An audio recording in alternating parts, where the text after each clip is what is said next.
Brook Farm Historic and Personal Memoirs by John Thomas Codman, Chapter 1. The Development of the Brook Farm Movement.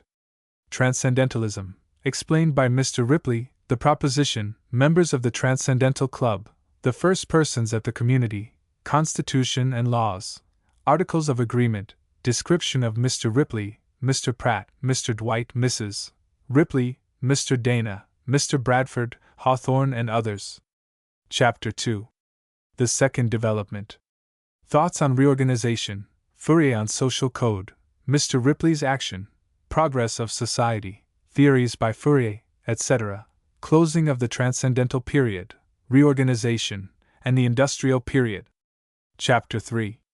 Personal Experiences and Descriptions. Departure from Boston, and arrival at the farm, description of the place, Attica, personal occupations, etc., the wild flowers. Chapter 4. The Industrial Period. Descriptions of members, the General, Rickman, Blake, Drew, Orvis, Cheevers, William H. Charming, and Albert Brisbane, S., Margaret Fuller, Ralph W. Emerson, Theodore Parker, and Mr. Ripley's Joke. Chapter 5. The Rush and Hum of Life and Work. Many visitors, an odd visitor, the groups and series, etc., the workshop, my first spring, death and funeral, the amusement group, dances, walks, and first summer. Chapter 6. The Harbinger, and various subjects. The Harbinger published, editors and contributors, its characteristics and effect, the industrial phalanx, the phalanstery, a financial report, the Grahamites, and their table, John Allen and Boy, the visitation of smallpox. Chapter 7. My second spring. Resumption of building, the crowded conditions, Gardener's Department, Prince Albert, jumping the brook, retrenchment, the doves, the gardener, the position of woman in association, the right to vote, the wedding, Lizzie Curson, our young folks. Chapter 8. The drama and important letters. The play in the shop, the associative movement, Rev. Aidan Ballew's letter, Mr. Brisbane's, and Mr. Ripley's letters, Mr. Pratt's departure, the great party, Cyclops. Chapter 9. Social and parlor life. Meetings in Boston, etc., two lady friends, music at the Airy, consciousness of self, the great snowstorm, C. P. Cranch's imitations. Chapter 10. Fun alive. Fun at the phalanx, Ripley's quotation, on punning, the robbery, and the waiting group. Chapter 11. The Great Catastrophe. The Last Dance and the Fire, the Harbinger's account of it, feeding the firemen, the morning after the fire. Chapter 12. Summing up and reveries. The bearings of the association and its occupations, slanders of the New York press, definition of the associationists' position toward Fourier, forebodings at the farm, personal reveries. Chapter 13. The First Break. Peter's departure, Mr. Dwight at the association meeting, practical Christians, the solidarity of the race, Mr. Ripley's Harbinger article. Chapter 14. The departures and after lives of the members. Breaking up, Ripley's poverty, after life and death, Mr. Pratt, Mr. Dana, Mr. Dwight, and various persons, William H. Charming, A. Brisbane, C. Fourier, letters of approval. Part 1. Students' and Inquirers' Letters. Student Life, Explanations and Answers to Objections, Letter on Social Equality, Religious Views. Introduction. There were two distinct phases in the associated life at Brook Farm. The first was inaugurated by the pioneers, who introduced a school, and combined it with farm and household labors. The second phase began with an attempt to introduce methods of social science, and to add mechanical and other industries to those already commenced. These different phases have been called the transcendental and the industrial periods. Each individual had his special experiences of the life. The writer chronicles it from his standpoint. None, perhaps, was more interested in it than he, young as he was, but many were more able to elaborate it and write it in details, and did he not feel that it was an important duty neglected by all, these memoirs would have remained unwritten. The record books of the institution are missing, and are doubtless long ago destroyed.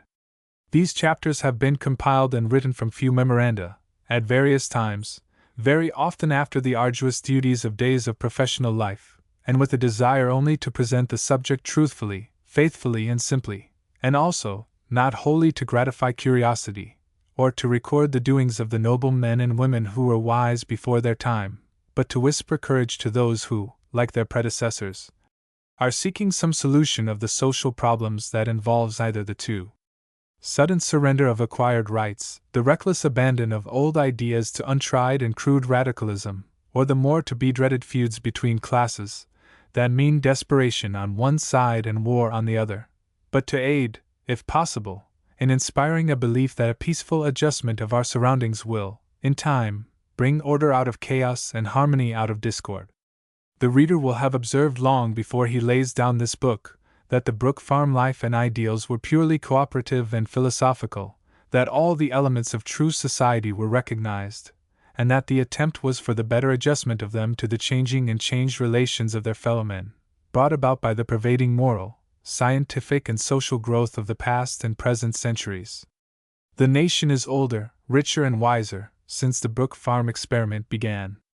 It is more tolerant of one another's opinions, more enterprising, progressive, and liberal, and surely a few weak trials made half a century ago are not enough to solve the majestic problem of right living and how to shape the outward forms of society, so that within their environments all interests may be harmonized, and the golden rule begin to be, in a practical way, the measure of all human lives. The author, in closing, will confide to his readers the wish of his heart, that this sketch of his early days may inspire some who can command influence and means with an interest to continue the experiments in social science, along lines laid out with more or less clearness by the Brook farmers. J. T. C. Chapter 1. The Development of the Brook Farm Movement. Early in the present century, New England was the center of progressive religious thought in America. A morbid theology had reigned supreme, but its forms were too cold, harsh, and forbidding to attract or even retain the liberal-minded, educated, and philosophic students of the rising generation, or hold in check the ardent humanitarian spirit that embodied itself in ideals that were greater than the existing creeds. Yet nowhere prevailed a more religious spirit. It showed itself in tender care of masses of the people, in public schools and seminaries, in lectures, sermons, libraries, and in acts of general benevolence. From these conditions developed the idea of greater freedom from social trammels, from African slavery, which had not then been abolished, from domestic slavery, which still exists, from the exploitations of trade and commerce, from the vicious round of unpaid labor, vice, and brutality. Protestations were heard against all of these evils, not always coming from the poor and unlearned, but oftener from the educated and refined, who had pride that the Republic should stand foremost among the nations for justice, culture, and righteousness. The old theology was crumbling. A new church was springing from its vitals based on freer thought, in which the intellect and heart had more share in determining righteousness. The fatherhood of God and the brotherhood of man became the themes of discourse, oftener than those of the vengeance of an offended deity, and pity and forgiveness, oftener than those on everlasting punishment. In truth, the new departure which had begun soon attracted to itself the most cultivated persons of the time, some of whom, September 19, 1836, formed a club that met at one another's houses and discussed all the important social and religious topics of the day. They were mostly young people, college-bred, learned, artistic, and thoughtful, and of high ideals and intellectual acquirement, religion, and social life. They were all agreed that there were many evils to be eradicated from society. In what way, individualistic, governmental, or socialistic, or by a combination of ways, few were agreed. The problem was an open one. The theories proposed and the discussions were extremely interesting, but no record of them is at hand, except a few essays published in the Dial, a quarterly magazine which was edited by members of the organization, which finally took the name of the Transcendental Club. One of the Dial editors, as well as one of the founders of the club, and at whose house it had its first meeting, was Rev. George Ripley, a Unitarian minister who was born at Greenfield, Massachusetts, in the beautiful valley of the Connecticut River. He was of good farmer stock and had a fine physical presence, though of medium stature. He was a lover of books, a graduate of Harvard College, and a well-trained and religious scholar. He was then settled over a Unitarian church worshipping on Purchase Street, in Boston, and faithfully fulfilled his duties. Above all things his head and heart sought righteousness for all men. He believed in the justice of God and the divine nature of man, his best creation. He believed man to be involved in an intricate and unchristian social labyrinth, and with deep earnestness of purpose and thorough convictions of his personal duty in the case, set himself at work to evolve a way to extricate at least some of humanity from their vicious surroundings, and finally proposed to the club a plan which he urged with his customary vigor and eloquence. This plan was, in short, to locate on a farm where agriculture and education should be made the foundation of a new system of social life. Labor should be honored. All would take part in it. There should be no religious creeds adopted. The old, feeble, and sick were to be cared for, the strong and able bearing the greater burden of the labor. There would be no rank, to entitle the owner of it to superior considerations because of the rank, and truth, justice, and order were to be the governing principles of the society. The theologians and philosophers of Europe, with whose writings and logic Mr. Ripley was well acquainted, had impressed him with the truth of the divinity of man's nature, or had convinced him more thoroughly that his own ideas of it were right. He had wrestled with progressively conservative giants, professors of colleges, notably Andrews Norton, and had won well-earned laurels. Norton was professor of sacred literature at Harvard, one of his own professors, 16 years his senior, and made a point that the miracles of Christ and the writings of the gospel were the only sure proofs existing of spiritual truths. The transcendental philosophy to which Mr. Ripley had become a convert claimed that there was in human nature an intuitive faculty which clearly discerned spiritual truths, which idea was in contradistinction to the beliefs of the day, which declared that spiritual knowledge came by special grace, and was proven by the divine miracles, this latter belief being largely joined to the doctrine of the innate depravity of man. Mr. Ripley's own words to his church on Purchase Street declared that there is a class of persons who desire a reform in the prevailing philosophy of the day. These are called transcendentalists, because they believe in an order of truth that transcends the sphere of the external senses. Their leading idea is the supremacy of mind over matter. Hence they maintain that the truth of religion does not depend on tradition nor historical facts, but has an unswerving witness in the soul. There is a light, they believe, which enlighteneth every man who cometh into the world.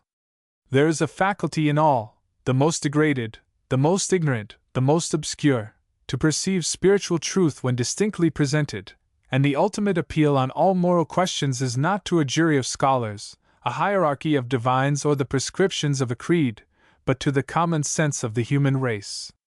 There is another class of persons who are devoted to the removal of the abuses that prevail in modern society. They witness the oppressions done under the sun, and they cannot keep silence. They have faith that God governs man. They believe in a better future than the past. Their daily prayer is for the coming of the kingdom of righteousness, truth, and love. They look forward to a more pure, more lovely, more divine state of society than was ever realized on earth. With these views I rejoice to say I strongly and entirely sympathize. The prevailing tone of New England life was Calvinistic. Its doctrines may be said to have entered every household, penetrated every sanctuary, and influenced all the leaders of society. The new departure was not a going away from religious thought, but it joined intellect and heart. It ignored unreasonable extravagances of statement wherever found. It ignored faith alone. It did not believe that faith stood above works. It pointed always towards action. It summed up the lesson and meaning of all good doctrines, that man should lead a better life here, where the duties to our fellows should not be passed by as now, but fulfilled. It was a newer way of thinking, to be logical with religion and put it to the test of everyday life. If the new departure meant anything then, if it means anything today, its object is to accomplish a better life here on this earth. In his soul, penetrated by divine aspirations, Mr. Ripley heard these words ringing out. A truer life, a more honest life, a juster life, accomplish it. It was at the club that he again urged the realization of his plan. There gathered together were the brightest intellects, the highest minded, the most sympathetic, thoughtful, and talented young men that New England contained. Preaching was good, but more than preaching was wanted. The Christian life, could it not be commenced? Could they not educate the young in practical duties as well as in books, and by their own good example so surround them that the interior life could be awakened, the soul's inward goodness, and the power to discern the true destiny of man? Encouraged by the sympathy of his wife, sister, and a few earnest spirits, Mr. Ripley started on his project. He was in his 40th year. He was neither too young nor too old.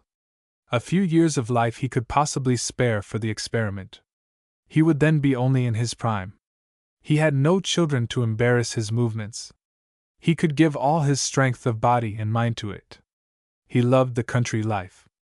It was to be the fulfilling of what he had preached so long and what is, alas, still preached today with not much attempt to realize it, the Christian life. People would laugh at him.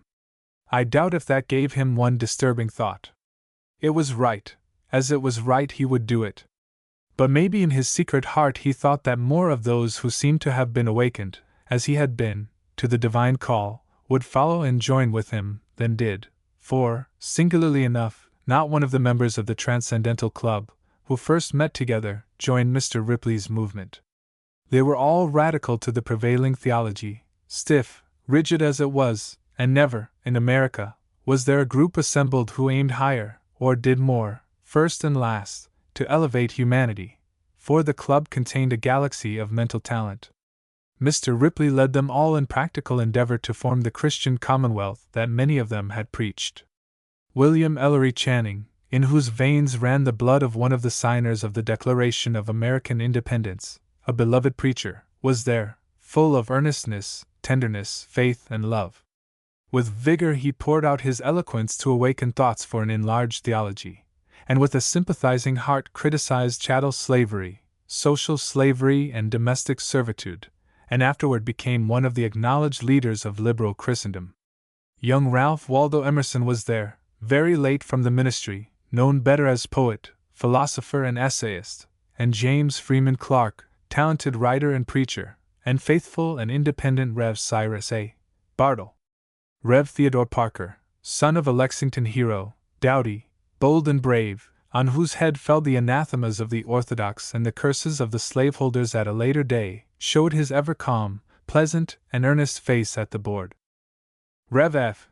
H. Hedge, Converse Francis, Thomas H. Stone, Samuel D. Robbins, Samuel J. May, and another Channing, William Henry, were there, Christopher P. Cranch, divinity graduate, but now well known as painter, poet, and storyteller, and beloved John S. Dwight, famed mostly as writer on music and musical critic, and Orestes A. Brownson, prominent essayist, who was, by turns, a radical, Unitarian, Universalist, Presbyterian, and Roman Catholic. All these above-named persons were attached to the clergy. There were others who, like A. Bronson Alcott, were teachers, and sometimes lecturers. There was Henry D. Thoreau, a charming writer who spent 2 years in a hut in Walden Woods, and Nathaniel Hawthorne, the writer of many familiar romances, also George Bancroft, the historian, Dr. Charles T. Follen, Samuel G. Ward, Caleb Stetson, William Russell, Jones Very, Robert Bartlett, and S. V. Clevenger, sculptor. As an innovation in clubs there were lady members, among whom were Elizabeth P. Peabody, and her sister Sophia, who became the wife of Hawthorne, Miss S. Margaret Fuller, remarkable for her intellectual capacity, and who became the wife of Count d'Ossoli, of Italy, Miss Mary Ann Ripley, sister, and Mrs. Sophia Ripley, wife, of Rev. George Ripley. Or if those persons were not all members of the club, of which there seems to be no list extant, nearly every one was, and they can all be classed as belonging to the coterie or transcendental circle. All at times attended the meetings, participated in the discussions, and wrote articles for the Dial and for what in those days were called the radical journals and magazines. The winter of 1840 had been the time of talk. Early in the spring of the year 1841 it was announced that a location was chosen at Brook Farm, West Roxbury, 9 miles from Boston, Massachusetts. Mr. Ripley selected it. He and his wife had boarded there the former summer. It was retired and pretty. Mr. Ellis owned it, Mr. Parker, Mr. Russell, and Mr. Shaw lived not far away, and a small amount of cash paid down would secure the place for an immediate commencement of the effort. The party who went earliest to settle at Brook Farm consisted of Mr. George Ripley, Sophia Willard Ripley, his wife, Miss Marianne Ripley, his elder sister, Mr. George P. Bradford, Mr. Warren Burton, Mrs. Minot Pratt with 3 children, Mr. Nathaniel Hawthorne, and several others. Mr. William Allen acted as head farmer. There were in all about 20 persons. Doubtless there were blisters on the palms and aching bones, in the first raw days of labor, and the poetry of life was often lost in the fatigue of the body. Of the men of the Transcendental Club, only Hawthorne and Dwight joined what was called Mr. Ripley's community, and though Mr. Emerson talked favorably of it, he finally declined to join when asked to do so by Mr. Ripley. The farmhouse, the only dwelling there was on the place, must have resounded with remarkable echoes as the pioneers of the new social order alighted on its threshold. They were of cultivated families, and were nearly all from the city and neighborhood of Boston. Their hearts were open to the tender influence of buds and blossoms, the fresh springing grass and the bubbling brook. They watched the birds of various plumage, the oriole, who hung his basket nest from the pendant branches of the elm, the robin redbreast who built close in the thick branches of the firs, and the sparrow who was contented with a less prominent nest, as he picked up hairs from the stable or from underneath the windows. They were fond of cows, pigs, and poultry. There was a flower garden to work in. There was a plenty of wild flowers in the fields and in the woods near by. There was delightful solitude and delightful society, and there was a wonderful novelty in all. There were contrasts of character, deep, strong natures to reason with, cheerful hearts to talk with, and great hopes everywhere. What wonder that they laughed, frolicked, and sang, and got up little parties and masquerades to entertain the wonderful, wonder-struck, and remarkable visitors who came to see them. The place was a milk farm when the Transcendentalists, as they were often called, entered on it. The surroundings were picturesque. Some one of the party started at an early hour in the morning with the milk for Boston, 9 miles away. All was new and had to be done by many for the first time. There was much hard work for the women, as it was not a well-proportioned family. Pupils and visitors added to the labor, but poetry and enthusiasm changed plain names into elegance, as Deborah into Aura, and beautified the laundry and kitchen with hopes and glories. Immediately the school was set in operation. There were some promising pupils. The young and talented Dwight, whose heart was too full to preach what he might better practice in this ideal society, soon left his pastorate in Northampton, Massachusetts, and joined as instructor, and was shortly followed by the capable Dana, who gained power for himself as well as gave it to the association. The following persons were nominated for positions in the Brook Farm School, Fall Term, 1842. George Ripley, instructor in intellectual and natural philosophy and mathematics. George P. Bradford, instructor in belles lettres. John S. Dwight, instructor in Latin and music. Charles A. Dana, instructor in Greek and German. John S. Brown, instructor in theosophical and practical agriculture. Sophia W. Ripley, instructor in history and modern languages. Marianne Ripley, teacher of primary school. Abigail Morton, teacher of infant school. Georgiana Bruce, teacher of infant school. Hannah B. Ripley, instructor in drawing. The infant school was for children under 6 years of age. The primary school, for children under 10. The preparatory school for pupils over 10 years of age, intending to pursue the higher branches of study in the institution. A 6 years course prepared a young man to enter college. A 3 years course in theoretical and practical agriculture was also laid out. The studies were elective, and pupils could enter any department for which they were qualified. There were various other details, the most striking of which was that every pupil was expected to spend from 1 to 2 hours daily in manual labor. Before the association started from Boston, a constitution was drawn up. The following is a copy of the original.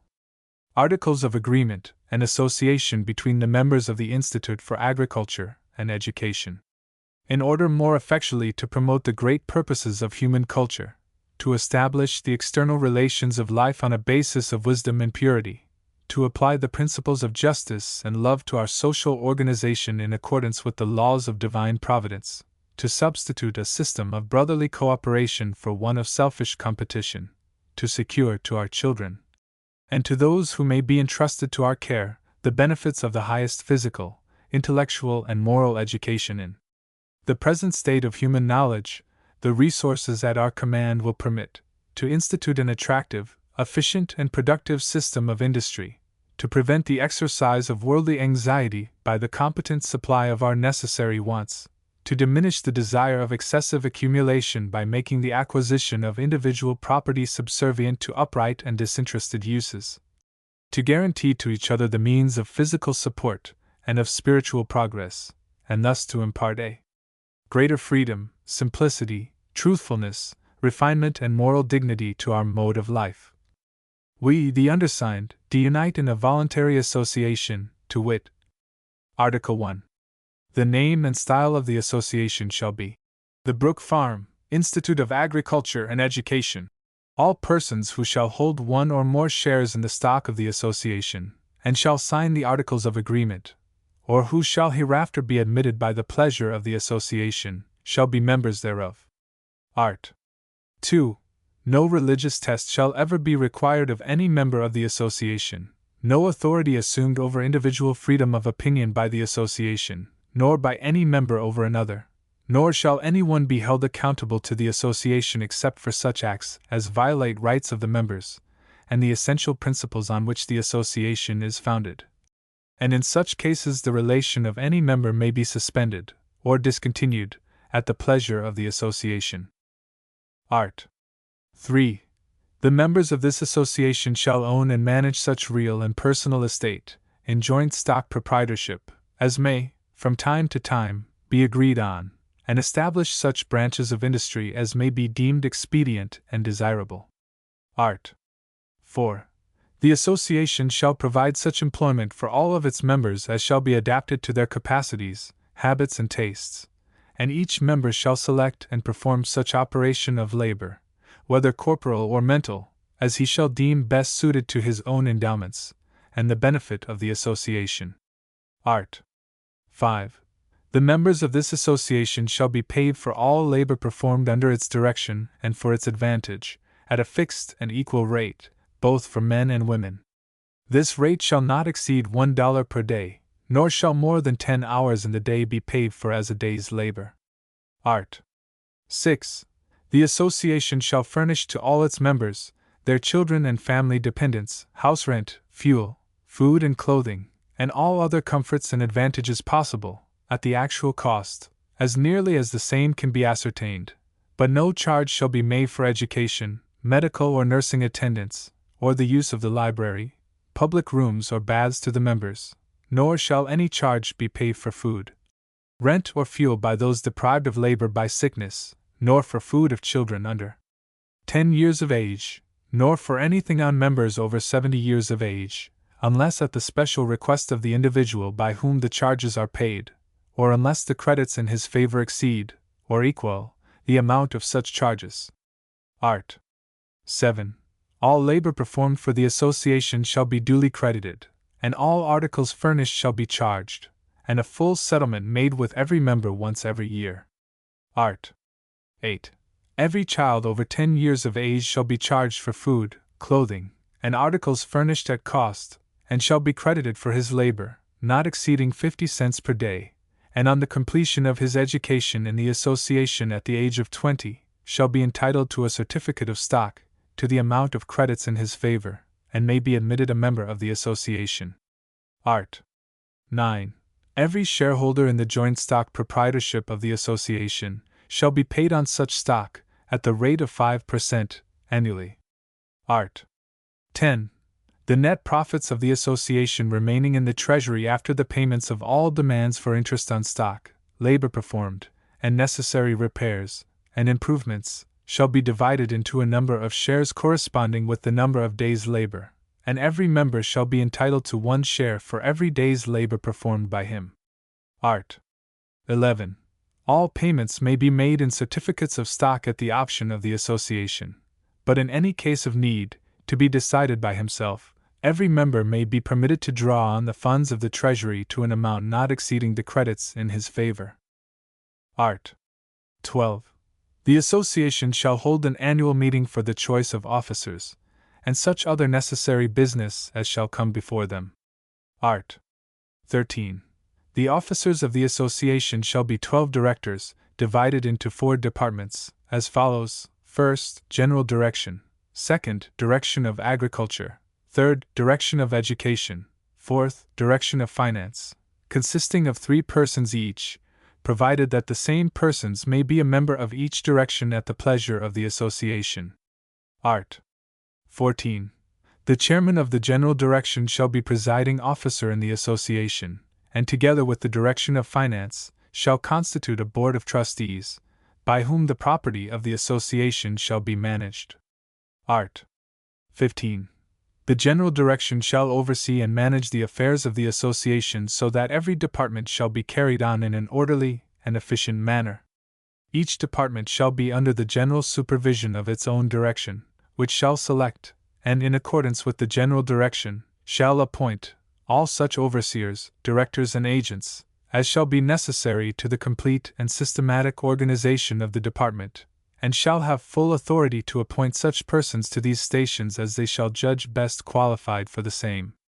Art. 16. No directors shall be deemed to possess any rank superior to the other members of the association, nor shall be chosen in reference to any other consideration than their capacity to serve the association, nor shall they be paid for their official service except at the rate of $1 for 10 hours in a day, actually employed in official duties. Art. 17.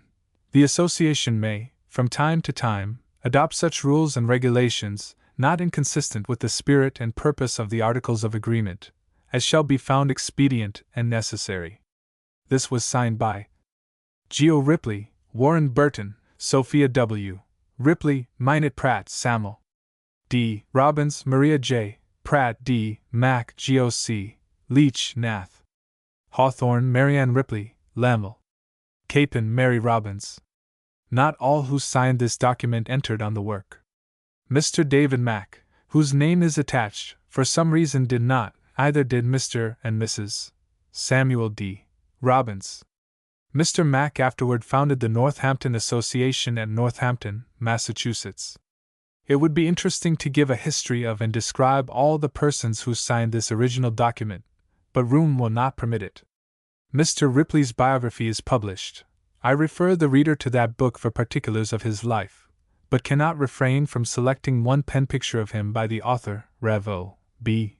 Frothingham, who writes: He was no unbeliever, no skeptic, no innovator in matters of opinion or observance, but a quiet student, a scholar, a man of books, a calm, bright-minded, whole-souled thinker, believing, hopeful, social, sunny, but absorbed in philosophical pursuits.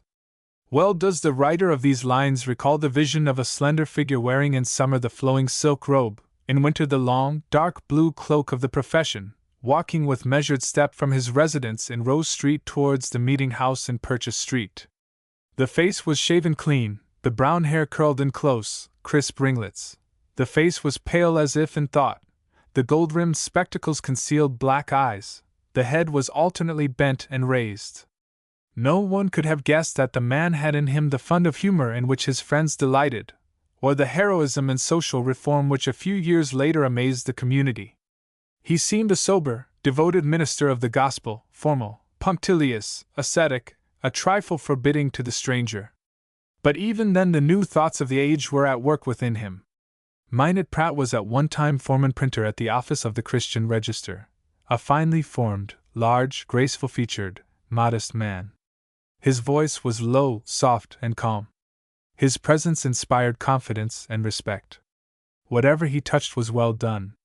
He was faithful and dignified, and the serenity of his nature welled up in genial smiles.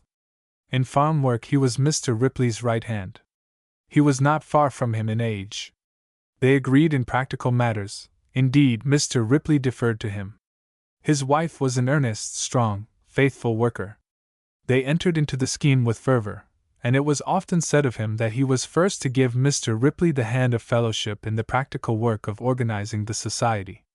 John Sullivan Dwight was born in Boston, and was keenly sensitive to harmony of all kinds, amiable, thoughtful, kind. Touched with the divine desire to do good to all, he entered into the work with his whole earnest soul. Modest to a fault, but singularly persistent in what he felt to be his duty, he never flinched or failed to act when occasion required it. His tastes were of the most refined order. He shrank from coarse contact with an unusual degree of sensitiveness, but his great heart embraced all mankind in brotherhood.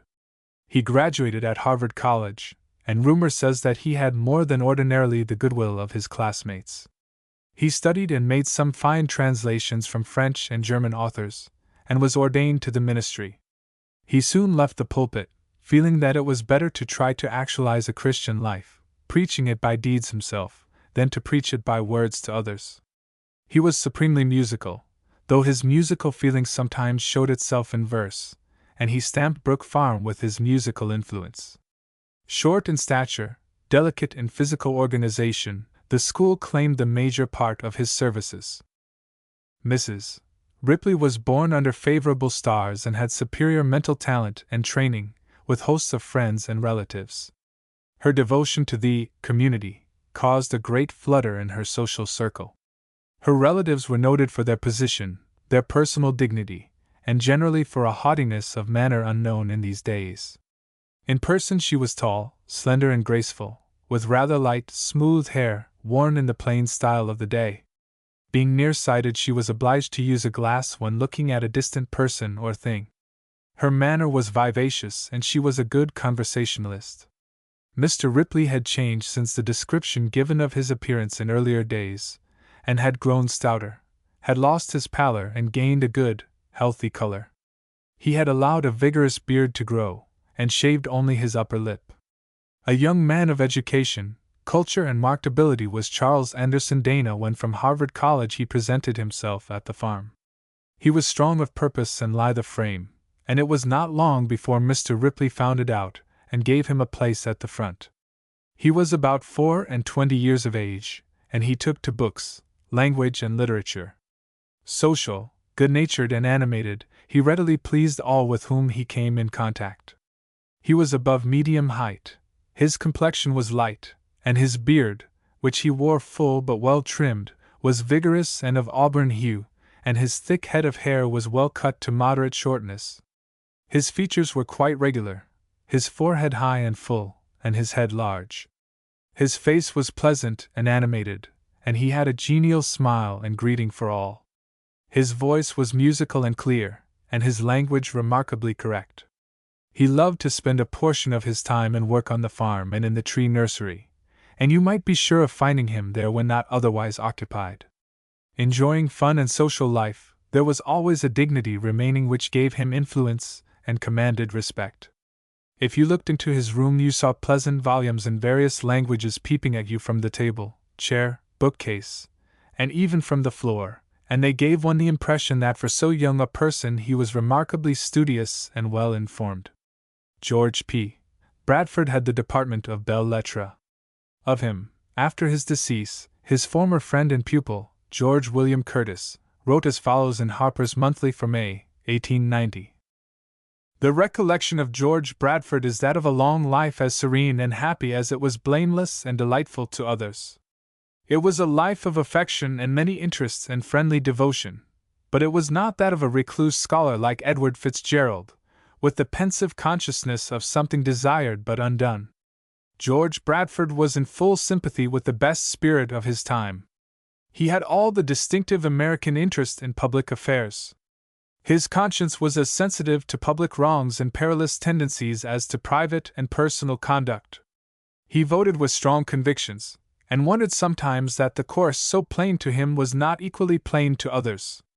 It was a life with nothing of what we call achievement, and yet a life beneficent to every other life that it touched, like a summer wind laden with 1,000 invisible seeds that, dropping everywhere, spring up into flowers and fruit.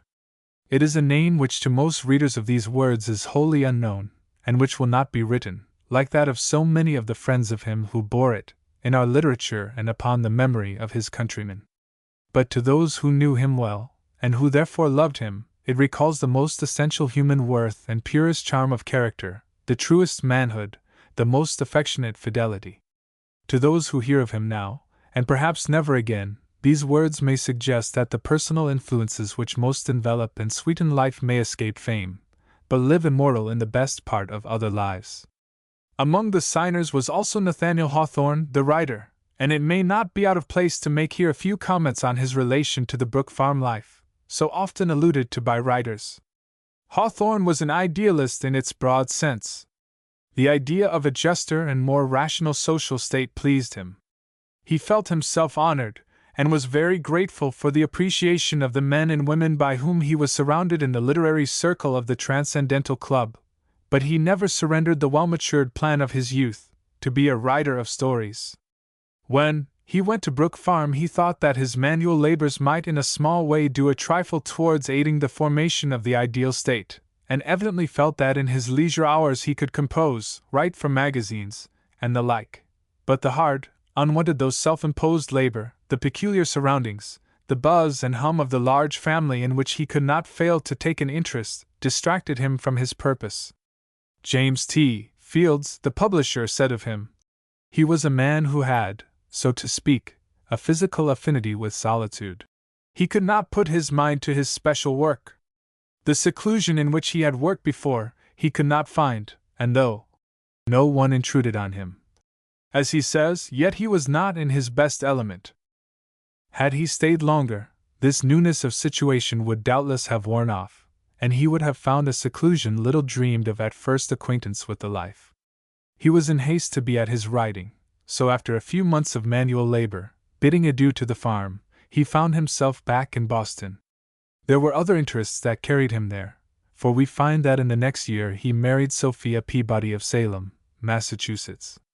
Critics have said that the Brook farm life was hurtful to his genius. He never once intimated it, but said afterwards to Emerson that he was almost sorry he did not stay with the Brook farmers and see it out to the finish. The most ingenuous, the most simple-minded of all men in matters of ordinary business, in relative values and exchanges, and unwilling to act as teacher, he could only be counted as an ordinary day laborer, except where he could use the twin gifts of intellect and imagination with which he was so highly endowed. His allusion to his having had the good fortune, for a time, to be personally connected with it, and his old and affectionately remembered home at Brook Farm, speak volumes, as does also this little passage from Blithedale Romance. Often in these years that are darkening around me, I remember our beautiful scheme of a noble and unselfish life, and how fair in that first summer appeared the prospect that it might endure for generations, and be perfected, as the ages rolled by, into the system of a people and a world. Were my former associates now there, were there only 3 or 4 of those true-hearted men still laboring in the sun, I sometimes fancy that I should direct my world-weary footsteps thitherward, and entreat them to receive me for old friendship's sake. More and more I feel we struck upon what ought to be a truth.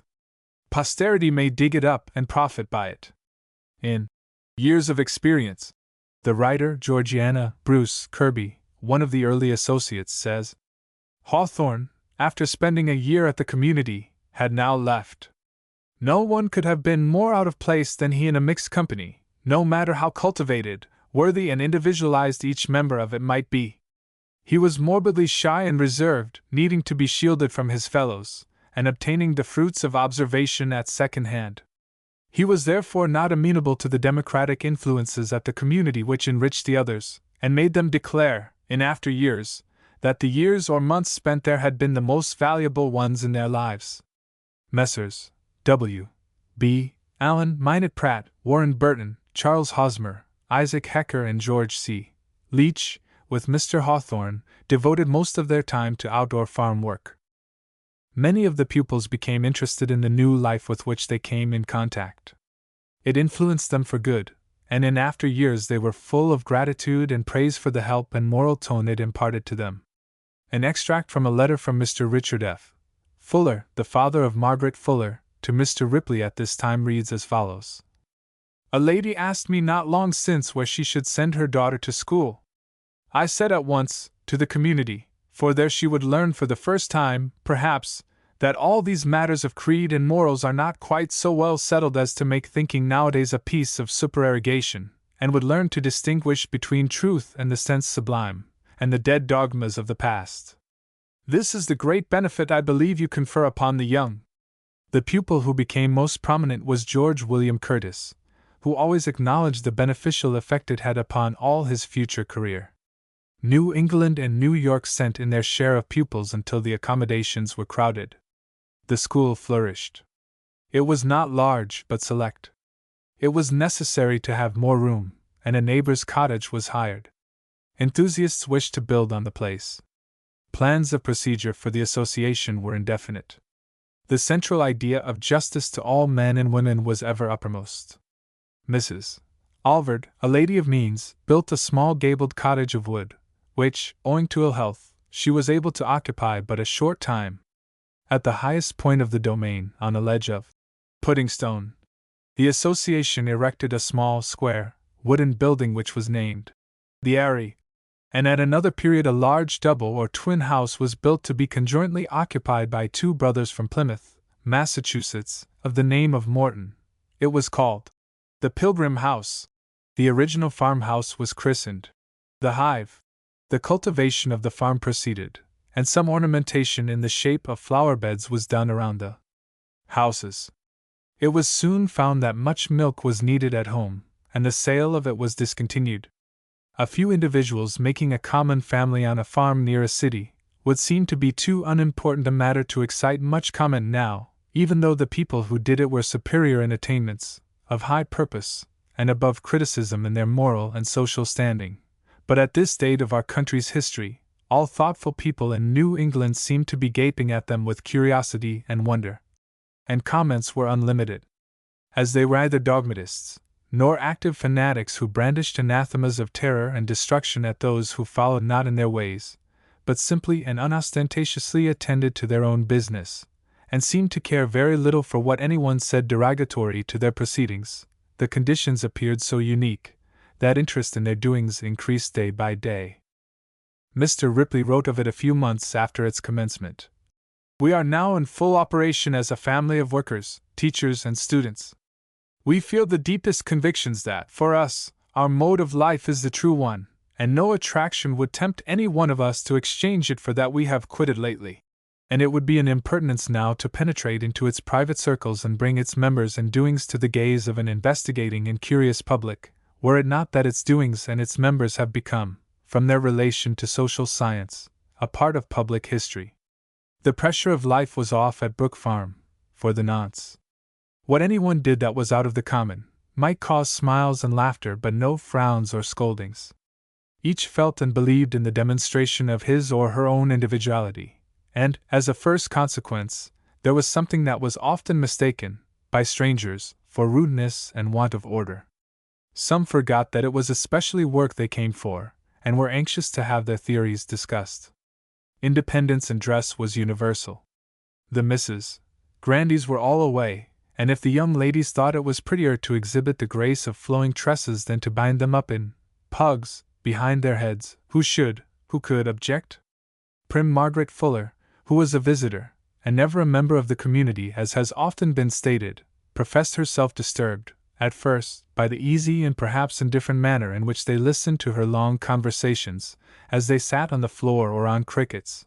But on a later visit, she expressed herself as better pleased. Doubtless some of the individual angularities had been rubbed off, by this time, by the pleasant but close contact of the community life, and some of hers as well. Chapter 2. The Second Development. 2 years of the experimental and idyllic life ran rapidly away, and the community had gained something of position and name in the outward world. Personal contact had modified the extreme views of many of the founders. Changes had taken place in the individuals composing it, some had departed. 6 of the original stockholders remained. The number had increased to about 70, including some 30 who were pupils. The financial success had not been all that was desired. Everything else was getting more settled. The social life was charming. Improvements in material matters, in comforts, in discipline and in grace of manners were visible. But what was to be developed next among all the things desirable? Was it to push the schools still further in progress, to attach mechanical industries to the organization, to work up the farm life into more prominence, or what? It could not be expected that this large number of persons, whose early surroundings and ideas had been so varied, could at once agree as to what next steps were necessary to take, or to what definite end the community should be shaped. There was need, certainly, of some central purpose strong enough for all to unite upon to inspire permanence. Neither Mr. Ripley nor any of his co-workers had heard of Charles Fourier, the French exponent of industrial association, or his doctrines, unless in a most casual way, and certainly they had not studied them when they started the community.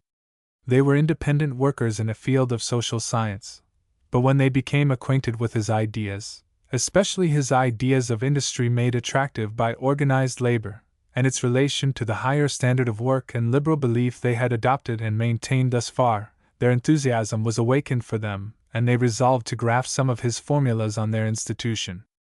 The little community, with its bright, cheerful school and its happy members, was not paying its way. There were philosophers enough in it. There were plenty of sweet, charming characters and amateur workmen in it, but the hard-fisted toilers and the brave financiers were absent. Still, it was not entirely absence of financial success that led the responsible men of the community to make the change in the organization that they did, but truly because the grand and reasonable ideas of the distinguished Frenchman bore such internal evidences of harmony with human nature and with God's providence and laws that they carried conviction to the great and sympathetic minds of Brook Farm. Fourier argued that there was a sublime destiny for mankind on this earth, that the Creator was infinitely good, that all the instincts of our nature, when not subverted by bad conditions, pointed towards that destiny, and that humanity was on its way upward, that the past progress argued what the future might be. I give as illustrations a few extracts from The Social Destiny of Man, by Albert Brisbane, page 269. 4 societies have existed on the earth: the savage, patriarchal, barbarian, and civilized. Under these general heads may be classed the various social forms through which man has progressed up to the present day. If 4 have existed, may not a 5th, or even a 6th, be discovered and organized? Common sense would dictate that there could, although the world has entertained a different opinion. Page 293. If the barbarian asserts that the lash is the only means of forcing the slave to labor, the civilized is not far behind him in his reasoning, for he will assert with equal confidence that necessity and want are necessary stimulants to industry. The barbarian is as ignorant of the levers which civilization puts in play as is the civilized of the powerful incentives to action which the groups and series will call forth. Page 464. If he, God, has not known how or has not wished to give us a social code productive of justice, industrial attraction, and passional harmony, if he has not known how could he have supposed our weak reason would succeed in a task in which he himself doubted of success? If he has not wished, how can our legislators hope to organize a society which would lead to the results above mentioned, and of which he wished to deprive us? What motive could he have had to refuse us such a code? 6 views may be taken on the subject of this omission. First, either he has not known how to give us a social code guaranteeing truth, justice, and industrial attraction. In this case, why create in us the want of it, without having the means of satisfying that want which he satisfies in creatures inferior to us, to which he assigns a mode of existence adapted to their attractions and instincts? Second, or he has not wished to give us this code, which thus supposes the Creator to be the persecutor of mankind, creating in us wants which it is impossible to satisfy, inasmuch as none of our codes can extirpate our permanent scourges. Third, or he has known how and has not wished, in which case the Creator becomes a malignant being, knowing how to do good, but preferring the reign of evil. Fourth, or he has wished and has not known how, in this case he is incapable of governing us, knowing and wishing the good which he cannot realize, and which we still less can attain. Fifth, or he has either wished nor known how, and we must attribute to him both want of genius and evil intention. Sixth, or he has known how and has wished, in this case the code exists, and he must have provided a mode for its revelation, for of what use would it be if it were to remain hidden from men for whom it is destined? Page 468. If the human race were at the commencement of their social career, in the first ages of civilization, they would perhaps be excusable for founding some hope of social good upon human science, upon the legislation of man. But long experience has proved the impotency of human legislation, and shown clearly that the world has nothing to hope from human laws and civilized constitutions. Page 260. Either the passions are bad or the social mechanism is false, for evil prevails, and to a melancholy extent. If the former be true, then there is no hope of a better state of things, for every means of repression and constraint that human ingenuity could invent has been applied to regulate their action. But all in vain, they have remained unchanged, and in the eyes of the moralist as perverse as ever. If, however, the latter be true, that is, if the social mechanism be false, then there is a chance for a better future, for our incoherent and absurd societies are changing more or less with every century. They are at the mercy or whim of a tyrant, or of a revolution of the mass. They may therefore be reformed or done away with entirely. These grand words and this powerful logic, if even too strong for some of the readers of this book, were not so for the brave hearts of the leaders of Brook Farm, and for Mr. Ripley in particular. The tentative feeling, the search for science to back up the social impulses, seemed at last to have found something solid in a society conceived by the Creator, the man created by him, fitted to it by him, the society fitted to the man, the one the counterpart of the other. Albert Brisbane, Park Godwin, and Horace Greeley, with the Tribune, were arousing the thinkers in New York. Gerrit Smith was agitating the land question and giving away to actual settlers vast tracts of land owned by him. The works of the communist Owen and others were read. Anti-slavery, anti-war, and non-resistance societies were vigorously prosecuting their claims. It was an era of great social activity. Thousands were aroused. Communities, associations, and phalanxes were springing up in various quarters. It seemed that the tide of change from social chaos to order was fast rising. A great wave of reform was sweeping over the land. Should the community moor itself where it was, or be borne on with the flood? This was the question of moment, and while the young danced or played, acted in charade or masquerade, and the youths wove garlands of green around their straw hats, and amused themselves by wearing long tresses and tunics, the sedater heads were solving this important question. And they must decide it, but first of all Mr. Ripley's wishes must be consulted. The key to the situation was in his hands. What would he do? Would he, and should they, take among them men and women endowed only with practical, everyday talents, able to be honest and make shoes and sew garments, to strike with a sledge and a blacksmith's arm, to be adepts, maybe, in all the cares for the outward wants of the body, but who had never read Goethe or Schiller, and possibly either Shakespeare, Scott nor Robert Burns, and might not care to read or study Latin, French, German, or philosophy? It was for Mr. Ripley to decide. Did he then think of the little church in Purchase Street, and of what he had solemnly said to the listening congregation? Had he not told them that in every soul was a divine fire that aspired to the right no matter how deeply it had been covered from sight or buried by the troubling cares and surroundings that environed it, that there was a divine equality of spirit at the base of all human lives? Did he not hear reverberating in his soul the sublime passage, "If I be lifted up, I will lift all others up to me"? Had he not been lifted up? Had he not been supremely blessed with health, strength, education, talent, friends, companionship with the great, and his cup filled full of the sweet and sublime accords of the Christian faith? Had he not been lifted up, not in crucifixion, but by myriads of silent blessings, and was it not Christ-like to aid in lifting all others up also? Alas for those who speak of Mr. Ripley's action at this time as Ripley's fall! These were the moments when he achieved his glory, when the greatness of his character arose, almost without exception, above all others of the transcendental school, who hovered around, and wished to claim him as a bright example of a man separated from the common herd of humanity, as a leader of a select group of men and women, cultivated intellectually and socially. Then, as before, when he saw what he deemed right, or rather, when the intuitions of his soul told him his duty, he did not hesitate. Soon he was practically deserted by Emerson and his coterie, by some of the associates and pupils of the school, and boarders, who were scared out of their propriety by the fear of losing social caste, and they showed their disfavor by leaving him alone. But, entrenched as he was, and surrounded by a multitude of friends, new and old, and many secretly admiring his intrepid spirit, they could only vent their disfavor in sly sneers and hints that Mr. Ripley, and of course his followers with him, had fallen from their high estate.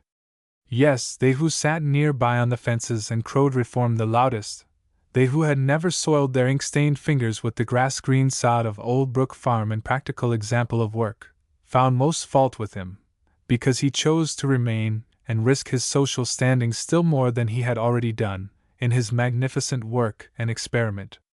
In order to show more clearly some of the philosophy under which the leaders of Brook Farm based the changes in their theories and organization, let us pause a few moments to give a slight sketch of the growth of human society from its primitive formation to the present time, trusting that the time spent on it may not be unworthily used. And the patience of those to whom these ideas are old is asked for the benefit of others to whom they are new.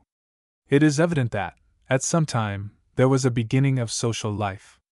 To those who have full faith in the Mosaic record, it was in the Garden of Eden, but that may be considered as before society, as such, was fairly begun. It was the very dawn of the childhood of our race. To those who recognize the fact that the primitive man was a weak, unskilled, uncultivated savage, the conclusion must come that the first social life of the race was very crude, that men lived in trees or in caves and rude huts, and that they formed societies or hordes for protection from the huge and formidable wild animals that roamed the uncultivated earth. Upon the slain beasts, wild fruits and grains they existed. They hunted and fished, and although the passions of friendship, love and ambition implanted in their souls by their Creator shone out at other times they quarreled like the brutes they slaughtered. This state of crude society is named savagism. But as the beasts became less formidable foes, and were much diminished in numbers by being slain and possibly from other causes, it is probable that at times the race suffered hunger, and finding that the ground readily produced from seed, the primitive race or races began to plant, and finding also that they had slain so many of the wild animals that they could keep herds of cattle without great danger of their destruction by them, the life of the herdsman began. But as the herds began to be numerous, it was found necessary to travel with them in order to give them new pasturage, and then the nomadic or wandering life was fully installed. With their cattle and their wives, and their limited knowledge of cultivation, the patriarchal tribe moved from place to place, sometimes to find water, sometimes to find pasture for their horses and cattle, and at harvest time they returned to their fields to harvest the grain which had been planted for all. This, as you see, describes crudely the second state of society, which is the patriarchal state. As population increased, the difficulty of constantly changing the place of residence was more and more apparent, and as some arts had sprung up, such as the manufacture of pottery, farming implements and defensive weapons, which could not be equally well carried on in all places, towns, and afterwards cities sprang up, where the artisans resided, and being often liable to marauders, especially when the outside population or tribes were wandering away from them, they enclosed them with walls. By industry some wealth was acquired, some luxury and comparative splendor were introduced. Prominent and naturally ambitious individuals and families raised themselves into power, and placing themselves at the head of armies, with the newest weapons of war, made by their own hands, went forth to conquer. Thus the third, or what is called the barbaric, state was established. Still moving on in the same direction, a great variety of class distinction was made. Woman arose steadily from a condition of almost hopeless slavery to be the one companion of man, and direct slavery of man to man was abolished. Invention was stimulated, and means of dissemination of knowledge, such as the printing press and the university, came to light. Kings and princes reigned by law, which is fully established, and commerce and trade flourish. These things inaugurate the advent of civilization. But perhaps the most marked types of civilization are the independence of the individual, monogamic marriage, and free competition. Thus was established the fourth societary condition. Society having progressed so far, and gone through so many changes, is it reasonable that it must now stop at what we call civilization, as the ultimatum of its progress? With a little thought it will be seen how surely man has, through all these changes, emancipated himself from physical surroundings until he stands forth free and independent, but without, however, any positive relation or duty binding him to maintain the independence of all the human brotherhood. His independence is for himself alone, and in that relation he is forced by conditions of his surroundings to neglect and trespass on the rights of his fellow man to keep his individual supremacy, and to develop various promptings of his soul, which are ofttimes good, great, and noble. In the early days of civilization, free competition develops the resources of man. The prospect of wealth, and the power it brings with it, encourages trade to seek the ends of the earth, and from its products vast enterprises are built up. As every fruit has in it that which causes its final dissolution, and within it also the germs of a future and higher life, so civilized society carries in it the germs of its decay and dissolution, society being a natural product, as fruit is, of God's providence. Free competition is the destructive agent, or one of the most important agents in its dissolution. Observe that the power which ripens a natural fruit causes, in the end, its destruction. Observe also that free competition, which in the early stages of civilization glorifies and typifies it, by continuing at its work will finally destroy it. There is another element which is called capital. In savage life there is hardly anything which can be called capital. The amount of capital depends on the wealth of the community. As society advances, wealth increases, from savagism to civilization, from early civilization to the present time. This wealth, this capital comes from the reserved products of labor. Dried labor, it has been called, for labor is its only source of production. This wealth belongs to the community that has earned it, saved it, and inherited it.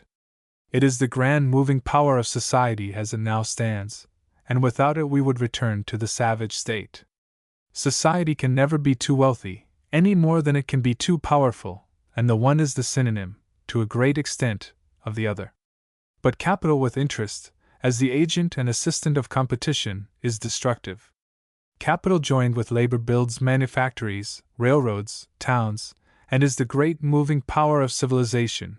But in the growth of civilization vast amounts of it have accumulated, and being unevenly distributed, there are those who are constantly seeking its use to help them to business and to elevation, and have been ready to pay a royalty, which we call interest, for the use of it.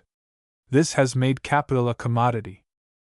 The progress of arts and inventions has been, in modern days, in such increased ratio to the increase of capital that it has created so great a demand that a monopoly has been made of it. More is paid for the use of it than its real worth, so that wealth, even in this democratic country, is piling up in colossal fortunes by being drawn from the great body of society. Consequently, classes of people grow relatively poorer as fast as other bodies of people or individuals grow richer, the extremes of riches and poverty constantly increasing. Every advance in the producing capacity of machinery gives organized capital a better hold on labor, because capital owns the machinery, and in homely phrase, labor is the underdog in the fight. All of the time. It makes no practical difference to it whether the laborer becomes capitalist or no, for the moment he becomes so he is engaged in the same crusade. He is no better nor worse than the one whom we called capitalist yesterday. It is the unnatural position or relation of capital and labor that makes him what he is. To change this relation to a more just one was among the grandest ideas of the Brook farmers, and the only way it could possibly be done, in their estimation, was by reorganizing society on a new basis, by combining the capital of the workers and others interested and using it so as finally to control machinery for the benefit of labor, and to reduce its hours of toil so that the laborer could have time for self-improvement. Having traced the progress of society from its earliest forms to our present civilization, it can be easily shown how the supreme or governing power is first in the hands of the most powerful physically, then passes to the one most able by prowess to sway a tribe or people, then passes into the hierarchy of the church, that rules by swaying mental terrors, next into the hierarchy of the state, that rules by both mental and physical terrors, and in our present civilization has passed or is passing rapidly into the hands of a moneyed class ruling with powers according to the amount of capital swayed, and it can be proved that these changes are but the natural result of forces that are as sure and constant as sunlight and electricity. This present form of social power, it is argued, is transient, and like the others, will pass away and be replaced, and can only be replaced by anarchy, or by a hierarchy of organized talent arranged in serial order from the most talented down to the humblest laborer, and this was another of the grand ideas of the Brook farmers. From the seeds of this civilization is springing, a higher order. It is an order that the teacher Fourier called guaranteeism. It is an order in which the governing power passes from the moneyed aristocracy into the hands of organized bodies. It is an order in which the spiritual and material truths are incorporated into organic societies and governments which guarantee to everyone support in sickness and protection from dangers of various sorts, an order which, in fact, abounds in mutual guarantees covering by degrees all the numerous necessities and wants of life, hence its name, and finally, in the process of time, placing all the material wants of the people under protective guarantees. This fifth condition of society must pass into the sixth order, which is the associative order, or the cooperative phase of society, in which it will be proven by practical works that, by adherence to principles and proper organizations, we may avoid a large share of the miseries we have in the past so unsparingly laid to the charge of the deity as discipline for us, but which are the results of our own ignorance. The harmonic order is associated life of a high type, and includes association of families, economy of means, unity of interests, labor made attractive, equitable distribution of profits, integral justice, etc., in such a way as to bring about very great happiness among all people, thus deserving its grand name. From the commencement of the age of harmony, which is a higher octave of life, society begins a new era, the beauties and accords of which no one can do more than speculate upon. This sketch of the progress of the human race may seem trite to many readers. It may have a familiar sound, but it is necessary to our narrative. It was promulgated many years before our modern writers came into the field with their evolutionary theories, and it is at least a theoretic base for social scientists to build their hopes of present and future progress on. To the Brook farm leaders it was new, it was sensible, it was reasonable. Communism they did not favor, for their motto was, "Community of property is the grave of individual liberty." Instinctively they rebelled against it. The organized communities held everything in common: houses, lands, monies, and goods, even prescribing what garments should be worn, and also electing a religious creed for their members. It was not compatible with the greater ideas of freedom held at Brook Farm. It was not a free life, and it could not be a true life, for they all believed in the motto, "The truth shall make you free." And instead of freedom, the communities used mental constraint and tyranny to hold themselves together. The Brook farmers believed that the laborer owned the value of his labor. If it was used, it was credited to him, and a part of the increased value of the domain belonged to him. It never belonged to the organization, that is, the value of it, but by mutual consent might be retained, invested, and added to the laborer's stock. Theoretically, the result would show that the person who was the most capable, active, and industrious would in time own the most accrued capital. This the Brook farmers claimed was right and according to nature, and combined with yearly diminishing interests, could not be destructive, as capital is now. They had fallen unwittingly, it may be said, on ideas that coincided with those of Charles Fourier. There was an agreement between them, unknown at the start. Their idea that certain mutual guarantees were to be in the Constitution, such as immunity from labor in extreme age and youth, care and sickness, a certain minimum of rights according to the prosperity or wealth of the institution, and that an integral education was a duty of the association, an education not of the mind alone, but of the hands, heart, and affections, coincided exactly with Fourier. And it was easy to adopt his motto of cooperative labor, for they had already adopted the principle, also, association of families, for that had been agreed on. It was easy to adopt his formula of honors according to usefulness. They believed in it. Usefulness, not wealth, station, or any artificial distinction, was to receive the highest rank and the greatest honors and favors from the body politic. It might be an invention of the mind, it might be some Herculean or disagreeable labor of the body, or it might be some enthusiasm imparted from some brilliant soul that would win the honor, but it could be given to none except those who had won it by superior usefulness, whether that usefulness came from doing the work in this sacred legion, who were a body of persons who did unattractive work from a sense of duty, or in any other body or group. It was easy to adopt. Attractive industry, another of Fourier's mottos, for were they not trying mind and body to make it so? And finally, it was easy to adopt the aphorism that the attractions of life and the universe are in proportion to the destinies they assist in accomplishing. Attractions are proportionate to destinies, as it is translated. Certainly it was simple and easy to grasp and believe, when explained so well as it had been by Fourier, and by Brisbane and Godwin, his American translators.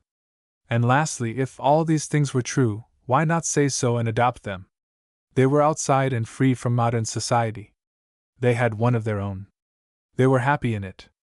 They had adopted truth as their guide, truth as they saw it, and whenever and wherever they saw it. Thus closed the first chapter in the history of this little society.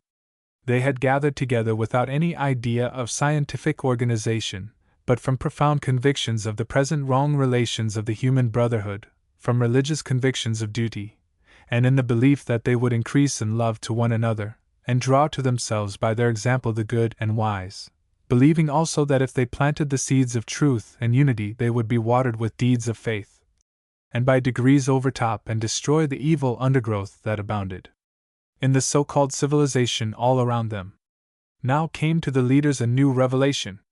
It was of science applied to society. Mr. Ripley had great faith in scientific agriculture. Was there to be science applied to society? Was it true that the actual laws applicable to social life had been discovered? Were they immutable as the laws of earthly bodies, of the sun, the stars, and the universe? And did they actually agree with the laws of music, color, and mathematics? It seemed so. They could but try them. And with a faith for which, during all these succeeding years, they have been laughed at by cynical philosophers, they went to work to apply them, as far as possible, to the actual life they were then leading. All honor to them! When the resolution was finally taken to join with the movements that seemed to be, as it were, a new impulse for humanity's sake, an outpouring of spirit upon the children of men, instanced by the very great and sudden interest taken by numerous bodies, societies, and individuals along the line of social reform, it was not entirely palatable to all who had looked on the little community as their pet property, their ideal home, for the sainted individualists, for cultivated bookworms, for theorists who could read Latin and Greek but whose ideas of labor extended only to planting flowers or washing with care a few muslins to adorn their beautiful selves, and fearing a loss of selectness some departed. The motive extended to the school, and although many of the former pupils left, their places were soon filled by others. The responsible men looked at the matter from another standpoint. They felt that the labor on the farm had been the least success of anything, and that to organize and improve it was one thing important, if not the one thing needful. Many good men stood at the outer gates waiting for entrance. The members of the direction were firm and brave. They felt that the experience of the first 2 years was a permanent advantage to them, and they reorganized under the same name as before. With the new constitution was published a preliminary statement from which the following is extracted. All persons who are not familiar with the purposes of association will understand from this document that we propose a radical and universal reform rather than to redress any particular wrong, or to remove the sufferings of any single class of human beings. We do this in the light of universal principles in which all differences, whether of religion, or politics, or philosophy, are reconciled, and the dearest and most private hope of every man has the promise of fulfillment. Herein, let it be understood, we would remove nothing that is truly beautiful or venerable. We reverence the religious sentiment in all its forms, the family, and whatever else has its foundation either in human nature or divine providence. The work we are engaged in is not destruction, but true conservation. It is not a mere resolution, but, as we are assured, a necessary step in the progress which no one can be blind enough to think has yet reached its limit. We believe that humanity, trained by these long centuries of suffering and struggle, led on by so many saints and heroes and sages, is at length prepared to enter into that universal order toward which it has perpetually moved. Thus we recognize the worth of the whole past, and of every doctrine and institution it has bequeathed us. Thus also we perceive that the present has its own high mission, and we shall only say what is beginning to be seen by all sincere thinkers, when we declare that the imperative duty of this time and this country, nay, more, that its only salvation and the salvation of civilized countries, lies in the reorganization of society according to the unchanging laws of human nature, and of universal harmony. We look, then, to the generous and helpful of all classes for sympathy, for encouragement, and for actual aid, not to ourselves only, but to all who are engaged in this great work. And whatever may be the result of any special efforts, we can never doubt that the object we have in view will be finally attained, that human life shall yet be developed, not in discord and misery, but in harmony and joy, and that the perfected earth shall at last bear on her bosom a race of men worthy of the name. Signed by the directors: George Ripley, Minot Pratt, Charles A. Dana, Brook Farm, Mass., January 18, 1844. This constitution was largely like the first one, but varied from it in the following particulars. The Department of Industry shall be managed in groups and series as far as is practicable, and shall consist of 3 primary series, to wit, agricultural, mechanical, and domestic industry. The chief of each group to be elected weekly, and the chief of each series once in 2 months by the members thereof, subject to the approval of the general direction. Persons wishing to become members must first reside on the place as applicants for 1 month.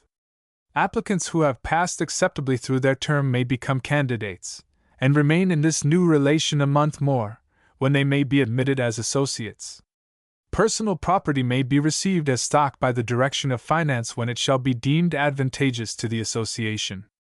Persons shall, on becoming residents on the domain, deliver an exact inventory of all the furniture and implements which they may retain as private property, to be filed for reference in the office of the direction. New groups and series may be formed from time to time for the prosecution of different and new branches of industry. 300 days shall be considered a year's labor. The hours of labor shall be from the 1st of October to the 1st of April at least 8 hours daily, and from the 1st of April to the 1st of October at least 10 hours daily, and no person shall be credited for labor beyond that time. No debt shall be contracted in behalf of the association by any person whatever. Articles furnished to the associates shall be charged at cost as nearly as the same can be ascertained. The period of education shall extend from birth to the age of 20 years, and shall be divided into 3 stages: infancy to 6 years, pupillage from 6 to 16 years, and probation from 16 to 20. The education during probation shall be in the practical duties of associates. No public meeting for business or amusement shall be protracted beyond the hour of 10 p.m. Many persons who have heard of the community life at Brook Farm have idealized it into a little coterie of choice spirits who sat around the study lamp at early eve, after the light toil of the day had ceased, and discussed the intellectual problems of the German philosophers who had given much of the impulse to the Transcendental Club, and brought so many young men forward as leaders of thought. But this was only partially true. Mr. Ripley at first endeavored to instruct the assembly and impart to them some of his own intellectual enthusiasm. Evening classes were formed, readings took place from some of the prominent poets, Goethe, Schiller, Shakespeare, from Carlyle and Cousin as well as Immanuel Kant. But when the industrial period began, he had more than his hands full, and he laid his books on the shelf. They were his tools, they were the ladders on which he had mounted to his high estate. Why should he worship them?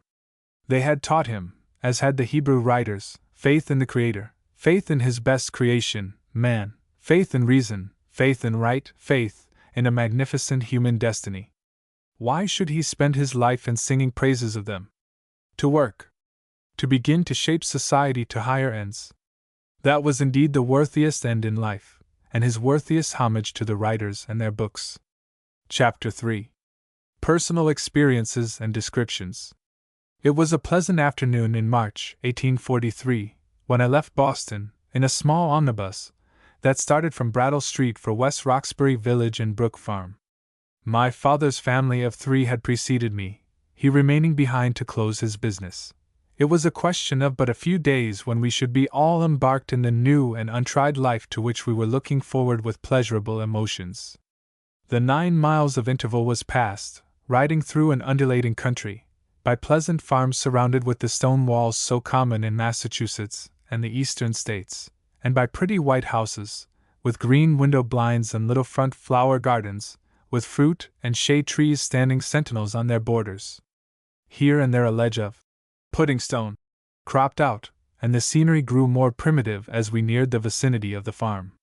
Slowly we rode on, leaving passengers and parcels by the way until it showed signs of deepening twilight, when we reached by a slight acclivity the door of the farmhouse that was at the entrance of the place, where I was soon joined by my relatives who took me in charge and made me presentable for supper. But I was too late to join with the family, and took my first meal with them the following day. Looking out of the window the next morning, I found it overlooked the farmyard and the broad meadow that lay south of the house. What awakened me was the sound of a trumpet or horn, blown by someone for rising or breakfast. I dressed leisurely, as I found it was the first or rising horn, and went out of the front door for a survey. Before me was the driveway. A wooden fence and a row of mulberry and spruce trees stood guarding the 2 embankments that were terraced down to the brook and meadow. On the embankments were shrubs and flower beds. A couple of rods to the right stood a graceful elm, beside a gateway that opened on a pathway to the garden and fields. Passing by the front of the house, I found that 2 wings had been added to it in the rear, leaving shed and carriage room beneath. Directly in front of me, and facing due east, was a large barn raised upon stone posts, which was open on the south side to the large barnyard, and between the barn and house was a driveway or road, leading over the premises. In the kitchen, which was directly in the rear of the dining room, there was a clatter of dishes, and a few persons were going from place to place outside. Someone was in the barn attending to the cattle. He had on a tarpaulin straw hat, and a farmer's frock of blue mixture that hung down below the tops of his cowhide boots. I looked sharply at the man, and found it was Mr. George Ripley. The second horn sounded. It aroused the dog, who howled pitifully or musically, in bad unison with it. Soon the persons from the other houses came to breakfast, strolling leisurely along. I found that all the people, unless ill, took their meals at the farmhouse dining room. A little quaintness of dress, some picturesque costumes, such as the blue tunics with black belts of leather that the men wore, the full beards, that were not common then as now, the broad hats and graceful, flowing hair of the young ladies, the varied style of garments of the students and the boarders, all interested me. The long, low dining room had rows of tables, some 6 in number, seating on an average 14 persons each. White painted benches supplied the place of chairs. The tables were neatly set in whiteware. White mugs served for both cups and drinking glasses. There were white linen tablecloths, and everything was scrupulously neat. At the farther end of the room sat Mr. Ripley. The garments of the husbandman and farmer had all been laid aside, and neatly dressed. He was smiling and laughing, his gleaming eyes seeming to reflect their brilliancy on the golden bows of his spectacles. At his right sat his wife, and nearby his sister, who poured the morning libation of tea or coffee. Most of the pupils were at this table. Mrs. Ripley, tall, graceful, and slim, was, like her husband, near-sighted, but only on occasions would she raise a gold-bowed eyeglass to look at some distant object or person. The fare at the table was plain. Good bread, butter, and milk from the farm were present. It is hardly necessary to say that I looked around with peculiar interest on those who were to be my new friends and companions. It was not a dismal or sober meal. There was a happy buzz that indicated to me a probability of great future happiness. How well do I remember the old dining room with its familiar forms and faces, too many to describe now. There were the young and pretty Mrs. Ford, the one a dimpled blonde, lovely, rosy-complexioned, with large, wonderful blue eyes, and her sister with her clear skin and dark hair and eyebrows, both wearing their contrasted and unbound tresses flowing over their graceful shoulders. And hark! 'Tis Dolly, dear Dolly Hosmer, with her rollicking, noisy laugh. And pretty Mary Donnelly, oh, how pretty! With the dimples and the peach bloom on her face, her white teeth and coal-black hair, ever pretty whether she was smiling at you or peeling potatoes. And Charles Newcomb, the mysterious and profound, with his long, dark, straight locks of hair, one of which was continually being brushed away from his forehead as it continually fell, with his gold-bowed eyeglass, his large nose and peculiar blue eyes, his spasmodic expressions of nervous horror, and his cachinnacious laugh. There were sturdy Teal, and Heavy Eaton, and frisky Burnham, and bluff Reichman, with round-eyed Fanny Dwight and another graceful Fanny, and oh, so many more men and women, friends and workers striving for a sublime idea. I could describe very many of them and the minute details of all the houses and surroundings, but it would unwisely overcrowd these pages. Mounting the central and highest portion of the farm, I found it was beautifully situated in an amphitheater surrounded by hills on all sides, and formed a charming picture. There was a young orchard of apple trees, and here and there stood a few shade trees by the walls and roadside. There were fields, or rather patches, where corn and vegetables were grown for family use. Some of them were exposed on the southern faces of the hills, and some were in the hollows. In front was the broad meadow, like a pleasant sea of green, stretching far away.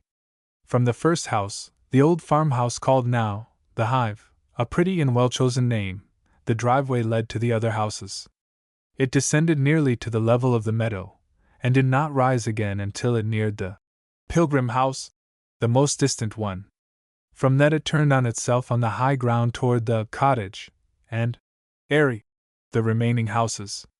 The Pilgrim House, an oblong double house, occupying a commanding position, was plain and white, without ornamentation, and squarely built like most of the New England country houses of its date. There were no trees around it, and it was the least attractive house on the place. The cottage had 4 gables, and was also plain and unpretending. It had only some half a dozen rooms and was painted a dark brown color. It was situated on a little knoll, with flower beds in the rear, and greensward all around it. Beyond and nearer to the Hive, in the center of the domain, was the Airy. This is the way Mr. Ripley spelled it. Some spelled it Airy, and some Airy. It had for its base a ledge of Roxbury conglomerate called Pudding Stone, and it was banked up with 2 greensward terraces. It had the highest and finest location, with a background of oak and maple woods, and looked out on the orchard, commanding a fine view. It was a square, smooth, wooden structure painted a light gray, sandstone color. It was made of smooth, matched boards, and had a large, flat cornice or flange that surrounded it near the top, which saved it from extreme plainness. Yet it was pleasing to the eye, and it had low, French windows that opened like doors out on to the upper terrace. As I looked in it for the first time, I saw that a few pictures adorned the walls, pressed fern leaves filled the mantel vases, and the bright remnants of last autumn's foliage were in some places fastened to the walls. There was also a piano, over which hung an oil painting, and in the opposite room was a large array of Mr. Ripley's books. It was the library, and many of the works were in German. In particular, there was a set of 14 volumes, specimens of foreign literature, edited by Mr. Ripley, that attracted my attention. At the cottage were the schoolrooms principally for the younger children, and the Pilgrim House was used mostly for family lodgings. For a time my sleeping apartment was with others in the upper room of the rear wing of the farmhouse, dignified by the name Attica. My companions were all single men, good, reliable fellows who were working for a principal and would ordinarily have declined such a lodging place, but under the circumstances were not apt to grumble, but made the best of it. It was like camping out, and all its mischances were turned into fun. My roommates were called the Admiral, the Dutchman, the General, and the Parson, nicknames given each one of them for some personal peculiarity. There were advantages as well as disadvantages in living in Attica. It was nearest the center of the life and business of the place. In the winter mornings there was no long walk to meals, as those had who lived at the other houses. We were near the warm kitchen, and when the house was still and work suspended, all save the baking of bread, which often proceeded in the evening in the range ovens, a group would gather around the fire and talk and gossip, for we were not beyond the last speculation, Theory and argument went pleasantly on until bedtime. No, Attica, I have not forgotten the days spent inside thy walls, thy strange inhabitants, or the mysteries that surrounded thee on my first entrance into thy domain. I have not forgotten the long, low roof and projecting beams, or the half-dozen bedsteads that were standing around, the 2 large chimneys that arose in the center and the number of stovepipes that came from below and entered them, or the skylights that were thy only means of illumination save the window at the parson's end, which looked out on the pleasant fields and the houses beyond, or the plain, uncarpeted floor, the washstands by the chimneys and the clothing hung up around. Neither have I forgotten the nights when lying in bed I have heard the rain pouring and pattering above thee and me, or when I saw by the dim light of a single oil lamp, as I lifted myself on my elbow in bed, one of the occupants moving his cot bedstead from some gentle leak that was getting too familiar with his bedclothes. Or when in the dreary winter the storm king howled around and bore some fleecy flakes on his windy gusts through a stray hole in the roof, and morning showed us a miniature white mountain on the floor. No, to this day a vision of the parson, Codman, comes to me, reading by the light of an oil lamp placed on a shelf at the head of his bedstead long after others were asleep, lying in bed at the furthermost portion of thy space, now chuckling to himself, then drowsily reading on, with his spectacles dropped down onto the point of his long nose, as the passage was either witty or dry, or visions of the early risers, waking betimes and disturbing the dreams of the later ones by the preparations of the toilet, or the sound of the morning horn as it rose from beneath us on the clear air. I was 17 years of age, and having passed the time when I could have been by right a pupil in the day school, was assigned to manual labor. You will see by the Constitution that I was a probationer. It was fortunate that I loved the grass and trees, and the routine of farm life. My youth excused and deprived me of the council meetings and the right to vote, so that many hours spent by some, though but a little older than myself, in meetings, were absolutely mine to rove in, or to use as I liked.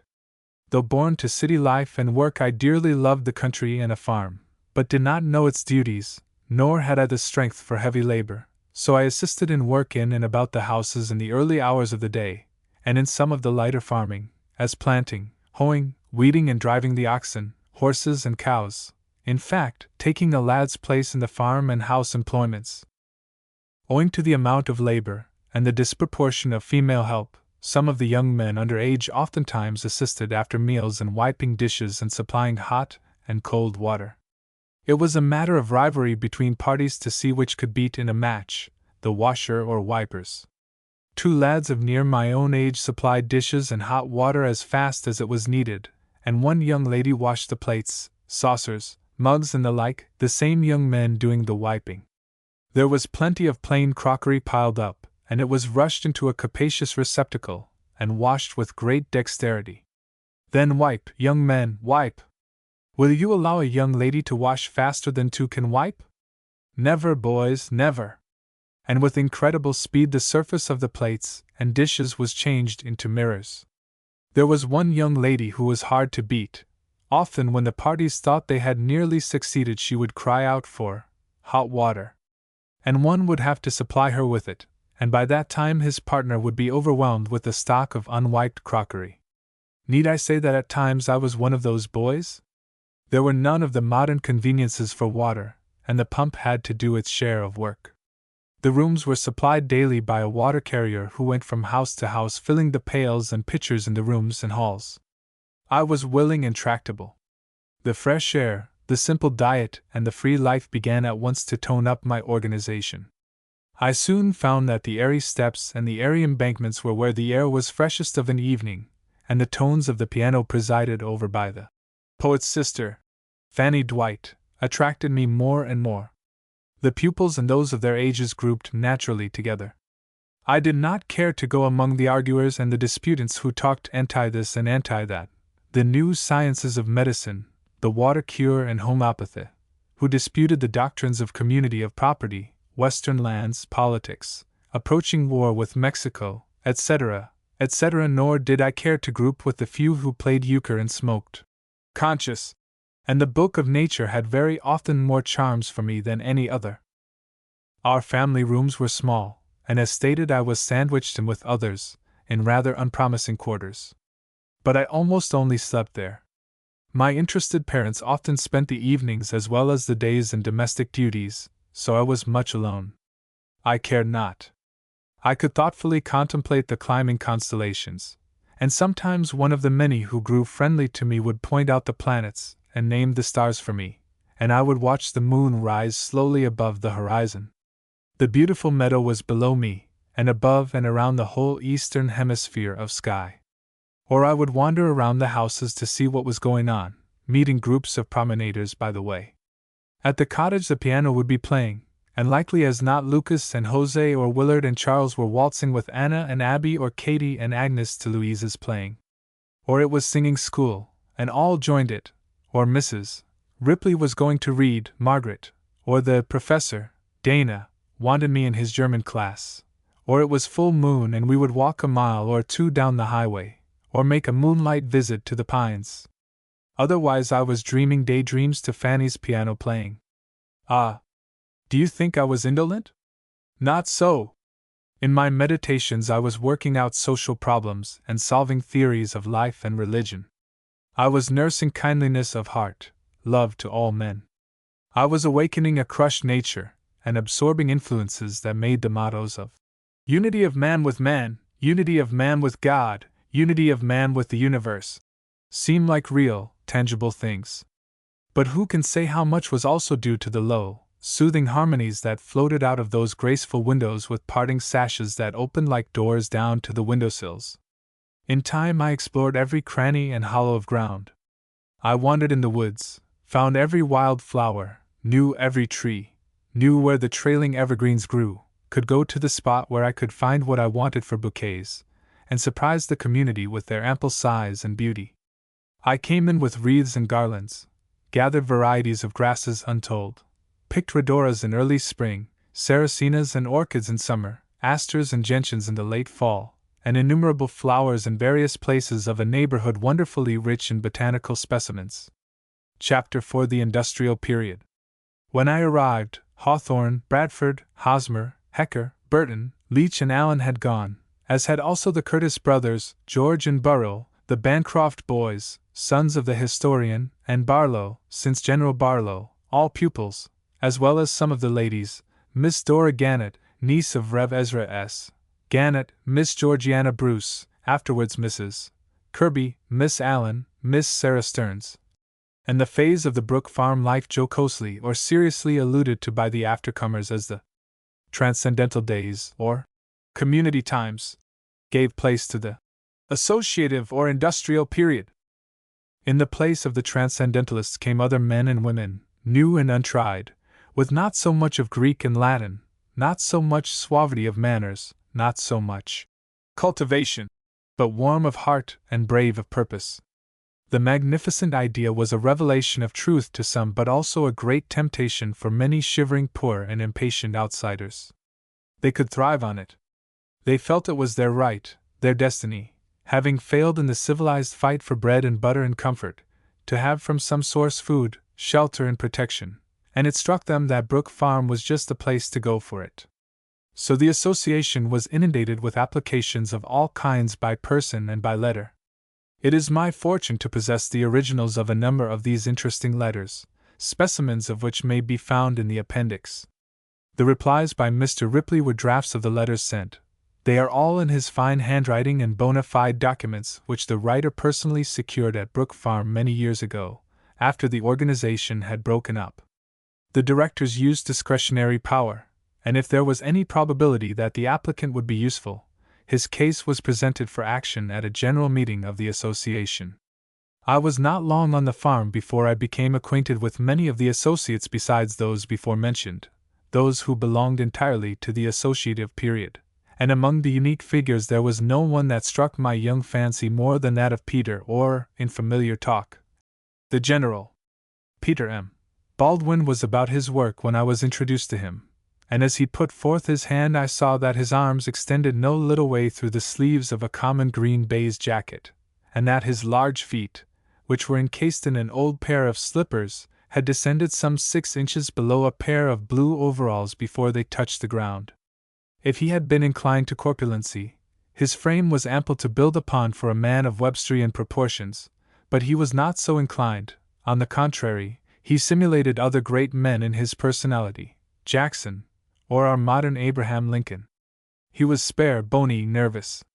His heavy eyebrows, his dark hair well sprinkled with gray, which arose straight upward from his high, indented forehead, and his large, half-Roman nose, prominent cheekbones and thin cheeks reminded one so forcibly of the pictures of General Jackson that he was by unanimous consent nicknamed the General. He shook me by the hand warmly and asked me a few questions, and it was not until after this first interview that I discovered he had an impediment in his speech. A rapid talker, he would rattle on in conversation and then stop as suddenly as though you had put your hand over his mouth. You would look up in astonishment, and then find by the contortions of his face that he was trying to speak some troublesome word but could not. The word once recovered, his speech flowed on as before and perhaps for a long while, until he stumbled upon another fence-like one, when he would dismount, take down the bars, or jump it, and proceed as before. This impediment, strange to say, never troubled the General when he had prepared a piece for recitation, for he would then speak with dignity and precision, and made the very beau ideal of the lean and hungry Cassius. He was a universal favorite, on account of the kindness and benevolence of his disposition. This generosity was superabundant, for if any of the younger portion of the family wished for the sweets of the storeroom, over which he presided, they had only to coax the General to succeed in obtaining their wishes. The General was the baker and made the bread, cake, and some of the pastry. He also assisted the kitchen group in domestic cookery. Beyond this, he was particularly fond of three things: disputation, the newspapers, and a cigar. He was thoroughly devoted to the doctrines of united industry and to Brook Farm. He was among the first up in the morning and last at night, attending to his ovens and his bread. Peter's room was at first in Attica with others, where I saw him often, and his favorite pastime was a game of euchre, which had not then worked itself into general favor. I did not care to play it then, or any cards. I was too much charmed with the life of the place, with the society of the young, with social games under the inspiration of the hostess, with love of dance and music and the ever-changing face of nature, to care for such dull solace as the pasteboard games. But the General did. He conversed, he smoked, he read the newspapers, he argued, stuttered, and talked the water cure. And one day I was surprised on going into the room to find him fully embarked for the cure of a desperate headache. What had he done?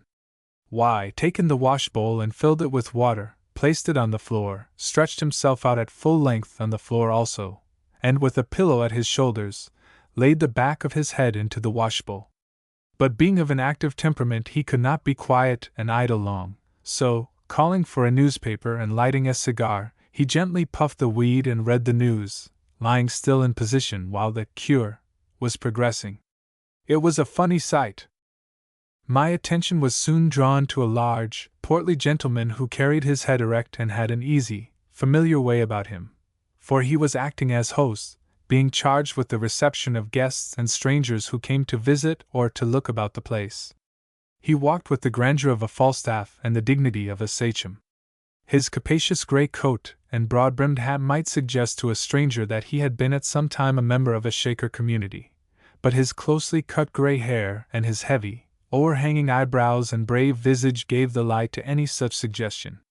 Aye, every hair that stood bristling up on that front of his seemed to stand in rebellion against such a charge, seemed saying, and growing more bristly every moment, "I a Shaker? Not I!" A large mouth was an appropriate companion to a ponderous throat and chin, which were daily shaven with scrupulous adherence to the first principles of warm water, soap, and a sharp razor, and a practice of 30 years gave a polish to his face unknown to those less adept in the art. On one occasion, some of the members fled from the tyranny of the brutal blade and let their beards grow in uncut stubble, not, however, without criticism from our host, who said in answer to their argument that it was natural for the beard to grow. "Art is the perfection of nature. Look at this garden." It was after dinner, and some were taking a few moments' rest in front of the hive, lounging on the fence, and looking down the terrace into what was called Her Majesty's garden, and toward the bubbling brook. What would it be without its walks, flower beds, and arrangement? He continued. And these fields, what would they be without the art of cultivation? You see, it is art that perfects nature. Then some wag suggested that he was trying to cultivate the field of his face, but nothing could disturb the imperturbable gravity of his composition. Gravity, solid gravity, was one of the basic elements of his nature. When, however, he lighted his enthusiastic lamp, and his warm heart gushed forth in song or story, I think I hear him singing now. A man's a man for a' that. He carried his audience with him. The Omniarch, as Mr. Rickman was called, was a man of family, his short, sprightly, nervous little wife acting as hostess and attending to the lady visitors. Many visitors asked the question of him. Mr. Rickman, do the Brook farmers hold all their property in common? With a bland smile he would say to them, certainly not. The idea of a community, as it is generally understood, is a society that owns or holds all the property or capital of its members as its own, in its own corporate right, that no one can remove, but everyone can use portions of at will, or in turn. If the ideas of the first projectors were not all definite on this point, we now stand boldly as champions of individual property. It is one of our watchwords. For what is property? It is but the extension of the individual, wings to fly with, hands to work with, dried labor, labor's product laid away for future use, to bless oneself with. It is the bottom and foundation of material society, for none exists without it, and the greater the amount, distributed fairly and justly, the greater the power and strength of the society that holds it. We take human nature as it is, as God made it. We do not propose to remake it. That is the folly of reformers and theorists, and more especially moralists in and out of the church. The desire, the personal desire, to acquire property is a fundamental trait of character more or less strong in every individual. If a society cannot be adjusted to that trait, it will fail. We think one can be. We think ours is so, as fairly as the nature of our transitory conditions will allow. We want capital here. That we can make it here in time, there is no doubt, but we must labor long to secure a plus of labor that we can dry and store for future use. Meanwhile, we want to build a suitable unitary building, which is almost an absolute necessity. Farming implements and various appliances are wanted to suit the new conditions under which we live, and many things for comfort, too numerous to mention. The host was not sparing of his words, especially when stimulated by charming questioners, in ways like these. Tell me more, Mr. Rickman.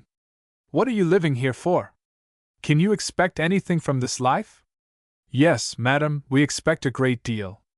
The theory of our life is that a great saving can be made over ordinary ways of living. It now takes 100 houses for 100 families, and 100 housekeepers, and probably, on the average, 100 servants, 100 kitchens, 100 fires, and as many cooking stoves or ranges, and everything in proportion. Now, by combining together the saving on the cost of all these houses and cooks, kitchens, coal and wood, dispensing with all unnecessary servants and labor, a house of magnificent proportions adapted to the wants of the combined families could be built, with elegant parlors for lectures, assemblies and music, dining rooms, kitchens and laundries which would not cost as much as the separate households full of inconvenience and discomfort. This economic side of our life is easily seen, but there are many other sides or phases that are not as readily comprehended. We are here as a protest to the unnatural life of our crowded cities. We are here to build society anew on juster principles, believing that if we once get a fair foothold, the institution will be self-supporting, and so attractive that we shall have no need to seek for true, earnest workers. They will seek us, rather than we seek them, and we shall be able to choose of the best material for an eternal city where all will be rich in the fullness of the surrounding life. And the children will be educated from the start to industry, goodness, and justice. Among the pleasant pictures of memory is that of Thomas Blake as he appeared after he had changed his civilized clothes for a Brook farm tunic of blue plaid, a tarpaulin, straw hat, and a neat broad rolling shirt collar of large dimensions that gracefully tended towards his square shoulders. I see again his dark, manly countenance lighted up by his keen brown eyes, his Roman features, his closely curling hair, his intellectual forehead and pleasant smile, and his very neat, trig, appearance. The new life seemed to fill him full of pleasure, and he was always ready for his share of work, study, or enjoyment. His short, nautical figure and his name, Blake, soon earned him the complimentary title, which with one accord we gave him, the Admiral. A nearness of age brought us together, and a strong sympathy of taste cemented our friendship. We worked, played, danced, and sung together, and wandered up and down the paths and roads discussing social problems and all sorts of subjects, ever returning in our talks to our home life, its pleasures, aims, and duties. I thought that there was a little of the dapper look about John Glover Drew, who arrived the same day with the Admiral, as I met him for the first time near the corner of the Hive. He seemed stiff and formal in dress and manner, and his face had in it the cool, matter-of-fact element which did not attract me. In fact, he looked too civilized. His clothes were of fine materials, dress coat, silk vest, and dark pantaloons. His stylish and plump person filled them out thoroughly. A tall silk hat set a trifle back on his head exposed his large forehead. A fob and seal that hung below his vest, in contrast to the Brook farm dress, made an added conspicuousness to his appearance. I can see him now, in my mind's eye, lift his watch out of its secret enclosure and examine it to secure promptness of his engagements. His large head was covered with dark, slightly curling hair. His smooth face, toned by a delicate beard and fine arching eyebrows, reminded one of the portraits of Shakespeare. His nose was short and round and his nostrils dilated when in animated conversation. The muscles of his firm mouth were ever on the play and gave life to his countenance, which when in repose assumed a heavy and somewhat stern appearance. The union between his head and body was made, apparently, by a high, stiff, black neckstock. He was fully of medium height, and healthy, but if one in his presence tried the blowing of a flute or the tuning of a violin it would set him in agonies, and the of his wrath was not forthcoming. He was wholly alive. There was not a point where you could touch him and not appreciate that the nerves of sensation vibrated and quivered. Droll and jocose in manner, he was constantly quoting from Shakespeare or the poets, of whom he had been a constant reader. He was witty, too, and did not disdain a pun or repartee. He had the elements of a good mercantile training, and was therefore just the man needed in the young association, and soon arose from one position to another, winning the meaner laurels of chief of group and head of series, and in time became the commercial agent and member of the industrial council. Thenceforth and ever after, he was more bustling than before, both in and out of doors, hovering around the barn with its horses and wagons, ever tackling up teams and starting for the city, unpacking boxes, bales, and barrels, ever in conference with the chiefs, inquiring what was needed. Anyone could see that almost everything was needed, and showing by his exterior the busy brain that worked within. Mr. Drew was an especial admirer of some of Byron's poems, and it was rumored around that the corners of newspapers had occasionally been garnished with the fruits of his pen. Here let me say that first impressions in this case gave no index to the manly, brave spirit that was in him, which, true as steel, bore to the end witness to his belief in the truth and the divinity of the associative and cooperative ideas. There was in the farming group a healthy-looking young man, of ruddy countenance and fair skin, with brown hair and beard that grew luxuriantly, who soon made himself conspicuous by his individuality, his good nature and cheerfulness. There was a positive side to his character. He was in earnest, and he put himself by his earnestness into a positive way that to the superficial seemed to savor of the important, so that Irish John nicknamed him John Almighty, and it stuck to him, as an old simile says, like a burdock to a boy's trousers. His devotion was rewarded by chances to lecture. He became one of the faithful, and faithful he has always remained. Amid all the changes of life that have come to him since, and notwithstanding the many persons indoctrinated with Fourier's ideas, he has been for years almost the only man among them broadly advocating them and directly working for the laboring man by endeavoring to organize societies and industrial unions of various sorts for their benefit. I sincerely honor the devotion of John Orvis, continued through so many years of his life. But what would be the use in sketching the characters that throng around me by the hundreds, who were associated with this new life? Good-natured, full-faced Frederick Cabot, of Boston, whose capacities were devoted to the bookkeeping department and who was clerk of the corporation, who was in the vigor of young manhood, unique of face and beard, with stout neck and low, rolling collar, when beards were absent and collars high, and plain, unpretending Buckley Hastings, who could work like a Trojan, were of them, and the corps of farmers and workers, male and female, who made the body politic. All were interesting, but they must be left out of this narrative, along with the great number of kind and sympathetic persons whose dear hearts encouraged, and whose dearer presence stimulated the association in its labor. But it will hardly do to leave out John Cheevers from the list of strange characters on the farm, because, though he did not belong there as member and was as a barnacle on the body politic, he was so quaint and queer. He was Irish and came to America as valet to Sir John Caldwell, who died very suddenly at the Tremont House in Boston. Pity, compassion, or the like induced Mr. Ripley to befriend him, and being introduced to the life he became, as may be said, omnipresent. His education, his refined tastes, seemed to spring from a crude and vigorous soil. Travel and contact with high and low made his conversation interesting, and the mystery of a supposed relationship with Sir John added a romance to his life. His affection for many of the residents was very great. He was introduced into associative life in transcendental days, and many a tale he told of the departed ones, often alluding to them as extinct volcanoes of transcendental nonsense and humbuggery. Like many of his countrymen, he carried things to extremes. Extremes in language were the most common, for he had all the oiliness and glibness of an emeraldic tongue, and in conversation, when a little excited, the words tumbled out with headlong velocity or flowed like molten brass into the mold of the founder, and, to carry the simile farther, some would sputter over. He had in his storehouse of language many queer phrases and sayings that he brought out to embellish his conversation, some of which were only used as a corde de reserve, or brought into action when all others failed in argument. He prophesied that all people, no matter how high they might carry their heads, would sooner or later find their level. He believed in the practical. All folly and nonsense were eschewed by him, and yet no one was more fond of a joke than he, excepting when it was played on himself. John professed great love for the Mother Church if you attacked it, but if anyone spoke earnestly in its favor he was equally persuaded by him not to believe in such Jesuitical nonsense and folly.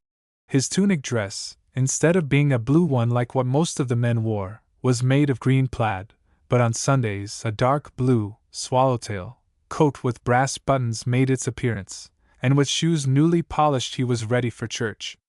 Unlike the majority of the men, who wore the hair moderately long, his was cut short to his putte, not a straggling hair protruding itself beyond the others. In deference to the seventh day, he exchanged his shirt of blue cotton for a white, well-starched linen one, and donned a high black lasting neckstock and dark vest, and shaved his face so clean that it reflected his own sunshine if not the solar ray. In person he was of medium height, with a head of thick, dark, almost black hair, slightly sprinkled with gray, and his small dark eyebrows were high above his full eyes which were set almost flush with his forehead. The muscles of his face were prominent, and deep lines were marked around his large mouth with its long under lip, which half the time was on a broad grin. He walked with a headlong sort of gait, his body slightly bent forward, deriving its motion from the lower portion of his frame, without that swaying of arms and chest so common, and which gives grace to motion. He was ever moving, bustling about, ever inquiring, now for this one, then for another, occasionally taking from his pocket a small paper parcel into which he thrust finger and thumb mysteriously and guardedly, and turning half away from you would make the cabalistic motions common to imbibers of old rappee, and having satisfied the desire of that extraordinary pug nose of his, would be off in a twinkling to some distant part of the farm, where you may be sure that he was edifying his hearers with a specimen of good nature, and the peculiar intonations of a mellow voice flavored with genuine brogue. There are two friends of the movement who cannot be left out, who were often on the farm, whose characters were very unlike and almost at antipodes, yet both were impressed with the associative theories. One of them viewed them from a Christian and moral side, believing that Christianity favored them, that they were productive of the earthly end toward which the sublime doctrines of Christianity pointed, and the other believed that scientific social organization alone would act so powerfully as a stimulant and teacher to humanity, that mankind and human nature would gravitate to their own sublime places at once if an organization was presented suitable to their needs. They were Albert Brisbane and William Henry Channing. Among the devoted friends there was no one for whom we had greater admiration and esteem than Rev. William Henry Channing. He was a Unitarian minister and a nephew of the celebrated Rev. William Ellery Channing. His figure was tall and stately, though rather slender. He carried himself finely, and walked with head erect. His features were sharp-cut, clean and regular. His hair was dark and curling, and worn a trifle long for these days. His forehead was high and slightly retreating. His eyes were sharp and piercing, deeply set, with delicate dark eyebrows. His complexion was warm and brilliant, his beard closely shaven. He had a pleasant smile which, when it deepened, showed a fine set of white teeth. All of these physical signs were in his favor, but there was about his face, so handsome at times, an earnestness that seemed almost painful, when, devoted to the cause, he spoke with the burning, eloquent words he so often uttered. In social life he was charming. His voice was soft and melodious. His education and talents were of the finest order. He was a firm believer in the mission of Jesus Christ to bring peace, order, and justice out of our social chaos. He was an associationist from the Christian side, if I may so speak. His belief in Christ was so thorough that it made him think all things possible that were Christ-like, and he believed that associated life contained more of the spirit of Christ in it than any other form of society, ancient or modern. He desired to join the organization with his wife and young children, but Mrs. Channing did not, and we were deprived of his union with us, as well as of the company of a charming woman and her family. But he was around us like a protecting spirit. He spoke on social occasions to us. He was full of inspiration and full of hope, though his education was not of a practical sort after a worldly standard. He couldn't calculate market values. Neither could he organize a workshop or build a barn. His thoughts were for greater things, for everything that elevated large numbers of people: education, morals, faith, peace, anti-slavery, and the good government of his country. One Sabbath afternoon we were invited to meet with him in the nearby beautiful pine woods for religious services, and like the pilgrims and reformers of old, we there raised our voices in hymns of praise, and listened to a sermon of hopefulness from his eloquent lips. Would we had a picture of that marked company as they were seated around on the pine leaves that covered the ground, following their attractions, by joining in groups with those they most admired or most sympathized with, young and fair, bright and cheerful, as they mostly were, with the warm sunlight glinting through the sighing pines, hearts and eyes illuminated with great thoughts, hands and faces browned with working for great, world-wide ideas. Memory is the only photograph of it, and be assured the picture is a beautiful one. The church was Channing's first love, but he found it bound with creeds, and not broad enough to cover all humanity, as his great bounding heart did. After music and an inspiring address under the trees, and the arches of nature's temple, looking heavenward, he said, "Let us all join hands and make a circle, the symbol of universal unity, and of the at-one-ment of all men and women, and here form the church of humanity that shall cover the men and women of every nation and every clime. Who shall say that it was not so, that then and there was not formed one of the impulses of life, one of the branches of the spiritual church that shall live forever?" Their daily toil, the 1,001 annoyances they had to submit to from uncomfortable surroundings and private discords, for no one need think that all the persons and those connected with them who came to Brook Farm were equally inspired and interested, and the risk of personal losses were part of their pledge and baptism of earnestness.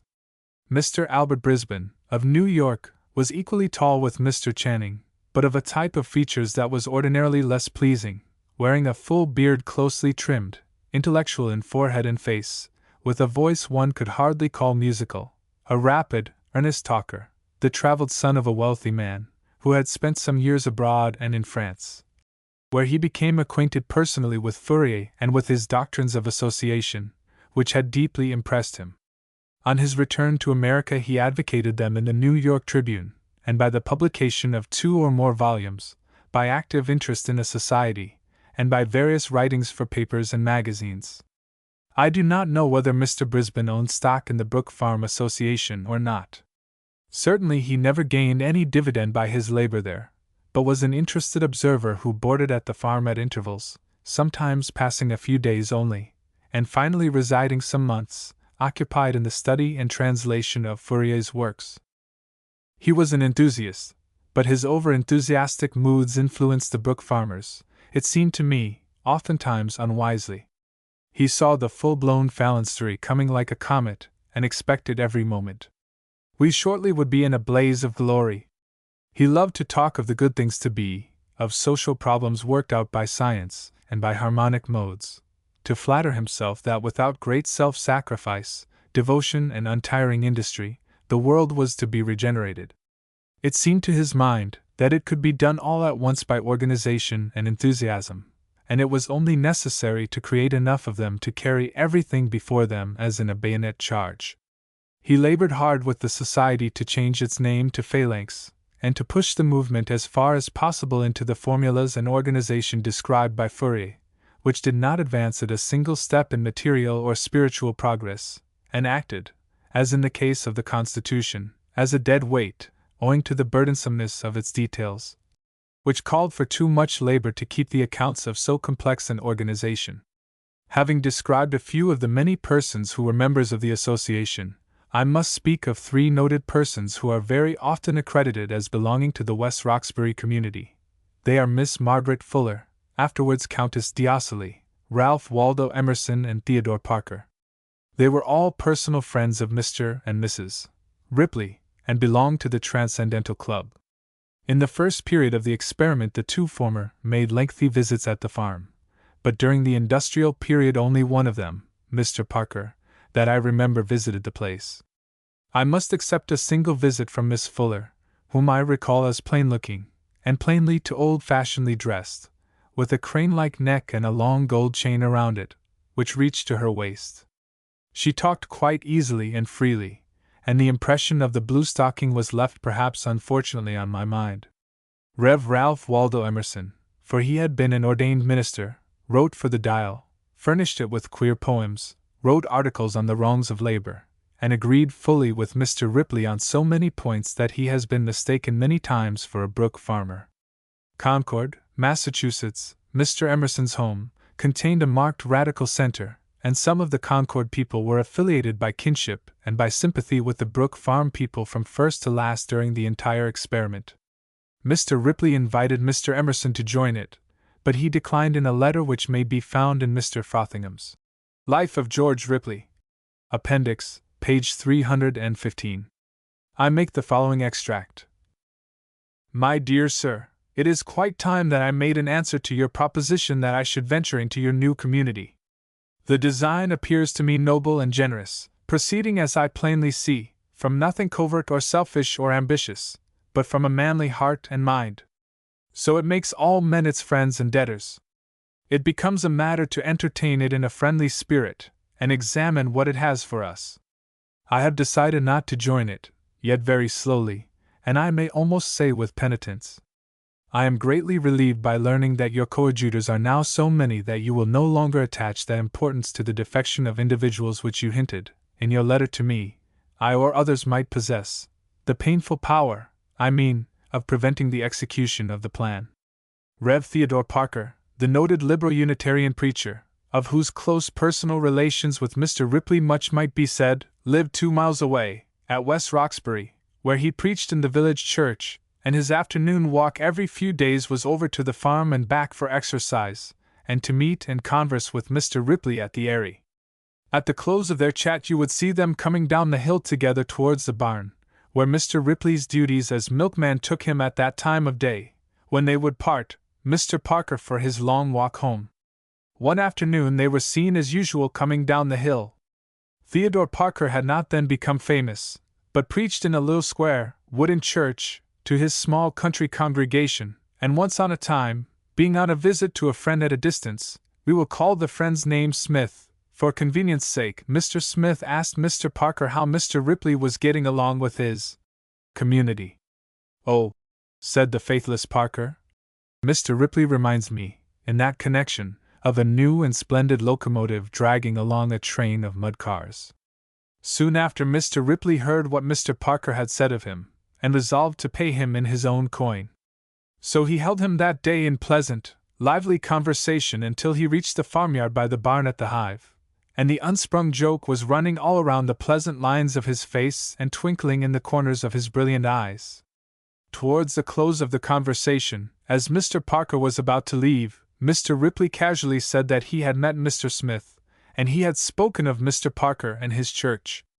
"Indeed," said Mr. Parker. "And what did he say of me?" "Well, if you must know," Mr. Ripley replied, "he said that you and your little country church over there in West Roxbury, with its few dozen of farmers, reminded him of a new and splendid locomotive dragging along a train of mud cars. It would have been worth a month of an ordinary lifetime to be there when Mr. Ripley exploded his joke, to hear his merry peal of laughter, whilst his sides shook again, and his reverend friend stood confounded. But such little jokes did nothing towards rupturing the sincere confidence and friendship of these two brave men, and soon after this Mr. Parker was writing pleasant notes to the Archon, as Mr. Ripley was often called. By good fortune, I am the possessor of one of them, and as it shows the playful side of a great man, the side often withheld from the public, I give it here. It is charming. It is without date and reads: Arconite Illustrissimo, I have just received a letter from the Secretary of the Navy, who informs me that he has jurisdiction over the waters of the U.S.A., and accordingly over Brook Farm. He therefore requests me to investigate your proceedings and report to the department. He thinks of appointing yourself to the command of the fleet destined against Texas, and wishes me to sound you on that point. How would Little John do for California? I am to come over tomorrow p.m. and make investigations, so have the chips picked up and the pigs shut up in the library. Now hold yourself in readiness to receive Blanco White, who thinks you were one of the greatest men who had appeared since Balaam the son of Beer. Pray reward him for the honor he has done you. Yours T. Chapter 5. The Rush and Hum of Life and Work. The departure from the ordinary mode of living initiated at the farm seemed to stir up every curious, investigating and odd mortal, from one end of the country to the other, and they all wanted to visit the place. At first they were made welcome to the table, and to what there was to spare of the members' time, but when their name was Legion, the Board of Government found it necessary to exact a fee for meals. This did not diminish them. The cry was, "Still they come!" Men, women and children were passing from hive to area on every pleasant day from May to November, and over the farm, back to the hive, where they took private carriage or public coach for their departure. Among these people were some of the oddest of the odd, those who rode every conceivable hobby, some of all religions, bond and free, transcendental and occidental, anti-slavery and pro-slavery, come-outers, communists, footists and flutists, dreamers and schemers of all sorts. The number of notable persons who visited the farm at this period was large. I was too young to appreciate the positions they held, in literature, the church or the nation, but append a list of names, selected almost at random, mostly of distinguished persons who were occasional visitors. Horace Greeley, Parke Godwin, Henry James, Freeman Hunt, Charles Kreitzer, Henry Giles S. P. Andrews, all of New York, Rev. O. A. Brownson, Rev. James Freeman Clark, Rev. Henry A. Miles, Rev. Edward E. Hale, Rev. Samuel Osgood, Rev. Frederick T. Gray, Rev. A. B. Green, Rev. C. A. Greenleaf, Hahn, John G. Palfrey, Hahn, E. Rockwood Hoare, Hahn, George H. Calvert of Newport, R. I. Hahn, Charles Sumner, Judge Ellis Gray Loring, Judge Wells, Dr. W. F. Channing, R. H. Dana, A. Bronson Alcott, George B. Emerson, Samuel G. Ward, Marcus Spring and Edmund Tweedy, of New York, James A. K. of Philadelphia, W.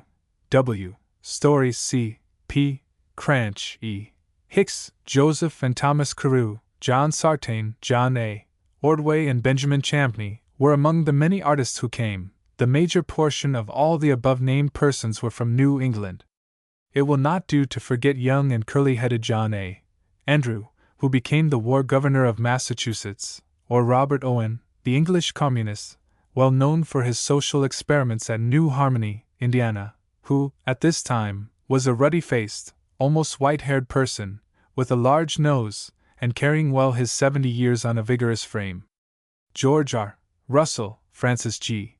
Shaw, and Theodore Parker, with their wives and members of their families, were very friendly visitors. There were numerous ladies, also, who came. I remember Miss A. P. Peabody, Pauline Wright, Mary Gove, and sweet Lydia Maria Child, of New York. The old record book that lay in the reception room at the Hive would reveal a list of 4,000 names, registered in 1 year, to select from, but alas! It is lost forever. A. Bronson Alcott came one day and brought his friend Lane, who was anxious to visit the community. But Lane was opposed to eating anything that was killed or had died, so he ate neither fish nor flesh. Neither would he wear wool, because it was an animal product, for he did not like animal products. Neither would he wear cotton nor use sugar nor rice, because they were the products of slave labor. And finally, he walked from Boston in a linen suit, because he would avoid using a horse, for his argument was that the value of time spent in providing food, lodging, and care of animals was not returned to the owners for the outlay. Lane came from England, and was not a Yankee crank, as some might possibly think. Miss Louisa M. Alcott wrote of him in connection with her father and herself, in an article entitled, A Journey to Fruitlands. Judging from my remembrance of all the characters, the picture is faithfully drawn. Among the odd visitors the climax was reached, when a man came to pass a day and a night, who announced that he had no need of sleep and had not slept for a year. The statement was passed by as a mere whim, we thinking of course that when night came he would not refuse a bed, but he did. After spending the evening at the Eyrie, where the visitors were more especially entertained, he was notified that an attendant would show him to his bed, but he politely declined one, and as there seemed to be no other way, he was allowed to remain in an easy chair, with a lamp burning, after the household had retired. It was late when Irish John Cheevers, our odd genius, prowling about the premises on his way to his room at the cottage, saw the light in the airy parlor, and supposing some of the household were awake, went softly up and looked in at the window. There sat the visitor in the chair, asleep. He then went in, but his noise aroused the sleeper, and as John couldn't possibly keep his tongue still a minute, he said, "I beg your pardon, sir, I did not intend to disturb your sleep, not in the least, sir," in his palavering way, at which the stranger protested strongly that he hadn't been disturbed, as he had been awake all the time. In the morning the stranger was there, still sitting in his chair, and declared he had passed the night pleasantly, but had not been asleep. Of course the improbability of the thing made, as the newspapers say, a sensation. "By gad," said John, "I caught him asleep in the airy parlor. I did, upon my word, I did, my very self." John wasn't inclined to be profane, but when anyone pretended to be what they were not, it aroused his combative spirit, and it was the blank humbuggery of the thing that mightily displeased him. But the time came when the laugh was against him. He had been in bed and slept some hours one summer night. It was the time of the full moon, when its transcendent beauty led the young folks to wander over the farm from house to house, to sit a while on the doorsteps or on the knoll at the Hive, to sing Das Clinket, or such part songs as "Row gently here, my gondolier," or "The lone starry hours give me love, when calm is the beautiful night," or anything else to let out the joyousness of their hearts. They were not wild, for they labored enough to take away the wildness that indolence brings, and to sober them down to the cheerful mood, and cheerily would talk to one another of the people around them, and of the 100 little excitements the novel life led them into, that were wanting elsewhere, and often it was an hour or two later than the usual time for rest, before they were in bed. John had been to his couch, and when he awoke it was broad daylight. He dressed and went down to the Hive, and as someone was going away early to Boston, concluded to get the wagon ready. But first he looked into the kitchen. The door was unlocked, as it always was, day and night, There was no one there, and it was surely time someone should be up. He drew out the light wagon from under the shed, and went for the harness. All the time the universal stillness surprised him. Where could all the people be? He thought he would see how high the sun was, and looking up into the sky, beheld the full face of the most beautiful moon that ever shone on God's fair acres, when a new thought struck him, that he had mistaken moonshine for daylight. He wheeled the wagon into the shed, and then went for another long nap, but some of the young men, who hadn't been in bed a great while, overheard the movements, and had their laugh and fun out of it. During the first spring and summer of my stay, my hours were largely spent in the farming series, working in the various groups. I assisted at planting, hoeing and driving, or leading the horses at the plow. I also helped the gardener, who arrived with plants, in the care of them and in the ornamentation of the place. According to the science of Fourier, everything is naturally arranged in groups and series. A group consists of 3 or more individuals or things, and a number of similar groups together make a series. To have harmony in society requires the application of this law or arrangement to all the relations of daily life. Or in other words, it is natural to be thus arranged in industrial and social life. The Brook farmers, being ambitious to introduce a resemblance to such an organization, for it could be but very faintly shadowed by their few members, and also desirous to indoctrinate all into the idea of this natural arrangement, organized groups and series, in the following manner as proposed in the new Constitution. 3 or more persons combined for some object or labor made a group, harmonic numbers for groups, 3, 5, 7, 12, etc. A series consisted of 3 or more groups for a similar object, joined under one head or chief. To illustrate the system, we will suppose it to be the spring of the year. The farming series will then consist of the following groups. First, a cattle group, which attends to the feeding, grooming, and general care of the cattle, horses, cows, oxen, pigs, etc. It may include the milking of the cows, or that may be a group in itself under the name of the milking group. Second, a plowing group, who attend to the plowing of the fields. Third, a nursery group, who have the care of the young trees, grafting, budding, etc. Fourth, a planting group, which may later in the season change into a hoeing group, or into a weeding group, or into a haying group, or a separate organization for each may continue till the end of the season. Each chief of a group recorded the hours expended in labor in his group, so that it was possible to tell, at the end of a season, how many hours had been spent in a given occupation, as hoeing, weeding, planting, etc. These groups, each having a chief, formed the aforenamed series, and the heads, or chiefs, of all the groups together elected the head of the series, who kept a record and had general charge of the work done under his management. The mechanical series, consisting of shoemaking, carpentering, sash and blind makers groups, were usually the same persons the year around. If, however, the shoemaker was tired of his group, and could be spared, he took his hoe and rake, and went into some group in the farming series for a change of occupation. The hours he spent there were put to his credit on the book of the group in which he labored in that series. The domestic series had care of the houses and all domestic work, and was divided into consistory, dormitory, and kitchen groups. There were also washing, ironing, and mending groups, and perhaps some others. The beds, rooms, halls, and lamps had to be attended to every day, water and towels provided, and the dormitory and consistory groups, situated as the Brook farmers were obliged to go from house to house to attend to these duties. There were independent groups on the farm, not connected with any series, as the teachers' group, and the miscellaneous group, who did a variety of miscellaneous work, and there was a commercial agent who bought and sold goods for the association.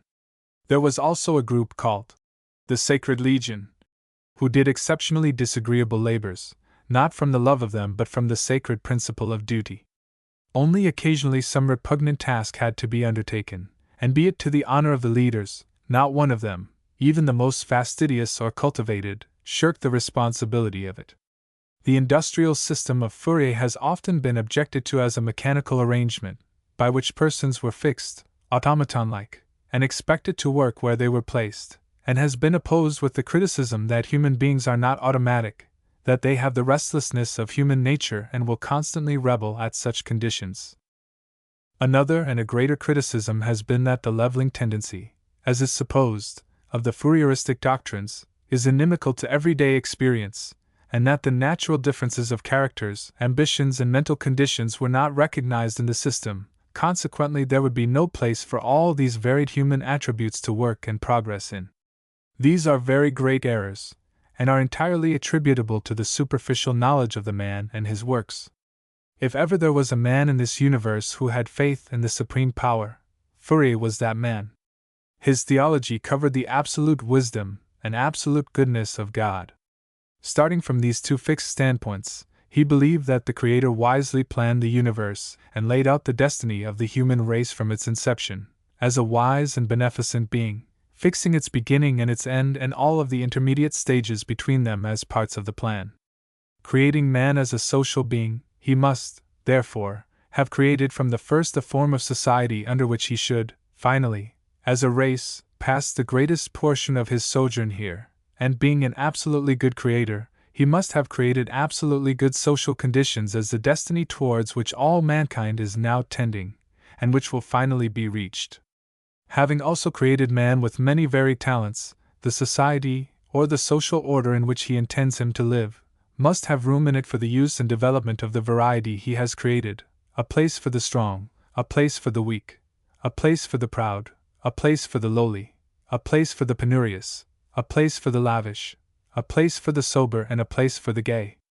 Moreover, if the Creator is wise, he has created just the number and variety of mental and physical personages to fill the otherwise empty places, and no others, for, if he has created a surplus of them, he is unwise, and they must be in discord with the rest.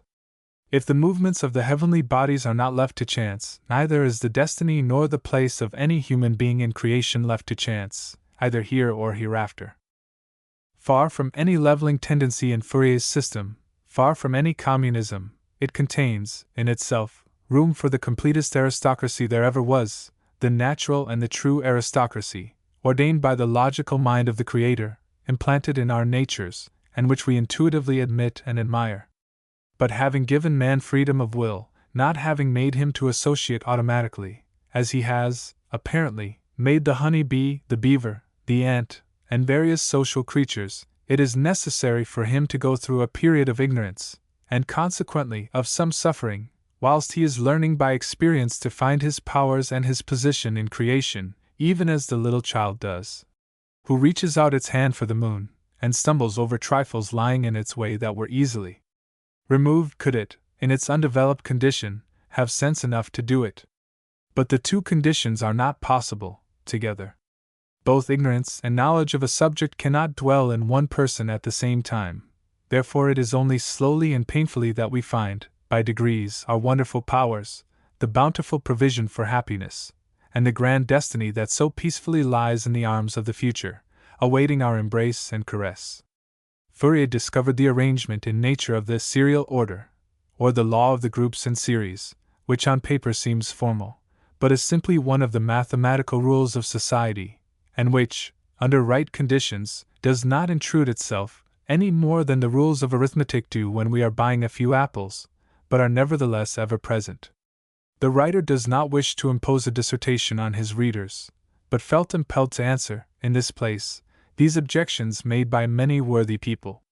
The workshop, which was being built at the time of my arrival, was 2 stories in height, 60 by 40 feet in size, with a pitched roof, well lighted with windows, and situated some 300 yards behind the hive, in a northwesterly direction. At its further end, in the cellar, was placed a horse mill, afterwards exchanged for a steam engine, that carried the machinery for all the departments of labor. Our engineer, Jean M. Palisse, a worthy Swiss, a very intelligent man, had a calm face that fitted well with the quiet wreaths of smoke he sent up on the air, from his almost ever-present cigar. It was our delight to coax him to bring out his violin on dance nights, and give us a charming waltz or two. You would hardly associate his intelligent and pleasant face with the dull work of an engine-room, but he was there day by day, faithful and regular as a clock, for he was in earnest. He had the sublime faith in him, and in later years held a responsible position in a wealthy importing house in New York City. The shop was partitioned off, according to the needs of business, and in the time of our greatest numbers, when crowded with members and visitors, no other place being found to stow people in, beds were placed in its upper story. The general impression of my first summer at Brook Farm is that it was one of great activity and great hopes. Everywhere the ambition was to enlarge, to increase the number of members, to increase the occupations, to increase the tillage by turning over the grass-grown meadows and laying down more land, to increase the nursery for young trees and plants, to increase the hay crop by clearing the brushwood and mowing the stubble close. Everywhere were busy people with plows and cultivators, hoes and rakes, and I was with them wherever there was work to be done. The glory of the summer was the hay field. On the fair meadows we turned and gathered the hay. It was a large crop.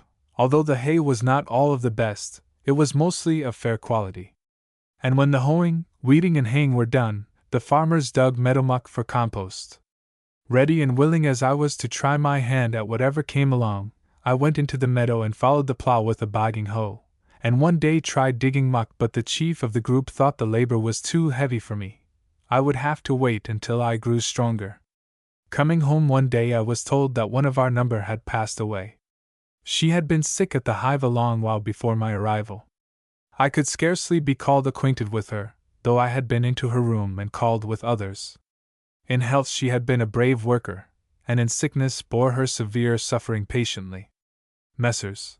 Chiswell and Tyrrell of the carpenters' group were called on for their help, whilst Mrs. Pratt and others prepared the body for its final sleep. Members of the direction selected a lovely spot in a little pine grove beyond the Pilgrim House for a grave, and we gathered for a last service. I expected to hear Mr. Ripley speak, but true to a sensitive instinct of propriety he did not, for though he was at the head of the association, she had her own faith and creed which he deemed sacred.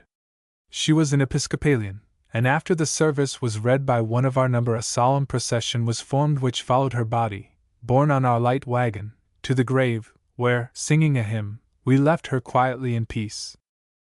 Soon after, the gardener planted some young evergreens, and placed flowering shrubs and a little fence around the sacred spot. If one must die, must surrender life, oh, where can it be done better than under such circumstances? From first to last no stranger's hand had aught to do with this sister either in life or in death. No idle or curiously intrusive person came near, and all the surroundings, though simple, were in keeping with the solemnity of the occasion. There was no pomp or rivalry of show, no gaudy deckings, that we in our hearts despise, but which an unhallowed custom forces upon us, but all was done decently, lovingly, peacefully, and well. It was a simple name she bore, Mary and Williams. There was an amusement group, the members of which did not receive pecuniary compensation. Its duty was to provide amusement for the people and the scholars, as often as could be afforded, without trespassing on school and daily duties. Miss Amelia Russell, a little, plump woman, with a pleasant smile, dimpled cheeks, round, laughing eyes, cultivated and easy manners, was chief of this group for a long period. Her title was the Mistress of the Revels. Under her direction there were various plays, games, dances, and tableaux. Besides the walks in the fields and woods, there was an occasional children's festival in the grove of pines, in which a large portion of the elders joined. There were plenty of amusements, for although the amusement group took general charge of them, there was nothing to prevent any person or number of persons from amusing themselves to any extent, and in any way, not interfering with the business of the place. Being among the miners, the pleasures of dancing and roaming over the diversified country were most attractive to me, for the young people danced without expense, as we were, anywhere, any time, for 5 or 10 minutes, an hour or an evening, and it never became a dissipation. It was too natural and common to be a dissipation. There were never late hours. There was no dancing for show, or to display handsome clothes, but simply for the love of it, its harmony and love of one another's society and companionship. When the cares and lessons of the day were laid aside, and the evening meal was over, we sauntered up the hill to the Eyrie, and passing near the cottage, would perhaps find someone at the piano in the music room, and if we numbered 4 or 5, would waltz or dance to one or the other's playing, the players and dancers taking turns until it was time to stop. It might be there was a class in history or in reading at 8, or maybe singing school would soon commence. If so, that terminated the matter. Perhaps there was to be music at the Eyrie. There was no formality. We went without ceremony to hear it. There were times when there was a regular dance at the Hive. The mistress of the revels was kind enough to assist young or old, whose education had been neglected, and who had never been taught their steps, by forming a dancing class and including all in it, and it would have done your heart good to see the old fogies try for the first time in their lives to put on grace. Grace it was, but often of the oddest kind. Imagine the tall, spare figure of the general, turned of 40, full 6 feet in height and stooping in the shoulders, all legs and arms, who could sit in a chair and wind his legs around each other until the feet changed places, and sit comfortably so, as pupil of the plump, little woman, straight as an arrow, and only, at a guess, 4 feet 6 in height, and looking shorter for her plumpness, taking his 1, 2, 3, and forward and back steps. Imagine, also, all hands seated at the supper tables, with the rattle of knives, forks, mugs, and plates, and the full buzz of conversation, waiters crowding up and down, supplying the fast vanishing food, and everything cheerful, when a rapping on one of the tables arrests the attention of all. One of the gentlemen, arising, announces, "There will be a dance in this hall this evening, at 8 o'clock, to which all are invited." This is received with applause by the young people. Perhaps it is a surprise to them, for some of the pupils who have a little pocket money have gained permission of the authorities, and have sent for the Dedham fiddler, as our Dane used to call him, to play the violin and call the dances. As for music, our orchestra was not very large. I am almost ashamed to say that one violin, solitary and alone, or a piano brought down from the cottage, was often the only solace and cheer. But then the room was not large, and certainly it was not high, so that nothing was lost in its expanse, and truly the young man played very well, and I remember there were some brass instruments used on an especial occasion. You should have been standing outside, looking in at the window just the time that supper was over. Wouldn't you have seen some busy young folks, clearing the tables and washing the dining room ware? And you would have seen the clean, white mugs and plates put up in huge piles in the dining room closet. Wouldn't the benches and tables disappear quickly, and the floor be swept, and the lamps lighted, and everything put in apple pie order? And then the young women workers would disappear, and in a few minutes reappear dressed in their best, like magic pictures of youth and beauty, adorned in simple garments, with a rosebud or a wreath of partridge vine michela, with its bright red berries, woven into their tresses, or with some simple adornments, and then for an hour or two of enjoyment, the dance would commence. One by one, after the young persons were in the midst of the revelry, the older persons would come in, and the non-dancers would range around as spectators, and now and then you would distinguish our leader by the curly locks, the gleaming eyes and gold-bowed spectacles, his glowing face expressing satisfaction in our enjoyment. At 10 o'clock, the dance ceased. Immediately the tables and dishes would reappear, as if by enchantment, and in a twinkling the dining room was arranged for the morning. We had had our pleasure, and were ready to pay for it by restoring things to immediate order. Besides, what young man could leave the young ladies to set the tables alone, after having danced with them all the evening? After this there were hours enough left for sound sleep, and there were no headaches in the morning. The result was, all the young people grew strong, graceful, and healthy.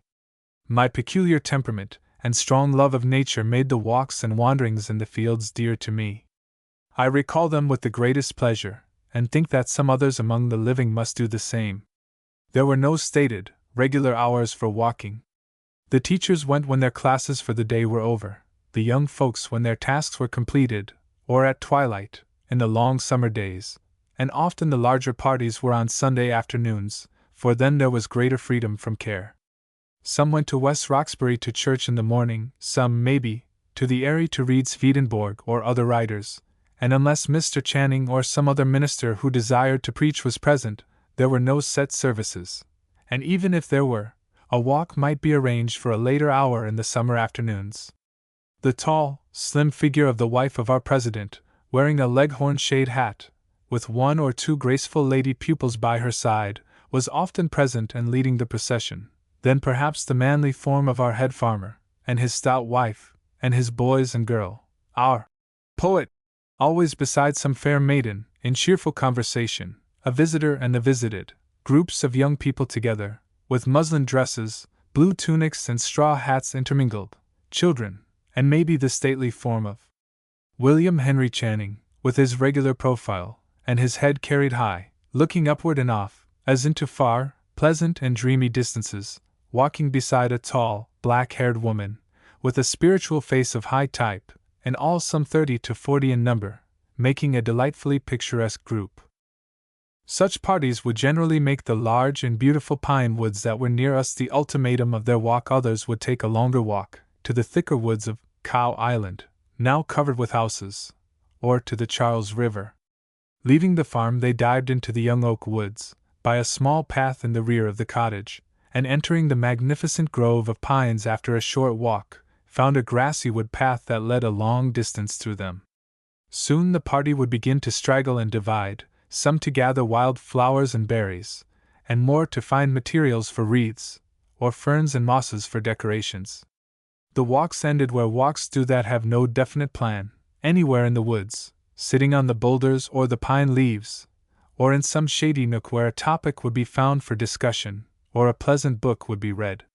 When the supper horn sounded, you found the absent ones together again, with bright, rosy faces and good appetites, and only a few of the younger folks would be late, who had strayed farther or walked slower, to enjoy the companionship of those of the same age, to listen to their sweet voices, and to linger, as only young folks love to linger.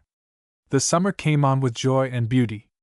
I recall the long waves of nodding grass, that swayed in the June wind and were chasing each other, fugue-like on the broad meadows. How beautiful it was, tipped with its various hues of green, yellow, red and purple, bending and rising as each breath of wind passed over it. The crops looked well, and the table was supplied with varieties of garden produce. If you approached the farm in the middle of the forenoon, you wondered where all the people were, but at the sound of the first horn, half an hour before dinner, from bush and briar and greensward shade, they would begin to start out like Robin Hood's men, and when the second horn was sounding, the tri-daily procession was fairly on the move, approaching the hive from all sides. It was a very pretty and novel sight. The men had been in the field planting, hoeing or weeding, the farmer's triad of duties in the vegetable field, and as they worked side by side, the questions of the day were discussed with freedom and with partisanship, but with good nature. The one who had a bias for art brought forward his art hobbies. The dress reformer aired his and the vegetarian argued his cause. Personal questions often came to the front, as how Smith probably voted in the association meeting in the case of the admission of some mooted person. He was so sly you could not find out.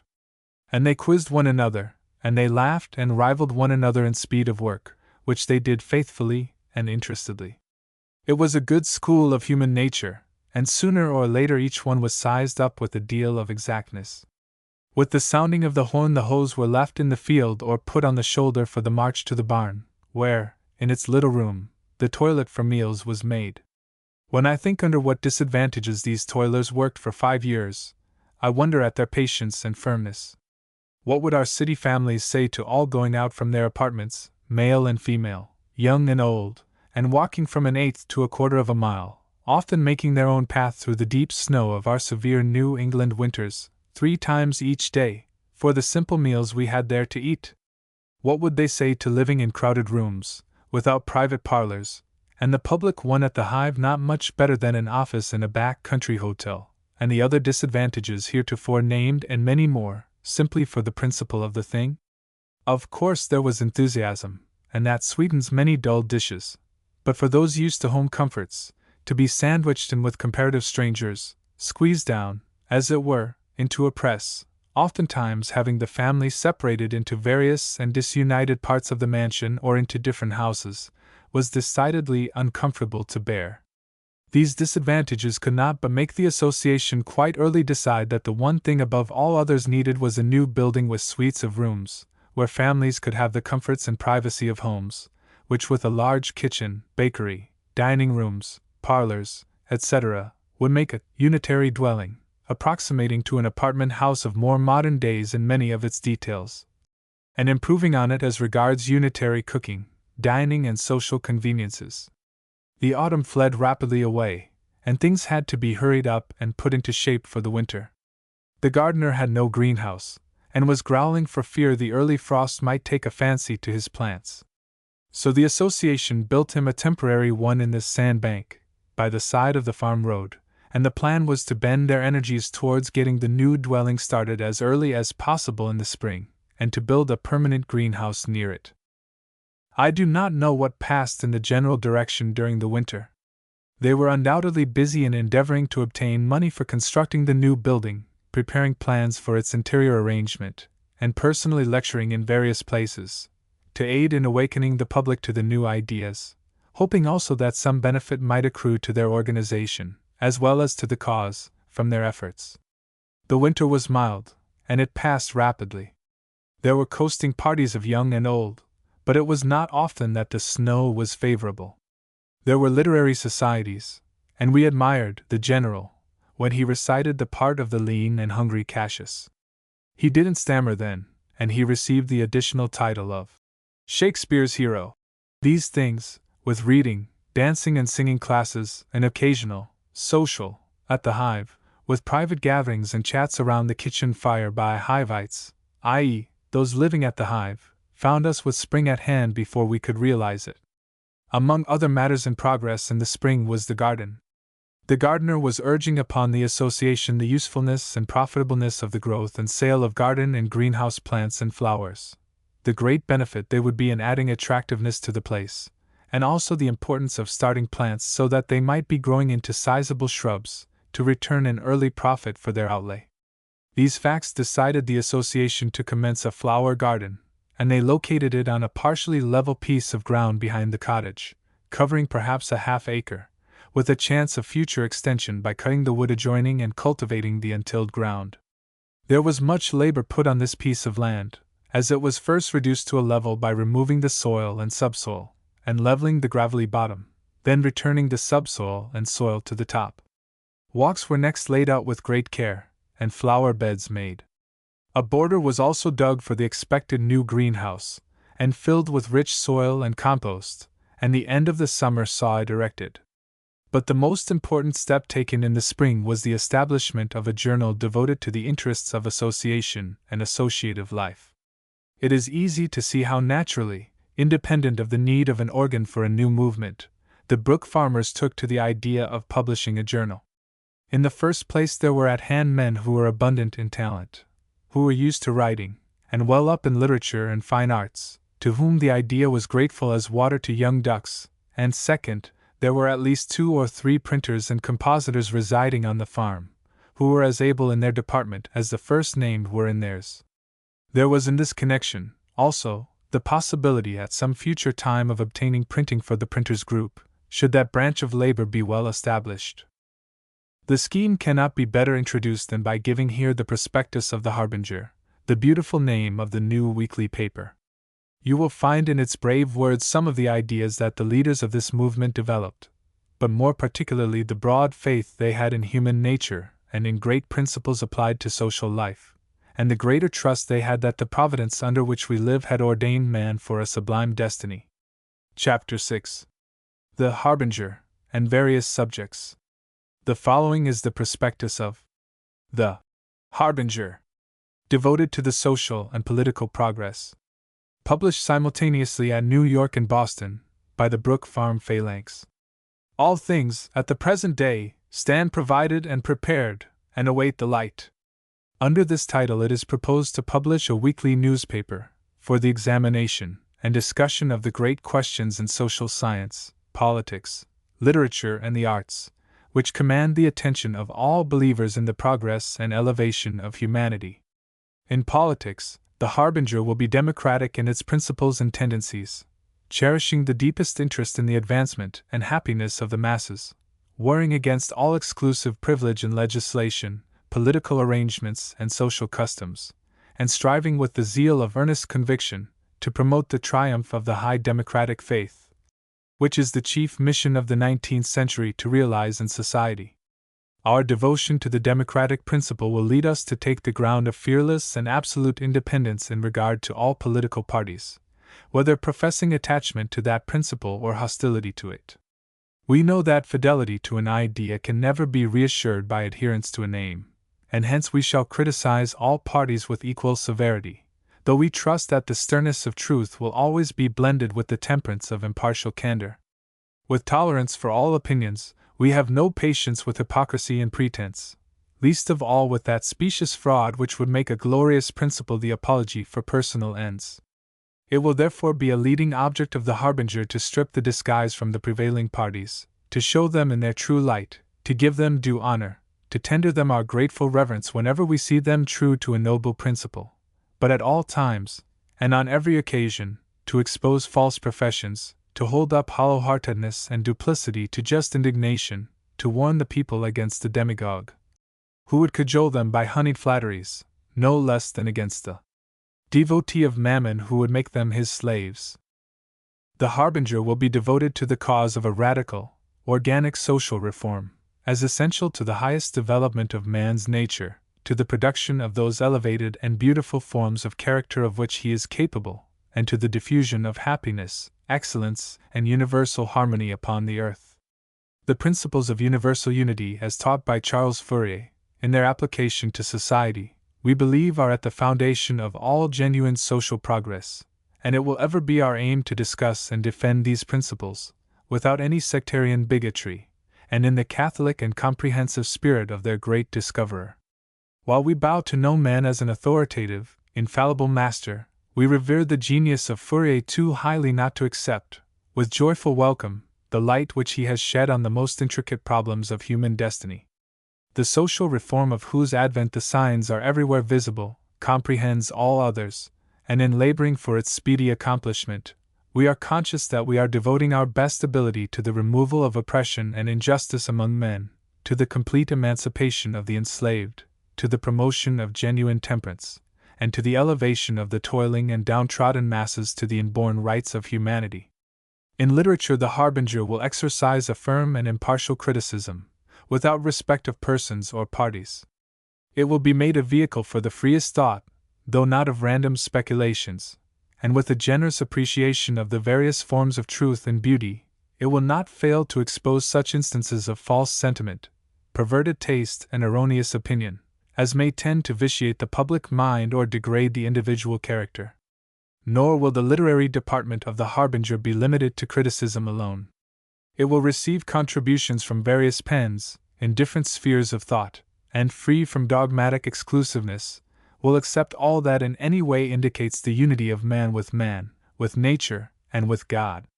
Consequently, all true science, all poetry and arts, all sincere literature, all religion that is from the soul, all wise analyses of mind and character, will come within its province. We appeal for aid in our enterprise to the earnest and hopeful spirits in all classes of society. We appeal to all who, suffering from a resistless discontent in the present order of things, with faith in man and trust in God, are striving for the establishment of universal justice, harmony, and love. We appeal to the thoughtful, the aspiring, the generous everywhere, who wish to see the reign of heavenly truth triumphant, by supplanting the infernal discords and falsehoods on which modern society is built, for their sympathy, friendship, and practical cooperation in the undertaking which we announce today. The Harbinger was launched, and it weathered the storm for 4 years, until its editors sought other and wider fields for their genius. Besides the motto on the prospectus, they took the following from Rev. William Ellery Channing. Of modern civilization, the natural fruits are contempt for others' rights, fraud, oppression, a gambling spirit in trade, reckless adventure, and commercial convulsions, all tending to impoverish the laborer and render every condition insecure. Relief is to come, and can only come from the new application of Christian principles, of universal justice and universal love, to social institutions, to commerce, to business, to active life. It was printed in quarto form, 16 pages to every number, with clear type and in excellent style. The index of the first volume bears a list of 22 names as contributors, and it contains many worthy ones. The New York names were as follows: Albert Brisbane, William Henry Channing, Christopher P. Cranch, George William Curtis, George G. Foster, Park Godwin, Horace Greeley, Osborne McDaniel. The New England names were Otis Clapp, Boston, Massachusetts, William W. Story, Boston, Massachusetts, T. Wentworth Higginson, Boston, Massachusetts, James Russell Lowell, Cambridge, Massachusetts, J. A. Saxton, Deerfield, Massachusetts, Francis George Shaw, West Roxbury, Massachusetts, John G. Whittier, Amesbury, Massachusetts. Other contributors were E. P. Grant of Ohio, A. J. H. Duggan of Philadelphia. The Brook Farm writers were George Ripley, John S. Dwight, Charles A. Dana, Louis K. Rickman. In the second volume are two more of the Channing family as contributors, Dr. William F. and Walter, and also the name of James Freeman Clark, of Boston, with an additional writer from Brook Farm, John Orvis.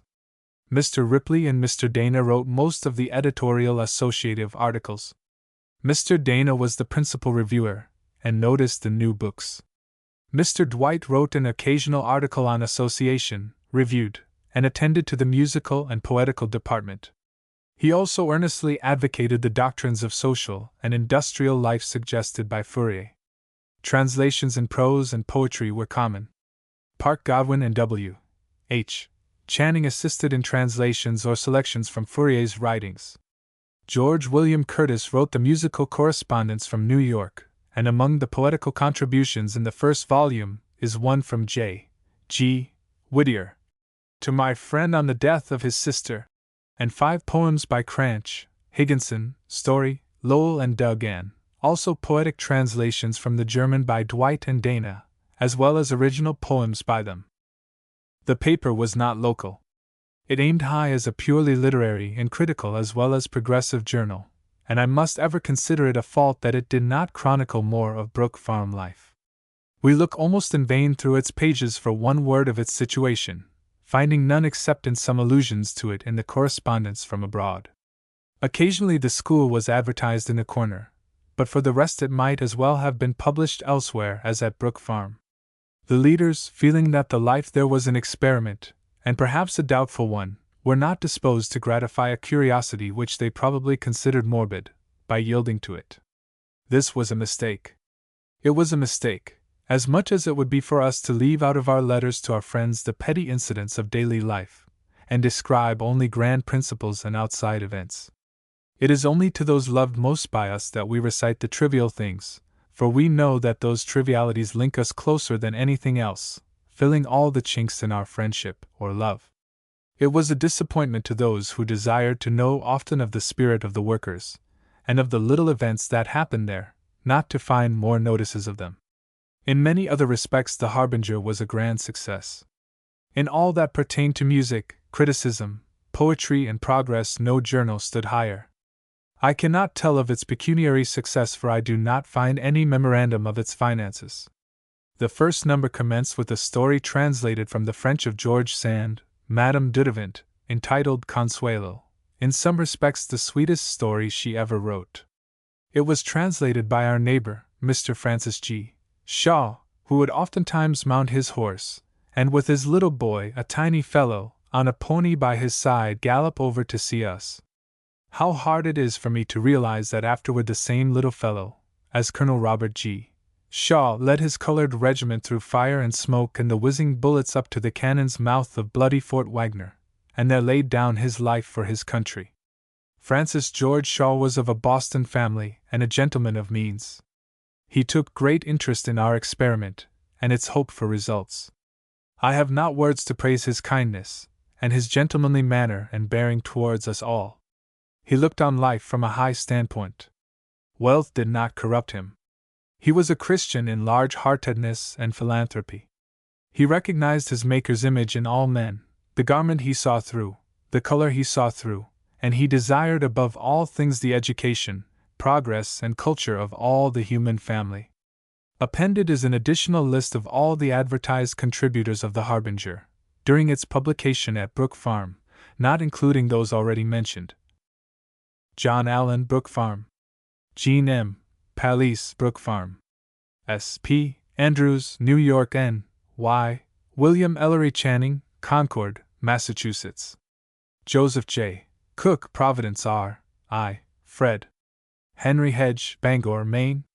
Mark E. Lazarus, Wilmington, N. C. E. W. Parkman, Boston, Massachusetts. J. H. Pulte, Cincinnati, Ohio. Samuel D. Robbins, Chelsea, Massachusetts. Miss E. H. Starr, Deerfield, Massachusetts. C. Neidhart, Philadelphia, Pennsylvania. The presence of a weekly journal on the farm, with its varieties of current literature, poetry, and music, could not but awaken in many of the co-laborers most pleasurable emotions.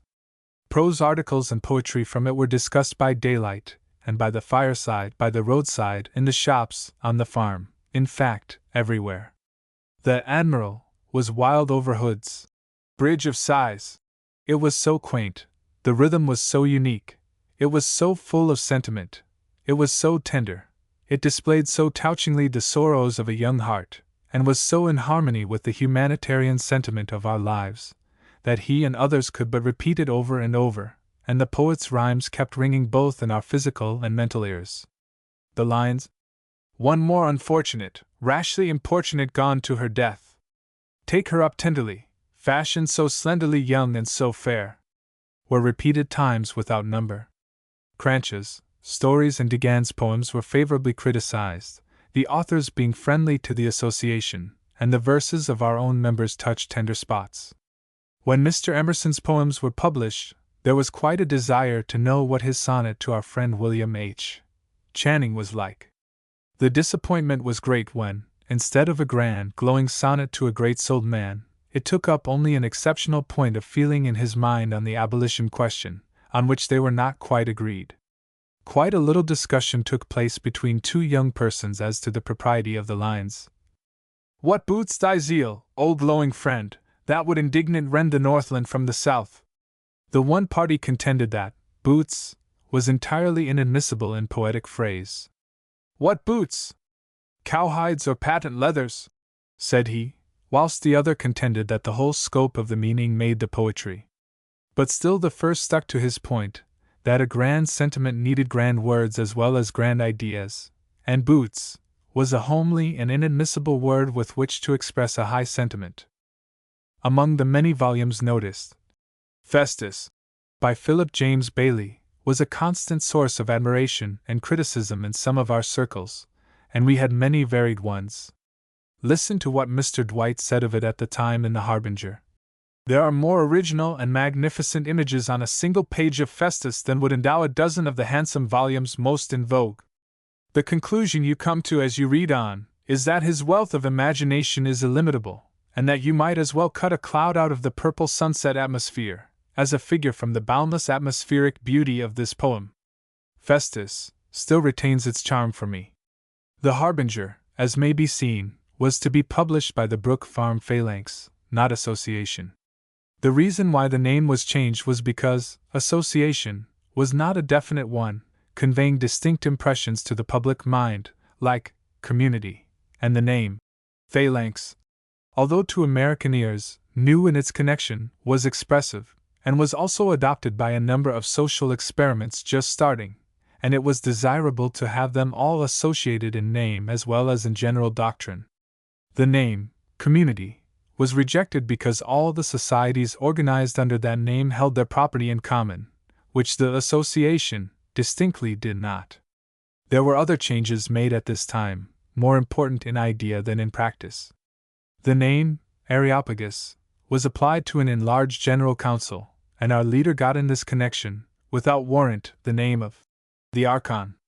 "Come," said Joe Costrew to him one day, as he sat on the wagon seat ready to start for the city. "We are waiting for you." "Ah," was Mr. Ripley's reply. "I see you have the wagon, and are now waiting for the Archon." The government was vested in a general council consisting of 4 branches. First, a council of industry, composed of 5 members. Second, a Council of Finance of 4 members. Third, a Council of Science of 3 members. And fourth, a President, who, with the chairman of the other 3 councils, constituted a Central Council.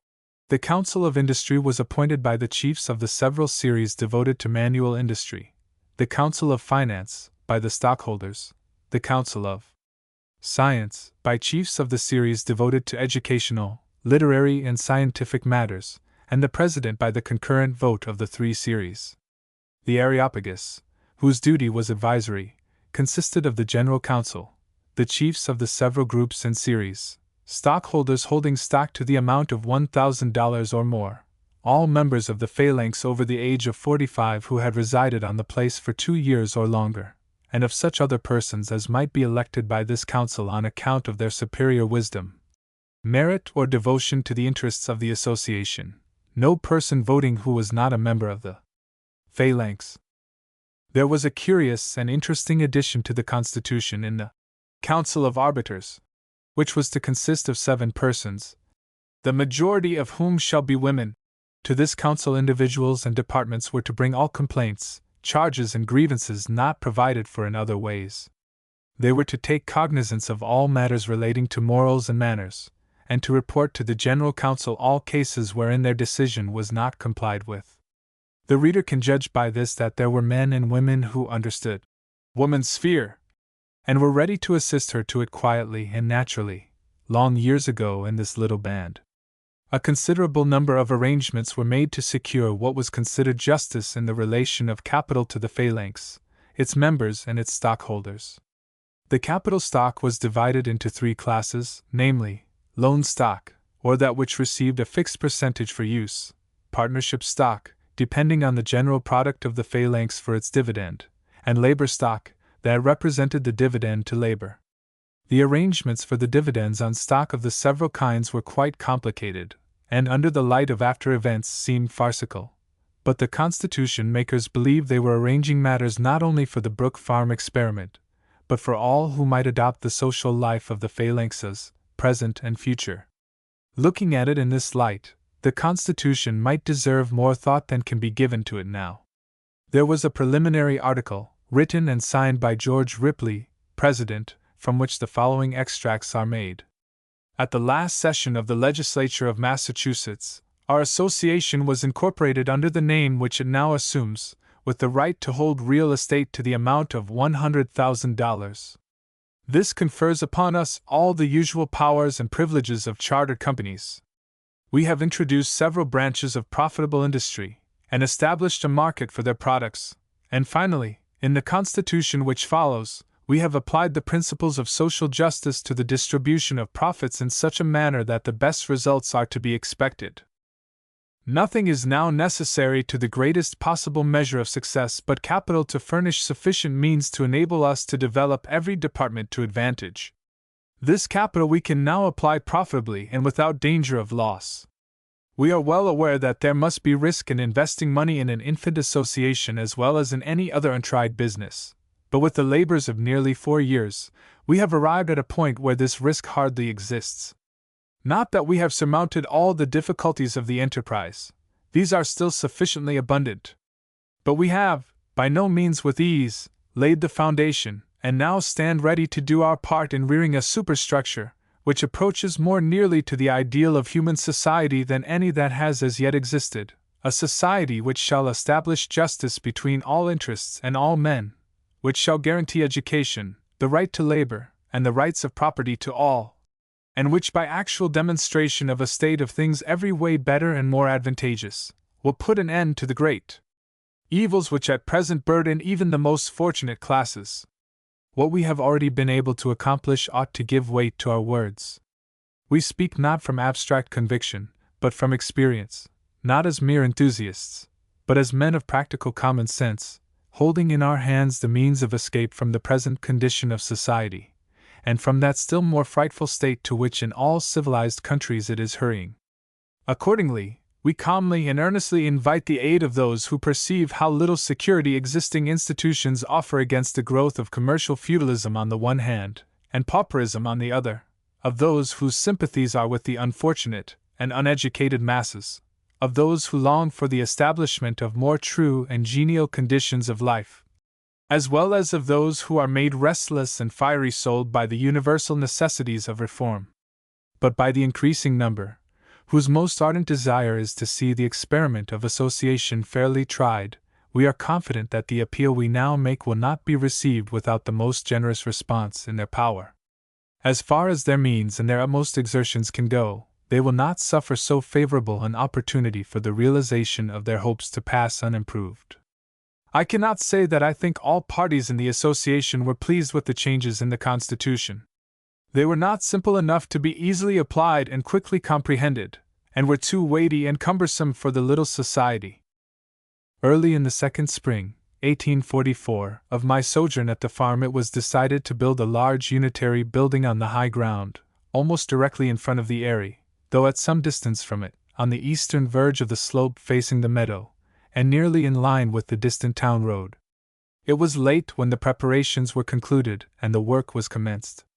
There was not money enough in the treasury to pay for it, but it was thought that means would come. The result of the season's work was that the foundation walls were laid, the first floor was boarded, and thus it was left for the winter. It was to be an oblong, wooden building, with an entrance on a level with the earth terrace. The lower floor was divided into some 5 or 6 apartments, with parlors, a reading room, reception rooms, large dining hall, with an adjoining kitchen and bakery. From the main hall or entry, which was on the left of the center of the building, arose a flight of stairs which led out onto a corridor or piazza which extended across the whole front of the building. This corridor was duplicated by one above it, and the roof jutted out to a line with the lower story and covered them both. Pillars supported the roof, and were attached to and supported the corridors. On the lower corridor or piazza were the entrances to the suites. There were 7 doorways that entered 7 houses, as distinct as any other 7 houses, except in being connected by the corridors and being under one roof, each house containing 2 suites. Thus could privacy be maintained and sociability increased.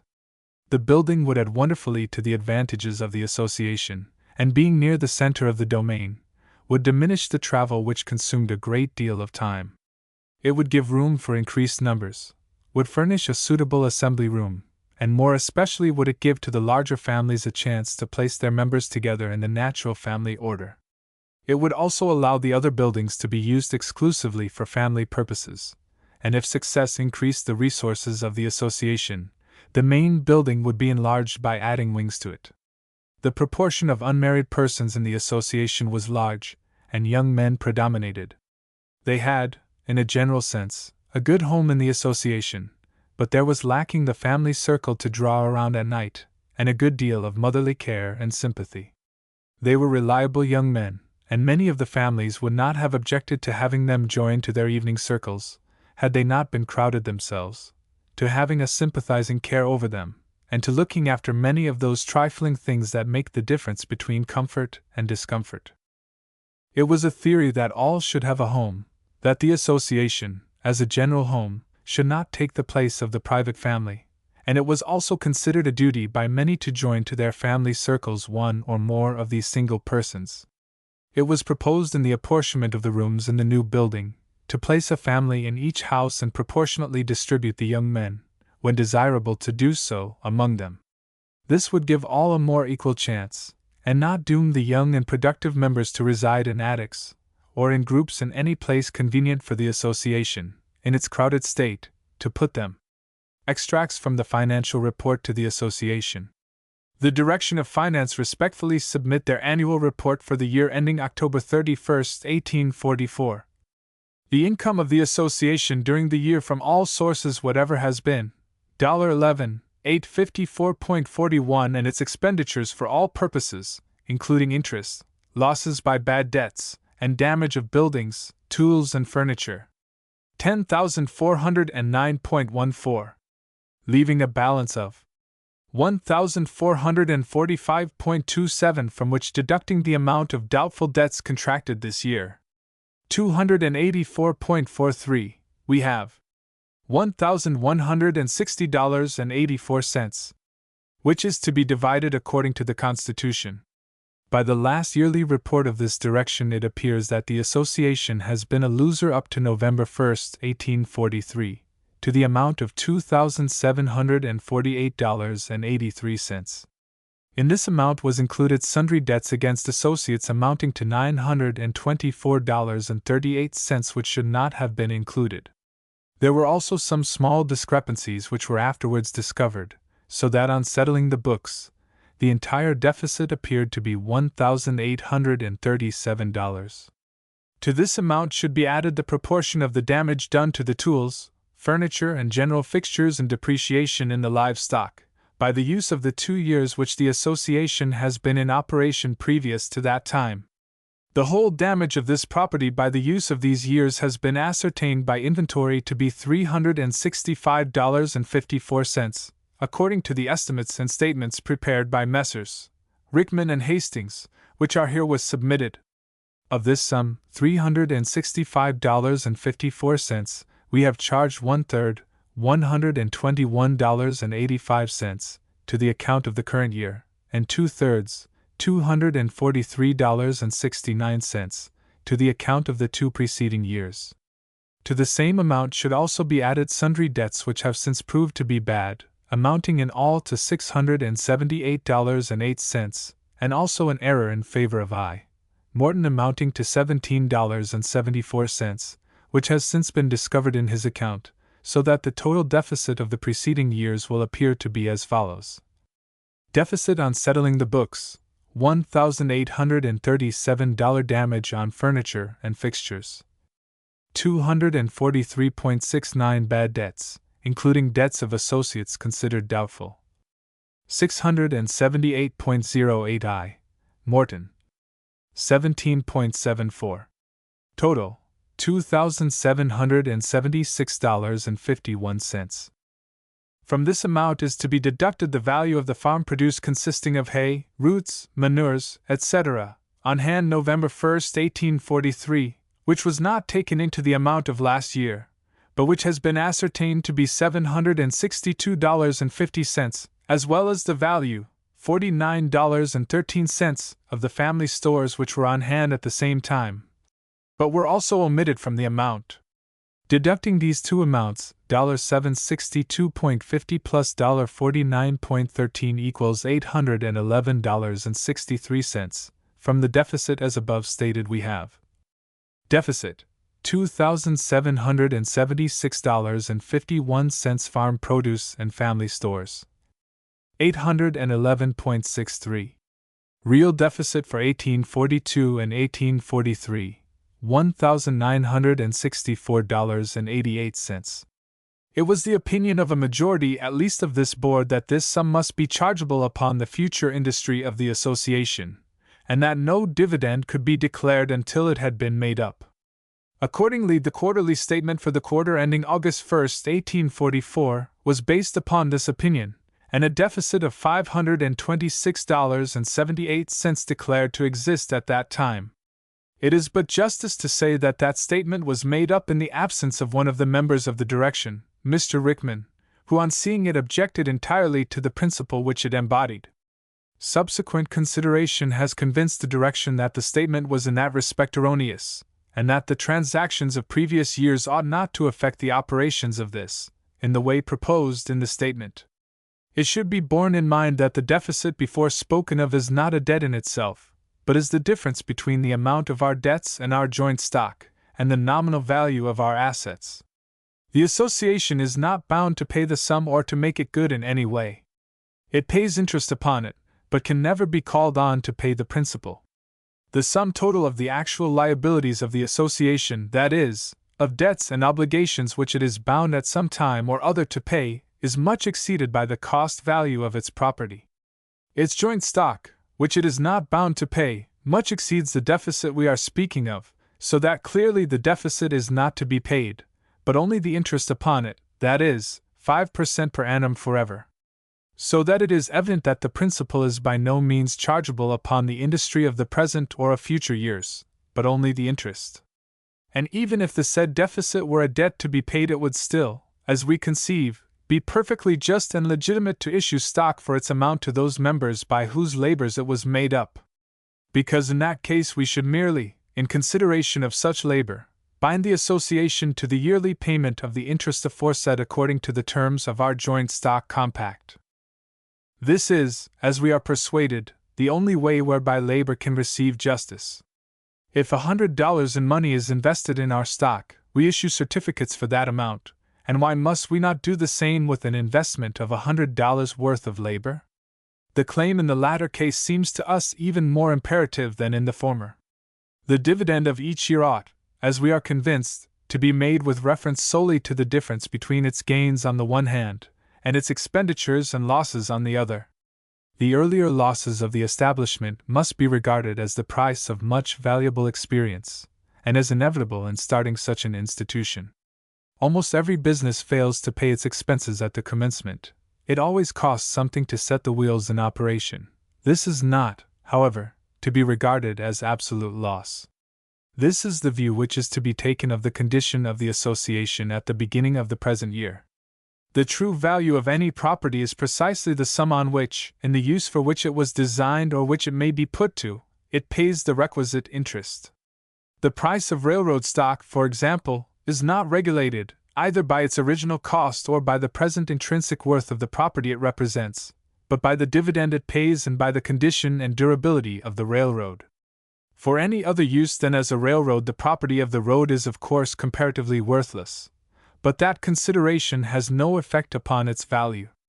The case is entirely the same with the property of this association.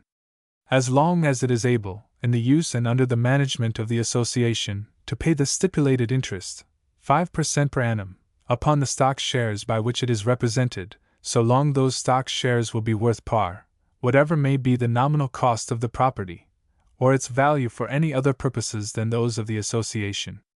In accordance with these views and for other considerations which we shall hereafter allude to, this direction is altogether of opinion that the results of this year's industry ought to be divided irrespective of the results of former years, and certificates of stock issued to those persons who are entitled to such dividends.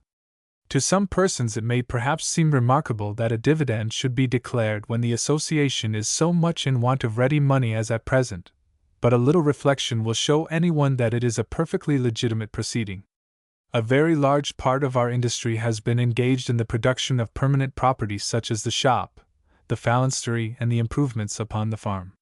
These are of even more value to the association than so much money, and a dividend may as justly be based upon them as upon cash in the treasury. As soon as the phalanstery shall be completed, it will become necessary to establish different rates of room rent. It is a matter of doubt whether such an arrangement is not already desirable. In our present crowded condition, indeed, the general inconveniences are distributed with tolerable equality, but still it is impossible to avoid some exceptions, and it might contribute to the harmony of the association if a just graduation of rates for different apartments should now be established. As far as possible, no member should be the recipient of peculiar favors, but when all are charged at an equal rate for unequal accommodations, this is unavoidable. For the same reason, a difference should be made between the price of board at the Graham tables, and those which are furnished with a different kind of food. It is only by this means that justice can be done and differences prevented. C.A.D. The first thought that will arrest the attention of some in reading this report is the smallness of the figures. It does not appear today that the corporation was much of a financial affair, for there are thousands of persons in our land now who could easily sustain such an institution and pocket its yearly losses. But we must bear in mind that the intervening years have changed the value of money and its relation to property. A fair price for a mechanic's labor then was $1 for a day of 10 to 12 hours. The same persons would now receive 3 to 4 times as much for less hours. We should remember also that the colossal fortunes of today were not in existence then. The means at the command of the association were very small, and the wonder is that with so little money capital the enterprise should have attracted the wide notice it did. In this report was an allusion to the Graham table. In the dining room there was always, at the time of which I write, one table of vegetarians, those who used no flesh meats, and generally no tea or coffee. They passed under the name of Grahamides, from the founder of the vegetarian system in America, Dr. Sylvester Graham, whose name is still connected with bread made of unbolted wheat because it was by him considered the very perfection of human food. These persons were of both sexes, different ages and occupations. They worked on the farms, in the schools, the houses, and the shops. They had the diet of the place, minus the meat and sometimes the tea and coffee. Little attention was paid at first to this departure from common habits, but by degrees the numbers increased until they began to be a power. Their constancy, their earnest belief, soon swept away all ridicule, and the proof that they could do their share of daily work was not wanting. Among the number were many very devoted and cheerful persons. Dispensing with meat, with the restricted diet, led some to say, "Our table does not cost as much as the others, for we eat no meat, saving the expense of it to the association, and we drink no tea or coffee, saving that cost also. Let us have the money we have economized spent for us in things that we want, in additional fruit and vegetables, or in some articles of diet that we need to replace the food we do not use." The answer to it was that the association furnished certain things, and if the members did not eat them it was their loss, as it could not be expected that the association could cater to individual tastes. But after a while the injustice was made apparent, and it led to the notice we have just read in the report. I have been requested to give my personal testimony as to the effect of a vegetarian diet as seen at Brook Farm. I willingly do so. For 2 or 3 years the farmers, mechanics and others worked side by side, and no one could conscientiously say that in ability to work in any field of labor, physical or mental, the vegetarians were outmatched by their companions. Their health was fully maintained and their mental cheerfulness was surpassed by none. From this report it can easily be learned that no important financial progress had been made at Brook Farm, and that any accumulation of wealth was yet in the future. The Brook farmers were working in hope. It was still an experiment, and as an experiment it will be necessary for me to point out by and by the defects which will answer the often asked question, why did Brook Farm fail? But it is well to bear in mind the starting point. Most men of business go into trade with a capital, some reserved fund, but the Brook farmers had none, and as they progressed, the want of it was more and more felt. It is the first step that costs, as the French proverb says, and the Brook farmers had a great many first steps to take, steps that no others had taken, and inevitable costs and losses must occur. But we pass on into the second spring of my Brook Farm life. And here another character came into our circle, and joined in work on the farm. He was very enthusiastic. His wife had lately died, and he brought her body to Brook Farm as to Holy Land and buried it in the little grove by the side of our first and only grave, so that there were now 2 mounds that the gardener ornamented with sods, shrubbery, and flowers. I do not think this new friend had a fine face. His features were not large, and if we accept the full forehead, not very attractive. His mouth was small, and his dark brown hair asserted its rights in spite of brush and comb, and would not lie gracefully down over his brow, and it added to the look of determination there was in the little man's countenance, shown by the lines in his face and the rigid and spare muscles, a hold-on expression which so well coincided with his character. New England at this time put its fingers in its ears and stifled the beatings of its heart that kept time with justice, in order that the peace of our country should not be disturbed by men who thought slavery a curse, and proclaimed it so. Rev. John Allen was then in a pulpit, and dared to speak his mind to his people, at which they rebelled and would not hearken. "Speak I must, speak I will," said he, "or we part. Let me but preach a sermon once a quarter on the subject of slavery." But the church said, "No." "Let me then but preach once in 6 months." And the church said, "No." Finally he said he would continue with them if they would allow him to preach 1 sermon a year on the subject.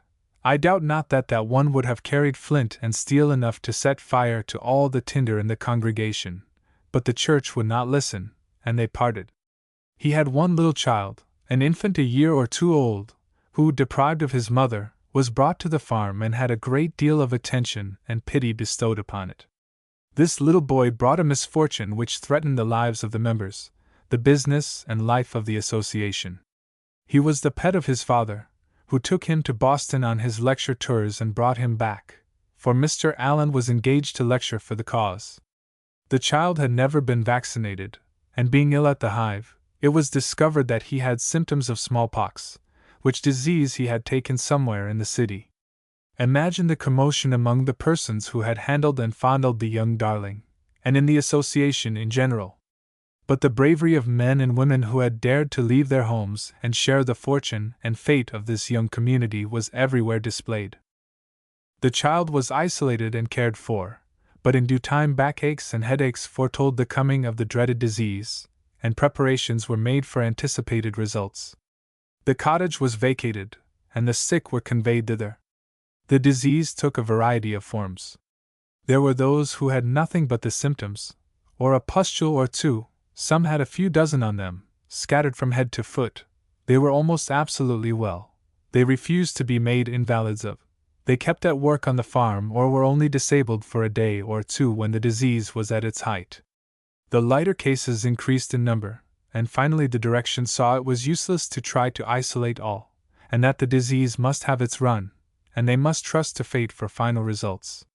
The worst cases were in the improvised hospital, under the care of kindly nurses. Hired, say you? No, not a bit of it. But dear, kind women and men volunteered to attend to this sacred duty, and after weeks of imprisonment, came out with the glory of having protected every life, and the associated family lost not a member. There were more than 30 cases. The simple diet, the pure air, and the healthy mental stimulus of cheerful lives, with the knowledge that they were something more than in name a united body, must have had its effect, for the whole trouble passed away like a summer shower, and left no permanent impression on the society. There were 3 or 4 extreme cases, but only 1 or 2 persons who bore scars that were defacements, and there was no panic in our midst. The members took the whole matter with wonderful coolness. Like a shower, it wiped out the army of visitors. When any persons came, an attendant warned them of our condition ere they reached the hive door, and they precipitately retreated. Occasionally only, a carriage or a few persons traveled the accustomed ways. Not until the epidemic had passed did the interminable throng resume its accustomed walk, or strange faces appear at the visitors' table, and our many constant and cheerful friends greet us again as of yore. The labor of the association was much disarranged, and there was loss in many ways, but it was truly to be congratulated that it escaped from such an unusual danger as comfortably as it did. From the first days of the community until its close, there was only 1 death on the farm, and that of the person described in a former chapter. Chapter 7. My second spring. All through the spring the talk was of the new building, the phalanstery, as we called it. Everybody was thinking what great progress could be made when we should live in it. One day, passing by, I found the carpenters had resumed work, and from thenceforth it progressed until it assumed the resemblance of a mammoth house. The round of daily life this season was little varied from that of the past, but there was more activity and more crowding. A great many makeshifts were had to enable persons who wished to visit the place to get even lodging for a night, for no one knew who or how many were coming before the evening coach arrived. Oftentimes it came full, when it seemed there was not a sleeping place to be found on the domain. The association buildings overflowed, and a neighboring house was leased and occupied just across the road, by the hive. It was sometimes called the Nest, and had been hired in the first days of the community. Even then every corner was filled. There was some income from this crowd of visitors, and at the same time the work and system of the place were much retarded, for as carriage after carriage and vehicle after vehicle came, each one would require an attendant, who was taken from labor. And when the regular attendants were all occupied, the horn would be sounded to see if any one of the shoemakers or printers or farmers or teachers would leave his work and volunteer for this duty. Frequently all these visitors would leave as suddenly as they came, and would only give their thanks, not even being of a single cent's immediate value to the place for the outlay of time taken from productive labor. Sometimes a growl would be heard because a trifle was taken for the expense of meals, or about the absence of feathers in the beds, by some visitor who intruded himself uninvited. I pitied the dormitory group, running from house to house at edge of evening to find a stray corner to lodge a guest, seeking out the rooms of absent members, and hunting up towels, furnishings and fittings, through all the pleasant summer weather. But this was cheerfully done for the cause, and much more had to be done.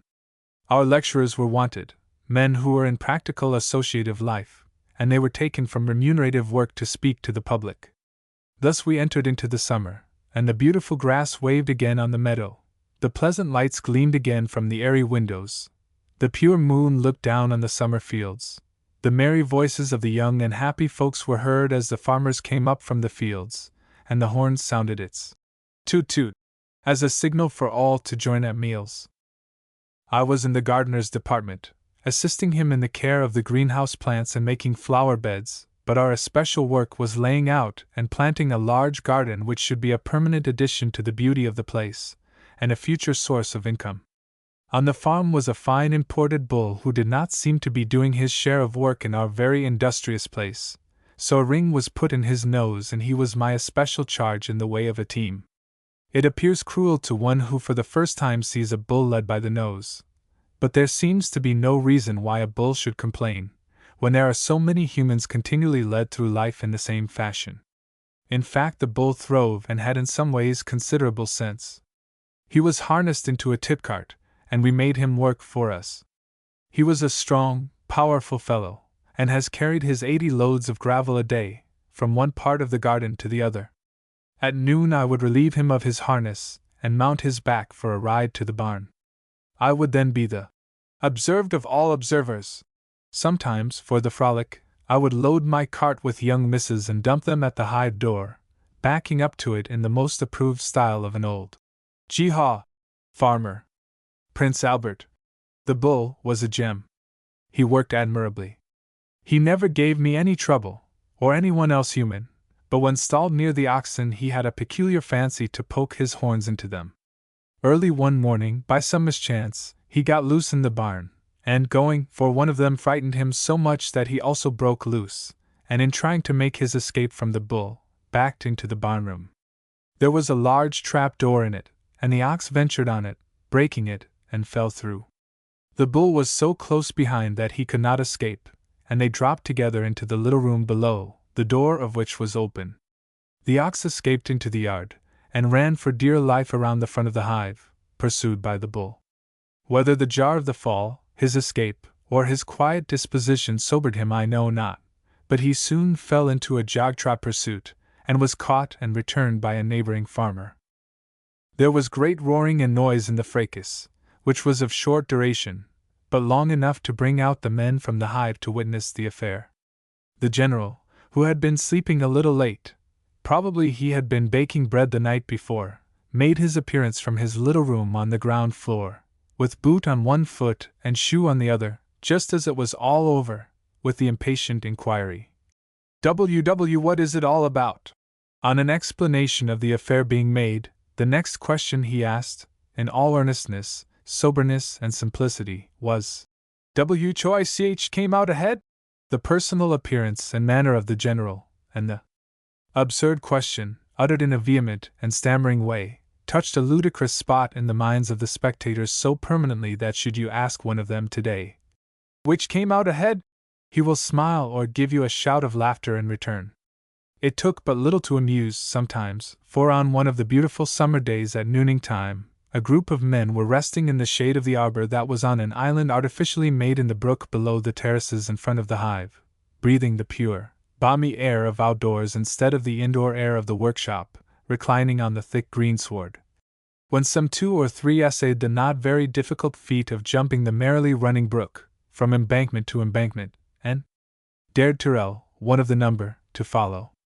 He was the oldest and a little less supple than the others, and in trying the jump deliberately landed about 3 inches short of the opposite bank, knee-deep in the water. It was, as the young people say, too funny for anything, but equally funny to the lookers-on to see the amused Chiswell, one of his mates, roll over and over on the greensward in repeated convulsions of side-splitting laughter, whilst the others, standing up, had hard work to keep their perpendicular and writhed in awful shapes as they joined in chorus with him, as Tyrrell was slowly wading out of the water up the embankment. Trouble in financial affairs still existed.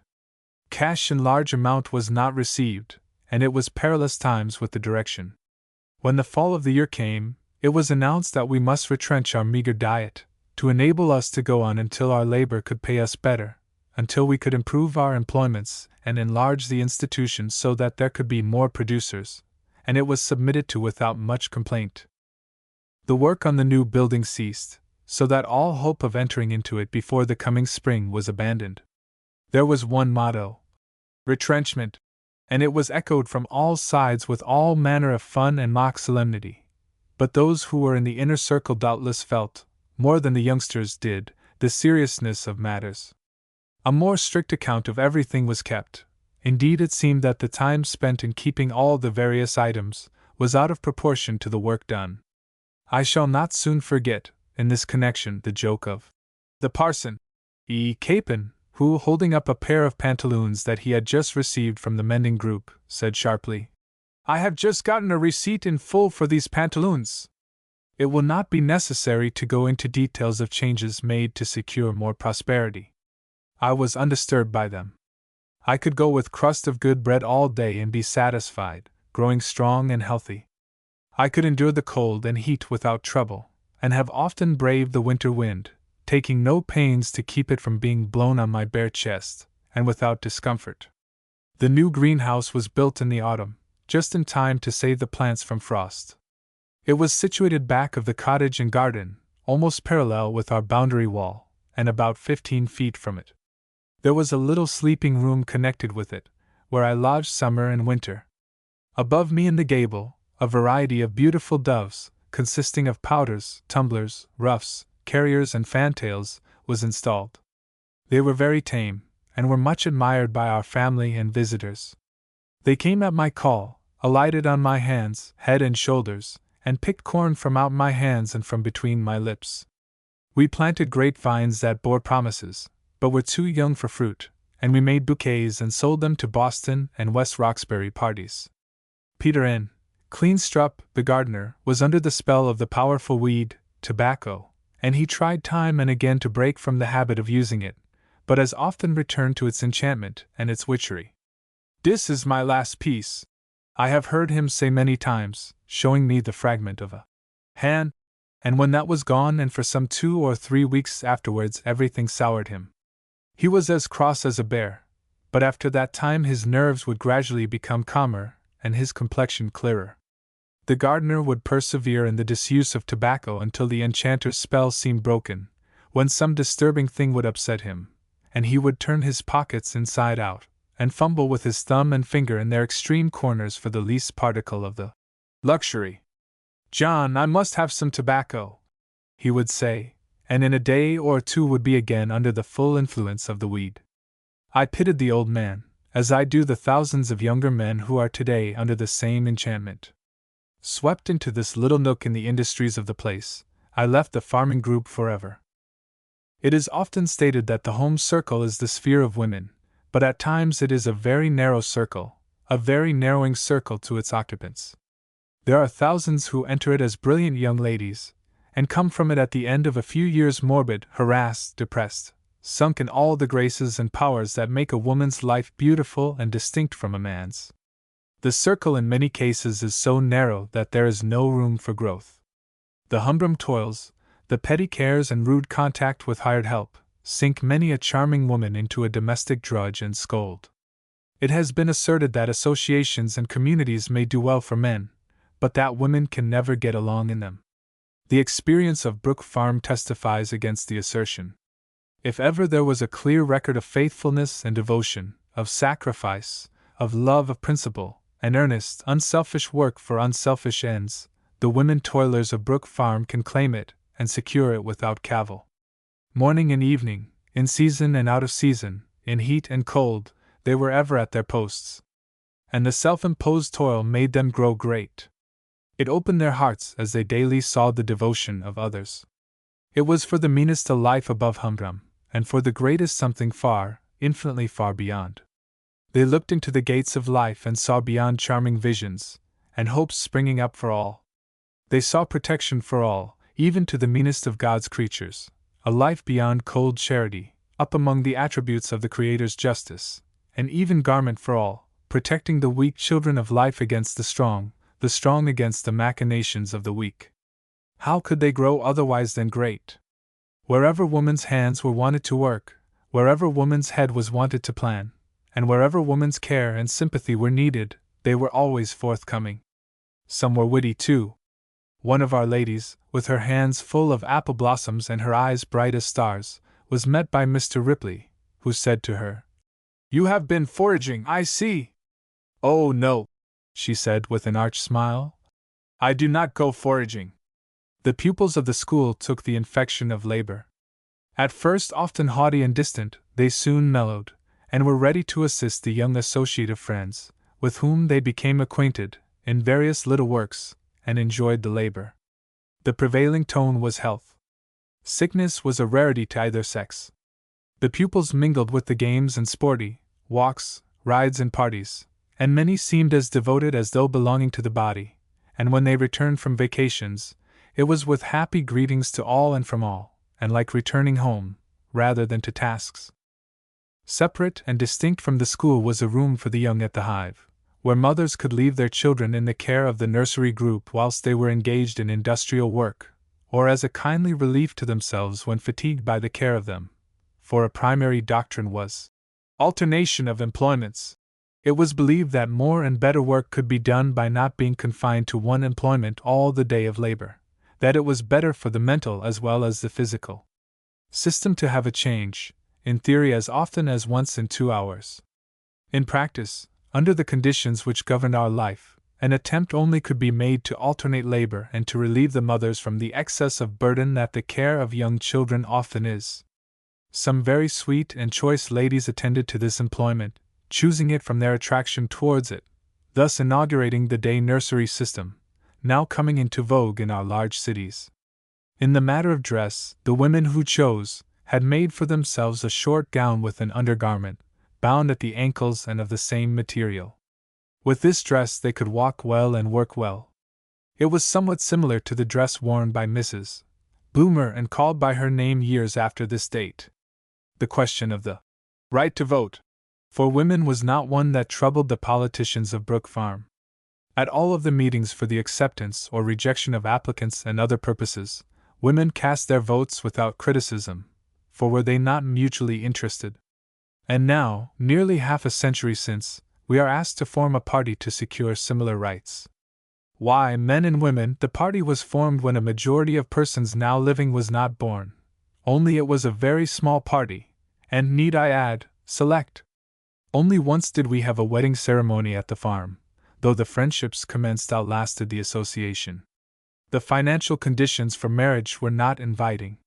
One pleasant evening, later than this date as I remember it, we were all invited to the Pilgrim House to a wedding of one of Mr. Dwight's sisters. Our friend Rev. W. H. Channing officiated. It was a homelike affair, and after the ceremony, the poet, J. S. Dwight, was invited to speak to us, but no, he was not in the mood. He was urged, for all liked to hear his kindly voice, and we thought this a particularly pleasant subject, so he at last arose from his seat and commenced with these words. I like this making one. It seemed to touch various chords in the minds of the hearers, for the applause and laughter that followed silenced the rest of the speech, and it was never finished. Then someone proposed that all should join hands and make a circle, as the symbol of universal unity, and a pledge to one another that all were united in effort to continue and carry on the great work of harmonizing society on a true and just basis of unity of interests, attractive industry, mutual guarantees, etc. Come, let us join hands! Let our two flames mingle in one more pure, since there is truth in nothing that is single be love, love's cure. Sang our poet after this time in the Harbinger, and some said with double meaning. I have a list of names of 14 married couples whose mutual friendship was begun or continued through Brook Farm life, and I have yet to know of an unhappy marriage among them all. The question was often debated whether such a life as was led in association would have a tendency to favor early marriages or not, but like a great many other questions of importance, it was debated without settlement. One party claimed that from the freedom of social intercourse and facility of acquaintance, an intimacy would spring up that would result in early marriages, and the other party maintained that with the certainty of true friendship from woman, and pleasant social relations, marriages would not be hurried. but delayed until the party's thoughts and temperaments were well harmonized and all proper and natural arrangements of support and comfort thoroughly secured. There was with us a variety of female characters. We had our Marthas who were troubled with much serving, and our Marys who loved to sit at our leaders' feet and hear the glad tidings and the new doctrines, and now and then we had an uncomfortable woman, fully out of place and consequently unhappy. Such an one was usually the wife of some man whose whole energies were devoted to his work and who was happy in himself, on his half-shell, and was to be pitied that his other half lived not in his shadow, but cast a shadow on him. All Brook farmers recollect with pleasure, among special cases of devotion, the little, straight, light-haired, smiling woman, who was so long chief of the dormitory group, who was at nightfall wandering about with stray towels, sheets and pillows, always making arrangements in the shifting population for every one who came, hunting places for stray visitors, when we were crowded, puzzled and wearied oft. For no one knew at what hour of the day or evening visitors might come, and we had oftentimes almost to make a box and cox affair of it, for there was no hotel within a long distance. This little woman was at her post again in the morning doing dormitory work, never tired, going from house to house, ever with a smile on her face, and this position she voluntarily occupied more than 2 years. Sweet Lizzie Curson! Then the young folks, the young misses, were full of devotion. Commend me to the young for unselfish work, or was it that the life awoke in them a devoted spirit? This I know, that the sympathy and friendship which sprung up in those days has lasted all these years, and will remain as long as life. But it was not personal beauty that held me in sway, and still holds me after so many long years, years that have transformed most of those beautiful girls into old matrons and weeping widows, plain and homely, but because it seems to me that there never was a more gentle, kind, amiable, trusting, self-respecting, loving set of young folks anywhere assembled. And oh, how they learned! How they grew in grace and in education, both of the practical and the ornamental! How fine in health and figure, from the free life, from the grace learned in dancing, the repose at early hours, the simple diet and the mind filled every day with pleasant thoughts and ideas. I do not know of any one who was not in fine, robust health.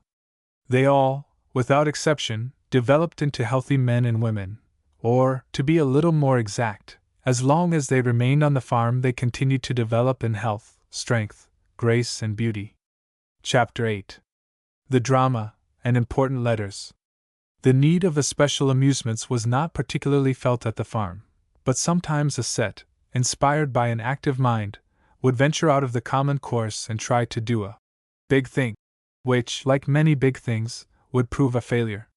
There was no hall for performances except the dining hall, and it could not be taken possession of until after supper.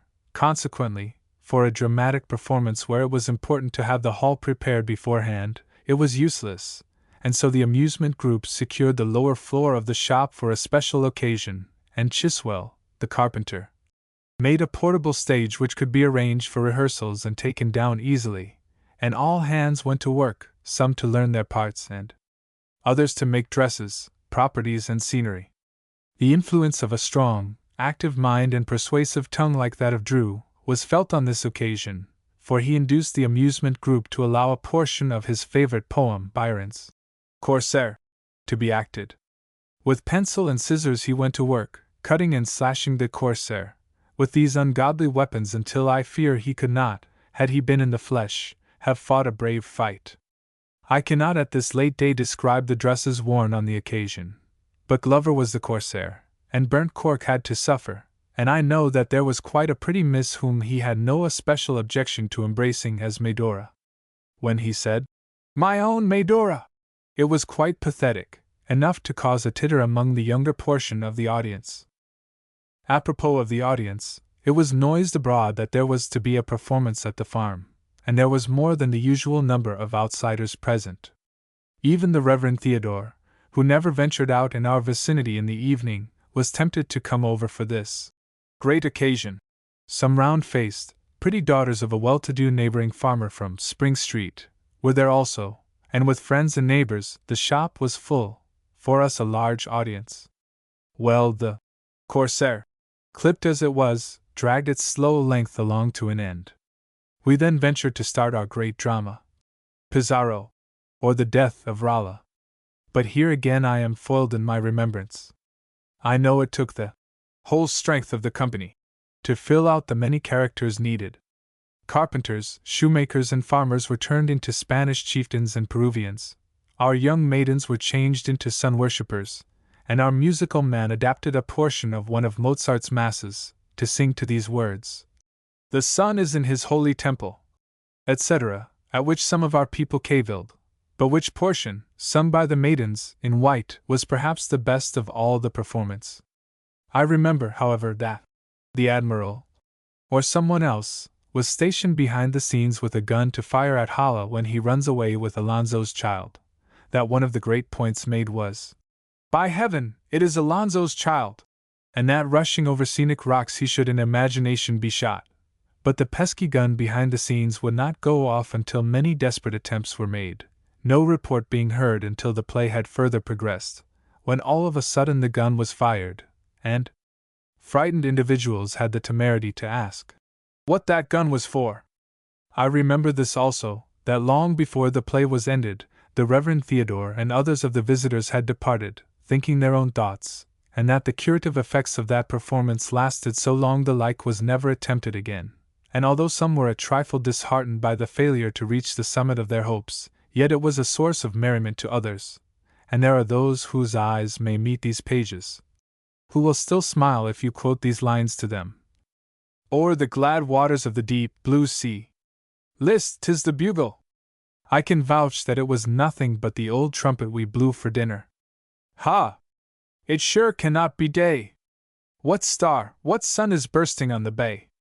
It was only the barn lantern that was raised outside the window, and an awful poor light at that.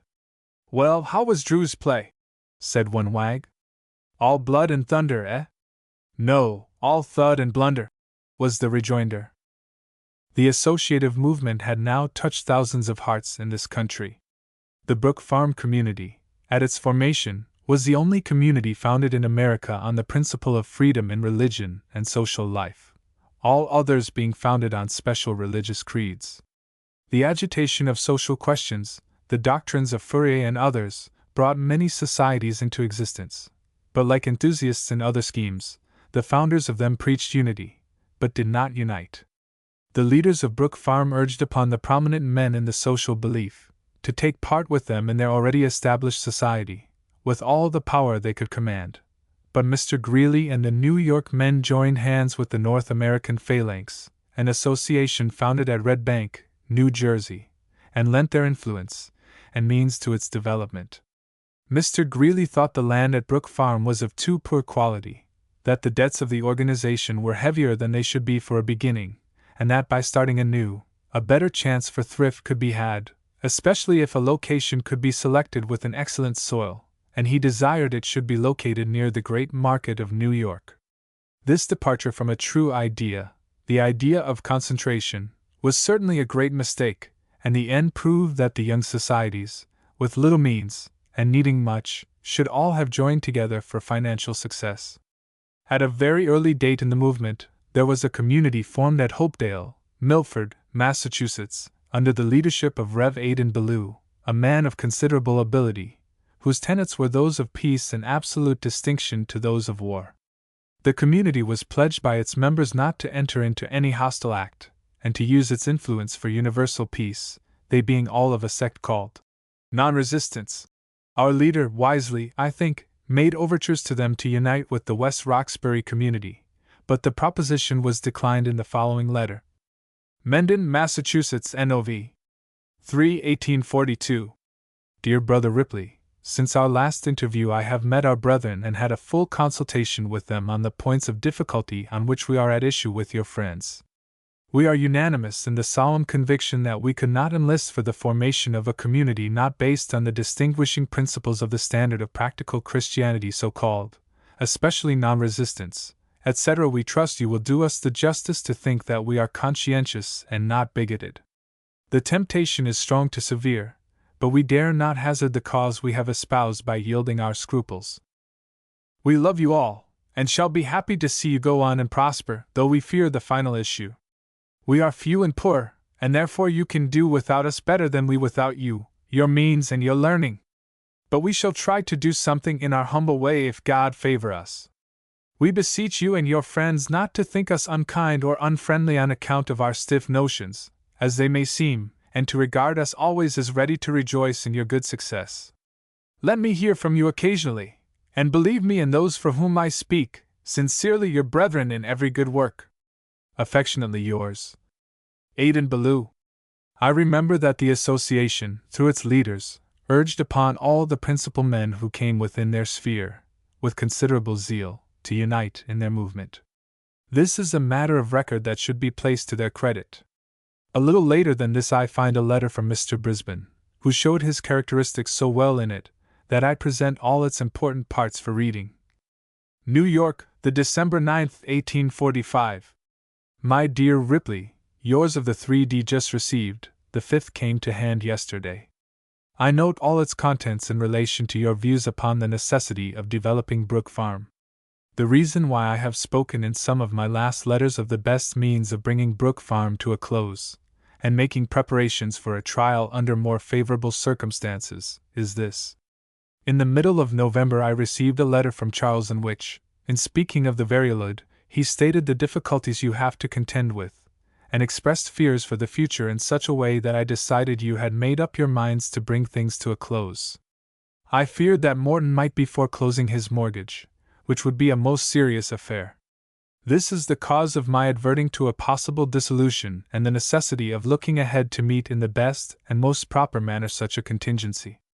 As to any opinion of what is to be done, it is easily explained.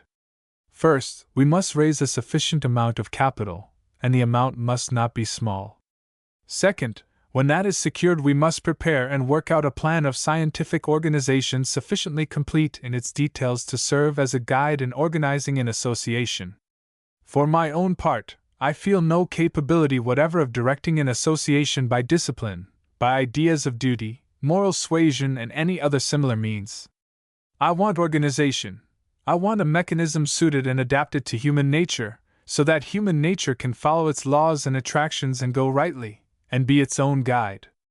I might do something in directing such an organization, but would be useless in any other way.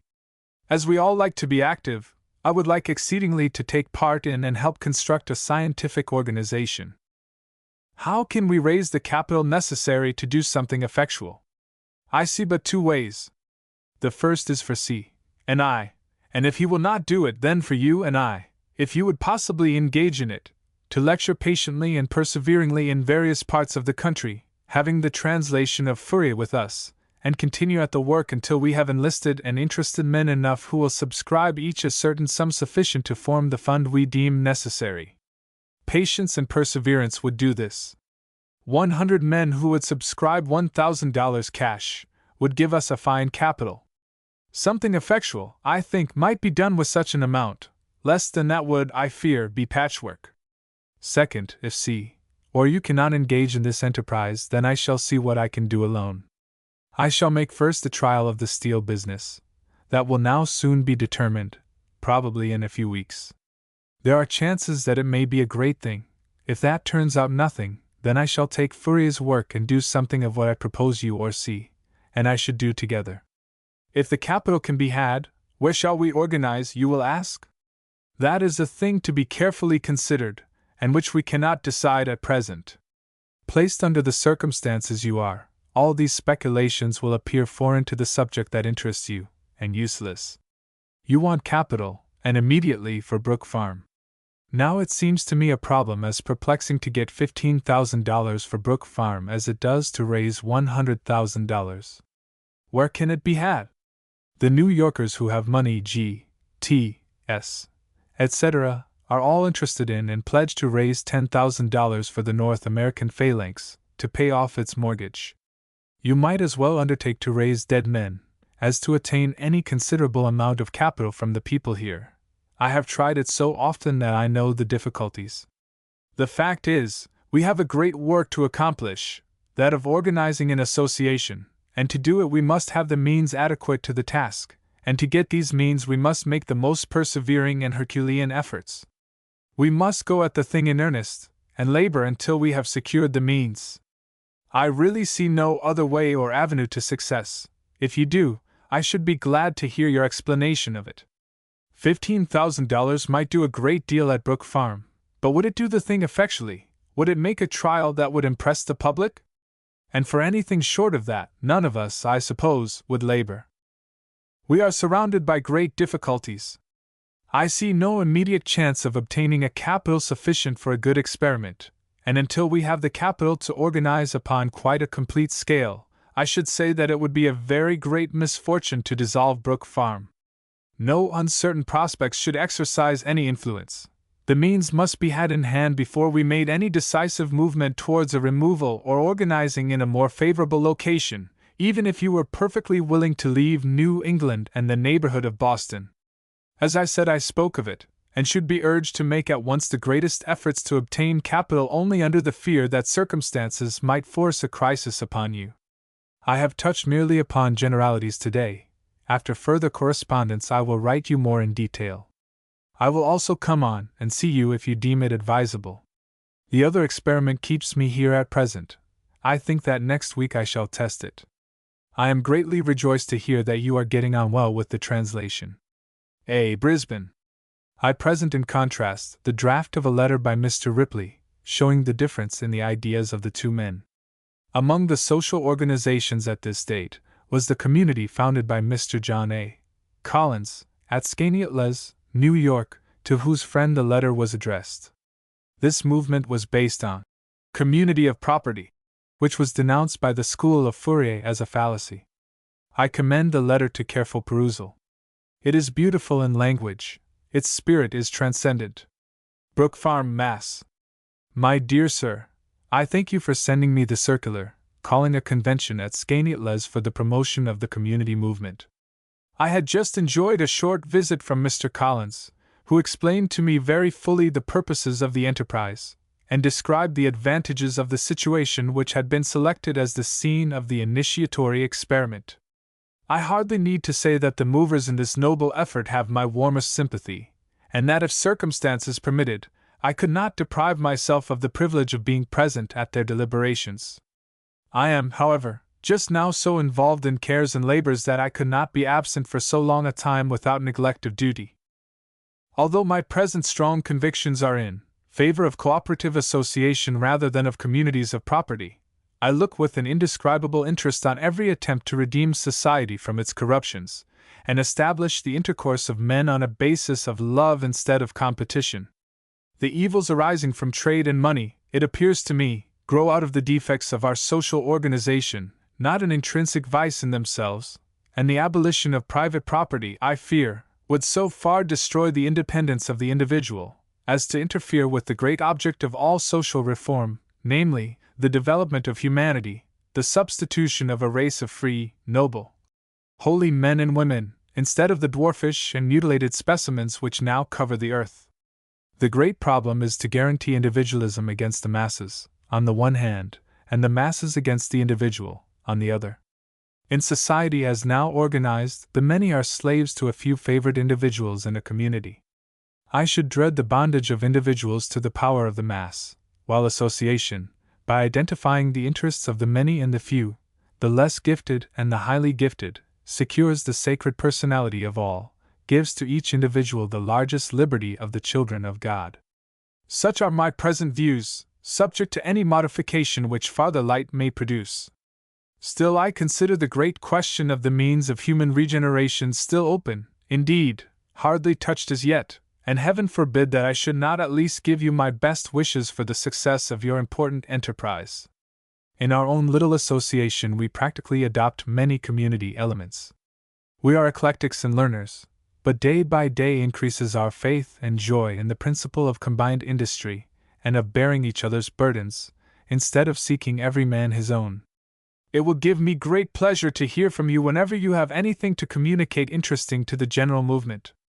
I feel that all who are seeking the emancipation of man are brothers, though differing in the measures which they may adopt for that purpose, and from our different points of view it is not, perhaps, presumptuous to hope that we may aid each other, by faithfully reporting the aspects of earth and sky as they pass before our field of vision. One danger, of which no doubt you are aware, proceeds from the growing interest in the subject, and that is the crowds of converts who desire to help themselves rather than to help the movement. It is as true now as it was of old, that he who follows this new Messiah must deny himself and take up his cross daily, or he cannot enter the promised kingdom. The path of transition is always covered with thorns and marked with the bleeding feet of the faithful. This truth must not be covered up in describing the paradise for which we hope. We must drink the waters of Mara in the desert, that others may feed on the grapes of Eshcol. We must depend on the power of self-sacrifice in man, not on appeals to his selfish nature, for the success of our efforts. We should hardly be willing to accept of men or money for this enterprise, unless called forth by earnest conviction that they are summoned by a divine voice. I wish to hear less said to capitalists about a profitable investment of their funds, as if the holy cause of humanity were to be speeded onward by the same force which conducts railroads and ships of war.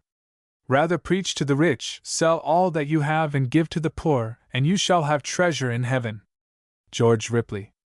Although the working condition of the association was never better than now, although its organization was complete as it could well be under its disadvantages, it was with sorrow that the direction heard that one of the earliest members with his family, our head farmer, had decided to leave the Brook farm life. It was true that he could be spared, that his 3 children were unproductive and that there was talent enough on the farm to run the farming series well, but it seemed a break in the established order, showing, perhaps, that things were not as successful as they appeared to be, and that maybe the event was a raindrop predicting a storm. I think no one blamed him, but all were sorry to part with one whom they loved so well. That his interest in the cause and the association had not waned is apparent from the following letter, April 3, 1845. Dear Sir, in withdrawing from the association I cannot believe it necessary for me to say to you that I do not cease to feel an interest, a very deep interest, in the success of the cause in which I have in my humble way labored with you for the last few years. The final success of this attempt to live out the great and holy idea of association for brotherly cooperation will be to me a greater cause for joy than any merely personal benefit to myself could be. I wished, but could not do it, to say to you and others how much I love and esteem you, and how painful it is for me to leave those to whom I am so much indebted for personal kindnesses. You know me well enough to believe that I feel, more deeply than I can express, pained by this separation. God bless you. God bless and prosper the association individually and collectively. Yours truly, Minot Pratt. It was about this time that a party was given by the Great Apostle, as Mr. Brisbane was called by us. I made a memorandum of it at the time, which aids my memory in presenting it. The day had been pleasant. It was one of the last in March. The farm work had progressed as usual. Old Kate was at the plow and Cyclops at the wagon. Who was Cyclops? She was a large, raw-boned, gray-white mare, whose feeding did not show well. The more oats and meal and hay she had, the more ribs we counted in her sides. You have seen such an animal. But she was wonderful, because she stepped longer than any other of the horses, worked harder without showing fatigue, and made the 9 miles to Boston in a practical if not a graceful way. She had a fault, and horsemen had to admit it. You know they seldom admit a fault but what is very visible. This was a visible fault, and yet at the same time it was a want of visibility. She had but one eye. And so Glover it was, I am quite sure, named her Cyclops. By the by, she had one other fault that I had almost forgotten, and that was of elevating her heels against the dashers of wagons, when she had an ugly fit, which took place semi-occasionally, and the peculiarity of it was that she was not particular as to time or place where she made her exhibitions. It might be in Dock Square or State Street, or it might be on the farm, just as all were starting out. It was not over-pleasant to be near her when she flung those long hind legs some 6 feet in air, and the dashboard was flying in pieces. The General, with some others, was about to take a ride one day, when she put a hind foot over the dasher, which caused him to dismount precipitately. "For," said he, when speaking of it, "I thought if she was going to get in, it was time for me to get out." The horn, as usual, rang out its cheerful tones for meals. There were but few notes of preparation shown outside the rooms, for the event of the evening. Up in the greenhouse the gardener and myself were busy picking out choice flowering plants, and clipping off a stray dead leaf or twig, and scouring the pots until they shone. And as the other teams were busy, I harnessed my prince to his cart and carried them to the hive where we made the best display of them we could in the dining room. We had some mottos on the walls, as this series distribute the harmonics of the universe, attractive industry, universal unity, etc. At 8:30 everything was in order. Side tables were spread with a simple repast, and around the room were flowering plants, azaleas, camellias, heaths, geraniums, etc. When the company had assembled, the choir sang some glees, after which Mr. Brisbane made a speech, and gave as a sentiment, "Unity of the passions." Let me here explain a little of what is meant by this sentiment. The 12 passions are what are generally called the human feelings or sentiments. They are divided into the intellectual ones, the social ones, and the sensitive ones, or those pertaining to the 5 senses. There are 3 intellectual ones, viz., analysis, synthesis, and the composite. These exhaust the powers of the intellect, or, in other words, the mind separates things, puts things together, and compounds things, and that is all that it can do in its primary intellectual capacity. There are 4 social passions, viz., friendship, love, familism, i.e., the family sentiment, and ambition, and all our social life is based on one or more of these 4 sentiments. Then there are 5 sensitive passions, which are aids and attendants of the body: sight, smelling, hearing, touch, and taste. The 5 sensitive passions tend to material riches, refinement, and harmonies. The 4 affective passions govern social relations and those of individuals. Friendship tends to social equality and to the leveling of ranks. Love regulates the relations of the sexes, paternity those of ages and generations. Ambition produces hierarchy of ranks and distinctions among individuals. It establishes in society gradations of all kinds based upon skill, merit, talent, etc. It is opposite in its effects from friendship. Social destiny of man. Page 453. The 4 social passions correspond to the 4 primary prismatic colors of the Newtonian system, to the common chord in music, and to various other natural things. The 3 intellectual passions correspond to the other 3 notes of the musical scale and to 3 other prismatic colors, and the 5 sensitive passions correspond to the 5 semitones, and also to 5 intermediate colors of the prism. Now this at first sight looks very much like a scheme or a notion, but the founder of this doctrine lays his claim to a higher judgment.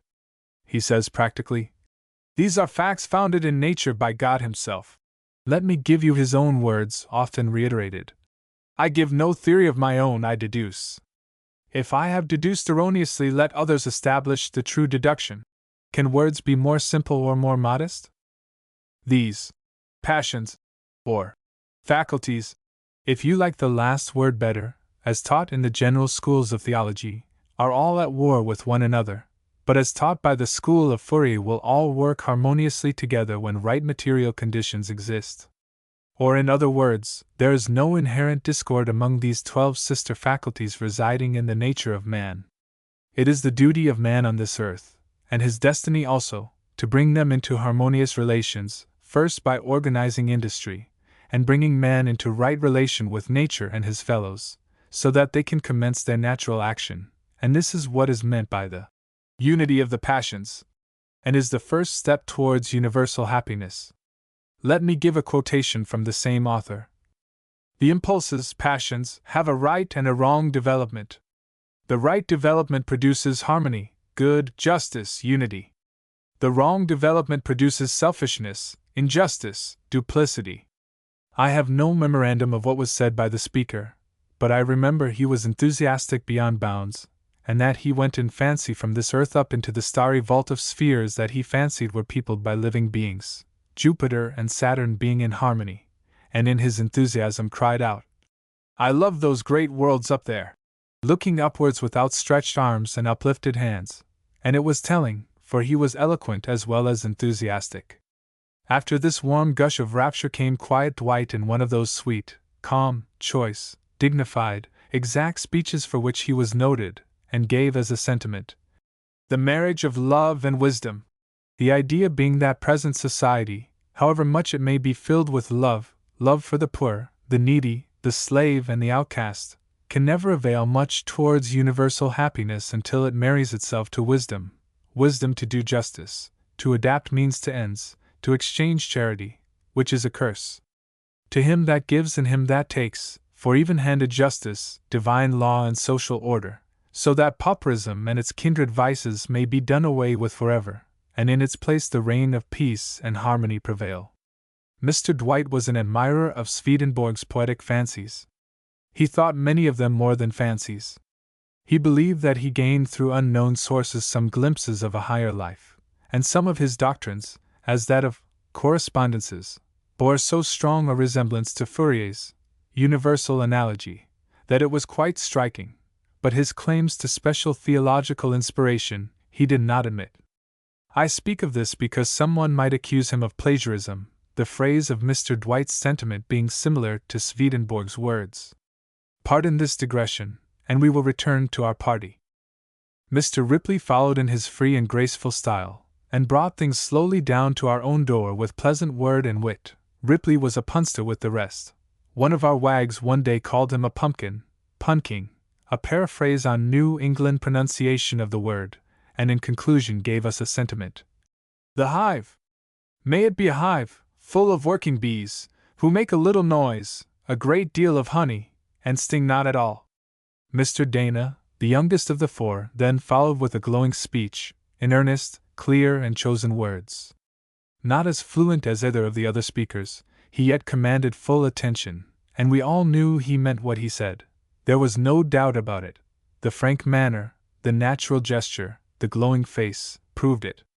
He gave as a sentiment, ambition, the greatest of the four social passions. He admired it. It was that which carried life onward and made youth able and strong, the ambition for higher things, for higher life and higher opportunities. It was that which brought this little band together, an ambition to better social life, and it was this passion that would lead them onwards through discords into a higher unity and harmony. But in the present social order a misplaced ambition led men to do 1,000 wrongs. It produced war, misery, and discord, but when placed on the side of humanity it tended upwards towards God and the heavenly accords. True ambition was the unsatisfied thing that never ends except in something higher, nobler, grander. Here let me explain again. The four social passions before named correspond to the common chord in music, but ambition corresponds to the seventh note on which no music ever ends. It is always incomplete without the eighth note, the first of the octave above. It runs into it. It is restless. It must never be left alone, but always has an object, the higher unity. Such is true ambition, and such are its results in the natural order. Applause followed Mr. Dana's speech, and after his remarks the sentiment of the evening turned towards home life. The orators spoke of the earnest endeavors of the men and women by whom they were surrounded, of their constant daily labor to produce harmony and higher social development, and more particularly of their years of personal toil and devotion, and of their own earnest affection for one another, until tears started in some eyes. Mr. Ripley spoke of the devotion of the persons about to leave the association to found a little colony of their own, for whom he had the highest personal esteem, cemented by years of friendship, counsel, and labor together, his sorrow for their departure, his good wishes for them, and his hopes for their present and future welfare, and closed with a sentiment. The late chief of the farming series, Minot Pratt, and his family, they cannot remain long in Concord without returning to harmony. Concord, Massachusetts, was where our farmer was going, for which the modest gentleman returned thanks for himself and wife in a few kind and earnest words. One after another joined in pleasant remarks, and the simple feast, the music, and the conversation were kept up. The ever-present fun and frolic abounded in some corners, but the joke of the evening was perhaps that of the parson, him of the sharp face and nose, who read so late by the light of the lamp in Attica, who commenced his remarks by saying that he desired to offer a sentiment, and must be pardoned if it was of a personal nature. Now the reason why this gentleman got the title of the parson was not from his reading, his gravity or want of gravity, but from the fact of his having been educated for the ministry, which in those days required a great deal more preaching damnation to sinners than now. His unwillingness to do so was the means of his leaving the pulpit, and this gave the pith of the toast or sentiment offered. Parson Capin's speech was sharp. He did not spill over on every occasion. He had no little spurts of wit like a spatter of water on a hot stove, but when he let out his joke it went off like a percussion cap. The attention of the company being secured, he alluded to his present position as a change, he believed, for the better, from his former relation to society when he was preaching against, to the present time when he was working for, humanity, and gave as a toast, Ephraim Capin, thrust into the pulpit to damn mankind, thrust out of the pulpit to bless mankind. Laughter followed this sharp witticism, and the hours passed quickly on until it was near midnight, when it was suggested that Old Hundred be sung, and all joined in the anthem. As the last note died away, the stroke of the clock announced the hour of 12, and all departed to their houses to sleep, and dream of the pleasant time they had enjoyed. Chapter 9. Social and Parlor Life. We now pass over some months of the life with few words. I have tried to portray it on the farm as it appeared to me, and leave you to think that it continues on and on, ever in the same general current, through the long, clear days and moonlight nights of summer, and the cooler days and misty evenings of the later season, to the time when the warning comes to the farmer to gather in the ripened products of his labor. I pass over the later autumn, when the fields are cleared of all but the remains of vegetation, and we hear no more the songs of the crickets and the multitudinous insect life that fills the air of the August and September nights, as the full moon looks down on the fields and meadow rich in foliage, to the time when the thought of the farmer is for wood for the winter, for the preservation of the farming implements, for making all things taut and trig about the barn and houses to secure their warmth for the coming cold weather and snow, past the day of the New England Thanksgiving, along to Christmas time, saying only in passing that the leaders were much engaged in lecturing, as well as with other duties. One evening in autumn a party from the farm, myself the youngest of them, started for Boston to hear one of a course of lectures. Mr. Ripley was the chairman, and the ever-bounteous joyousness of his nature sparkled out in wit and mirth. These meetings were free, and discussion was invited, but there was present an excitable woman who had a habit of rising at any moment, no matter who was speaking, to make odd remarks and inquiries. She was considered a great nuisance, especially at the meetings of the anti-slavery societies, where she was often found, and I more than once saw her, suppressed by police officers. On this occasion, whilst Mr. Brisbane was speaking, she arose to propound questions. Immediate excitement was visible in the audience, and cries of "Put her out!" arose. Mr. Ripley was on his feet in an instant. He declared the meeting to be a free one, and that it was ever the faith and duty of those engaged in this liberal movement to give the largest liberty to all inquirers. He appealed to all to be quiet and hear what the lady had to say, for she would, as well as all others, give them credit for having paid respectful attention to whoever wished to make inquiries, and whenever Miss F. had spoken, she could not but acknowledge that they had always and at all times listened to her with the utmost. And he hesitated as if seeking carefully for the exact word, which he uttered slowly and with the utmost gravity, patience. At this queer termination the audience laughed loudly, and gave her a hearing, and shortly, pleased at her conquest, she sat down, and disturbed no future meeting of the associationists. Again during the discussion Mr. Ripley announced that a contribution would be taken to defray expenses. But as the speaking was to be continued during the time the box was passing round, the audience was requested to put in as many bills as possible so as not to disturb the speaker by the rattling of small change. After the meeting closed, the wagon in which we rode to town was deserted by some half-dozen of its male passengers who, with the speed of Indian runners, started for the farm on foot. Being slight of build and not over-strong, I would have been left behind, had it not been for the friendship of the Admiral, who awaited my movements, but we still sped on with rapidity, overtaking some, and neared the farm in time to hear the bark of our dog Carlo announce the arrival of the team only a few minutes before us. The autumn and early winter were very mild. The ground was not frozen on the 24th day of December, and the gardener had many crocus bulbs unplanted, owing to too much labor in and around the new greenhouse and garden, and being desirous of saving them, commenced to plant them on the high terraces in Her Majesty's garden. There were hundreds of them. In the morning we prepared our beds and dug our holes for planting. The sky was lowery, and it was afternoon when we commenced to plant. Shortly the raindrops began to fall, but we continued our work.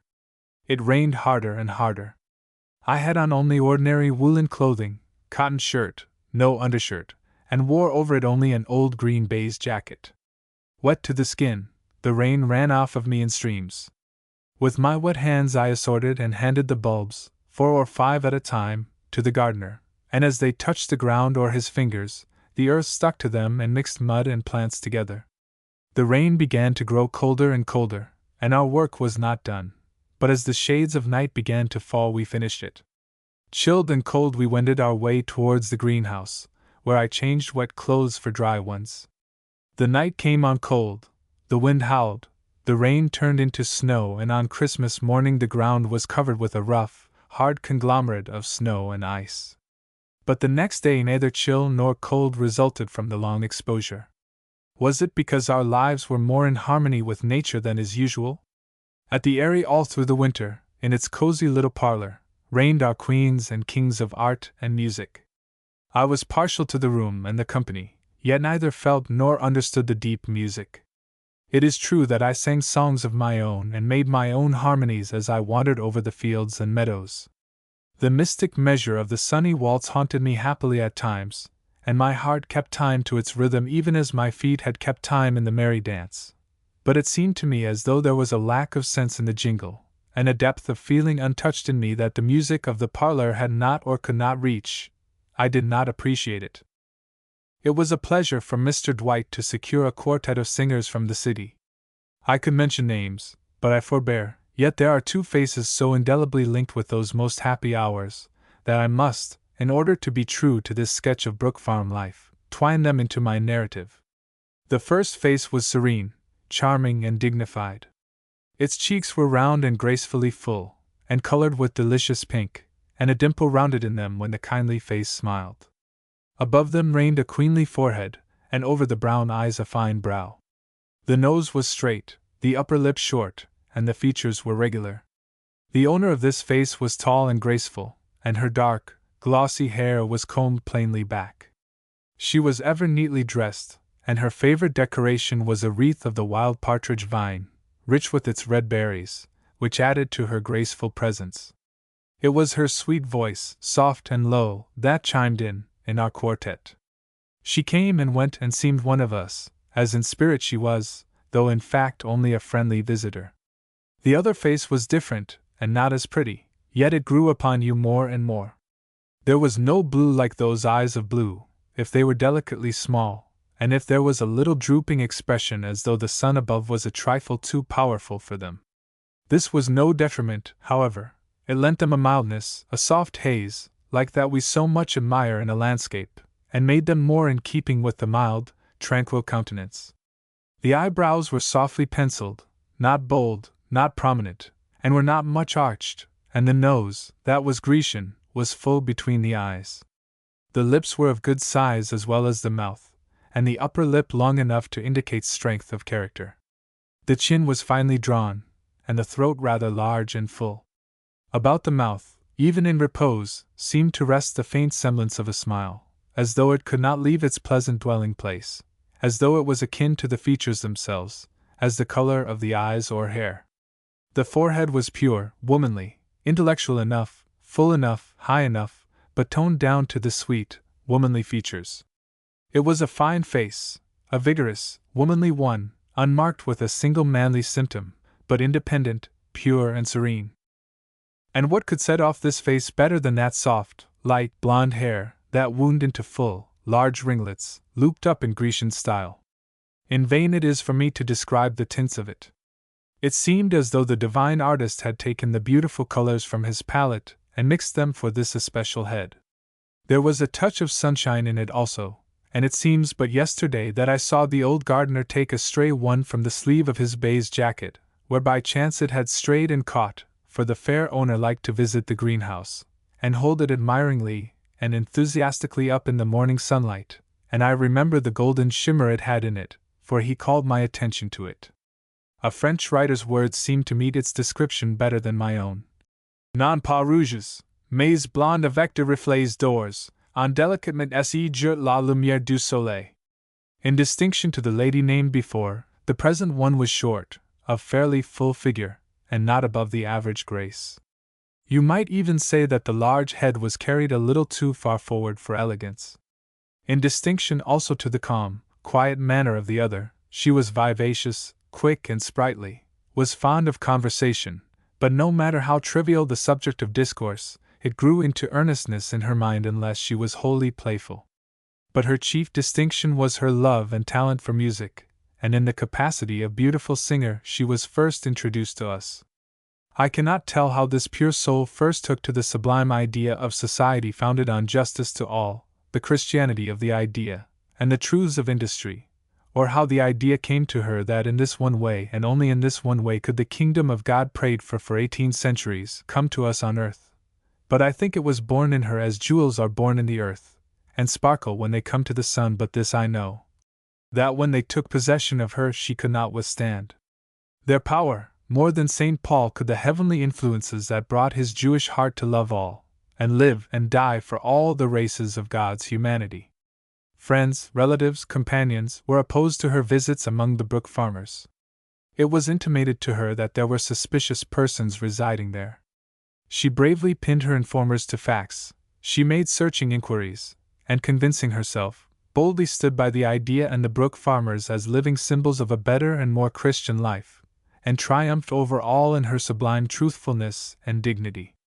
How willing and ready she was to acknowledge her trivial failures! How ready to do for all such kindness as came in her sphere to do, and how quick she was to comprehend great truths! Untied from the dead letter that killeth, she was overflowing with its pure spirit that gave its abundant life, rich, full and charming, to all around her. One of the young poets of the farm many years ago paid this graceful tribute to her charms. Of Mary Bullard: dearly love I to be near her, though thought of her is not dearer than friendship may say. Yet around will I hover, bringing joy like a lover, to brighten her day. Ever am I lingering near her, her whole soul seems to me clearer than others that are. And her love-lighted blue eye, when an aching heart is nigh, beams forth like a star. It's good for me to be near her, should she e'er sorrow, to cheer her out of her sad moods, her dark path to make lighter, and behold it grow brighter like sunlight through woods.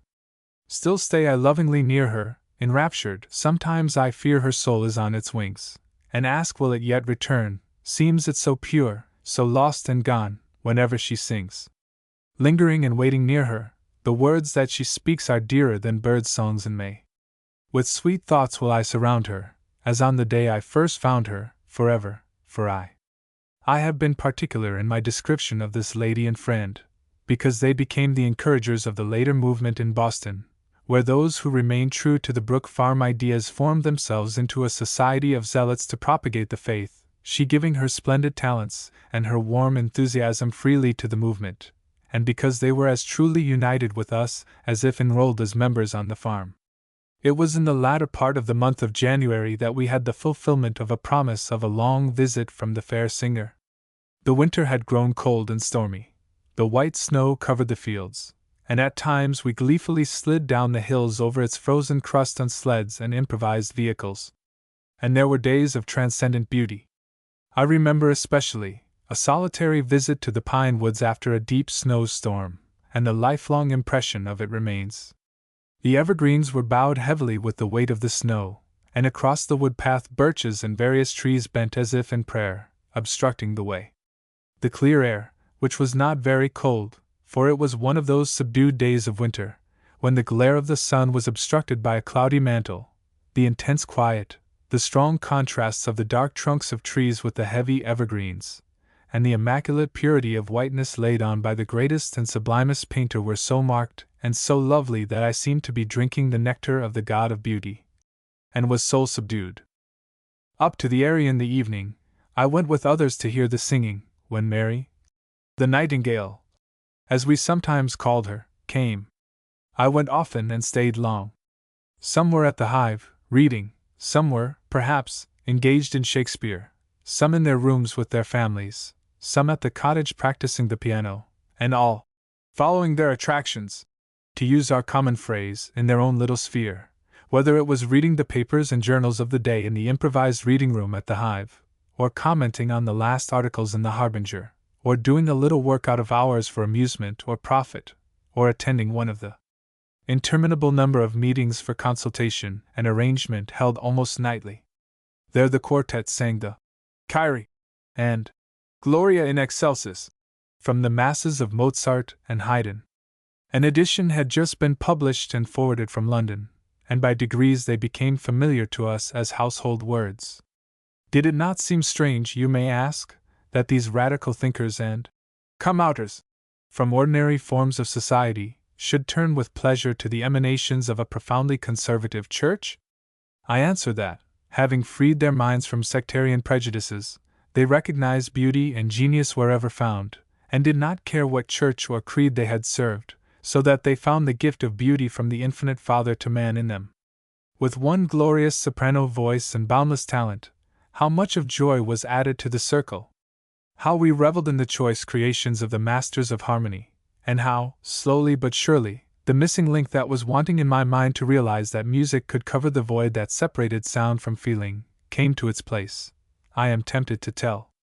The sweet songstress was asked to sing. Did she make excuses? Of course she would do so to follow traditional usage.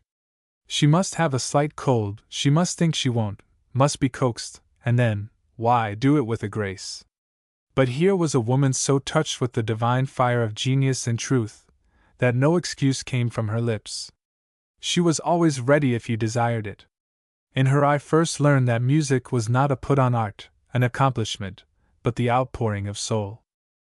One evening when our little party was being filled with music, and the quartet had bravely sung Rossini's Prayer in Egypt, with the grand vigor and expression that the soprano put into it, she exclaimed with feeling, "How beautiful that is!" From that moment I understood what music meant.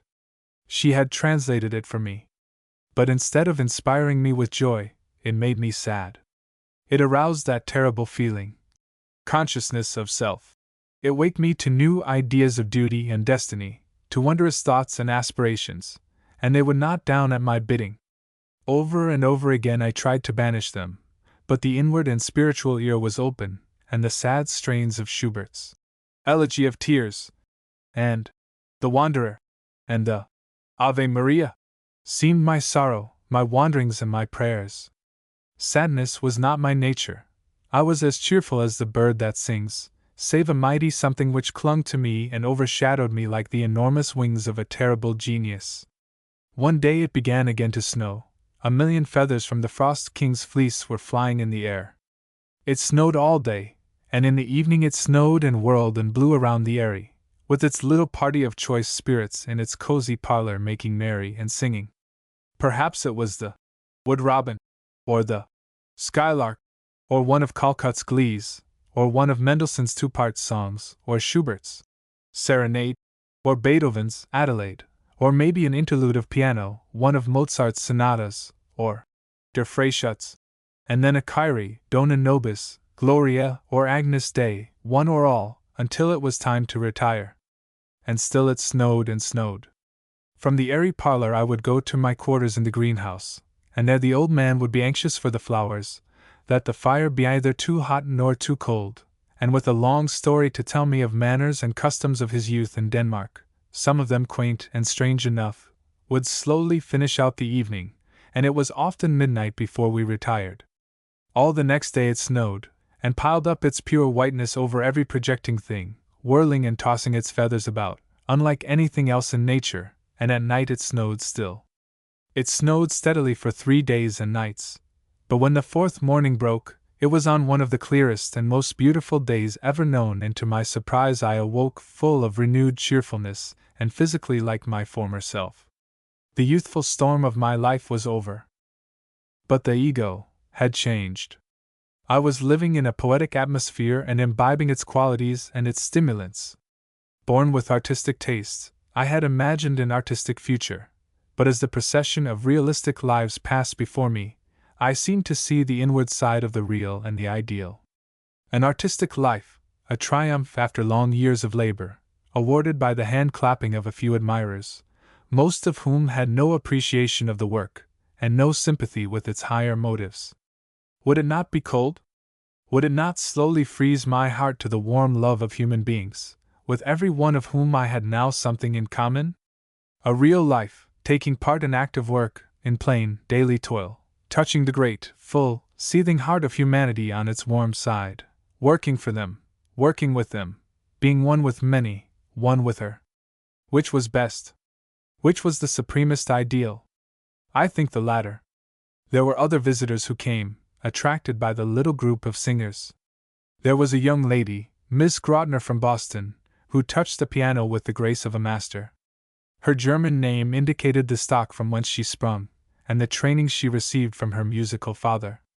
There were tenors and basses who were attracted also, but they came and went. The sweetest songstress remained, and the cold days of winter were beginning to give way to the warm March sun when the visit was completed, and we reluctantly gave her back to civilization. Among the pleasant occasional visitors was a gentleman who joined in the circle with his flute, who had the reputation, well deserved, of having written some fine verses, some of them are in the Harbinger, and who was in very friendly sympathy with our music man, as an old, and I think, college acquaintance. His accomplishments were varied. He had graced a pulpit, and afterwards made his mark with his pen, palette, and brush. He had a very pleasant gift of imitation, and with his modest and gentlemanly bearing, made quite an impression on me. I fancy I see him now, with his tall, graceful, upright figure, his wealth of dark, curling hair, and his young manhood, with his sober, dignified face and large forehead, just retiring from our crowded airy parlor to the hall, where under cover, he can more readily introduce his menagerie or barnyard you certainly would think it was, for from behind the door comes the imitation of the cow with its young calf. A sow and its pigs are squealing, the lambs and sheep are bleating, the rooster begins to crow, and near by the house dog is heard. Soon all is still except his persistent, hoarse bark. Then from a distance we hear the bark of another dog awakened by the first. Soon another, nearer still, wakes up and tunes his note. Presently we hear all the dogs of the village who are now awake. Then the sound of the starting up of the locomotive drowns all other noises, and when it has passed away we hear nothing but far in the dim distance some one solitary dog still barking. The frogs begin to peep, and the turtles whistle, and the doves coo, until you are carried away from the circle, its lights and its pleasant, laughing faces into the bosom of nature. It is needless to say that all these sounds came from the throat of Christopher P. Cranch, the poet-artist, and were clever imitations which were hugely appreciated by the young folks. Chapter 10. Fun Alive. A lady said to me not long since, knowing it from experience, "There was a great deal of fun at Brook Farm." This was true, and I deem it worthy of particular mention, as I can scarce believe that there ever was in New England a body of men and women who for so long a time maintained such friendly and intimate relations, and yet kept up such an interminable fire of small fun and joke, puns and bon mots, inoffensively shooting them off right and left at all times and places. Being of an evanescent nature, they have mostly vanished from my mind, but the spirit of them remains. There were all fools day tricks played by the young people on such smart, independent geniuses as Irish John, the sending of a letter to him from a supposable lady friend, with a postmark painted on it by one of the young ladies, putting parsnip ends into his study lamp for wicks, etc., but these are not to be classed with the fun that was present of the genuine sort. There were a few live wits who were Tom Hoods on a small scale, seeing everything with a double meaning, and double-enders, double entendres, were for breakfast, dinner, and supper every day in the week. Some little children were chasing one another one very warm day. "Why," queried one, "are those children like native Africans?" "Because they belong to the hot and tot race." "Is Mr. much of a carpenter?" "Not a bit of one, that's plain," was the reply. "What sort of a man is that long-haired fellow opposite?" said one. "He is good in the main," replied the other. These Grahamites will never make their ends meet, said one. You may stake your reputation on that, said the other. Mrs. is a regular steamboat, said A. Yes, I know it, she goes by steam, self-steam, said B. Which was smart, but cutting. If, for instance, Miss Kettle was to be married, one would ask if she was a tin kettle, and another would go bail she was, and the next would say that the larger the kettle the more tin it would have. And the more iron in G too, someone would ejaculate. Then another would say that after she was married there would be none of the kettle left. And the next wit would say, and none of the tin either. And so the badinage would pass about. It made no difference what the subject was, it was always suggestive. If it was a dog, they would ask what kind of a bark he had on him. If it was a pump, is it well with it? If it was a shepherd, they would like to inquire if he was not a barkeeper, and the first would reply that he would have to ruminate on it before he made his answer, and the second would hope his reply would be spirited. If not, he had better be punched up. Have you seen my umbrella? Asked one. What sort of an umbrella was it? Was the inquiry. It had a hooked end, said number one. I have not seen it, was the reply. But I had a nice one once, and the end was exactly like yours. It was hooked. Passing a rosy-cheeked, unkempt boy, Miss remarked to her friend, Isn't he a little honey? Yes, she replied, struck by his traits. Honey without a comb. Do you not think Miss B is beautiful? She bows to perfection. Yes, but she hasn't bowed to me. Has she to you? Who are those girls out in the boat with the old man? The name of the boat was the Dart. Why, his darters, of course, was the reply. And how could anyone do differently when the great Archon himself was first and foremost in the fray, poking fun at all?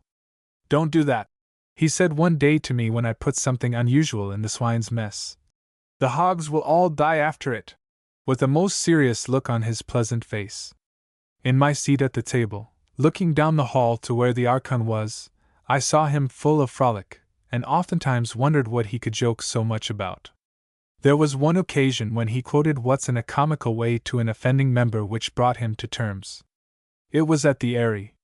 There was a meeting of the Industrial Council.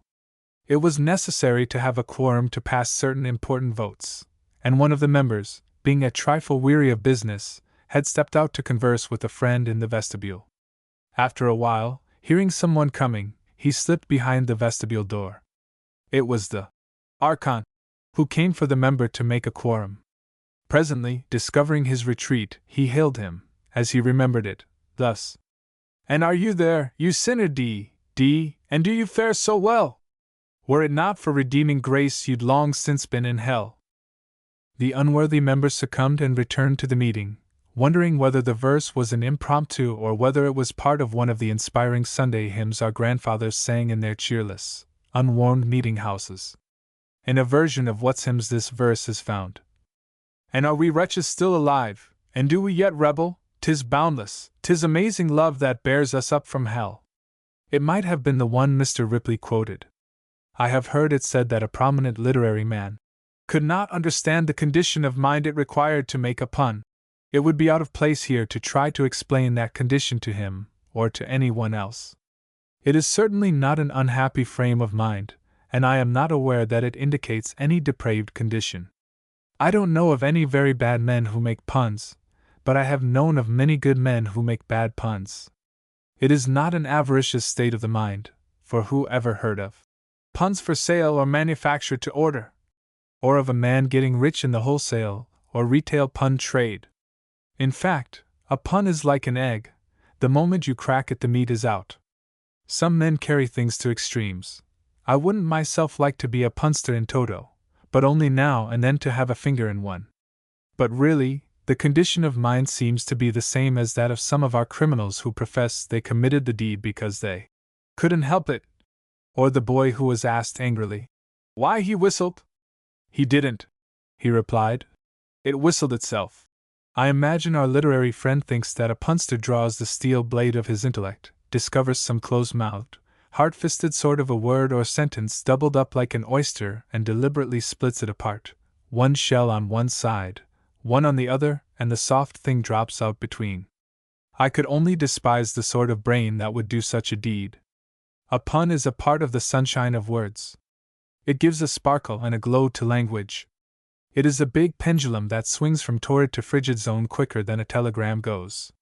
If you hold on to it, you will find yourself in both places in a jiffy, and back again to the spot where you start from without being hurt, and the jog to your intellect, if you happen to have any, is only of an agreeable nature. But it was not alone in puns and conundrums that the social life of Brook Farm was rich. It was rich in cheerful buzz.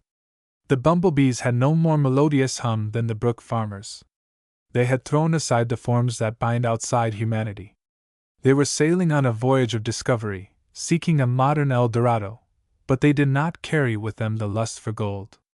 They were seeking something which, had they found the realization of, would have carried peace to troubled hearts, contentment and joy to all conditions and classes. They were builders, not destroyers. They proposed to begin again the social structure with new foundations. They were at war with none personally. As high-toned, large-souled men and women, they were ready with their expressions of hatred and contempt for the unchristian social life of our generation, but they were never ranters. In general, little was said on the farm of these matters, except in private discussions. All were too busy with the active work.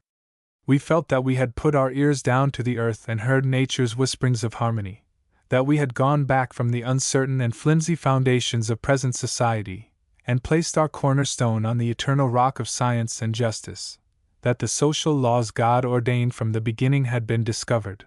There could be no possibility of a mistake, and therefore, we felt that our feet were on eternal foundations, and our souls growing more and more in harmony with man and God.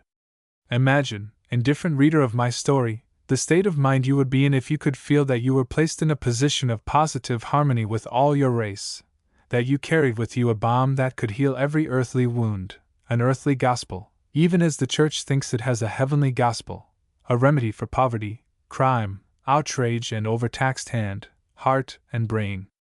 And every night as you laid your head on your pillow, you could say, I have this day wronged no man. I have this day worked for my race. I have let all my little plans go and have worked on the grand plan that the Eternal Father has intended shall sometime be completed.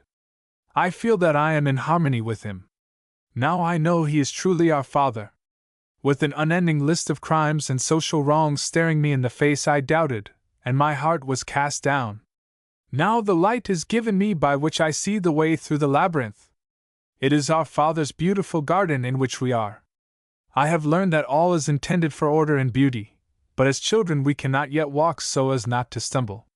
Natural science has explained 1,000 mysteries.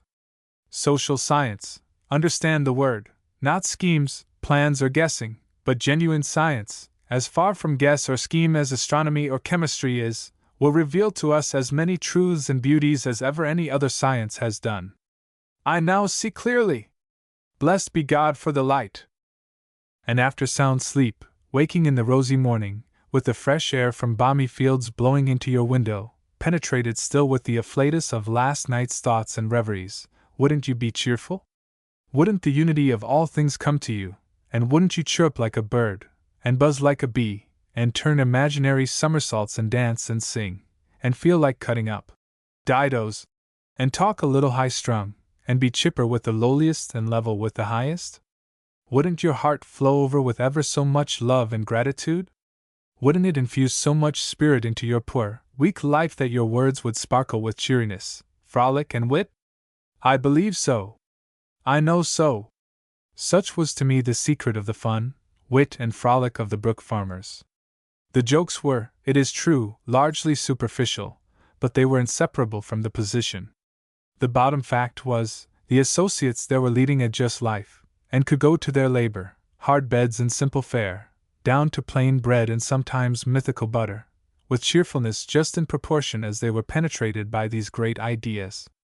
They could make merry with their friends over a cup of coffee, and sought not the stimulants that college days and college habits might have allowed. It was with one of our little social groups of friends that Mr. Dwight gave the toast. Here's to the coffee pot! If it is not spiritual, it's not material. There was a gentleman who resided with us who had promised, on a certain day, to assist a department of our industry with a loan of cash, and had taken the light wagon to Boston for the purpose of securing the funds and bringing them home for use. Somewhere about 9 o'clock in the evening, the dwellers at the Hive were disturbed by the approach of a team and the groans of a person. Going out, they discovered that it was our team, and our member, who had apparently fallen into the back part of the wagon in a helpless state. They assisted him out and conveyed him to his chamber. He did not seem to be much hurt, but he stated that in passing through the little patch of woods on the back road, someone came out and knocked him off his seat and then robbed him. He had lain in the wagon, unable to rise, and the horse had come home of his own accord. This is the outline of the story. Parties went out on the road with lanterns, but found no lost pocketbook. The news of the robbery spread. It was the common talk the next day. There were suspicious circumstances. It might have been a ruse to cover a personal loss of the money, or to deceive us in the pretended loan. Who could tell? A few days later, a stranger called at the Hive door. He had an announcement to make. He had seen a mystery. Doubtless it had something to do with the robbery. He had been traveling that morning through Muddy Pond Woods, in a thick part of which he had seen. What? Why, a shirt hanging on the bushes to dry, and had heard voices in the woods near. He had no doubt marauders were encamped there. We might find there the man who committed the assault and robbery. His manner was excited, but he seemed to believe his own story. It was Sunday. Work would not prevent us. We would hunt for the robbers. We would go to Muddy Pond Woods and investigate. We were not over sanguine, but there was mystery in it, and we were bound to solve it. I don't think any one of us thought there was any danger in the affair. A party of volunteers, consisting of some 6 or 8, was formed, and the valuable Glover placed himself at our head. By the by, said he, as we were about to start, I'll go and borrow Mr. Shaw's pistols. What insane idea entered his head at that moment, who can tell? Did he have the 1,000th part of an idea that he was going to put a bullet into a man's body? I don't think he had. Returning soon with the pistols, we started on our way. It would be worth $1,000 now if we had a picture of that party on their tramp. As I remember it, there were some 4 of us who were of the young group, and had not quite attained our legal majority. The Admiral, and the hero, with Glover, made the older portion of the party, and as we strayed along with our clear, sun-browned, young faces, our classic locks and natural beards, those who had any, with our unique tunics or blouses, with a certain regular quaintness running through them, were picturesque enough. The idea of arming ourselves, suggested by Glover's pistols, soon developed into the improvising of canes and walking sticks from the wayside. Glover paired off with the curly-headed hero, I with the curly-headed Admiral, for Glover loved the hero, and I admired the Admiral's honest, sincere, pleasant ways and heart. The city life we all had tasted had given new zest to country life. We straggled by the roadside, we sought wild berries, we observed the varieties of foliage and flower, and conversation never flagged. Glover and hero were ever in earnest talk. There was with them a never-ending story, and I am reminded of the everlasting confidences of schoolgirls when I recall their being together, excepting only that they did not put their arms around each other's waists. The Admiral's heart was full of music. He could talk of music, poetry, and love, and there was a tender spot in him that I did not venture on, although I knew it was there. He was also a deep admirer of nature. Truly we could sing together. A life in the woods for me. It was 3 miles to the robbers' rendezvous, but what cared we? We dwelt in the bosom of nature, and 3 miles was but a pastime. We only wanted an excuse of the most feeble kind to start on a tramp, day or night. All along the way we breathed health and vitality. The air was full of singing birds, and our hearts were crying out, "What is so rare as a day in June?" In fact, our June days lasted longer than they did elsewhere. They ran into September, October, and November. It is the harmony of our hearts that makes the force of poetry, and not the mere words, and the June feeling may be present in December. The entrance to Muddy Pond Woods was on high ground, and as we approached it we were a little cautious, for nearby was the appointed place to find the haunt of the robbers. Filing along singly, we peered into the underbush. Lo, and behold, I see it! It is a white thing hanging on a bush. Yes. And listen, I hear voices. It is the robbers. Why, no, these are only children's voices. They are picking berries, the dear things. Poor children! Don't you know that you may be robbed and murdered by some of these infernal rascals who beat innocent men, take their money and come out here into this wilderness, and wash the blood off their garments, and hang them on these berry bushes to dry? Slowly we approached the white garment. Why, this is only an old white rag that has hung here for months, all mildewed and half rotten. Come, boys, we are sold. What an old goose that fellow was to get us out here for such a thing as this. I am going home. I am hungry. Feelings of disgust and mirth took possession of us. Were these the robbers, and was this the bloody raiment? Ha! Ha! There was no use of going further. The exciting problem was solved, and we turned our feet homeward over the hills, across the fields and by stone walls, shying a stone now and then into some gnarled apple tree, just to knock down a wild apple or two, to try if they contained, as Emerson has said of one of them, a pint of cider and a barrel of wind, whipping off the heads of the wild daisies with our canes and switches, pulling sprigs of sweet fern and bayberry, mocking the crows and the catbirds, finding choice flowers, and trying to fill the aching void within us with blackberries and whortleberries, and reaching the farm after the dinner was over. All but one corner of the dining room was deserted, and there a solitary waiter was placing plates for the waiting group, who had not been served with dinner. The waiting group was one of the most cheerful, lively, witty and jolly groups on the place. In fact, it contained some of the most eminent persons in our midst, and at dinner the waiters were of the masculine gender solely. We found there would be room for us to join their table, and that our company was welcome. Alas! Alas! How can I describe the dinner? I do not mean the things we had to eat. Fine eating was of little consequence if we could satisfy hunger, but the merry cheer was indescribable. It was the Professor Dana, who sat at the head of the board. It was the brilliant and witty timekeeper, Cabot, who was at one side, and when our party was added to them, the hero, Butterfield, with his full, hearty and musical laugh, Glover, Drew, with his funny and apt quotations, and with the other 4 to 6 clear-headed fellows, not a dull one among them. The gamut of merriment ran to its highest notes. Of course, the professor couldn't help making a few remarks about the object of our journey, and inquiries about the success of the enterprise, and of course our party didn't answer in parliamentary language, but parried wit with wit, fun with fun, joke with joke.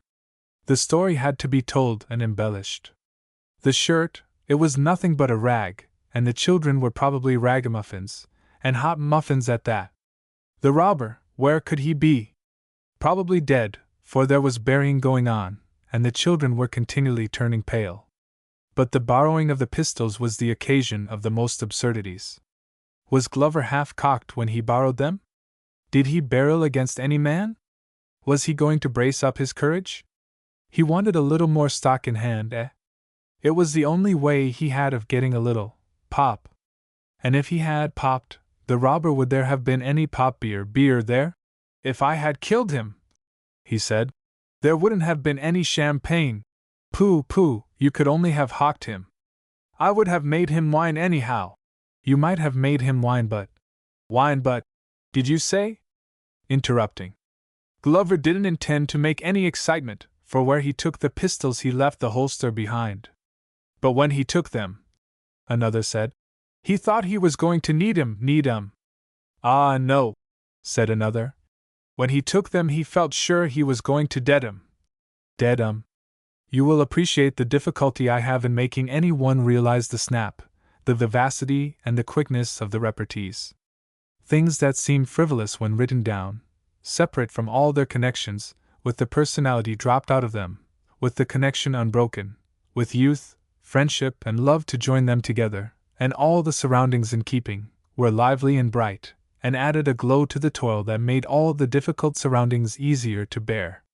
The affair acted over today in sober earnest would hardly provoke a smile, but their most trivial incidents were worked up, and the result was an increase of happiness for all. Chapter 11. The Great Catastrophe. Things were looking up in the phalanx at this time, for money was coming from some sources to finish a portion of the phalanstery. Not that it resembled one, but more out of deference to the idea of one did it receive its name. This would admit of additional membership, as well-to-do and able families were to embark in the enterprise, who could not and would not join it in the crowded state of the houses. The feeling among all was particularly hopeful and cheerful at the prospect, as we knew it was the cramped condition of the finances that had prevented the finishing of the building before this time. Monday, March 2, 1846, was the day of recommencement of labor on it. On the Saturday previous, carpenters had put a stove into the building for the purpose of drying it, as it had gathered dampness all through the severe winter. It was now Tuesday, the day after our sweet singer left us, and as we were all cheerful in our new hopes, it was proposed that we should celebrate our good luck with a social dance at the Hive. I shall call on my imagination to people the hall with those who were Brook farmers, though not all of them were there in person on that occasion, in order to give the effective picture of such an assembly, the realization of it to the mind, rather than the absolute facts. The first usually to occupy the hall were the young folks living at the Hive, whose labors ended early. The dance commenced without ceremony when 1 or 2 sets were ready. The pupils of the school from the Eyrie soon arrived, with the young Spanish boys and the well-dressed maidens. Then the pilgrims came, and the few who resided at the cottage completed the assembly. It was later when the members of the direction were seen looking in the room. They had been to some of the interminable meetings. The cotillion was the ruling dance. The plain waltz and hop waltz came in for their share of favor. The polka was new, and hardly yet danced. What fun, what pleasure was there then in that old dining hall among the blue tunics! There the general loomed above the rest, not in tunic, however, but staggering about with his new acquirement, interested and ungraceful, and the old gardener entertained us with a Danish waltz with his fair-haired, plump, round-shouldered daughter. Now they cling together, then swing apart, holding each other by the fingers' ends. Now they whirl and twirl in and out, and then come together and waltz around the hall, as all gaze and wonder at the old man's suppleness. Now the spirit of fun takes possession of all as we see Irish John sitting quietly conversing with Dora, and he must dance a jig. By some chance there may be a girl of his nationality on the place to dance with him. If not, he goes it alone, forward and back, shuffling backward and around, then dancing up as to his partner, and having gone through all the varied motions in grand Hielanto style, sits down again or rushes out of the hall door with his giggling laugh, and a loud round of applause for his reward. I might go on painting various characters and personages, but could not paint the enthusiasm that was catching, how one after another of the older ones put on again the youthful habit long since laid off. There was no selfishness either, in the dancing, because there was plenty of it, and when one of the older persons essayed the graces of youth, instead of its being looked on as an intrusion, it was applauded. I have seen 5 men whose education was for the ministry enjoying themselves on that small floor at one time. It was the old courtliness over again. It was the spirit of chivalry revived under a new form, and it was chivalry with interior pride instead of exterior pride, pride of character instead of pride of birth. Did any of these accomplished men and women deem that they lowered themselves by dancing with those who did manual labor? If they had, they would not have been there to do it. And did the producers of wealth think that there were those who danced in their company as a favor to them? If they had, it would have been a favor they would not have accepted. The atmosphere was that of mutual respect and mutual goodwill. There was no dancing of clothespins from the pockets of the dancers, as Emerson has said, or if it once happened it was probably the intentional freak of a happy schoolboy, a bit of farcical fun, too unworthy even to be mentioned by the Sage of Concord in his Historic Notes. It was poor history and undignified in its connection. But the reader wishes to know if certain men whose names he has seen and whose reputations he knows took part in these amusements.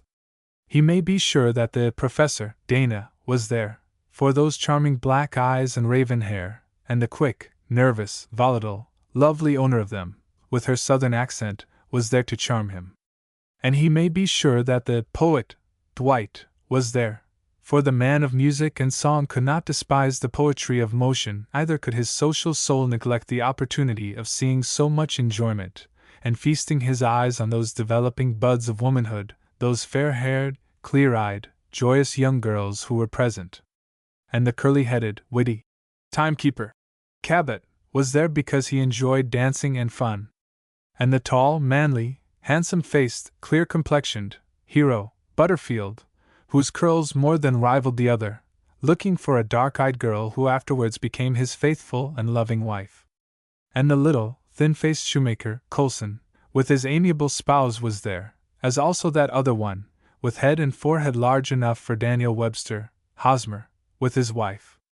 And that quiet man, whose near-sightedness obliged him to wear glasses, and whose very soul was penetrated with a joke, if you could judge from the internal convulsions and the mounting of the red blood to his face at every good one, Grandpa Treadwell, so different from his light-complexioned wife, who smiled all over her face and indulged in a merry laugh so easily. And John Orvis was there, surnamed the Almighty, for certain eyes projected their glances on him, which was not unpleasing to his senses. And Chiswell, the man who desired to be chief of the amusement group, was there, of course, and Miss Ripley, her perpendicular majesty, came to look on because she enjoyed doing so, and the mistress of the revels, Miss Russell, was looking after her young nieces, the Misses Ford, who, with all the other young misses, were there. And stout old Solidarity Eaton was there, and Monday, the tailor's wife, Jean Pallice, with his Madam Homer the Sweet, Doucette Chrysalis, Christopher List, Charles, and Stella Salisbury, John Mary Sawyer, and all the titled nobility of the place, with Edgar and Martin, Harry and George, Dan Willard, John and Charles, all lads of an age to drink deep of the fountain of life and pleasure. But stop! On this occasion the dance was not fairly under way. It was yet quite early in the evening, and though in the full tide of successful experiment, to quote an old expression, it had not worked itself up to high pitch, when an unexpected interruption took place. Ah, fatal hour! Why was it not delayed? Why did it ever come? It was this: one of the older members came in and announced, "The phalanstery is on fire!" I remember the loud, derisive laugh that came from the announcement, and was echoed through the room. I knew better than all from the sober face and earnest look of the person who said it, for he was one of my kin, that the statement must be correct, and I immediately said, "This is no joke, it is true." A thing so easily verified needed not argument, and all rushed for the doors. I hastily changed slippers for boots and ran out. The barn hid the phalanstery from sight. Passing to the other side of it, I saw the flames pouring out of the front, surmounted by a heavy cloud of black smoke. Without definiteness of purpose, we all started for the building, and all saw that there was no chance of saving it. Ere long the flames were chasing one another in mad riot over the structure, running across the long corridors and up and down the supporting columns of wood, until the huge edifice was a mass of firework, every part painted in glowing, living color, yet retaining its distinctive form. It was a grand and magnificent sight. The whole heaven was illuminated with its rosy light, and the earth was as red as the sky, for the fields, deep covered with white snow from the long storm, were brilliant from the reflection of the fire. Miles and miles away was the illumination seen. Men in Boston thought it was nearby, it was so bright, and one man came from the city across the fields, thinking at every moment he would reach the object of his search, finding it and himself at last 9 miles in the country. There was a pile of lumber near the building that we worked hard to save, but the flames were so hot we had to desist, and some cried out, "Save the Airy!" Turning on my heel, I went to the greenhouse for water buckets, and entering saw the flowers lighted up with a heavenly glow of color, and so startlingly beautiful that in spite of my haste I lingered a moment to look at them. Roses and camellias, heaths and azaleas, whatever flowers there were in bloom looked superbly glorified in the transcendent light, and I uttered an exclamation of surprise at the lovely display. A moment after, armed with buckets, I started for the Airy, and at the post of duty worked with a will to forward water to those above who were wetting the front of the house and roof to preserve it from the heat. It was not long before it was seen that danger to that building was past, and I returned to watch the fire fiend eat up the remains of our great edifice. Engines with firemen slowly arrived, but the building was entirely burned, for there was a difficulty in getting any water, as 3 feet of snow covered the ground, and little was done but to extinguish some of the embers of the burning, blackened main timbers that had fallen into the cellar. I pause here to give the account of the fire published in the Harbinger of March 14, 1846. There is little to add to the clear statement there made. Fire at Brook Farm. Our readers have no doubt been informed before this of the severe calamity with which the Brook Farm Association has been visited, by the destruction of the large unitary edifice which it has been for some time erecting on its domain. Just as our last paper was going through the press, on Tuesday evening the 3th, the alarm of fire was given at about 9:15, and it was found to proceed from the phalanstery. In a few minutes the flames were bursting through the doors and windows of the 2nd story. The fire spread with almost incredible rapidity throughout the building, and in about an hour and a half the whole edifice was burned to the ground. The members of the association were on the spot in a few moments, and made some attempts to save a quantity of lumber that was in the basement story. But so rapid was the progress of the fire, that this was found to be impossible, and they succeeded only in rescuing a couple of tool chests that had been in use by the carpenters. The neighboring dwelling house, called the Eyrie, was in imminent danger while the fire was at its height, and nothing but the stillness of the night and the vigilance and activity of those who were stationed on its roof preserved it from destruction. The vigorous efforts of our nearest neighbors, Mr. T. J. Orange and Messrs. Thomas and George Palmer, were of great service in protecting this building, as a part of our force were engaged in another direction, watching the workshops, barn and principal dwelling house.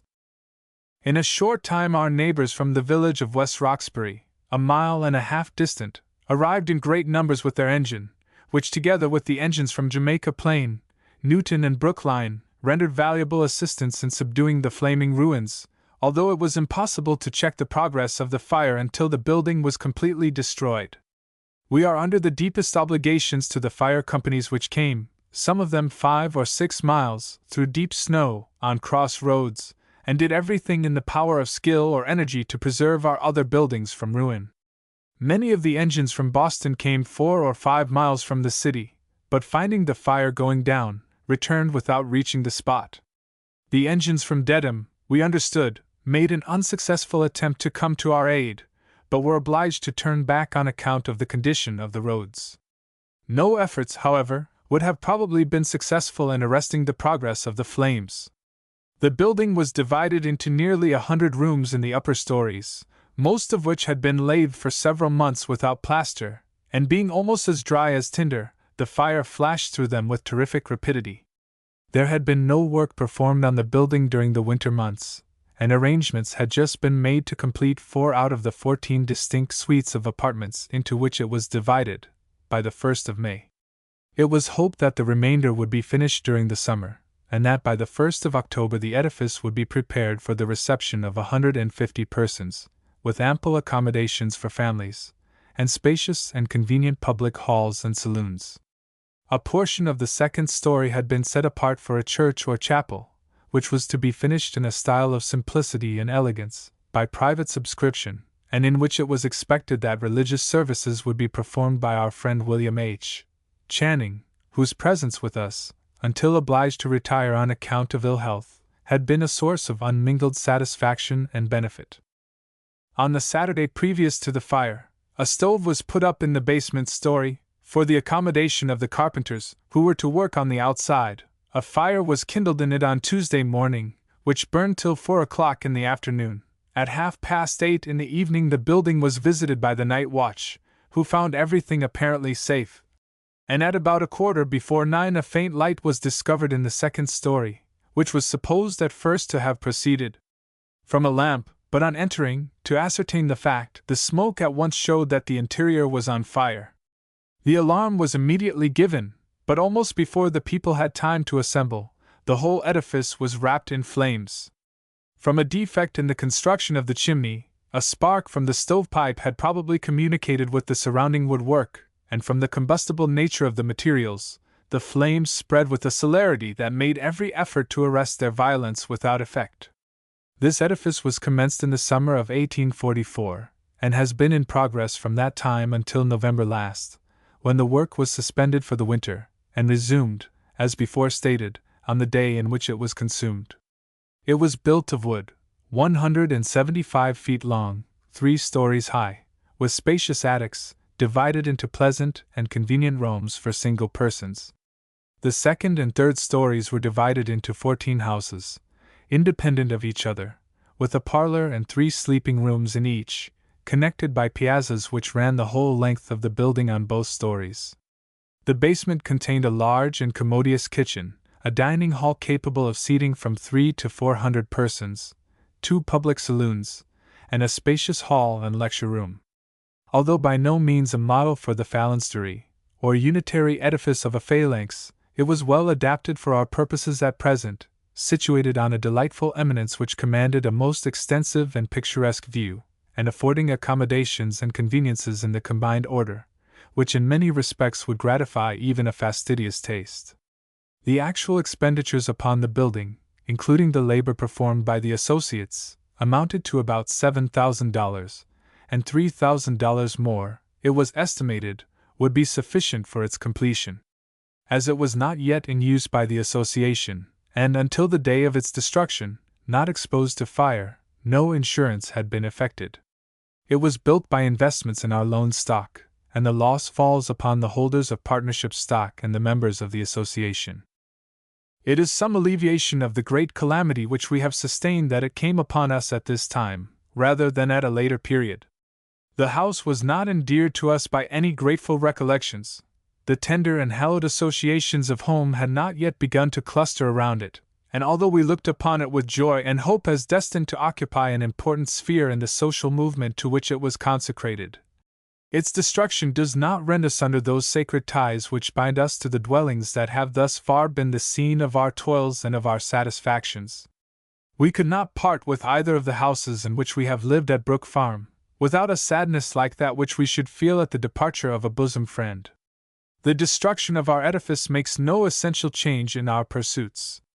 It leaves no family destitute of a home, it disturbs no domestic arrangements, it puts us to no immediate inconvenience.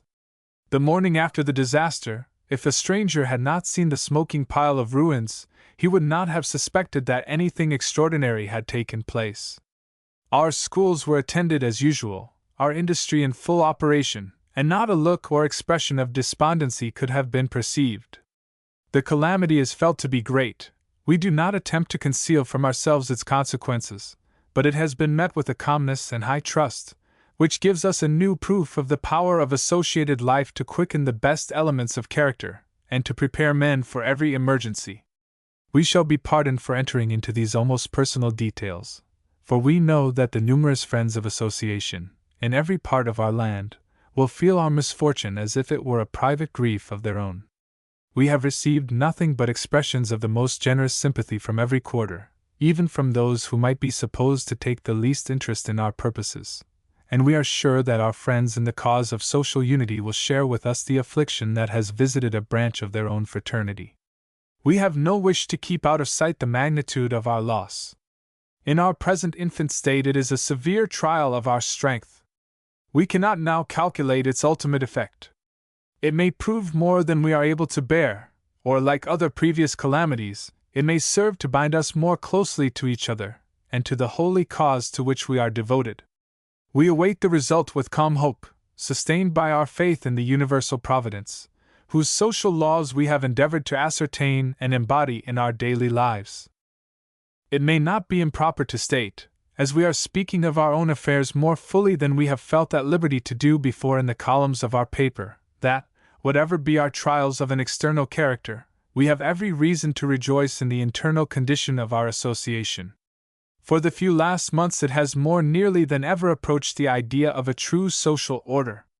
The greatest harmony prevails among us, not a discordant note is heard, a spirit of friendship, of brotherly kindness, of charity, dwells with us and blesses us. Our social resources have been greatly multiplied, and our devotion to the cause which has brought us together receives new strength every day. Whatever may be in reserve for us, we have an infinite satisfaction in the true relations which have united us, and the assurance that our enterprise has sprung from a desire to obey the divine law. We feel assured that no outward disappointment or calamity can chill our zeal for the realization of a divine order of society, or abate our efforts in the sphere which may be pointed out by our best judgment as most favorable to the cause which we have at heart. There was no wind. The building was entirely consumed, and the hungry firemen, on their homeward way, were invited to lunch at the hive. Peter, the baker, had just turned out from the oven a fine batch of bread. We made coffee for them. The bread was for our morrow's breakfast.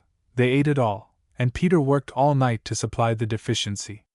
In the midst of the lunch, Mr. Ripley mounted a bench and spoke a few pleasant words of thanks to them, and you would not have guessed that a great misfortune had fallen on our scheme from the serene, cheerful look on his fine face. He thanked the firemen kindly for coming to our aid.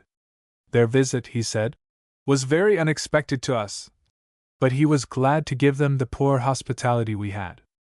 But had we known, he said in that bright, pleasant way of his, or even suspected you were coming, we would have been better prepared to receive you, and given you worthier, if not a warmer reception. Good enough, shouted the firemen.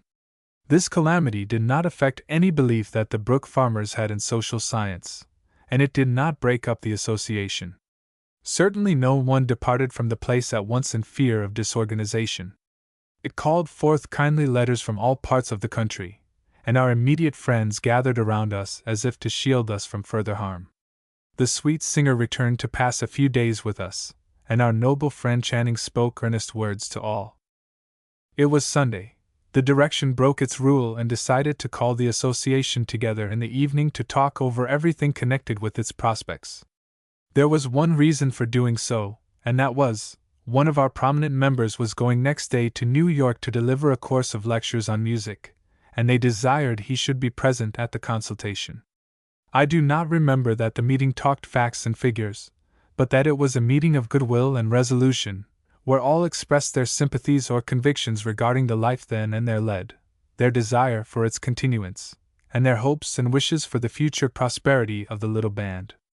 I make an extract from an article written by our president, as showing the state of feeling among the leaders at this time. After speaking of the various letters received, he says he has selected one for publication for its practical suggestions, and continues, "We do not altogether agree with the writer in the importance which he attaches to the special movement at Brook Farm.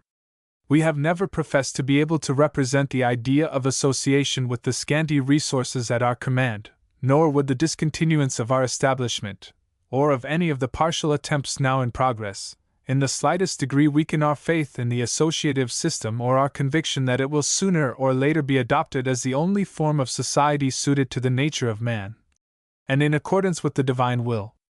We have never attempted anything more than to prepare the way for association by demonstrating some of the leading ideas on which the theory is founded. In this we have had the most gratifying success, but we have regarded ourselves only as the humble pioneers in a work which would be carried on by others to its magnificent consummation, and have been content to wait and toil for the development of the cause and the completion of our hope. Still, we have established a center of influence here for the associative movement which we shall spare no effort to sustain. We are fully aware of the importance of this, and nothing but the most inexorable necessity will withdraw the congenial spirits that are gathered in social union here from the work which has always called forth their most earnest devotedness and enthusiasm. Since our disaster occurred, there has not been an expression or symptom of despondency among our number. All are resolute and calm, determined to stand by each other and the cause, ready to encounter still greater sacrifices than have yet been demanded of them, and desirous only to adopt the course which may be presented by the clearest dictates of duty. The loss we have sustained occasions us no immediate inconvenience, does not interfere with any of our present operations, although it is a total destruction of resources on which we had confidently relied, and must inevitably derange our plans for the enlargement of the association and the extension of our industry. We have a firm and cheerful hope, however, of being able to do much for the illustration of the cause, with the materials that remain. They are far too valuable to be dispersed or applied to any other object, and with favorable circumstances will be able to accomplish much for the realization of social unity. We are not so blind as to lose sight of the fact that this enterprise, as well as all others that leave the beaten path of custom and tradition, must experience more or less misrepresentation and consequent hostility. But we rejoice to say that in Boston and its vicinity, where our institution and its members are the best known, we have met with nothing since the occurrence of our disaster but the most cordial and almost enthusiastic sympathy. Our labors for 5 years have not been in vain in disarming reproach and winning esteem. A universal desire is expressed for the continuance of our establishment and the success of our experiment. The most friendly hands have been extended to us from all quarters, and if the expression of respect for ourselves and wishes for our prosperity could be of any avail, we might regard our future welfare as certain. If there has been any exception to these remarks, it has not come to our knowledge. The truth is, our wisest and best men are deeply sensible, under the pressure of existing evils, of the need of social reform, and they cannot but welcome those whose perseverance and devotion in this work prove them to be in earnest. These words of our leader expressed clearly the general feeling and hope of the association, and are worthy of close attention. I will not copy the letter referred to, but put in its place the following shorter one, the writer of whom was an entire stranger to our people. New York, March 17, 1846. Gentlemen, with the greatest sorrow I heard of the destruction of a building of the Brook Farm Association by fire. As an expression of my sympathy, please accept the trifle enclosed towards its reconstruction. I am rejoiced at the spirit with which you met this calamity, and think it augurs most favorably for the successful result of your great enterprise. The light which some knowledge of the science of association has poured upon my mind has changed despondency into hope, gloom into cheerfulness. My religious feelings, I trust, have been purified. I can more intelligently and confidently trust in God, and the reflection that we are all members of one another excites benevolent feelings in my heart. I trust I may live to do something towards spreading the knowledge of this divine science, and that when I die the condition and prospects of the human race may be greatly improved. This great disaster stirred the little commonwealth to its center, and the hearts of the dwellers were sad spots, were serious thoughts. They felt a deep disappointment, and when the fun and the bonhomie were off, that ever sparkled at Brook Farm on the surface of its life of toil and devotion, they met each other in frank, plain talk. I have a great admiration for the simple, straightforward, honest way in which the people, male and female, spoke to each other. There was no beating of the bush. There was no need of it. There was a common interest that united them, a unity, as far as it went, not perfect, it is true, but much higher than I have ever seen it elsewhere. As we met the morning after the fire at breakfast, which was later than usual, and all through the following days, the talk was about the catastrophe. Each one had his story to tell. Some had been watching the other houses, fearing chance sparks might reach them, but the night was so quiet they did not scatter much. Our Englishman with a spicy name, Peppercorn, cheerful, lively fellow as he was, is said to have observed that many anxious hays were fixed on that hole in the barn when our ooze was on fire. It was a square place left open in the gable for ventilation. Little knots of people gathered together to talk over and over again the same important subject, and foremost among them, tallest among them, was the general, with his disputatious tongue and his occasional unfortunate stammer. Chapter 12. Summing up and Reveries. Brook Farm was in an exceptionally good position when the associative movement broke out, like a fever, all over the country. It was no new organization. It had started 2 or 3 years before the rest. It had fixed itself in the minds of the thinking part of the community as a gathering of able, upright, conscientious men and women. There were no slurs on their moral characters. There were no vices at which to point the finger of scorn. They were not driven or urged forward by poverty to take the position they did, and the community, or association, had sprung up so silently and in such a natural manner that it seemed a vital outgrowth from the tree of society. Notices appeared in various prints pleasantly alluding to it. It was a curious and unique life. It deserved to be kindly noticed, and not until after the Fourierite doctrines were preached and accepted did there appear anything in the journals of a defamatory character relating to it.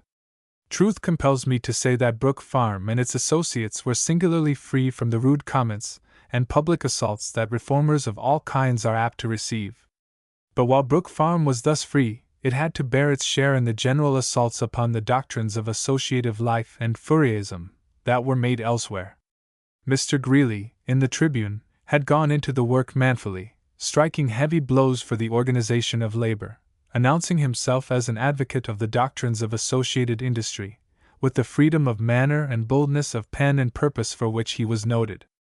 The Tribune was the leading journal of the country, as well as of the Whig party, and the associative idea came into immediate prominence.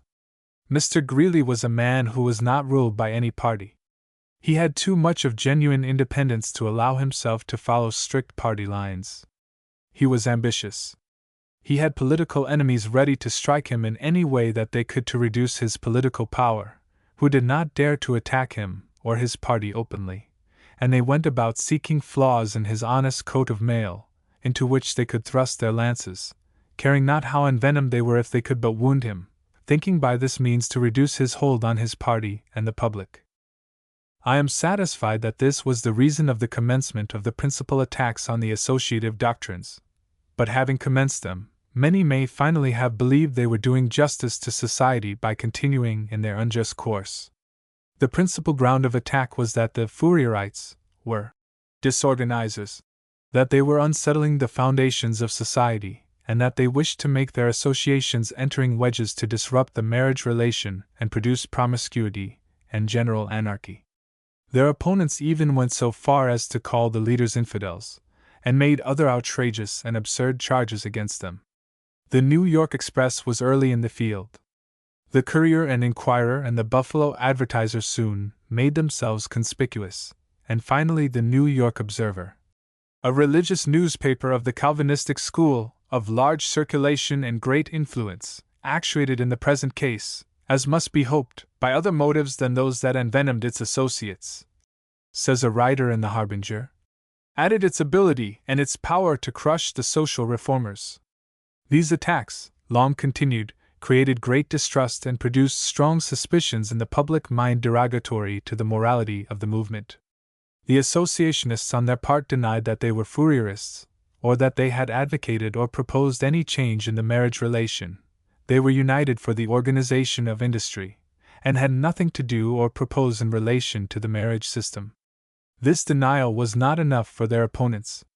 They declared that the doctrines of association led to certain results, and in proof of it cited Fourier's speculations on the subject, which had about as much to do with the social objects of the associationists as his cosmogony, his speculations about the Arabian deserts, or his ocean of lemonade, that had amused so many. In the study of human nature, Fourier believed he discovered inherently inconstant natures, exceptional men and women, who cannot be constant to one idea, one hope or one love, and believing that this inconstancy was a normal trait of character with some persons, who are the exceptions to the general rule, simply and honestly acknowledged the fact, and speculated on the result and the position such persons would have in the future ideal societies. Fourier said, "The man has no claim as discoverer or to the confidence of the world, who advocates such absurdities as community of property, absence of divine worship, and rash abolition of marriage." The associationists of America made no proposal of any change in the marriage relation. They had no occasion to do so. They considered it one of the best and purest arrangements of present society, and that if there were in that relation oftentimes grave mistakes and errors, there were other greater and more glaring evils and universal wrongs to set right. Accordingly, our position is that the existing institution is to be maintained in its greatest possible dignity and purity. We believe that with the establishment of truth and justice in the practical affairs of society, with the guarantee of pecuniary independence to all persons, the most fatal temptations to debase and profane this relation will be removed. But to purer and nobler generations more upright, honorable and generous, we leave all legislation on this subject. It is for us to maintain the institution inviolable. The above quoted words are taken from a statement made by all the officers of the American Union of Associationists. For at this time an outside movement of that name had commenced, whose object was to propagate doctrines and stimulate the various organizations that were forming to actualize the new social order in various parts of the country. At a convention in Boston, held May 27, 1846, where the American Union of Associationists was formed, this resolution was passed. Resolved, that we hold it our duty, as seekers of the practical unity of the race, to accept every light afforded by the providential men whom God has raised up, without committing ourselves blindly to the guidance of any one, or speaking or acting in the name of any man, that we recognize the invaluable worth of the discoveries of Charles Fourier in the science of society, the harmony of that science with all the vital truths of Christianity, and the promise it holds out of a material condition of life wherein alone the Spirit of Christ can dwell in all its fullness. But Fourierists we are not, and cannot consent to be called, because Fourier is only one among the great teachers of mankind. Because many of his assertions are concerning spheres of thought which exceed our present ability to test, and of which it would be presumption for us to affirm with confidence, and because we regard this as a holy and providential movement, independent of every merely individual influence or guidance, the sure and gradual evolving of man's great unitary destiny in the ages. After the excitement of the fire and after the enthusiastic meeting for the holy cause, the voice of reason, pure and cold, went forth in whispers over the face of Brook Farm. Inquiries began to be made about prospects. It was considered a great piece of good fortune to have been enabled to commence the first phalanstery. Would any one invest in a second one, and was there prospect enough for the success of the industry on the place to secure a livelihood? If not, what must be done? These were important questions. Retrenchment had gone far. The table was too poor to attract visitors, too poor, some thought, for health, but I observed that all kept well. I am not sure in my details of all the industry on the place just at this time, but I believe that Britannia ware was made by 1 or 2 workmen, principally oil hand lamps and teapots. But sales were limited, the market being dull or glutted, and the Brook farmers had not the capital to manufacture and keep on hand a supply of goods for better times. Some 6 to 10 were engaged in making shoes and pots. Their goods were sold at fair profit, though it was not a particularly remunerative business, and sometimes the group was not full of orders. There was also the sash and blind business, which included the making of doors. I believe that this business could have been made profitable, but here again the inevitable want was capital. In order to make these articles of good quality, it is of the first importance that all stock in them shall be well seasoned, for if it is not, changes of temperature will produce shrinkage and warping. The wood should be either kiln-dried, a novelty then, or dried by long keeping in sheds, and it was important to buy largely when there was a good source, and store for future use. These things the Brook farmers could not do, and consequently some of the doors and sashes shrank, much to the disgust of everybody. The Harbinger was the principal work done in the printing line, as no outside business, such as job or book work, was secured. I have not found out whether the Harbinger paid its expenses or not, but it was considered that it aided Brook Farm by advertising the work in its columns. Certainly there was not much profit in it, for it is well known that the expense of issuing a few copies of a publication is nearly as large as when the number is doubled. And the farming? Was it paying? A little, of course. Great labor and devotion are needed on a farm at special seasons. I am of the opinion it was a mistaken idea that no day's labor should consist of more than 10 hours. Our kind-hearted leader, who had not known the necessity for great personal, physical toil, long continued, in order to produce special results, frowned on long hours, and did not lend his magnetism to induce persons to toil out of regular time, except possibly in the haying field, and therefore the days were clipped to stated hours, when it would have been better to have extended them occasionally beyond the regular time. A large crop was hay. Near the main farm was a lot of some 15 acres of grass land that was a part of the original purchase, but entirely independent of contact, and at some distance towards West Roxbury village. It was called the Keith Lot, and was the best hay field. All the meadows grew heavy crops of grass. It was not all. herds grass, but consisted of a variety of species, and went under the name of meadow hay, which was considered second in quality. There were the mistakes of beginners made. Some crops were lost that might have been saved and made profitable. Of apples there were not many. The farm could not supply the association's wants, and we had at times to buy both fruits and vegetables. Besides the cows, a few swine were kept. Occasionally a beef critter would be killed for home use, either by our stout neighbor with a fruitful name, Orange, or by our little Englishman. Our practical neighbor's advice and assistance were of use to us. His occupation was especially farming, but he had a slant towards killing animals, really liking the business. He could do the butchering of a hog with the best of grace, and had killed, first and last, so many, that I imagine he could tell the number of squeals, or wrigglings of the porcine tail it took to terminate the life of the animal, after he had given it the coup de grace. Once, when remonstrated with by a lady for his cruel position towards the race of swine, the professional love of his occupation arose above all other considerations. "Where do you expect to go when you die?" said she to him. "If you are so cruel to animals?" "Well, I don't know," he replied, "but I hope I shall go where there are plenty of hogs." In the progress of the institution much work was done to increase the amount of grass land and tillage, and where the meadows bordered on the bush and stubble, the bush scythe was freely used. Muck was dug and spread in quantities.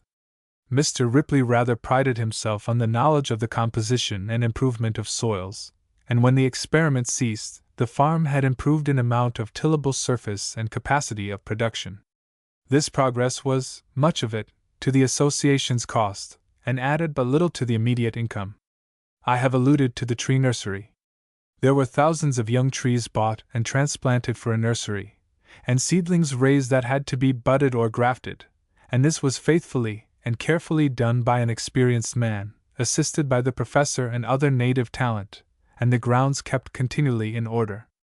There was no immediate return for this outlay, which needed a year or two more of growth and investment, to bring back the first cost and make a profit from the business. Let me here call attention to the nature of the various occupations started. They contained in general, I am satisfied, as good chances for profitable return as most occupations, and with time, and a market not overstocked, would finally have paid well. Once only were we caught with the ignis fatuus of genius, a washing machine, patented, of course, that came to an untimely end with a few gasps. The greenhouse business was an outgo from first to last. It was a business in perspective. It took 2 persons from other and more productive labor, and quantities of fuel were consumed through the long winter days and nights with a very meager return. It had its bright side, it was attractive, and if persevered in would have paid in the end. The garden was still more of an outgo than the greenhouse. The soil was very poor, and the manure for high culture was not forthcoming, for it was all needed on the farm. The large number of visitors did at times return more than the cash outlay, but in reckoning the incomes of the association this must be left out, or set down as uncertain. Some boarders were almost always on the place, either interested parties, or members' friends, but this income also was slight, as the table was meager and the price in proportion. What, then, was there beside these occupations to support and increase the organization? 3 things: income from new members who came with property, income from regular investors, who took stock in the association, and income from the school. There was a prospective income from persons who were expected to come and try the new mode of life. There were those who had been promised an opportunity to join us. They were selected from a mass of applicants, and one object in the selection was to secure persons of good standing and means. Such persons represented a desirable class. But now the phalanstery was burned that hope was destroyed, for all the available rooms were occupied with those living on the domain, and if there was to be no progress in material things, who would wish to invest in stock that had not paid a cent and in which there was but a slight chance of profitable return, nay, more, which stood 10 chances to 1 of being entirely lost? Of course no one unless he had money to give away. The persuasive eloquence of the gifted leaders could not secure investors for the reasons I have given, and for other reasons of which I shall speak. The associationists were not united. The center of the movement was at New York, and from their great stories of the advancement of the North American phalanx at Red Bank, New Jersey, went forth. It was Greeley's pet. It was the favorite at the center and mostly with the doctrinaires. It was an excellent domain, with water power, splendid fruit-growing land, sufficiently near New York market for an undoubted sale of all its products. Greeley admired the talent and the social life at Brook Farm, but he thought that the leaders engaged at the North American phalanx had a more practical turn, and their soil was wonderfully better fitted for farming, which always seems to be the hobby of reformers. It was near to him, he could visit it often, and he invested money in it. It was intimated that the Brook Farm experiment had better stop, and that all the material that was good should be transferred to the North American. But it is easily seen that this was impossible, and that the experiment must go on.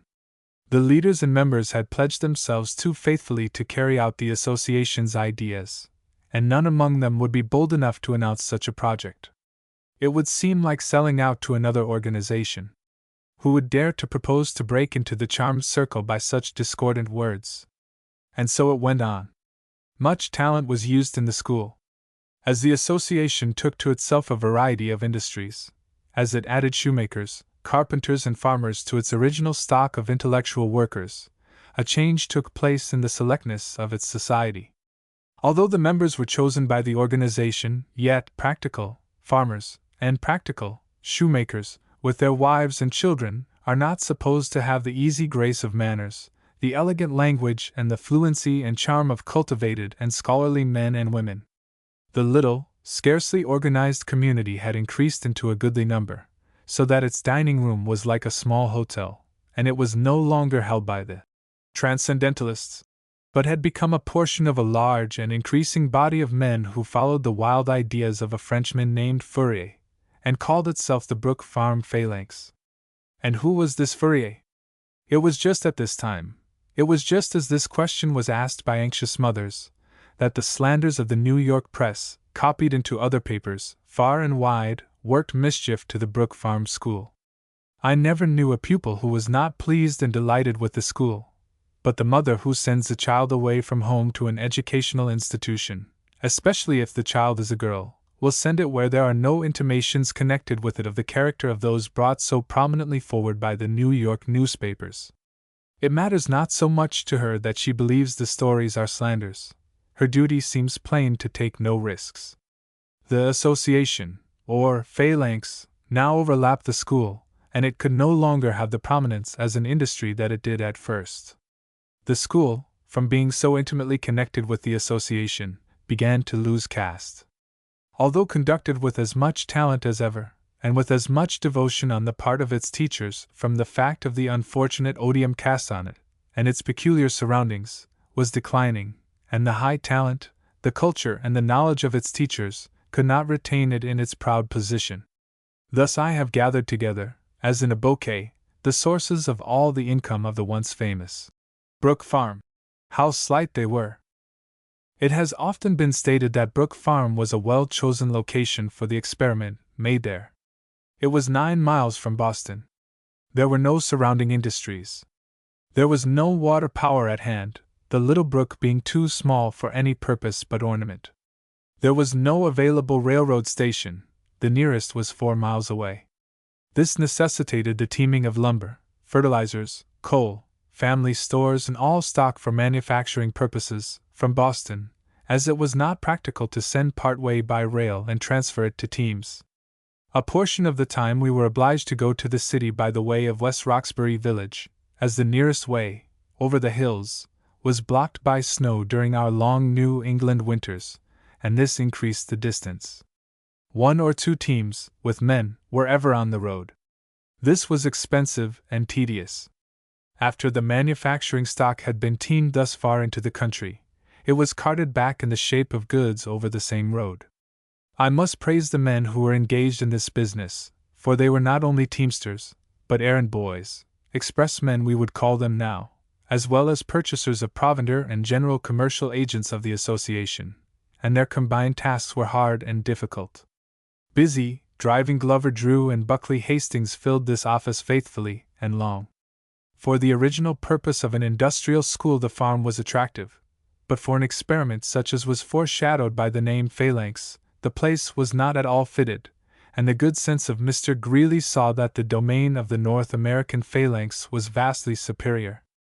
In this connection I am reminded that there was but little machinery invented and employed on farms at the date of my narrative, and although our agriculturists, in spite of the stale jokes that have been fathered on them, were in the advance in this department as in others, it was only in the 3rd or 4th year of their occupancy of the farm that they deemed it wise or prudent to purchase a horse rake.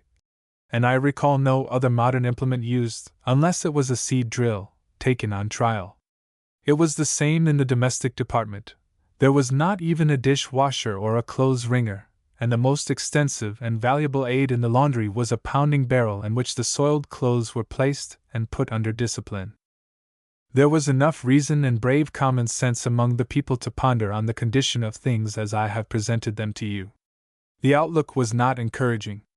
I cannot remember the order in which some of the events came to pass which I am to narrate, but the order is unimportant.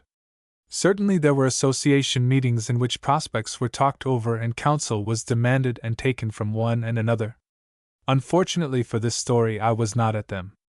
Doubtless I was in the quiet of the eyrie, dreaming daylight dreams, musing and listening to Fanny Dwight's deft piano playing, while she was filling me with the mysteries of Schubert and Mendelssohn and Beethoven, or else wandering about the farm, with no special aim but to find rest and enjoyment in my leisure hours.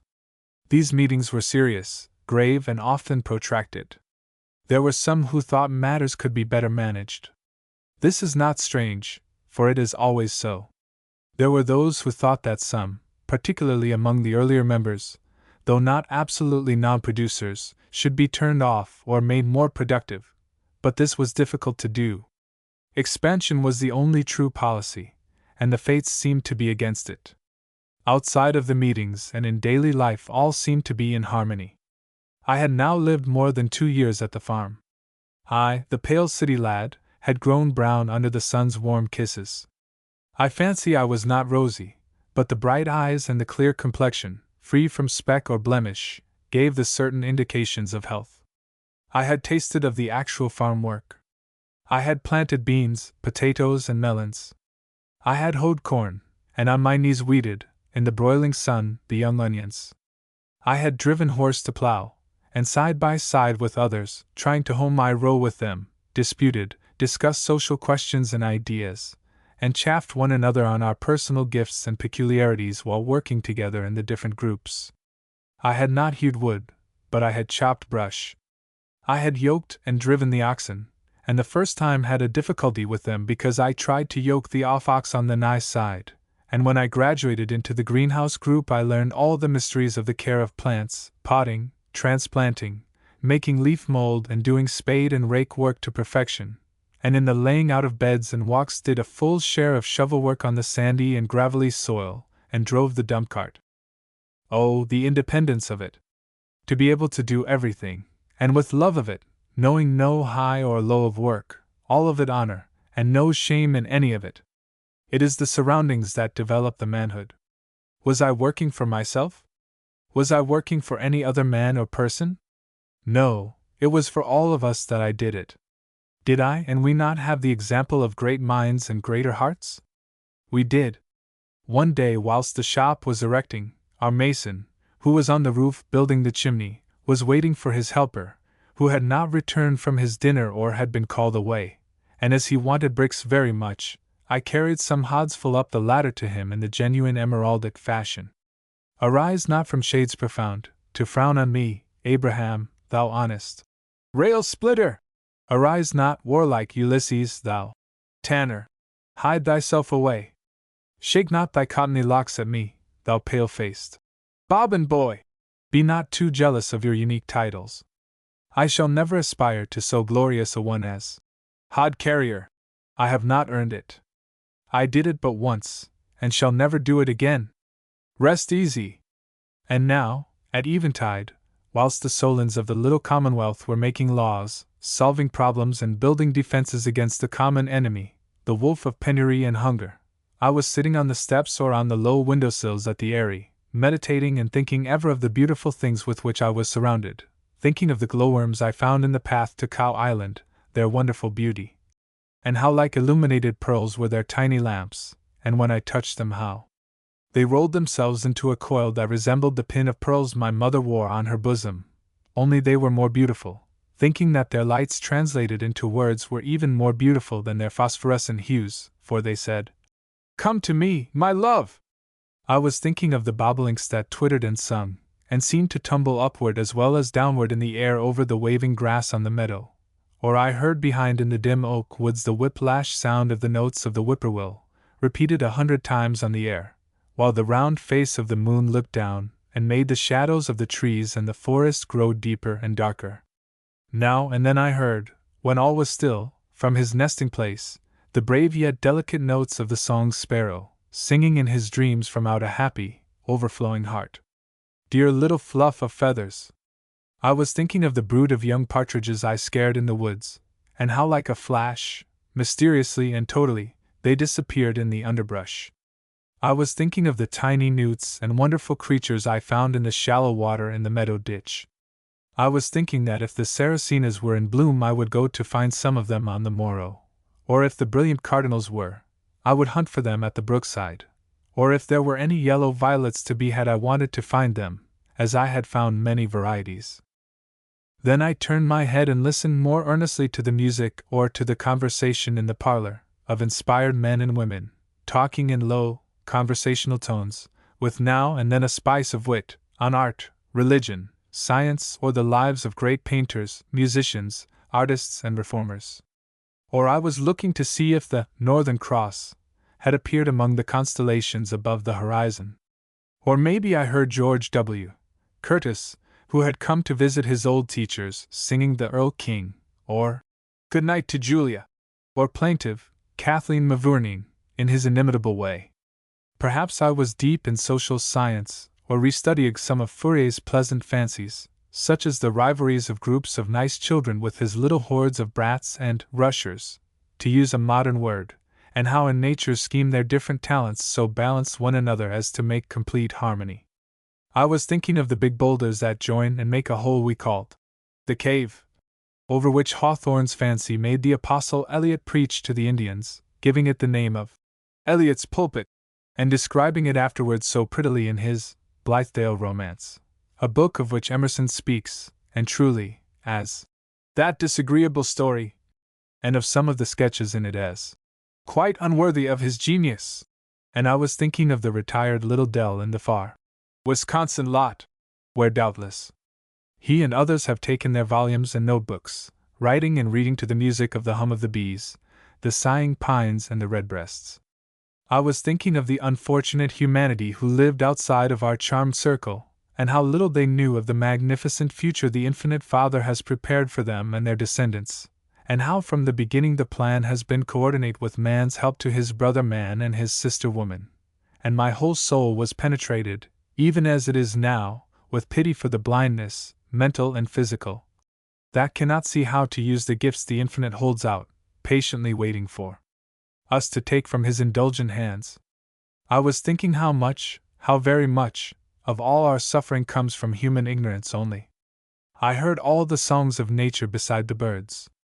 In the spring I heard the toads and frogs and turtles making merriment in their little sitting rooms in the pools of water in low places. In the summer I heard the locust sing and the lazy croak of bullfrog, bearing the relation of trombone and the orchestra of nature to the other musicians, whilst the fireflies were dancing in mid-air all around him, he winking at them with those wondrous projecting eyes.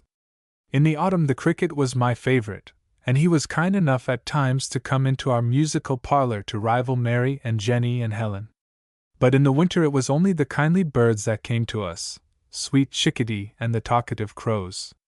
None of us injured the birds. I do not remember ever seeing a gun on the place. Thus went the seasons, spring, summer, autumn, winter. I loved the daily round of life. All were kind to me. I was well mentally and physically. I was in the bud of youth. I was like the pink rhodoras in spring, callow of leaf or fruit but brightly covered with promising blossoms. There remained one thing for me, to know I was happy. Did I know it? Yes, I did. I realized it then as now.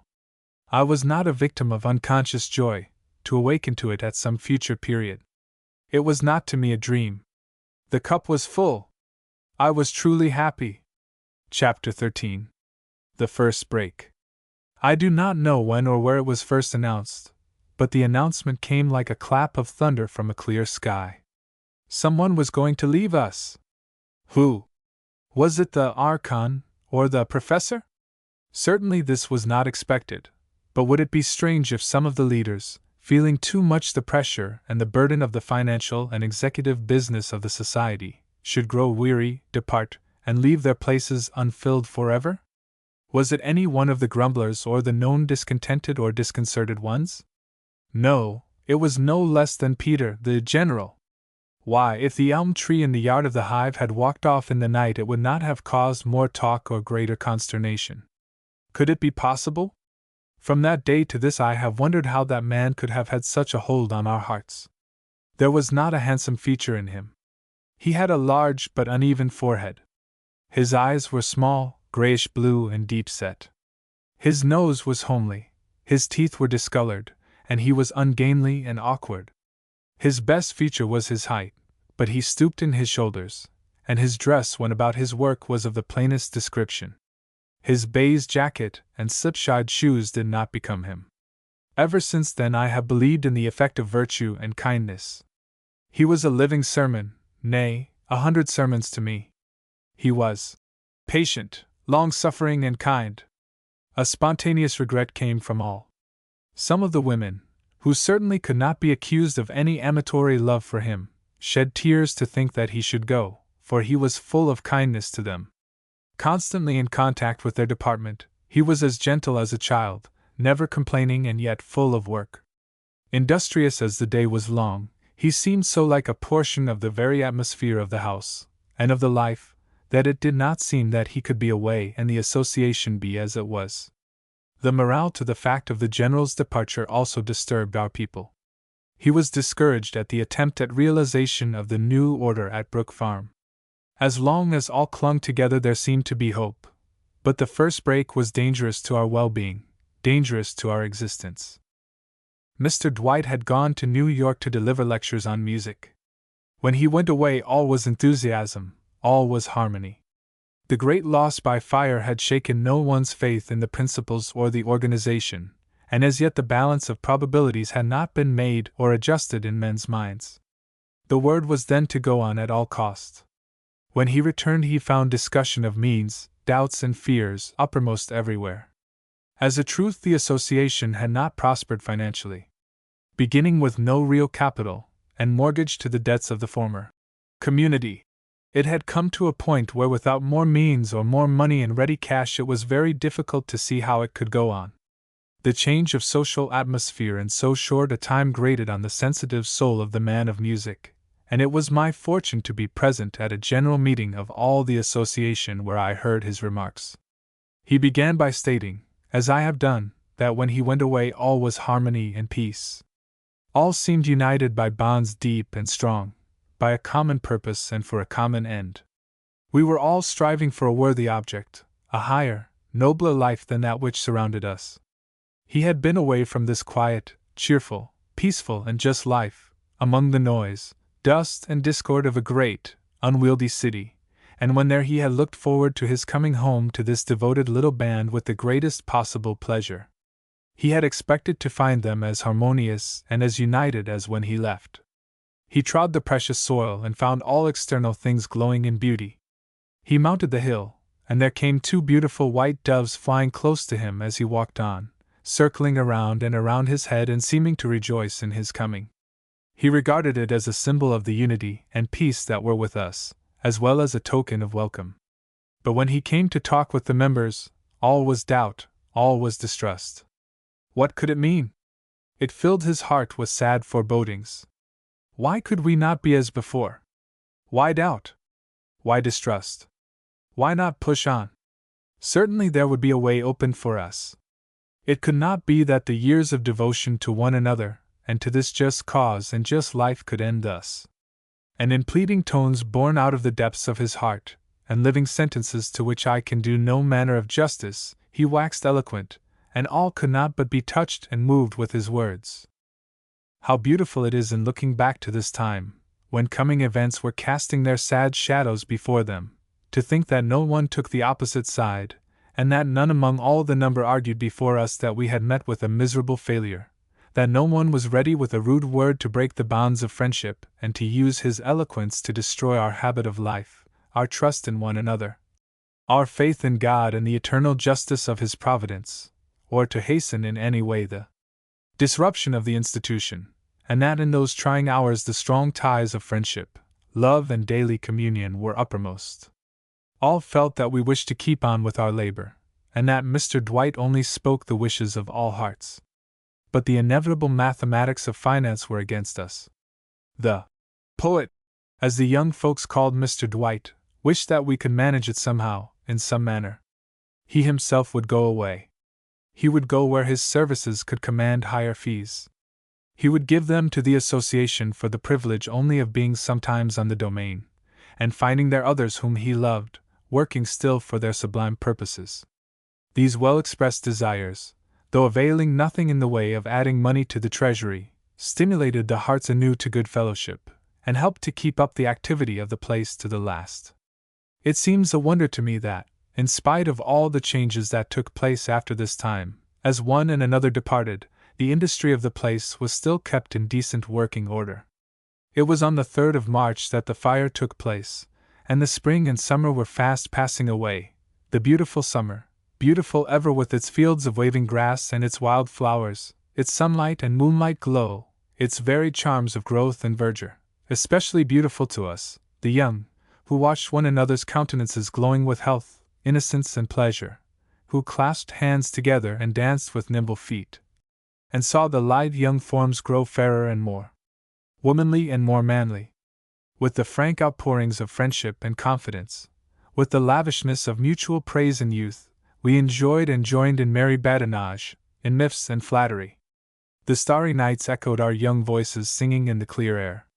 There was a burden of care taken from us, for was not the association our godfather? Had it not also taken from our parents the dread anxieties that fall to most of common lot? And while we were there we would be happy, and when the association broke up, if it ever did, would we not unite somewhere again? Certainly I never heard any one of us doubt, whether young or old, gray of beard or smooth of face, that associated life and doctrines would succeed. Of this I am sure. We reasoned that if Brook Farm Association failed, some other would not. Some new ones would be formed. The partings were all temporary, and when we parted, it was with cheerful hearts. It was like the going forth of a family in the morning to meet again in the evening, no sad farewells, no heartbreakings. In a few years all of those engaged in this most interesting experiment will be gathered to their fathers. No one may ever write as consecutive a story of the farm life as I have done, and with the much that is superficial in my narrative, let me add my convictions of the leading men and women in this movement.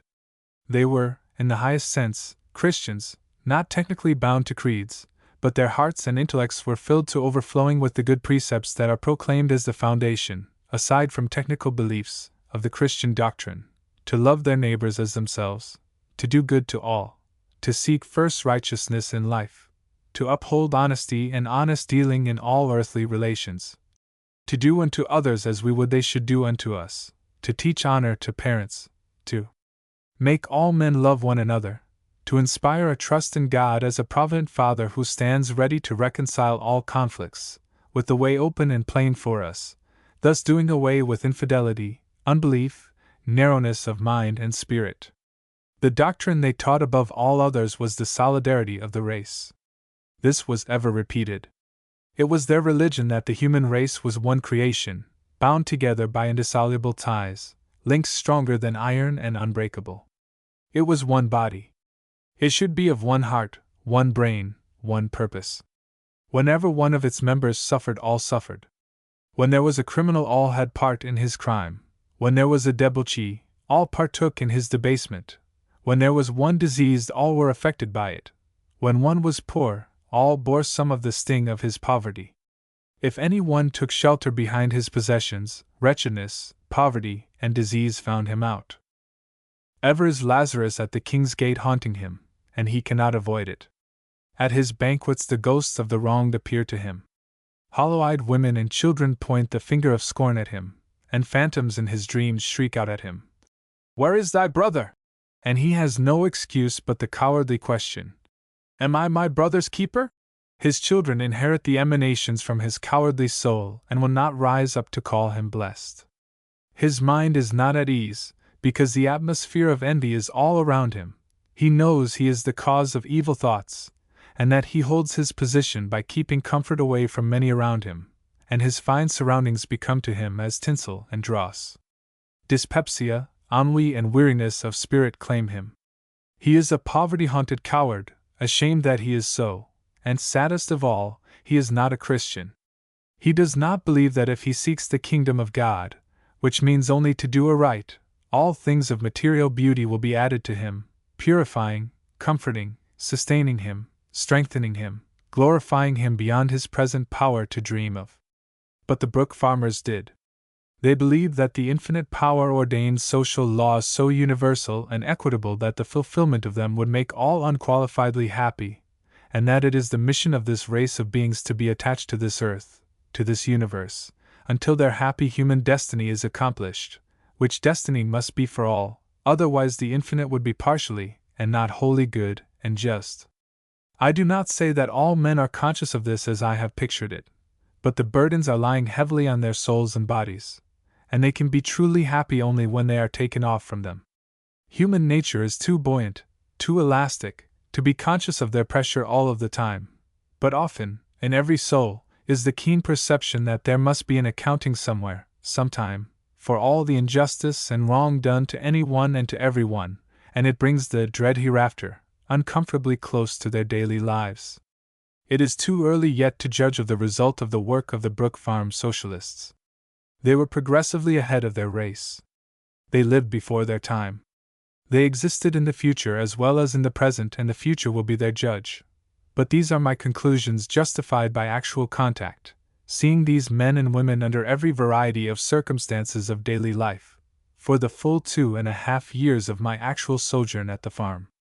The high ideal they carried as their standard lifted them over many of the littlenesses and annoyances of daily life without a disturbing thought.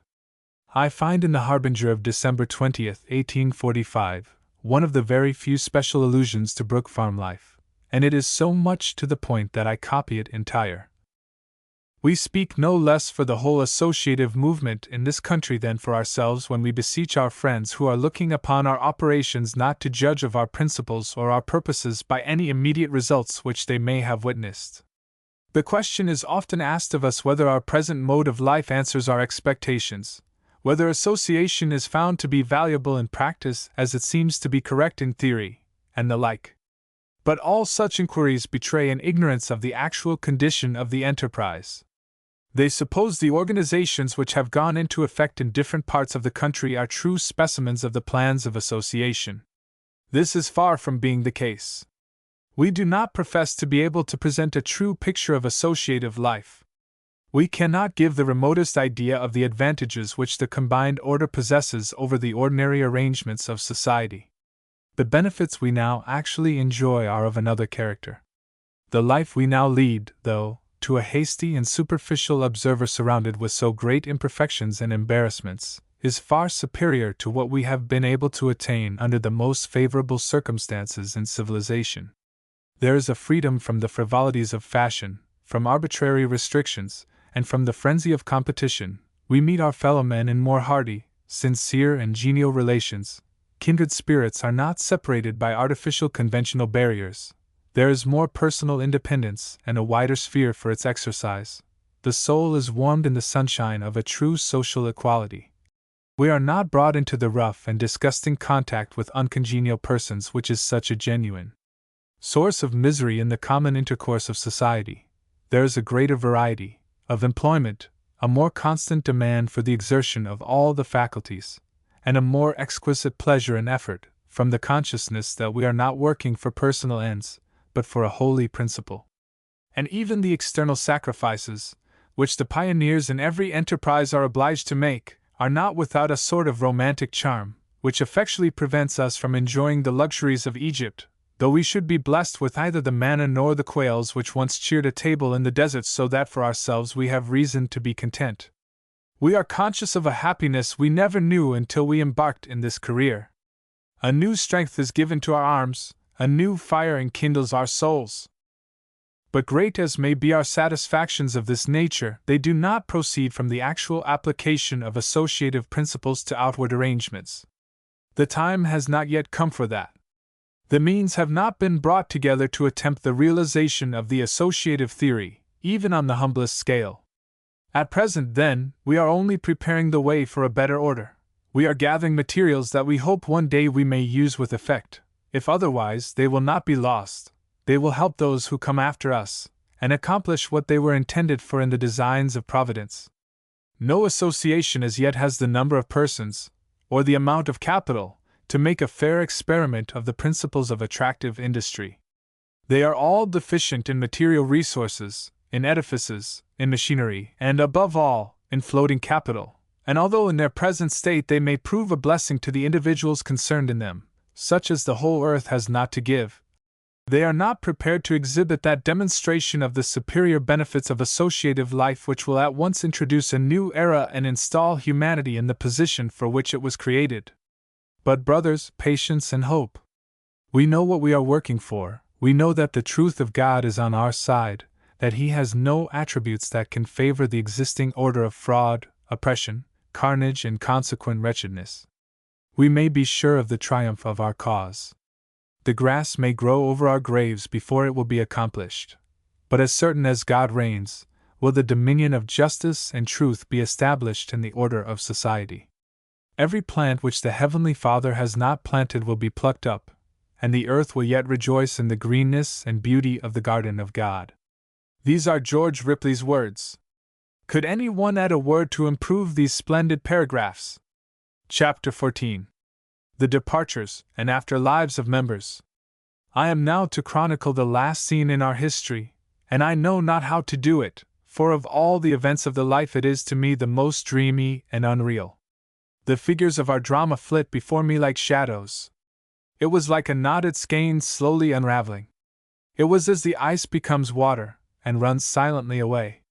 It was as the gorgeous, roseate cloud lifts itself up, and then changes in color, and hides beyond the horizon. It was as a carriage and traveler fade from sight on the distant road. It was like the coming of sundown and twilight in a clear day. It was like the apple blossoms dropping from the trees. It was as the herds wend out to pasture. It was like 1,001 changing and fading things in nature. It was not discord, it was music stopped. Who was next to break away from the charm of the life I know not. But when the autumnal season came, I was summoned to a family council and advised that I should begin a new occupation where I could at least earn my subsistence. As in duty bound, I acquiesced, and in a few days bade farewell to the Brook farm life. I saw no tears shed when I left, but I was sorry to leave my blue tunic behind, it was so comfortable. I left, but it was only my outward self that was gone, not my sympathies or hopes. Behind were family and devoted friends. It was still my home to return to, as it would be for an indefinite period. For 2 years and a half I had worn the tunic of the community, and the swallowtail, and civilized rig I'd put on for my departure transposed my appearance so much that some of the society did not at first know me. With my parents' blessing, I entered on the rudiments of the professional life I have ever since followed, and took the West Roxbury omnibus for Boston, the same I had taken 2 years and a half before to go to the farm. The succeeding Saturday night found me at home again. How pleasant the greeting from Willard, Katie, and Louise, from Charlie, Abby, and Edgar, from Anna and Dolly, from all, old and young. The Archon almost screamed when he saw me, I was so stunning in his eyes, and poked some of his fun at me. No marked change had taken place. The Harbinger was printed as usual, and only 1 or 2 persons had gone. Every Saturday night I returned to the phalanx, but soon the shoemakers found occupation elsewhere, and their seats were empty. Then the printers went, as the Harbinger was transferred to New York. At last the shop was closed, the cattle were sold, and all the industry ceased. I came and went but did not see the actors go, and am glad I did not see the Archon take his leave, or the many bright faces I had loved so well. The poet lingered near. In Boston he started the Journal of Music, and at the Eyrie lingered for a while a sweet enchantress, and the spirits of song and music held their revels there. So also lingered at the Hive some sweet faces and loving hearts besides those of my kin. The greenhouse, where I had spent so much of my time, was closed, the plants all gone. Up the rafters ran the vines I helped to plant, but when the winter came, drear and cold, only a few persons remained on the domain. The dining hall echoed to my voice in its emptiness, and the little reading room at the Hive was where we now assembled at meals. I wandered around and looked into the empty rooms. I cannot say I felt as sad as I would today. Every spot was connected with some little event, but the events were usually of such a cheerful and pleasant nature that I could not be depressed, and a large portion of my intimates were still near me in the city or neighborhood. We could muster a goodly number at call, and we tried to keep alive the good work for the cause, with meetings, social and theoretical. But no longer the stage brought its loads of visitors to the Hive door. Over the hills and the meadows no more resounded the morning horn echoing far and far away, or Miss Ripley's high voice calling, "Alfred! Alfred!" who acted as majordomo in the absent general's place. No more came down from the distant houses school lads and lasses, and the long, tri-daily procession of young and old had ceased forever. The din of the kitchen was stopped, and the merry brogue of Irish John was silenced. No more rushed the blue tunics for the mail when the coach came in. Alas, it came no more. The fields remained as when last cropped, and if we went to the cottage no merry sound of music came from the schoolroom. We mounted the stairs without meeting the classic face or the elastic step and figure of the professor or his fair sister, and in vain did we look for the concourse of books where once he wielded his modest pen and translated his German leader. No more mounted in air the beautiful doves that circled and tumbled in their flight, my doves, that would come at my call and alight on my hands, head and shoulders, and scramble for the corn I held out to them in my palms. Sunday after Sunday, week after week, I spent in the Hive. I looked out of the window but ventured not to go to the Eyrie, for there the music had finally ceased. Or if the spirits sang their dirges in those classic walls, my dim ears did not hear them. Mr. Ripley's books had gone to swell Rev. Theodore Parker's library. Were they surrendered without a pang? I will tell you, Fanny, said Mr. Ripley, seeing his valued books departing. I can now understand how a man would feel if he could attend his own funeral. They have been placed in the Boston City Library by the death and last testament of the later proprietor. The flowers I had watered and tended passed into the hands and greenhouse of the translator of Consuelo. Those who owned any private effects or furniture took them away. The Pilgrim House, never beautiful, and barren in its immediate surroundings, was entirely deserted. The Hive was my home, and when the warm sun, looking through the barren grapevine into the dining-room window, melted the light snow of early spring, and awoke the tender grass into new growth and verdancy, and the remaining poultry warmed themselves by its rays, nestling together by the doorways, as the melting snow dripped drop by drop from the house-top, the farm looked beautiful still. In some of our young hearts, with the coming of early summer, awoke a yearning for one more meeting at the old place, and so we gathered the young people from far and near for one more good time, for one more communion. With what pleasure I recall those few hours. How happy we were! How social and loving and dear we were to one another! In the many years past since then, there is no red-letter day like that one. We were about 20 in number. There were 14 of us between the ages of 15 and 21 years. The remainder were older. We filled the table in the reading room. Little we cared if we sat crowded close together, for we chose our mates. Some were pupils of the school, the rest were youths of the association. In the afternoon we wandered once more in the beautiful pine woods. We sang once more the Silver Moon, together as we roved about, or sat on the big boulder on the knoll at the foot of the lightning-struck tree. We recounted old times and seasons, we cracked our merry jokes and ate our simple treat, and then parted. In a few days the wide world was between us, and forever. Some went east, and some west, one to Port-au-Prince, and others to different villages and towns in New England. Of the number, 4 remained in Boston. I was one of them. Reader, my reminiscences are told, but not all told. They are like the Sultan's story that was to last 1,000 years. To all but the one interested there was an unending sameness in it, but to that one, it was his life. It is natural to wish to know of the writer what became of the persons who formed this little band of devotees. I can but give a meager sketch in reply, for want of room. When Mr. Ripley left Brook Farm he was poor. The experiment had cost him money, years of toil, and made debts for which he felt responsible. He determined to pay them. As yet the way was not open. The Harbinger was changed in form and lived less than 2 years in its new location, and during a temporary illness of the editor its publication was suspended. Mr. Ripley and wife taught school at Flatbush, Li. At the termination of the Harbinger he immediately commenced writing for the New York Tribune. Its payroll indicates what he received May 5, 1849.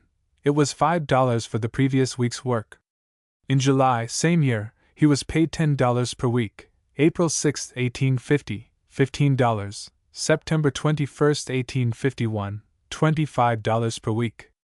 He wrote articles on all the living topics of the day, from the arrival of the last news singer to the death of the last criminal. Things trivial and non-important, grave and gay, of lasting import and the most ephemeral, all came under his pen. He also wrote, either occasionally or regularly, for a dozen other periodicals. He was an early contributor to Putnam's and from its commencement wrote for Harper's New Monthly. As editor associated with Mr. C.A. Dana he gave his time and best thought to the New American Cyclopedia, and the first 2 or 3 volumes of the series were edited solely by them. In 1871 his salary was raised to $75 per week.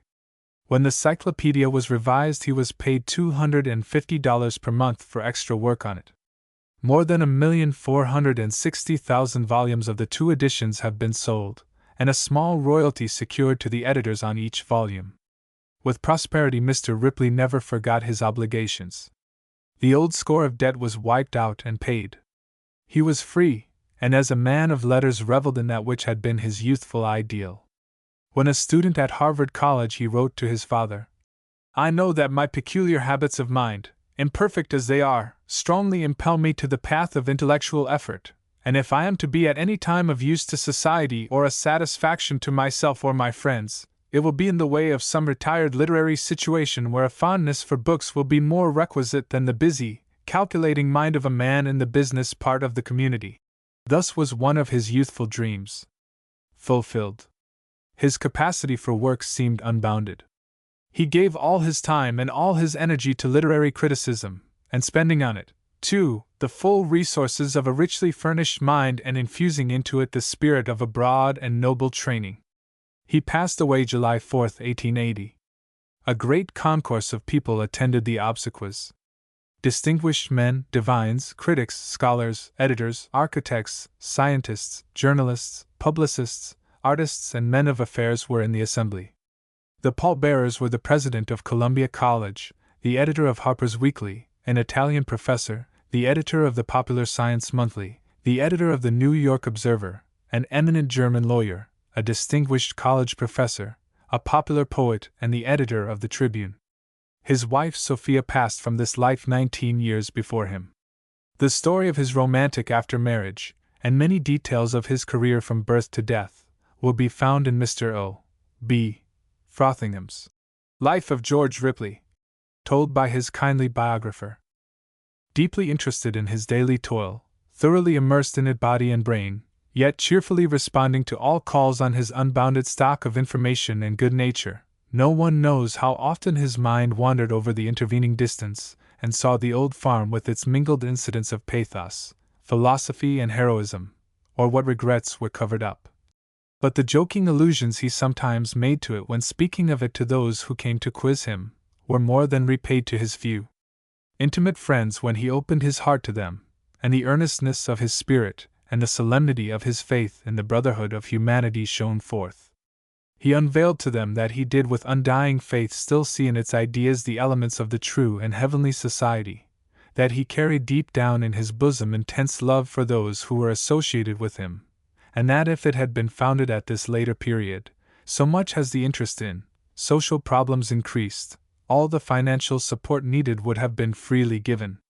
His friend William Henry Channing urged him to write the story of Brook Farm, saying, "When will you tell it?" His joking reply was, "When I reach my years of indiscretion." He knew that the life wrote its own story.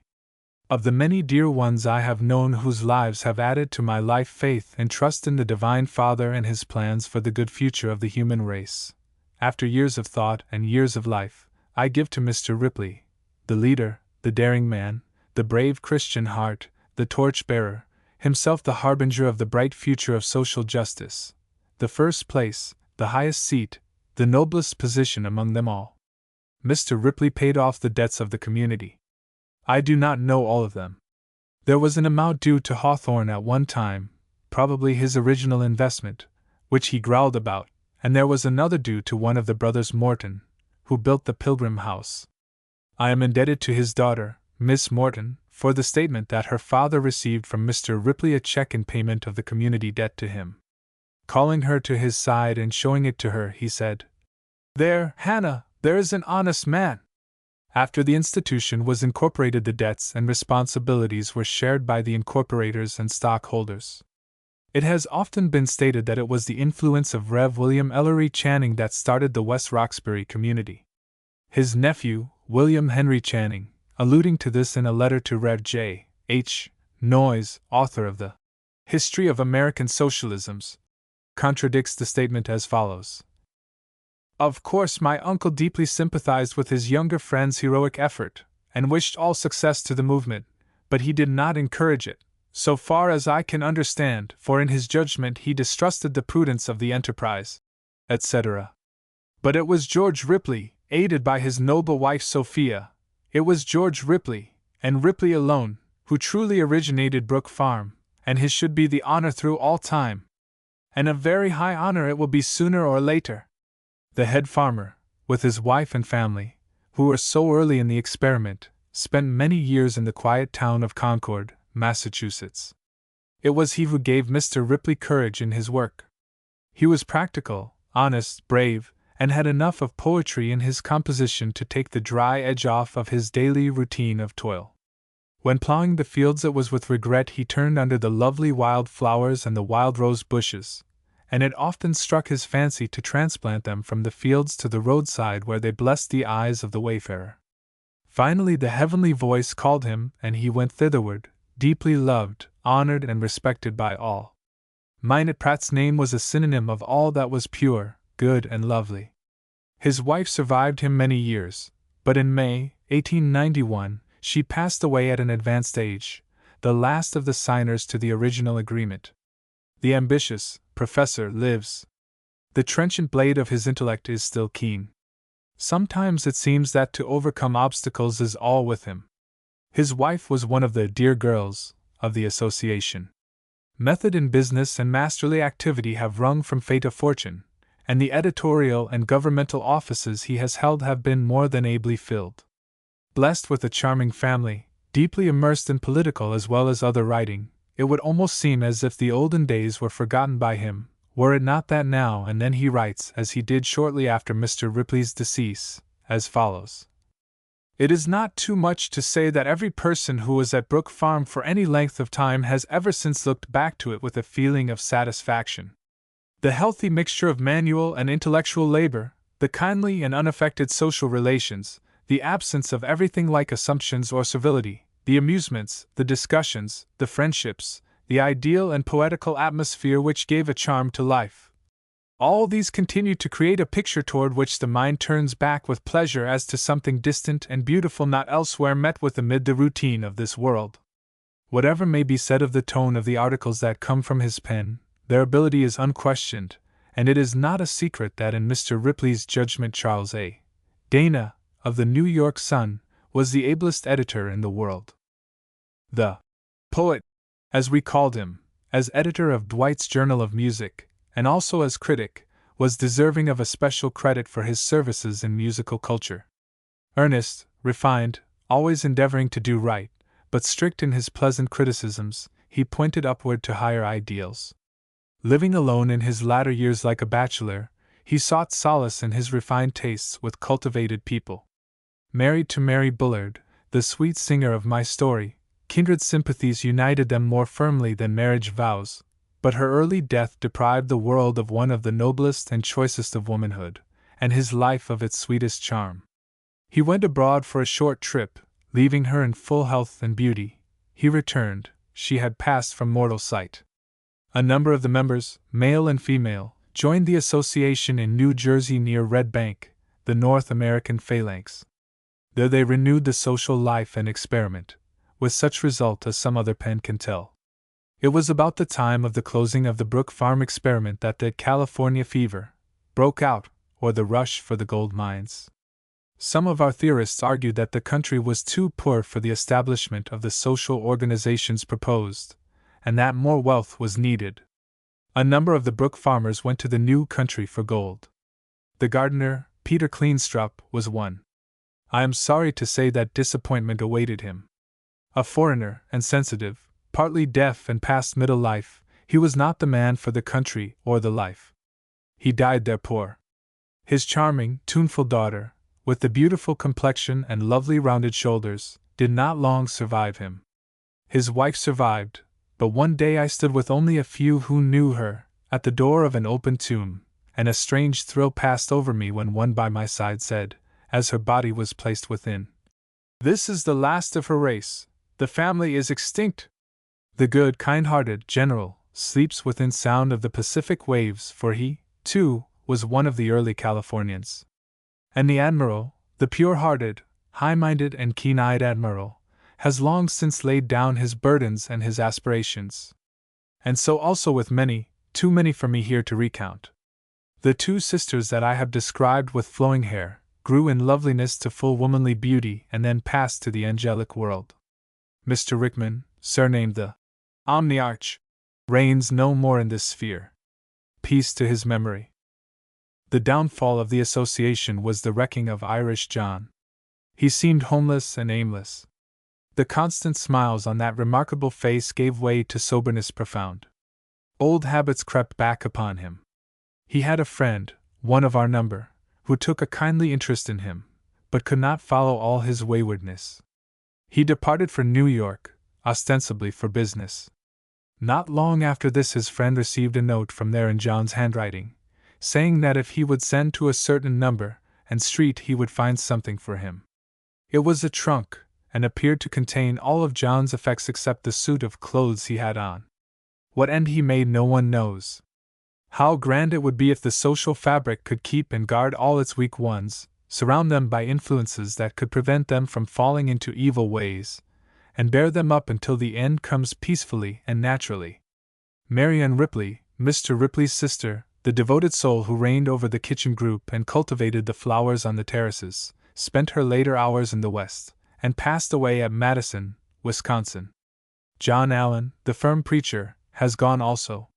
His little boy, who conveyed the smallpox to the farm, grew to manhood, and at an early age fought with Grant at Vicksburg, where he received the wound that caused his death. The dear girl with the loud laugh is still here, but tears and sorrow have been in her cup. Her kind husband, one of our number, and some children are with the shadows, and the dimpled face of the black-haired girl with the Irish name, whose beauty took my young fancy, long ago joined the larger realm of beauty. The house dog, Carlo, whom everybody knew, grew rapidly old when the association broke up. I never saw such a change. It seemed as though regretful remembrances of former times clung to him. There was no more the music of the sounding horn to awaken him from his drowse, and he passed much of his time under the woodshed. But he was not the sleek and canny dog of yore. He grew thin and weak. Long locks of indifferent-colored brown hair grew out of his sides, and hung loosely down. His gait was slow and feeble, and it was not pleasant to look at him. Finally, one cold day, at least a year after the general departure, he was missing, and I could find nothing of him. Inquiries were in vain. It was in the following spring that his bones were found where either he himself had dug a burrow, or the hand of charity had laid him. Good Carlo!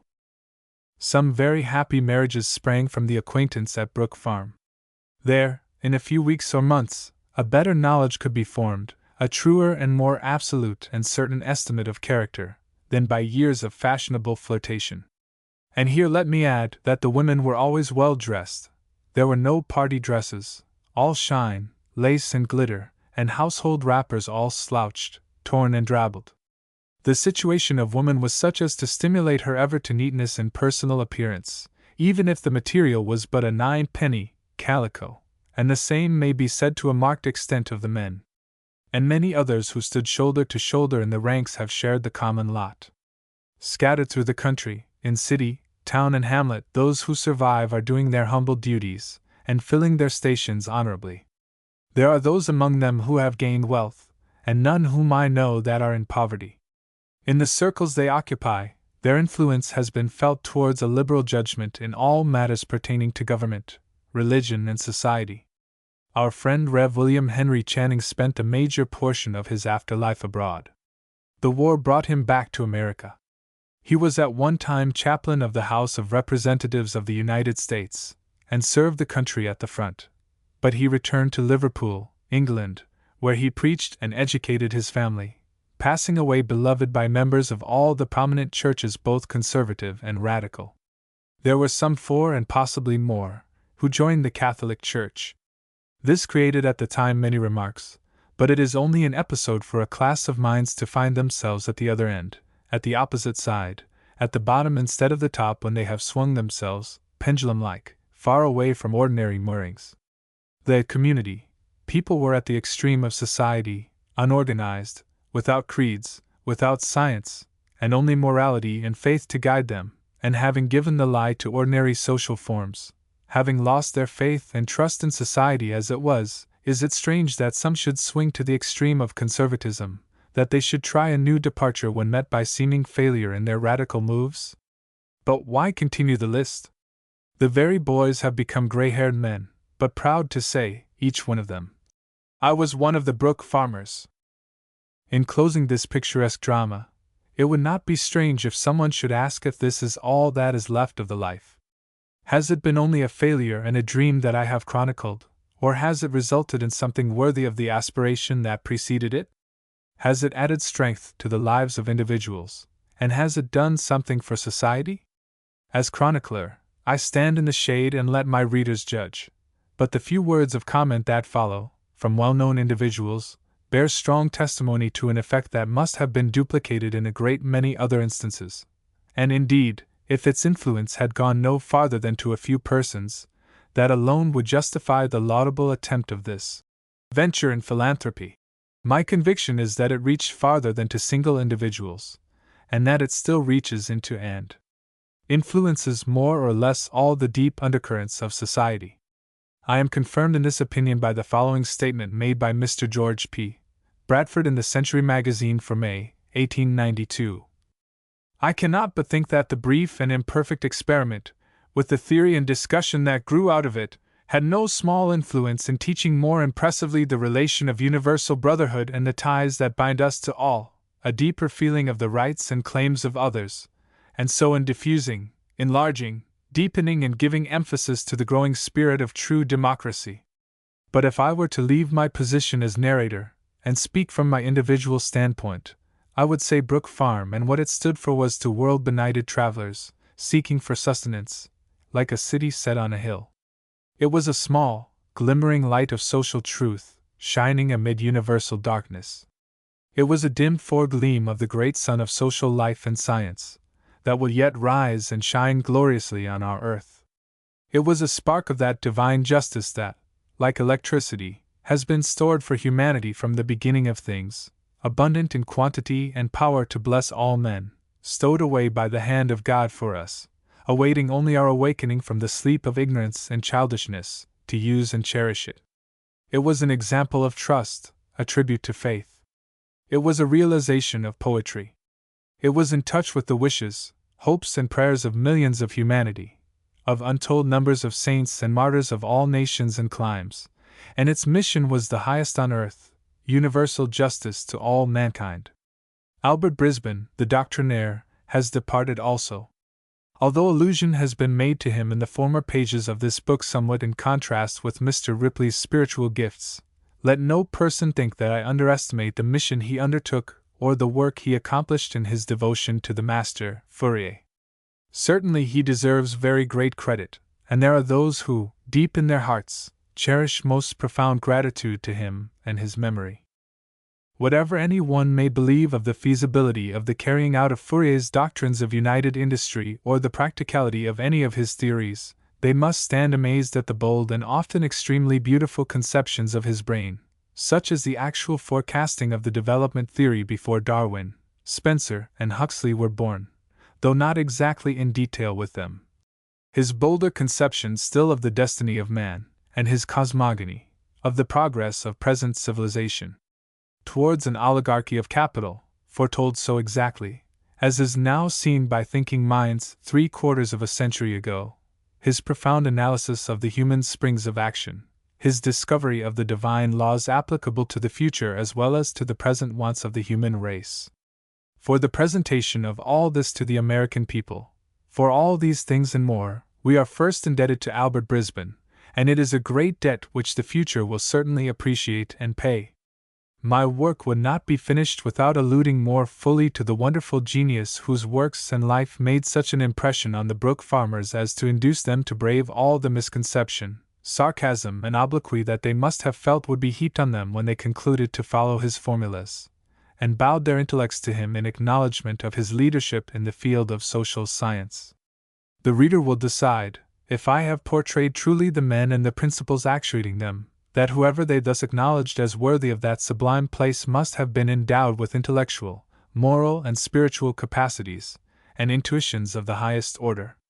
Should it have been the fortune of any one to come across an occasional allusion to Fourier, it will be apt to be of such a forbidding nature that there will be no strong temptation to follow the subject further, and all through the literature of our country, in the writings of men whose reading, if not their knowledge, should have taught them better, will be found intimations that Fourierism was a system of life based on a plane hardly worthy of being rated higher than mere sensualism.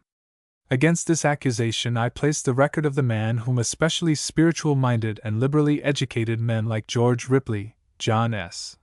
Dwight, William Henry Channing, and many others delighted to know and to honor.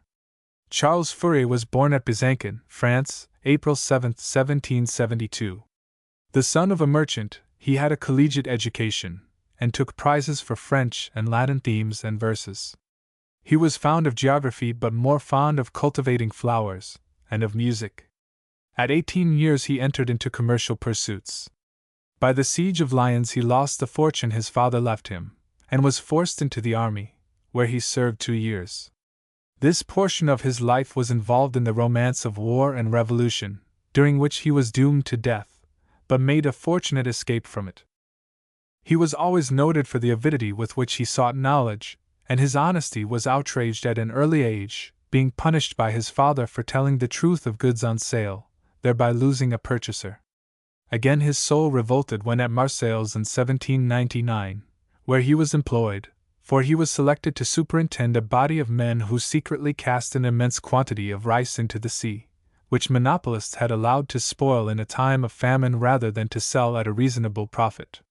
This last action was to him a crime of so deep a nature that he entered with more enthusiasm on his studies for preventing the like. In capacity of agent he traveled in France, Belgium, Germany, Holland, and Switzerland. He had a prodigious memory, and in his journeys when a building struck his attention, he took the measurement of it with his walking stick, which was notched off in feet and inches. And one of his biographers says, "He was profoundly acquainted with every branch of science, particularly the exact sciences. For 40 years he labored with patience and perseverance at the Herculean task of discovering and developing the theory and practical details of the system which he has given to the world," says a writer in the London Phalanx. The principal features of Fourier's private character were morality and the love of truth. He had a character both grave and dignified, religious and poetic, friendly and polite, indulgent and sincere, which never allowed truth to be profaned by libertine frivolity, nor faith to be confounded with austere duplicity. He was a man of dignified simplicity, a child of heaven, loving God with all his heart, all his soul, and all his mind, also loving as himself his neighbor, the whole human family. Fourier's own words translated read: God sees in the human race only one family, all the members of which have a right to his favors. He designs that they shall all be happy together, or else no one people shall enjoy happiness. The love of God will become in this new order the most ardent love among men. The closing words of an exhaustive review of Fourier's writings by Mr. John S. Dwight, in The Harbinger, are these: There is a titanic strength in all the workings of that wonderful intellect. He walks as one who knows his ground. His step is firm, his eye is clear and unflinching, and he is acknowledged where he passes, for there is no littleness or weakness, no halting or duplicity, in his movement. He is in earnest. He has taken up his cross to fulfill a mighty mission. He doubts not, desponds not, he speaks always with certainty, and though he suffers from impatience of postponement, yet he ceases not to insist upon the truth. He expostulates, perhaps, with deceived and degraded humanity in too much bitterness of sarcasm, but how profound his reverence for Christ and for humanity, how pure his love for man, and how sublime his contemplation of the destiny of man in the scale of higher and higher beings up to God. Fourier passed from earth in 1837. His body was buried at Père Lachaise Cemetery, Paris, France. The idea of living in combined families is no new thing. From the earliest times to the present, it has cropped out under various circumstances and with various changes. Ever with dawning of new light and the increase of universal education comes the desire, sometimes in great waves, for more united interests, and a truer, more Christian brotherhood, for closer unity in life and for the enlargement of home with all the joy, comfort, and peace that word contains. In this country various outgrowths from the social body have taken positions on this plane. The masses of our people are not now in sympathy with them. They believe that these little social homes, or communities, are dull and monotonous, and are bound so tightly by creeds as to be obnoxious to freedom of life and ideas. My belief is that the creeds adopted and thrown around them, though often adding to their financial protection, and possibly often being their only safeguards from fraud and knavery, have covered from the public the great dignity, worthiness, and beauty of this mode of life. When, therefore, Mr. Ripley formed his society free from any pledges or creeds, it touched a deeper bottom in men's hearts than any like organization had ever sounded. Whatever of failure there was in their actualization, Brook Farm ideas remain. They charm philosophers, poets, and statesmen. They work quietly, leavening the social mass. One must be in sympathy with them to know how potent is their action, and how with a touch of the old enthusiasm they will be found breaking out again in larger and larger circles of humanity, for in view of the progress of mechanism, science, and art in the last 50 years, to form the phalanstery in its material shape would be an easy task. Rev. William Henry Channing expressed himself in this wise to his mother, years after the breaking up of the association. My dearest mother, I assure you that did I see my way clear to an honorable independence from my family, so as to be just, while kind to them, I should joyfully die in attesting my fixed faith in association, and I predict that when, years hence, we meet in the spiritual world, you will smilingly bless me and say, my son, your personal limitations accepted, you were right. You will feel proud of my seeming earthly failures then. At least I humbly hope so. If this is all romance, it is of that earnest, living strain which I trust ever more and more to be quickened by. At a final visit to Brook Farm he said, most beautiful was that last day and all its memories, and never did I feel so calmly, humbly, devoutly thankful that it had been my privilege to fail in this grandest, sublimest, surest of all human movements. Were Thermopylae and Bunker Hill considered successes in their day and generation? Lying before me is a letter not intended for publication, showing how one member of the association affectionately regarded his old home. It is as follows. Providence, R.I., 1871. My dear friend, I herewith return the letters you so kindly sent me. I have derived much pleasure in their perusal, and have looked on them with affectionate regard as a mode of greeting from old friends from whom I have been separated for more than a quarter of a century. I do not think any one who was at Brook Farm has that deep and sincere affection for it, and its memory that I have. It was my mother by adoption, and what little I have of education, refinement, or culture and taste for matters above things material, I owe to her and the heroic and self-sacrificing men and women who composed its body, social and scholastic. I was but a cipher there, among them by accident, and I was much the gainer even if they were not the losers. What I saw there, and what I learned there, have been of great value to me, and if I have made any progress in material matters or have attained any social position, I am frank enough to confess that I owe it all to dear old Brook Farm. God bless its memory. What I have, and what I am, is the outgrowth of a 2 years' life at my first real home. When I commenced this I intended to write but a half-dozen lines, simply making my acknowledgment of your kindness, but my purpose soon changed, and I now find that I have not enough room on this sheet to say 1/10 of what comes rushing in my mind as a river about Brook Farm, and I can now only say that I wish you to convey my kindest regards to all of our dear old acquaintances whenever you see them or write to them. All Brook Farmers are to me as brothers and sisters, and I so esteem them. William H. Teal. I am tempted also to add the following extract from a letter written years ago by a friend of the movement in his 80th year to his son. To many, Brook Farm may have been a dream that ended with the scattering of that little band of workers. That special form of the dream vanished, but the seed was planted, and my confidence in the dream is vivid still. In the past these ideas have been the crude visions of the few, but now they are the absorbing subjects of speculation of the many, and all our best literature is full of them. The highest problems of man and society are the common subjects of discussion. So will it continue to be, by the tiller of the soil, the workman at the bench, as well as the poet and philosopher, until order and harmony are evolved out of this chaos. The good time is surely coming. The world, as Whittier wrote, is gray with its dawning light. J. A. Saxton. Deerfield, Massachusetts. Well, the Brook Farm experiment died. There can be only one reason why its friends should rejoice, and it is the same that touched the great mind of St. Paul, nearly 2,000 years ago, when he said, "Thou fool! That which thou sowest is not quickened except it die." Finis. Students' and Inquirers' Letters. Student Life. Brook Farm, Mass. October 27, 1842.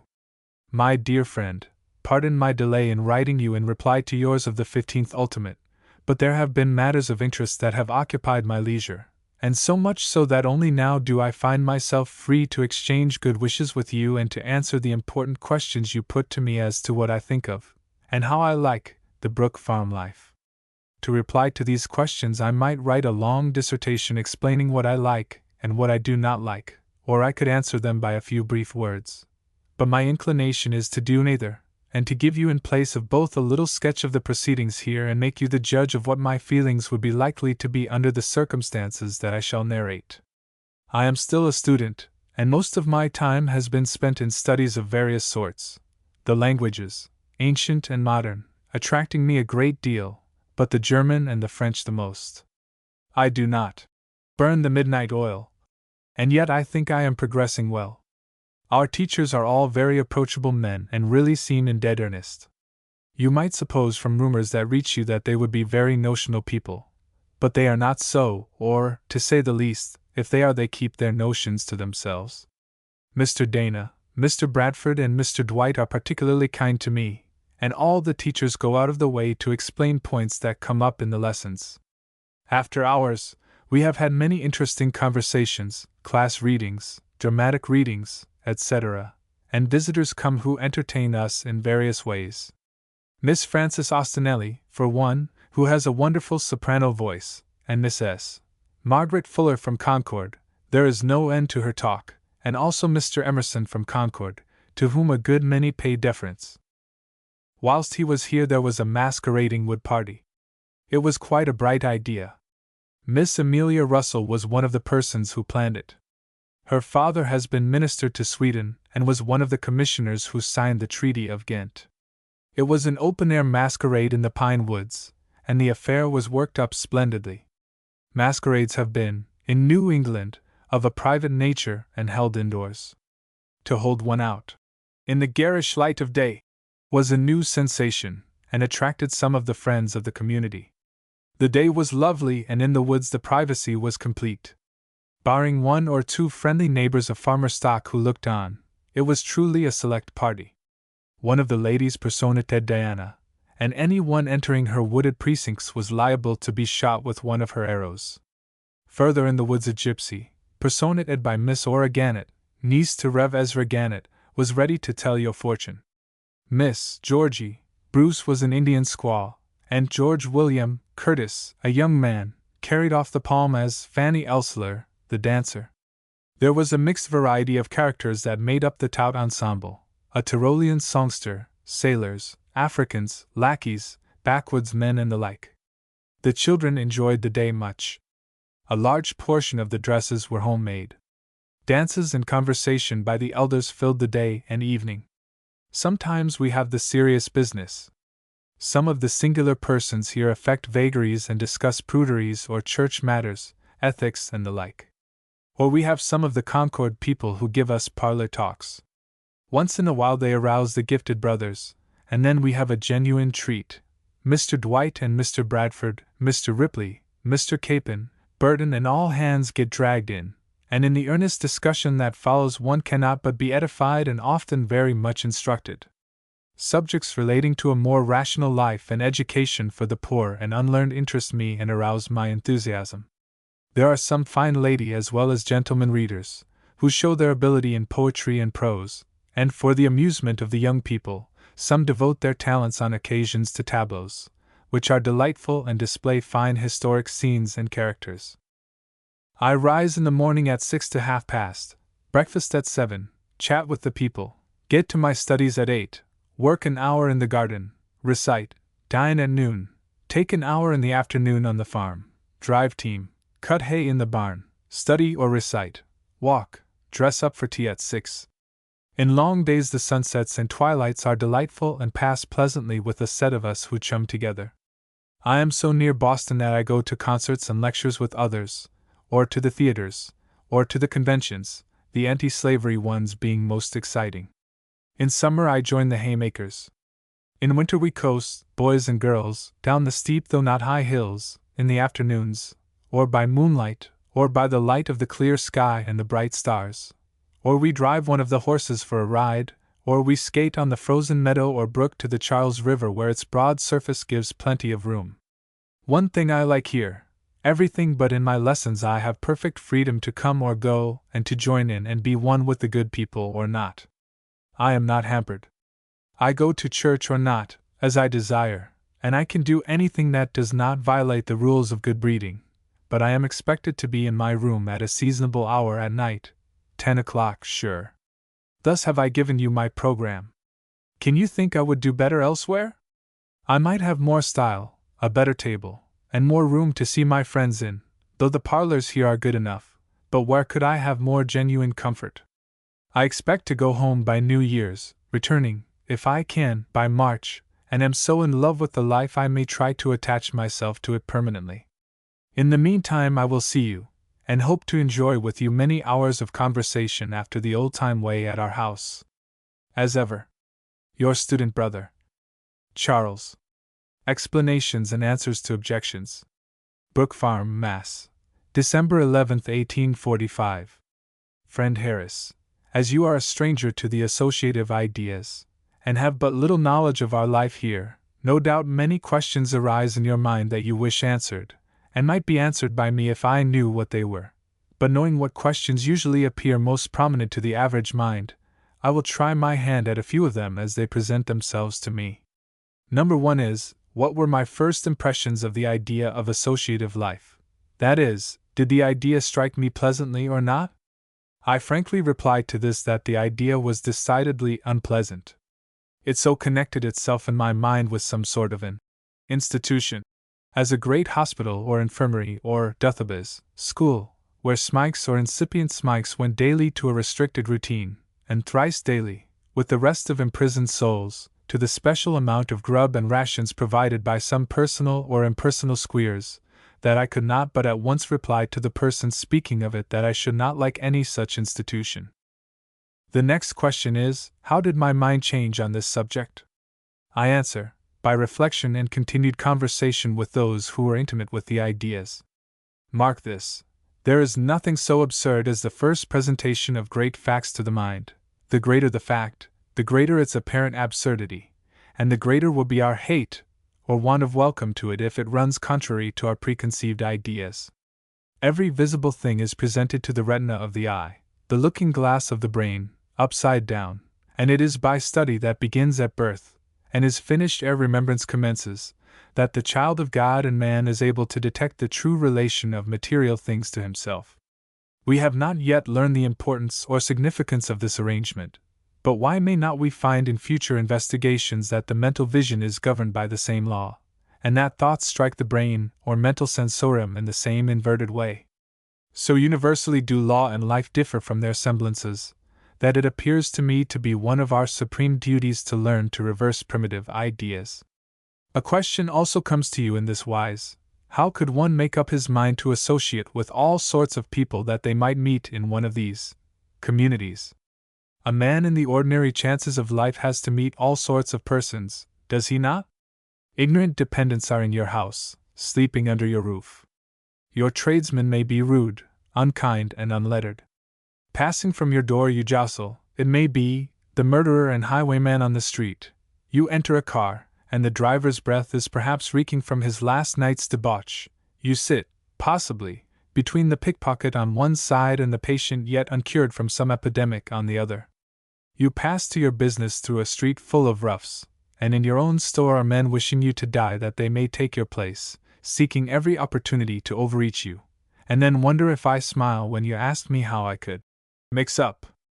In reply to me, you may say that the relation is different, that you do not take these persons to your table and associate with them as one is obliged to in one of your associations. It is true that you may not sit at meat with these especial persons, but how many live at hotels where the next neighbor at table, to whom, if you are a gentleman, you show politeness, is entirely unknown to you, and may be a swindler, cheat, or knave. But you associate with him only as much as it is necessary for you to do, and that is just as much as you are obliged to do in an association, and no more. It does not follow because I sit at meat here at Brook Farm with 100, I have intimate social relations with all of them. On the contrary, there are those to whom I seldom speak unless to give them a passing salutation, and some who are civilly disposed, who do no more or as much to me.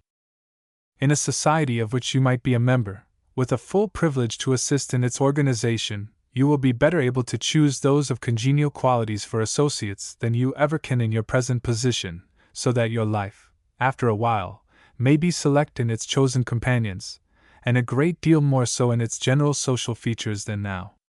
Since I came here, I find my ideas all changed in relation to this subject. Instead of the yoke that I felt would be on me, I find freedom to speak, to act, and a truly self-imposed government. The yoke I expected to find is very easy and the burden is light. I enjoy my life and home. We have not much of worldly goods, but we are united and we look high up, some say to cloudland. But I assure you that on the average there is nowhere a clearer-headed set of persons on social questions than here, and association is now to me the most beautiful thing on earth. The life and ideas are all one with harmony. Surely is it not better for me to begin life this way than with doubt and distrust of my fellows? Doubt begets doubt, faith begets faith, action begets action. If we can get enough persons to follow us, we can prove whether our ideas are true or not. Surely the dull, monotonous life of religious communities, like the Moravians, Shakers, Rappites, and others, find followers. Why not this bright, happy, cheering, frank life of ours? We are expecting a visit from Horace Greeley soon. I have never seen him, but we have heaps of strangers coming every day, some quite distinguished and some plain folks, but the average are wide-awake people. Truly your friend, John C. Foster. Letter on Social Equality. Brook Farm, Mass. September 9, 1845. My dear sister, Do not think that the great minds here teach social equality, as many seem to think they do. To hear outsiders talk, one would imagine that the leaders want that all should be of the same pattern, that the tall geniuses should be cut down to an average, and the dwarfs set up on stilts to make them of the same height as the others. How far from it! Added to this indignity, outsiders appear to think that rations are served as in the army, and that it is an absolute necessity in order to fulfill some absurd law that every man, woman, and child should sit down together at the same exact time, and eat the aforesaid rations together, and also, there being some good and able men here, that they court connection with weak people of any complexion so as to make a fair average. And they feel that such conditions, to say the least, are unnatural, and so would I, if there was truth in the position, but there is not a particle. It oftentimes seems to me that people take a sort of pleasure in misrepresenting facts, or seem to have a satisfaction in thinking that they know about as much as the average person, and that it would be a sin to know a little more. They are pardoned for their ignorance because nearly, if not all, the social organizations that have departed from the common customs of society and have formed communities have striven for equality of property rights and society rights, and often for sameness in dress and religious ceremonies. This is the nut that all persons who look superficially at us and at the community system find hard to crack. They feel that if a person has an ambition to be more than another, to desire more, to desire to wear a different garment and pray differently or worship differently, they should have the inherent right to do so. And this is the feeling that these common-sense people, these intelligent people of Brook Farm who organize this society, have and believe in, and they have tried to arrange all their laws and customs to conform to these evident truths. And also, they never would have adopted any of the formulas or ideas of Fourier, had they not believed his industrial phalanxes allowed all the variety of social conditions that make a true society or social order. No attempts ever undertaken had the sanction of Fourier, because they had not the proper number of persons to make a start with. By no means, said Fourier, attempt to organize a phalanx with less than 400 persons. That is the very least number you can have, and have a sufficient number of characters to produce anything like harmony. His idea was that from 15 to 1800 persons would be the true number. The Brook farmers have never preached social equality, but social rights. Social equality is a thing that comes from individual ability, and is never positively fixed, but relative, because there are talents superior and inferior mingled in each human being, and the king may wonder how the cook put the apples in the dumplings. With the larger number of individuals stated, a greater chance is given to find mates and chums, and the less likelihood there would be in the imperfectly organized societies of rude contact, for who could doubt that all such societies, even the very best, would be imperfect for generations to come? I take it that this is the gist of the reason why the so-called social equality is so repulsive to theorists who have not comprehended the great difference between social equality and social rights. Once and for all, we do not believe, in social equality, but we do believe that societies can be established in such a manner as to secure in a large degree the rights of all, and be perfectly practicable, and that in time they will develop into true harmony. As ever your sincere Brother Charlie. Religious Views. Brook Farm, Mass., June 9, 1845. My dear friend, in reply to your question as to what the religious views of the Brook farmers are, I might, if I wished to be curt, say that they are such as you see by their lives. I am aware, however, that such a reply will not exactly suit you, and that you really mean what are their creeds, as, are they all Baptists, Trinitarians, Unitarians, or what not? And I answer you that I find here those who were brought up in every kind of belief, some who are from the Roman Catholic Church, some from the Jewish, some Trinitarians, some Unitarians, some from the Swedenborgian Church, some who are liberals, some who are called come-outers, and Mr. P., who professes to be, and is more like an infidel than any other man I ever saw. They call some of the residents here transcendentalists. You may judge from the name that they must be either very good or very bad people, but they represent people of education who are a little high-stilted in their religious views, and do not take in all the wonderful Mosaic traditions. At least, this is as near as I can explain it to you. It is the fashion to call every one who has any independent notions a transcendentalist, but I do not know who invented the name or first applied it. The people here do not dispute on religious creeds. They are too busy. They work together, dine and sup together year in and year out in intimate social relation, and do not either have angry disputes, or quarrels about creeds or anything else. On the contrary, I am much surprised at the earnest inquiry that is often made into the beliefs of others, or rather into the groundwork or foundation from which the Church is sprung, which have different tenets from their own. But the majority are Unitarian in their belief. Mr. Ripley, Mr. Dwight, Mr. Dana, and Mr. Cabot, with a majority of the ladies, lean that way. Dr. Lazarus and his handsome sister are of or from the Jewish faith, whilst Mr. Hastings leans towards Romanism and Jean Palisse is Catholic, and by the way, I never until I came here had any sympathy with the symbols of that church, but the intelligent persons by whom I have been surrounded have explained the great beauty of them to me, persons who are not, and never can be Romanists any more than myself. Dr. Lazarus has posted me on the Jewish symbols, and Fanny M. and her mother have brought forward the great beauty of the Swedenborgian doctrines. All Mr. Ripley's writings on social subjects breathe a religious air. It is true they are not creedal, but his idea is that every act of life should be from a true and earnest spirit, and that this is the substance of all creeds. And strange to say to you, who believe that associations like ours have a leveling effect, those who have their faiths fixed say, "I think more of the symbols of my church than ever, since I came here. I am a Jew, but a liberal, understanding Jew," says one. "I am a Catholic, but I am a liberalized Catholic," says another. "I am a Swedenborgian, but my belief liberates me from the crudities of Swedenborg," say others. "I look from the center outward as never before. We all see how the forms of our churches were intended for good, and we all see how many of them have been prostituted. When I go from here, I shall respect your forms and ceremonies because you have taught me the meanings of them." Is this definite enough for a hasty answer? The lesson I have most taken to heart is that by examining with respect the many different faiths, we gain a higher idea of a being who has an exhaustless variety in his attributes. As ever yours, C. J. Thomas. Part 2. Applicants' letters and Mr. Ripley's replies. Copies of some of these letters and other documents from the originals were used by permission in preparing the Life of George Ripley.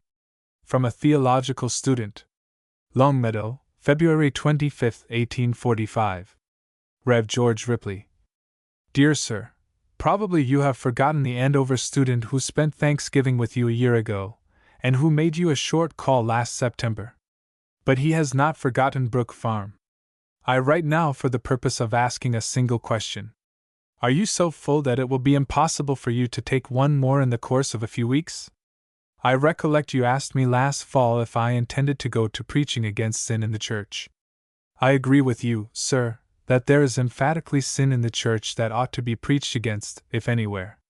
But the truth is I do not see as much sin either in the church or out of it as my theological teachers have endeavored to persuade me there is. Besides, I think that preaching against it has been proved to be a very ineffectual way of rooting out what sin there is. Indeed, from the very nature of the case, it seems to me that telling men once a week, at arm's length, that they are doing very wrong and will be eternally punished unless they do differently, is not quite what is needed for improving their character and condition. For this reason, and because my faith in other respects also is not sufficiently orthodox, I have braced myself as well as I could against the urgent importunities of my friends, and refused to take a license.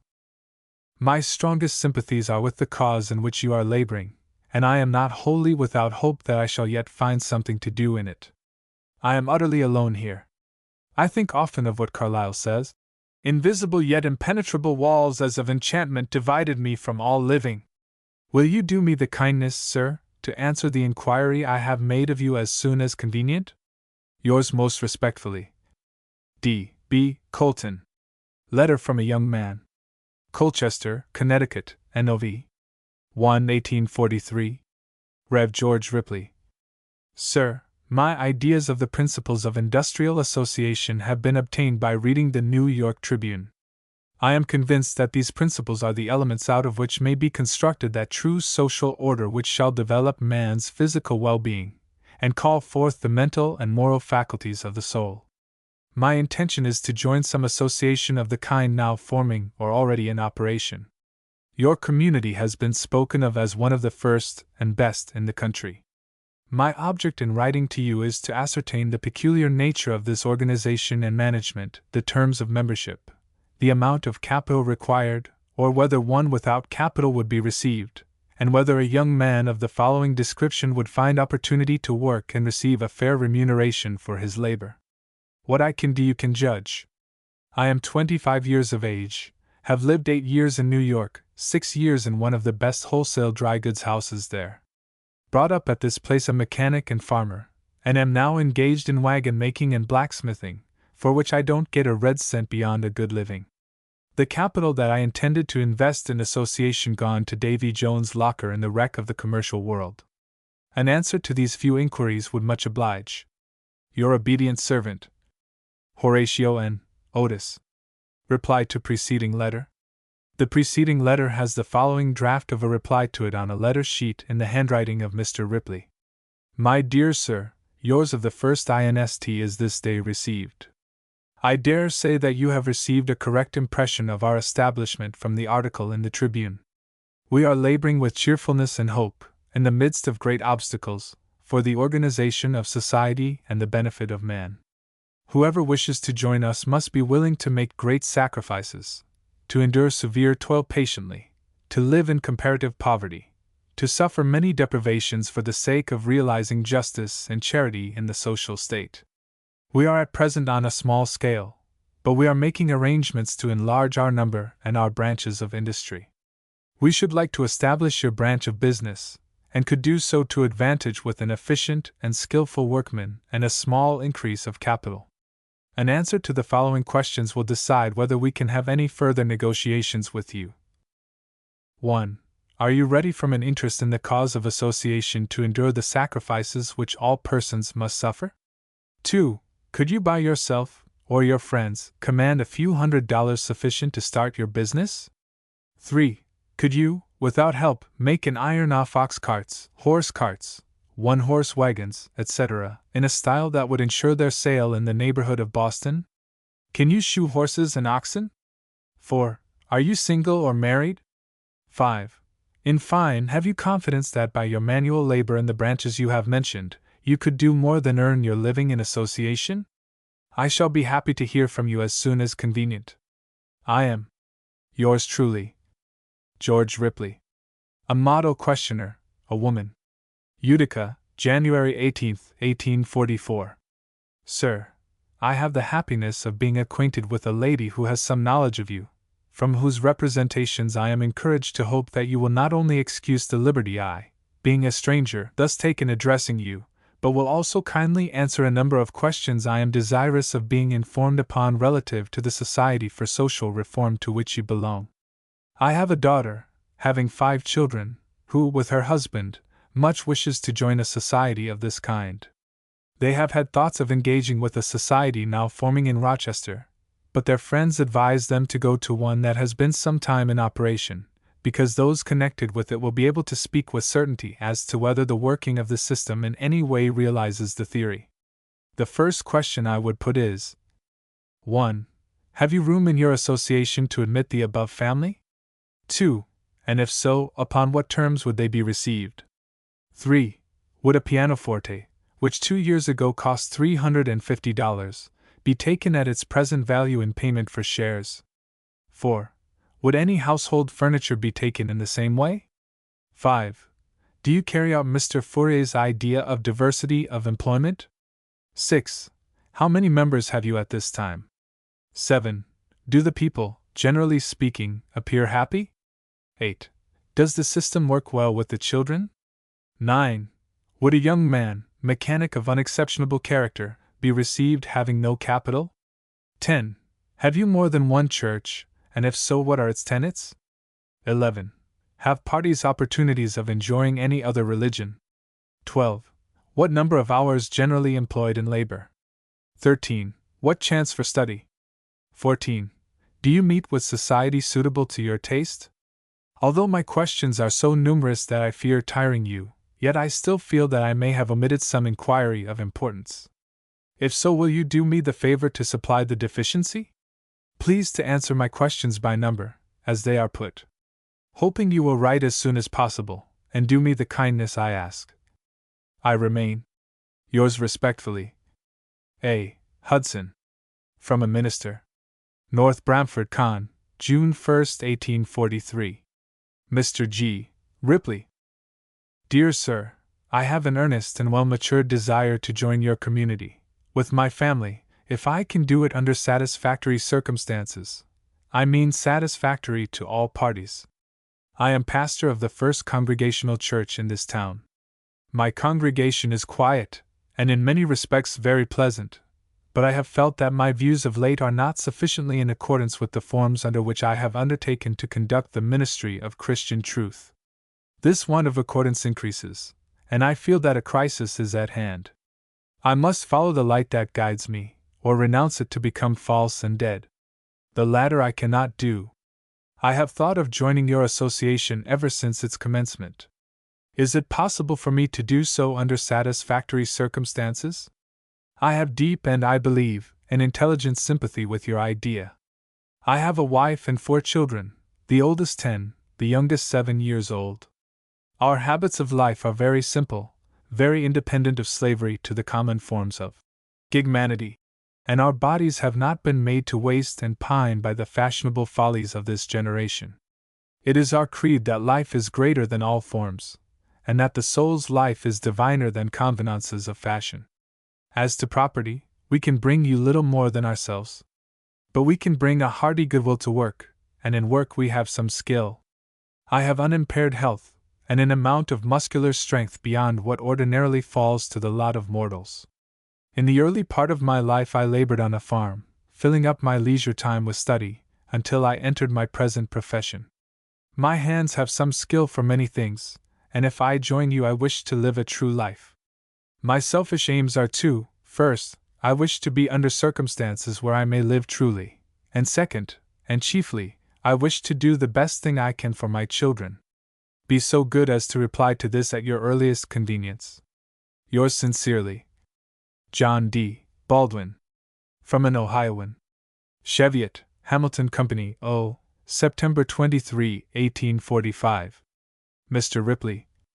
My dear Sir, I have been looking somewhat into your plan of association, and have read carefully Godwin's popular view of the doctrines of Charles Fourier. I see much that I admire and some things that I disapprove in Fourier's views. His views on marriage and his ideas of a future state may do harm to his system of association, first, in exciting prejudice against it, and so preventing a fair experiment, and secondly, in being adopted by friends of association in their admiration of their great master. His views in respect to love are, to my mind, exceedingly exceptionable, and the idea of making provision in association for those whose love is inconstant, appears to me contrary to all sound philosophy. A vicious constitution ought never to be fostered by indulgence. But I really hope that your association, which I presume will be the model one for this country, will be careful to reject the exceptionable morality of the French teacher, and while you adopt his practical scheme in its worthy features, will also make it manifest that you esteem Jesus Christ as the true master. I may say that the more I compare the principles of association adopted by you, with the general state of society, the more I admire the former, and become dissatisfied with the latter. I feel great anxiety for your success. I feel deeply anxious that the friends of association should be students of the gospel of Christ, that care might be taken to carry out the glorious doctrines of the Son of God. I do not mean sectarianism. I mean that religion, that pure morality, that spirituality which Jesus Christ exhibited in his own life, not the religion of the ascetic, but the social, the benevolent, the philanthropic, the Godward aspirations of the spiritual man. My wife and myself often converse about the propriety of uniting with you. We become disgusted with the social arrangements with which we are connected. In worldly society we mourn over the outbreaking vices not only of the low, but of those who are highest in rank, and when we seek satisfaction of mind and heart in the church, lo! Even their selfishness rules supreme, and a profession of religion covers up the meanest propensities of the sanctimonious worshipper. I cry out, "Help, Lord! For the godly man saith, for the faithful fail from among the children of men." We desire to know through your own candid view of your prospects, as well as present condition, whether we may be justified in so disposing our affairs as to ultimately join your association. At present I am laboring on my farm, near Cincinnati, having no definite plan of future action. Please write me definitely upon what terms we may join you, how much I must put into the association to secure the support of my family and myself, it being understood that we take hold as the rest of you do. Besides my wife, I have a son 16 years of age, another 11, a third 7, and a daughter 4.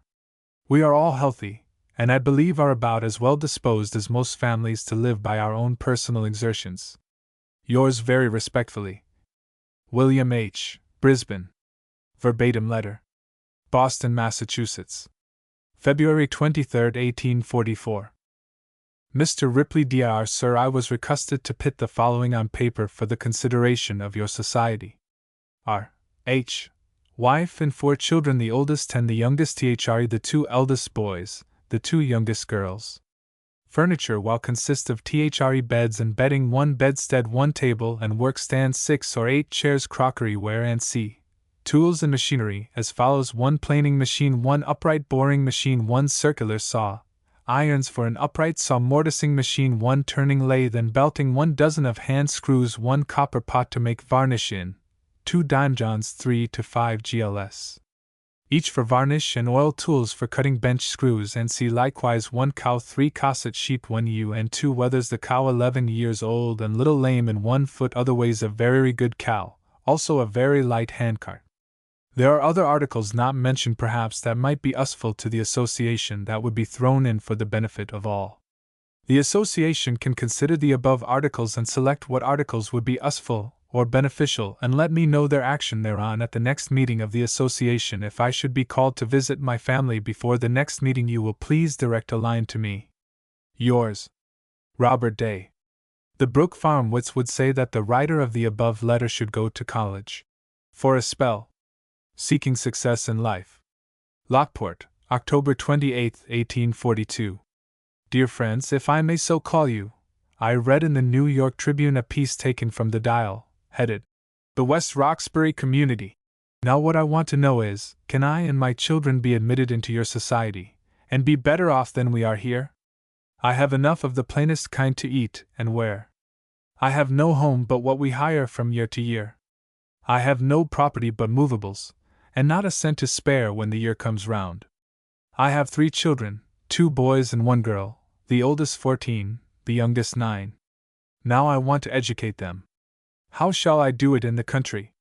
There is no chance but ordinary schools.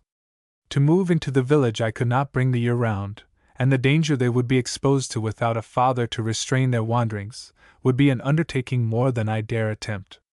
Now if you should presume to let me come, where can I live? Can our industry and economy clothe us for the year? Can I keep a cow? How can I be supplied with fire in that dear place?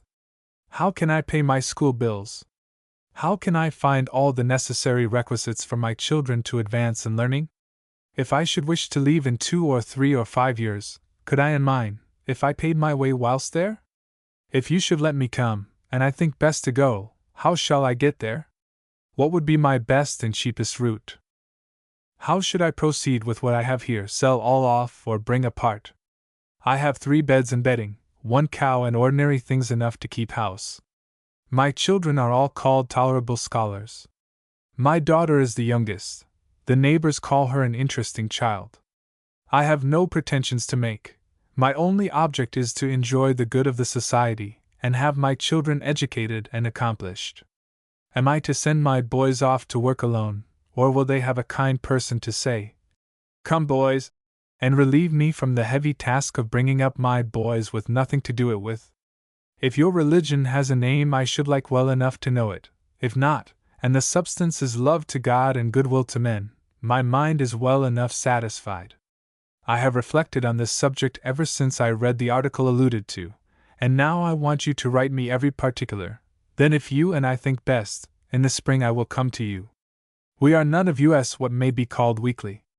I am 46 years old, able to do as much every day as to spin what is called a day's work, not that I expect you spin much there, only that is the amount of my strength as it now holds out. I should wish to seek intelligence, as you must know one lack greatly, and I cannot endure the thought my children must lack as greatly, whilst multitudes are going so far in advance, no better qualified by nature than they. I want you to send me quite a number of names of your leading characters.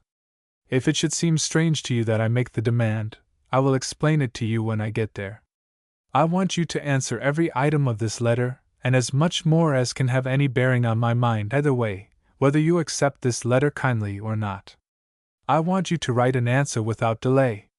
Are there meetings for us to attend? Do you have singing schools? I do thus far feel friendly to your society. Direct your letter to, etc. M. R. Johnson, a Southern applicant. Alexandria, Benton Company, Allah, July 13, 1845. Mr. G. Ripley. Dear Sir, will you step aside for a moment from the many duties, the interesting cares and soul-stirring pleasures of your enviable situation, and read a few lines from a stranger? They come to you, not from the cold and sterile regions of the north, nor from the luxuriant yet untamed wilds of the west, but from the bright and sunny land where cotton flowers bloom, where nature has placed her signet of beauty and fertility. Yes, sir, the science that the immortal Fourier brought to light has reached the far south, and I trust has warmed many hearts, and interested many minds. But of ours alone will I write. It is to me the dawn of a brighter day than has ever yet risen upon the world, a day when man shall be redeemed from his more than Egyptian bondage, and stand erect in moral, intellectual, and physical beauty.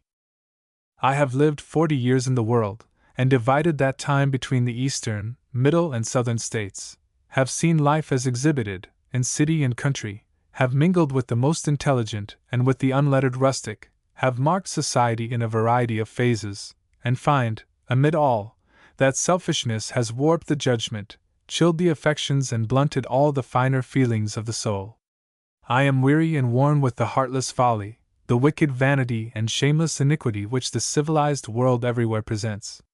Long have I sighed for something higher, nobler, holier than aught found in this world, and have sometimes longed to lay my body down where the weary rest, that my spirit might dwell in perfect harmony. But since the beautiful science of unity has dawned upon my mind, my heart has loved to cherish the bright anticipations of hope, and I see in the dim distance the realization of all my wishes. I see a generation coming on the arena of action bearing on their brows the impress of their noble origin, and cultivating in their hearts the pure and exalted feelings that should ever distinguish those who bear the image of their Maker. Association is destined to do much for poor, suffering humanity, to elevate, refine, redeem the race, and restore the purity and love that made the bowers of Eden so surpassingly beautiful. You, sir, and your associates are pioneers in a noble reform. May the blessing of God attend you. I am anxious to be with you for various reasons.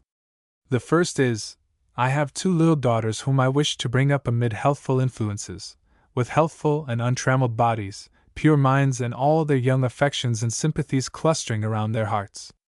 I never wish their minds to be under the influence of the god of this generation, fashion, nor their hearts to become callous to the sufferings of their fellows. I never wish them to regard labor as degrading, nor poverty as a crime. Situated as I am, I cannot rear them in health and purity, and therefore, I am anxious to remove them from the baneful influences that surround them. Again, I look upon labor as a blessing, and feel that every man and woman should spend some portion of each day in healthful employment. It is absolutely necessary to health, and is also a source of enjoyment, even in isolation. How much would that pleasure be increased could I have several kindred spirits around me with whom I could interchange thought, and whose feelings and desires flow in the same channel as my own? Oh, sir! I must live, labor, and die in association. Again, my heart is pained with the woes of my fellows, with the distressing poverty and excessive labor which are bearing to the grave a portion of the human family. Gladly would I bear my part in raising them to a higher and happier condition, and how can I better do this than by uniting myself with the noble reformers of Brook Farm, where caste is thrown aside, and rich and poor constitute one family. I have not a large fortune, but sufficient to live comfortable anywhere. A large part of it is now invested in houses and lands in Georgia. Such is the low price of cotton that real estate cannot be sold at this time without a serious sacrifice. Most of my Georgia property rents for more than the interest of its cost at 8%. I have also houses and land in this state, but cannot for the above-named reason find a purchaser. Therefore, if I go into association, I shall be obliged to leave some of my possessions unsold, and be content to receive the rent until I can effect a sale. I have no Negroes, thank God. Now, if you are not full at Brook Farm, and do not object to myself, wife and 2 daughters, one 4 years and the other 6 months old, presenting ourselves as candidates for admission, and $2,500 or $3,000 will be sufficient for an initiation fee, I shall, as soon as I can arrange my affairs, be with you. I will thank you to write to me, informing me with how much ready cash, with an income of $500 or $600 per year, I can be received. Mrs. Clark and myself will wish to engage daily in labor. We both labored in our youth, we wish to resume it again. Very respectfully, John Clark. The following letter is in manuscript without date and is one of Mr. Ripley's replies. Dear Sir, it gives me the most sincere pleasure to reply to the inquiries proposed in your favor of the 3D. I welcome the extended and increasing interest which is manifested in our apparently humble enterprise, as a proof that it is founded in nature and truth, and as a cheering omen of its ultimate success. Like yourself, we are seekers of universal truth. We worship only reality. We are striving to establish a mode of life which shall combine the enchantments of poetry with the facts of daily experience. This we believe can be done by a rigid adherence to justice, by fidelity to human rights, by loving and honoring man as man, and rejecting all arbitrary, factitious distinctions. We are not in the interest of any sect, party, or coterie. We have faith in the soul of man, in the universal soul of things, and trusting to the might of a benignant providence which is over all, we are here sowing in weakness a seed which will be raised in power. But I need not dwell on these general considerations with which you are doubtless familiar. In regard to the connection of a family with us, our arrangements are liberal and comprehensive. We are not bound by fixed rules which apply to all cases. The general principle we are obliged to adhere to rigidly is not to receive any persons who would increase the expenses more than the revenue of the establishment. Within the limits of this principle we can make any arrangement which shall suit particular cases. A family with resources sufficient for self-support, independent of the exertion of its members, would find a favorable situation with us for the education of its children, and for social enjoyment. An annual payment of $1,000 would probably cover the expenses of board and instruction, supposing that no services were rendered to diminish the expense. An investment of $5,000 would more than meet the original outlay required for a family of 8 persons, but in that case an additional appropriation would be needed, either of productive labor or cash, to meet the current expenditures. I forward you herewith a copy of our prospectus, from which you will perceive that the whole expense of a pupil, without including board and vacations, is $250 per annum, but in case of 1 or more pupils remaining with us for a term of years, and assisting in the labor of the establishment, a deduction of $1 or $2 per week would be made, according to the services rendered, until such time as their education being so far completed, they might defray all their expenses by their labor. In the case of your son 15 years of age, it would be necessary for him to reside with us for 3 months at least, and if at the end of that time his services should be found useful, he might continue by paying $150 or $200 per annum, according to the value of his labor, and if he should prove to have a gift for active industry, in process of time, he might defray his whole expenses, complete his education, and be fitted for practical life. With the intelligent zeal which you manifest in our enterprise, I need not say that we highly value your sympathy. I should rejoice in any arrangement which might bring us into closer relations. It is only from the faith and love of those whose hearts are filled with the hopes of a better future for humanity that we look for the building up of our City of God. So far we have been prospered in our highest expectations. We are more and more convinced of the beauty and justice of our mode of life. We love to breathe this pure, healthy atmosphere. We feel that we are living in the bosom of nature, and all things seem to expand under the freedom and truth which we worship in our hearts. I should regret to think that this was to be our last communication with each other. May I not hope to hear from you again, and with the sincere wish that your views of the philosophy of life may bring you still nearer to us, I am, with great respect, sincerely your friend, Geo. Ripley. From a Lady Teacher. New York, March 18, 1843. Dear Sir, for the last 10 years I have been employed as a teacher in a boarding school in the city. A year ago the lady with whom I was associated died, and though I do not love business as such, there were many and weighty reasons why it seemed right for me to commence a school of my own. I have had during the winter past a school of 23 pupils consisting of children and youth. My success hitherto in teaching, in my own judgment, has been dependent on an earnestness of manner, a sincere love of knowledge, and a deep interest in the welfare of the young. I know how to work and would not fear to undertake any kind of household occupation which devolves upon woman. Early in life I embraced a religious faith, and seeking to obey God according to my light, connected myself with the Church. Years have passed away, experience, reflection, and light from other minds have produced a radical change in my views. I stand in the eye of the world as one of a sect, but my spirit does not recognize the union. I am, from my position, subject to painful restraints. I cannot be just to the truth which is in me. The alternative, I need not say, with me is to hold fast to the popular faith or give up my bread. I am much interested in those ideas which your association is attempting to find a realization of. The state of things resulting from a full expansion of the principles upon which your society is based would seem to meet many spiritual wants. I can understand that so high an aim can be reached only through lowliness of life. The prospect of becoming one day a co-worker in your cause is very agreeable to me. I should like to know that I may be permitted to cherish the idea.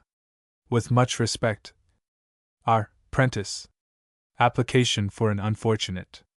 The person who indited the following was a friend of the organization, and probably saw as well as anyone the absurdity of making a reformatory institution of the great experiment, but from kindly and personal considerations put the question and the best face on the matter that he could.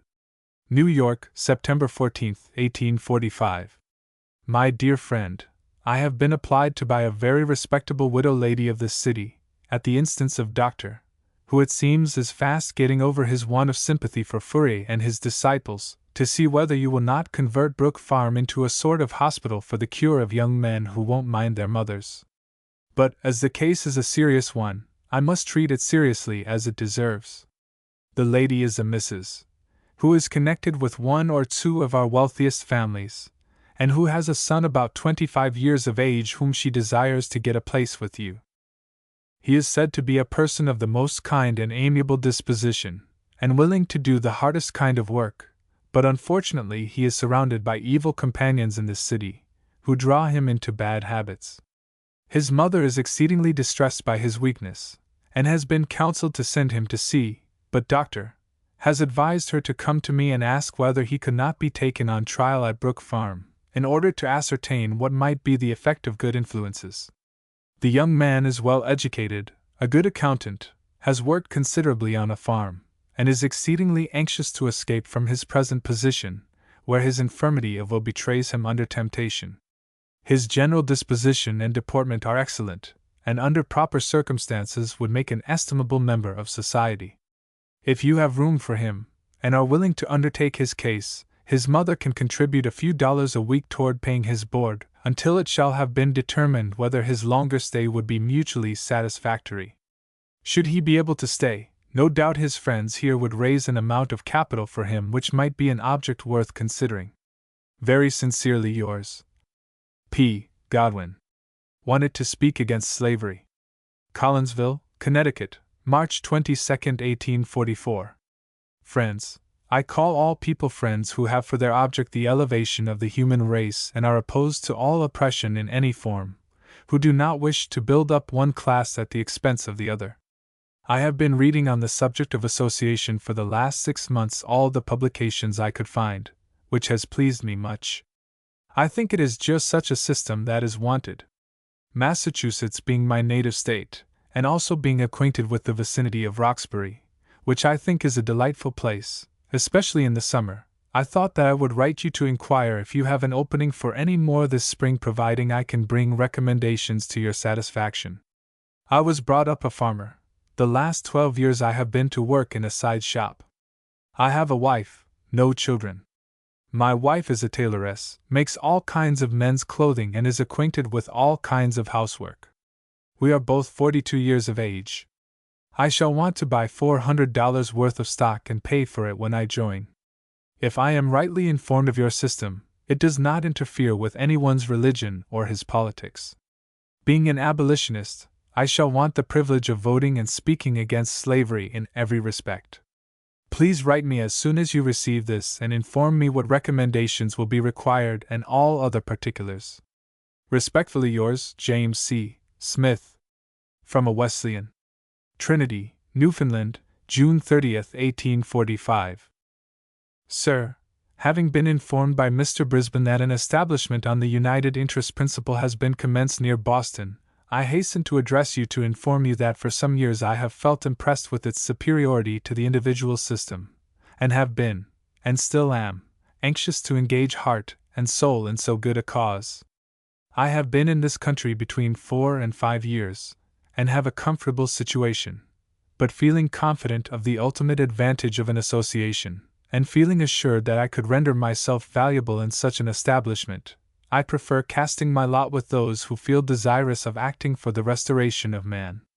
I have to inform you that from my youth I have chiefly engaged in the dry goods business, ironmongery, grocery, etc., and have a general knowledge of trade. I am of industrious habits and with an active turn of mind, and together with my wife, I may justly say, few will be found more useful and desirous of acting for the general good. I am about 42 years of age, and my wife is a little older. My son is 14, and we are fully prepared for active life. I have no knowledge of any mechanical trade, but am fond of it as well as agriculture and gardening. I possess a fair share of health, am fond of writing and bookkeeping, only occasionally disposed to gaiety, but rather for scientific relaxation, not fanatical in religion, but a regarder of the great commandments and charitable for the feelings and the convictions of others. I have, sir, given you an unvarnished statement with regard to myself, and I should feel obliged by your informing me at your earliest convenience if myself, wife, and son can be admitted by my investing $200 for the furnishing of the apartment assigned to us. Are there any Wesleyans with you, and what is the distance to the Wesleyan chapel, as my wife is a member of that body? From what I have learned from Mr. Brisbane's letter and newspaper he was kind enough to send me, I should judge your establishment to be such as we could safely and comfortably join, and I trust you will give me in your answer additional reason to think so. I remain, sir, your obedient servant, H. Gawler. From a printer. Bangor, Maine, January 1st, 1845. Mr. George Ripley. Dear Sir, while on a visit to Brook Farm Association last August, it was intimated to me that it was probable, on the completion of the arrangements then in progress for the accommodation of an additional number of members, that a printing press might be introduced, a weekly paper published, and something done at the printing business generally. Further, that though there were 2 or 3 practical printers in the association, yet others in all likelihood would also be required, in which case a selection from the number of candidates would be made. Should it be the intention to adopt the plan, which was then in doubt, I beg most respectfully to present myself as a candidate for the acceptance of the association. I am at present situated as foreman of a daily paper in Bangor, and previous to this time, have had a somewhat varied experience in other branches of the business. Though now rather favorably located, in the ordinary acceptation of the term, yet I would prefer 1,000 times mingling even in the struggles of an infant association, founded upon what I deem to be substantial principles, than the most desirable possession in an overgrown and distorted civilization. Touching the requisite of character, I believe I can make out a case in my favor, but with respect to capital, when I say I am a printer, I say also that I am in the predicament of the most of my profession, with nothing to recommend us but a willing heart and a ready hand, albeit, if the taking of one share of $100 will entitle me to membership, the amount may be forthcoming. With sentiment of great respect, I have the honor to be, Sir, yours most obediently, etc. George Bain, Jr. A Wife's Eloquent Appeal. Kingston, September 5, 1845. Mr. George Ripley.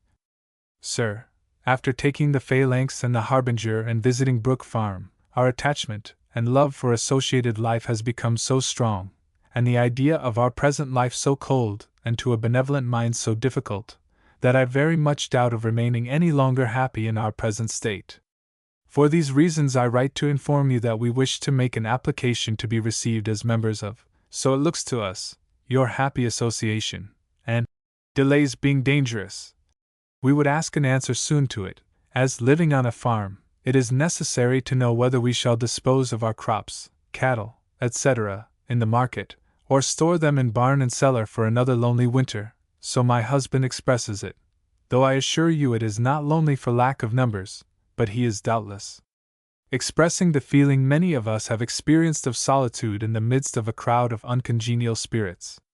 As it is a busy time, we have to work from 5 a.m. until late at night, with scarce a moment to rest our weary limbs. It is not convenient to visit you personally.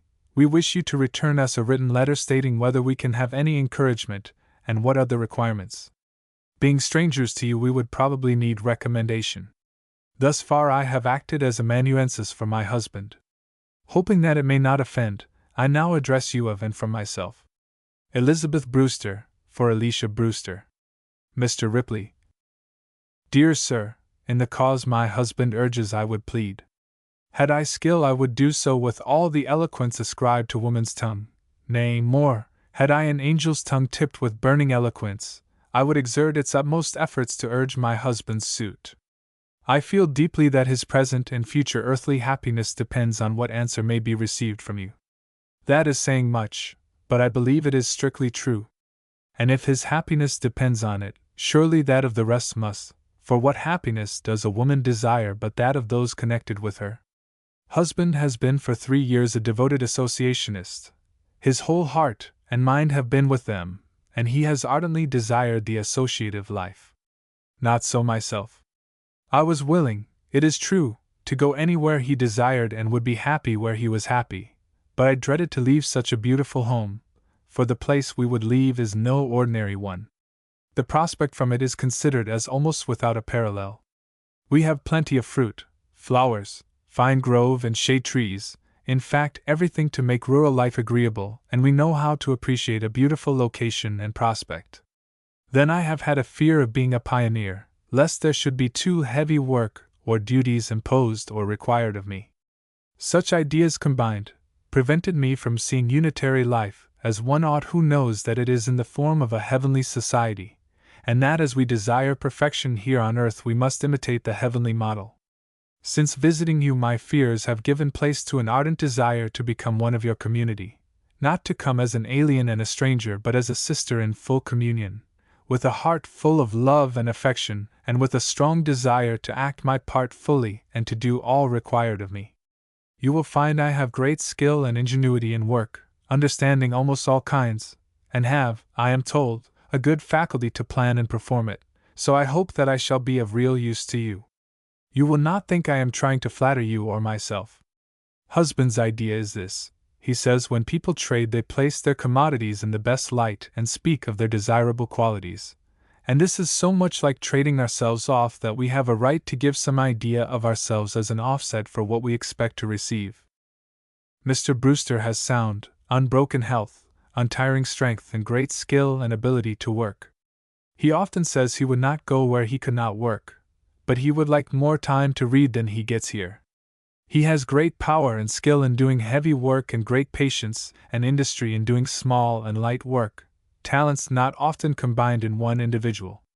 He is just as handy and skillful in planting and weeding and planting a flower garden, or in potting plants and tending them, as in doing the heaviest work. He loves birds and flowers, but bees are his hobby. He loves them as a mother loves her children. If he comes among you, You must let him have a hive of bees, or I fear he would tire of association. Ah! A new thought just strikes me. Bees are associationists, and that accounts for his great love of them. I cannot believe that you will ever regret the possession of such a working man. Furthermore, you will rarely find two united with more willing hearts and hands and more cheerful tempers. We have never been, so far, either of us unhappy in any situation. Our family is not large. It consists of 3 daughters, one of 11, one 8, and the last 3 years of age, 25th of May last. They all have one birthday. We shall probably bring with us, if you make no objection, a girl who is bound to us, and there remains 3 years of unexpired service, a very stout, strong girl, who loves coarse work and who is Mr. Brewster's mesmeric subject. Mr. Brewster is a lineal descendant of old Elder Brewster, of the 5th generation on the paternal side and a lateral descendant on the maternal side. He thinks that accounts for his being so ardent an associationist, as Elder Brewster started his colony on that plan and failed, and perhaps this E. Brewster will do the same thing. But seriously, because the first failed, it is no reason that the second should, for the world was not as well prepared for unitary life then as now. Mr. Brewster thinks he would rather help you provide for winter than to be doing the same here. May the blessing of heaven attend you all at Brook Farm. E. B. Brewster. Part 3. An outside view of Brook Farm. From the Dial of January 1844. Wherever we recognize the principle of progress, our sympathies and affections are engaged. However small may be the innovation, however limited the effort towards the attainment of pure good, that effort is worthy of our best encouragement and succor.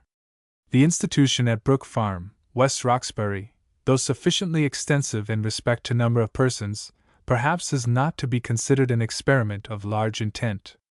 Its aims are moderate, too humble, indeed, to satisfy the extreme demands of the age, yet for that reason, probably, the effort is more valuable, as likely to exhibit a larger share of actual success.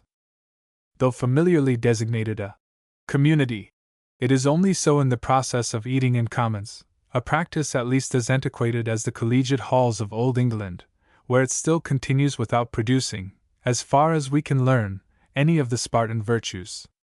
A residence at Brook Farm does not involve either a community of money, of opinions, or of sympathy. The motives which bring individuals there may be as various as their numbers. In fact, the present residents are divisible into 3 distinct classes, and if the majority in numbers were considered, it is possible that a vote in favor of self-sacrifice for the common good would not be very strongly carried.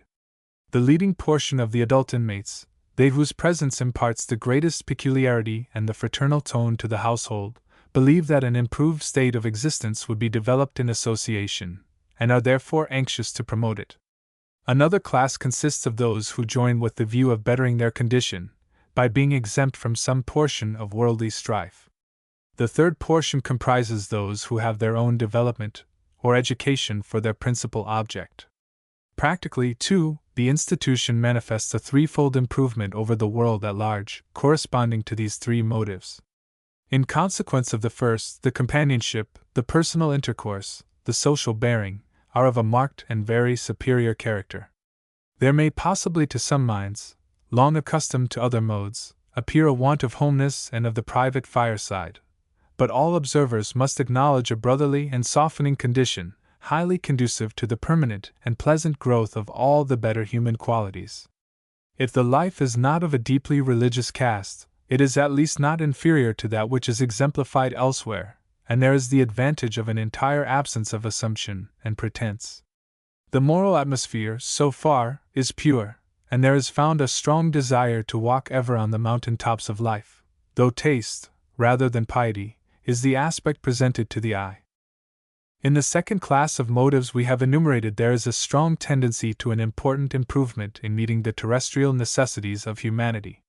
The banishment of servitude, the renouncement of hireling labor, and the elevation of all unavoidable work to its true station, are problems whose solution seems to be charged upon association, for the dissociate systems have in vain sought remedies for this unfavorable portion of human condition. It is impossible to introduce into separate families even one half of the economies which the present state of science furnishes to man. In that particular, it is probable that even the feudal system is superior to the civic, for its combinations permit many domestic arrangements of an economic character, which are impracticable in small households. In order to economize labor, and dignify the laborer, it is absolutely necessary that men should cease to work in the present isolated, competitive mode, and adopt that of cooperative union or association. It is as false and as ruinous to call any man master in secular business as it is in theological opinion. Those persons, therefore, who congregate for the purpose, as it is called, of bettering their outward relations, on principles so high and universal as we have endeavored to describe, are not engaged in a petty design, bounded by their own selfish or temporary improvement. Everyone who is here found giving up the usual chances of individual aggrandizement may not be thus influenced, but whether it be so or not, the outward demonstration will probably be equally certain. In education, Brook Farm appears to present greater mental freedom than most other institutions. The tuition, being more heart-rendered, is in its effects more heart-stirring. The younger pupils, as well as the more advanced students, are held mostly, if not wholly, by the power of love. In this particular, Brook Farm is a much improved model for the oft-praised schools of New England. It is time that the imitative and book-learned systems of the latter should be superseded or liberalized by some plan better calculated to excite originality of thought and the native energies of the mind. The deeper, kindly sympathies of the heart, too, should not be forgotten, but the germination of these must be despaired of under a rigid hireling system. Hence Brook Farm, with its spontaneous teachers, presents the unusual and cheering condition of a really free school. By watchful and diligent economy, there can be no doubt that a community would attain greater pecuniary success than is within the hope of honest individuals working separately. But Brook Farm is not a community, and in the variety of motives with which persons associate there, a double diligence and a watchfulness perhaps too costly will be needful to preserve financial prosperity. While, however, this security is an essential element in success, riches would, on the other hand, be as fatal as poverty to the true progress of such an institution. Even in the case of those foundations which have assumed a religious character, all history proves the fatality of wealth. The just and happy mean between riches and poverty is, indeed, more likely to be attained when, as in this instance, all thought of acquiring great wealth in a brief time is necessarily abandoned, as a condition of membership. On the other hand, the presence of many persons, who congregate merely for the attainment of some individual end, must weigh heavily and unfairly upon those whose hearts are really expanded to universal results. As a whole, even the initiative powers of Brook Farm have, as is found almost everywhere, the design of a life much too objective, too much derived from objects in the exterior world. The subjective life, that in which the soul finds the living source and the true communion within itself, is not sufficiently prevalent to impart to the establishment the permanent and sedate character it should enjoy. Undeniably, many devoted individuals are there, several who have, as generously as wisely, relinquished what are considered great social and pecuniary advantages, and by throwing their skill and energies into a course of the most ordinary labors, at once prove their disinterestedness, and laid the foundation for industrial nobility.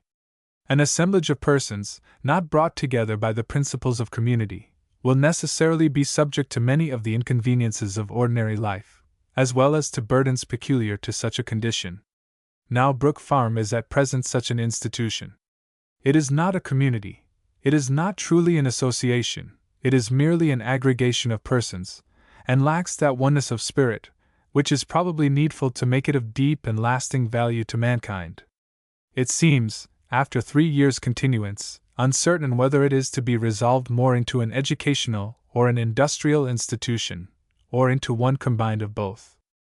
Placed so near a large city, and in a populous neighborhood, the original liability for land, etc., was so large as still to leave a considerable burden of debt.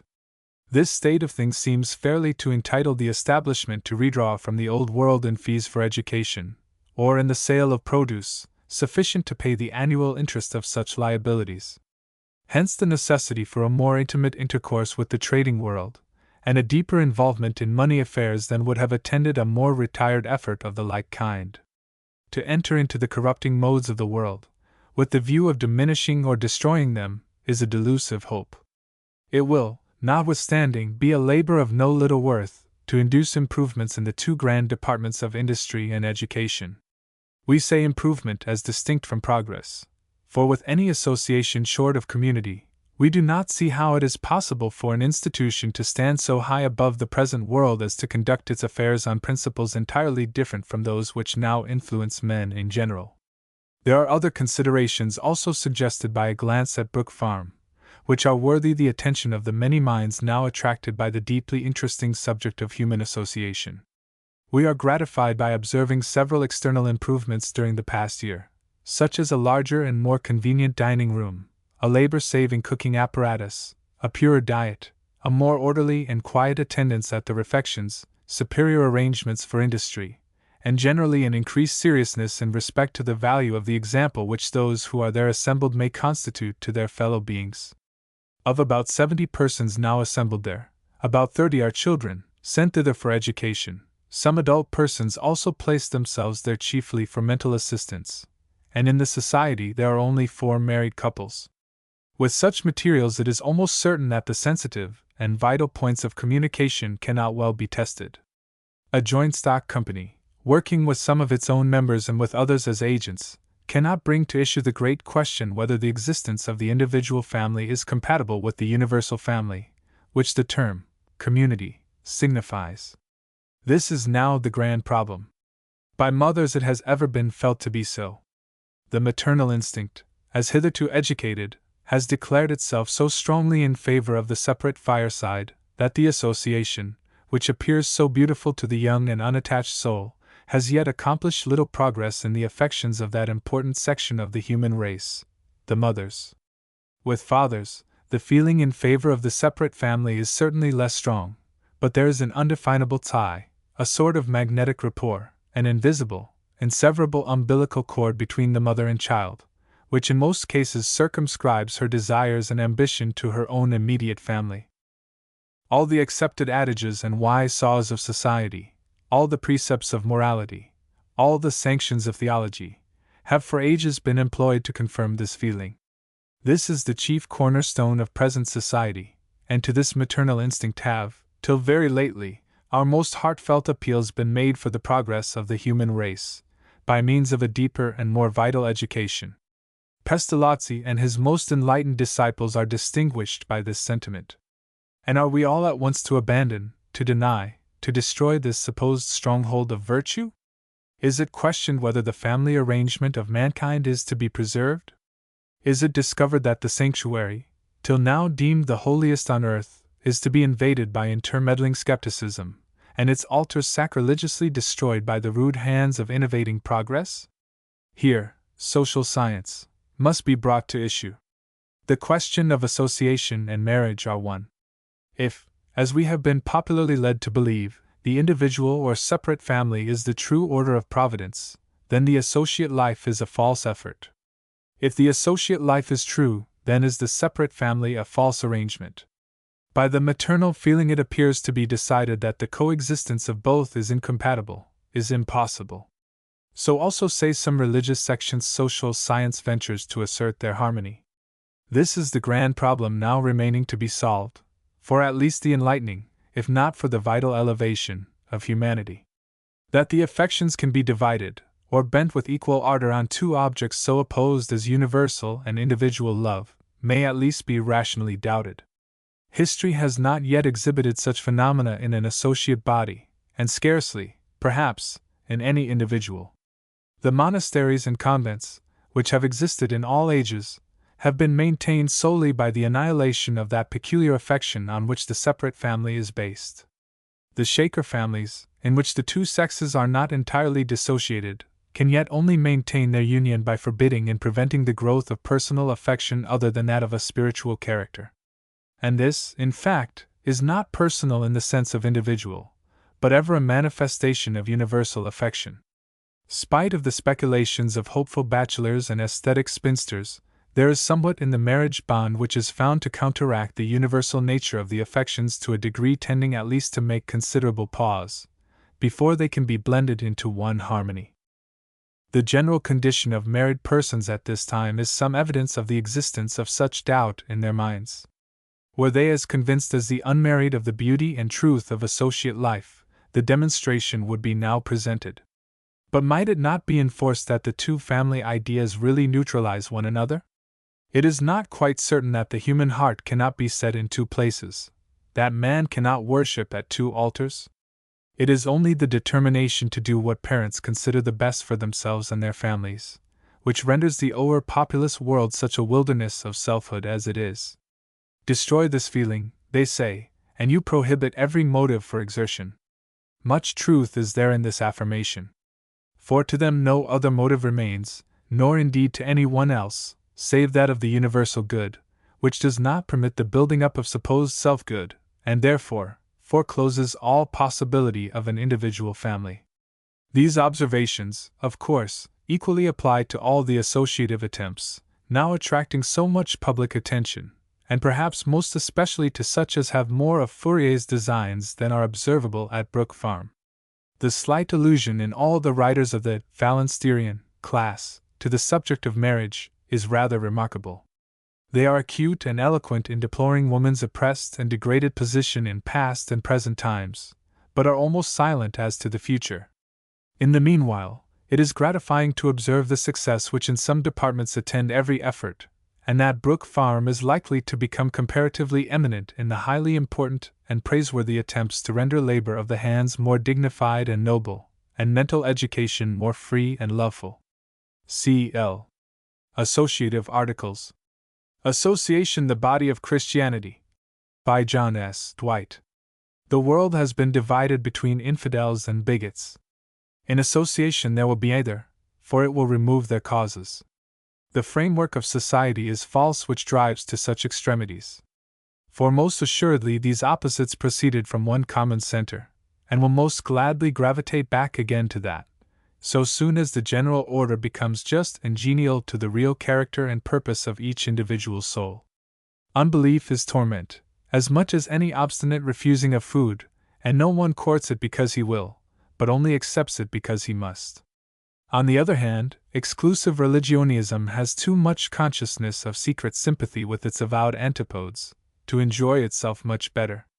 They are only opposite forms of the same denial, opposite feelings from the same great central wrong. They seem to hate each other, it is only because they are not permitted to embrace.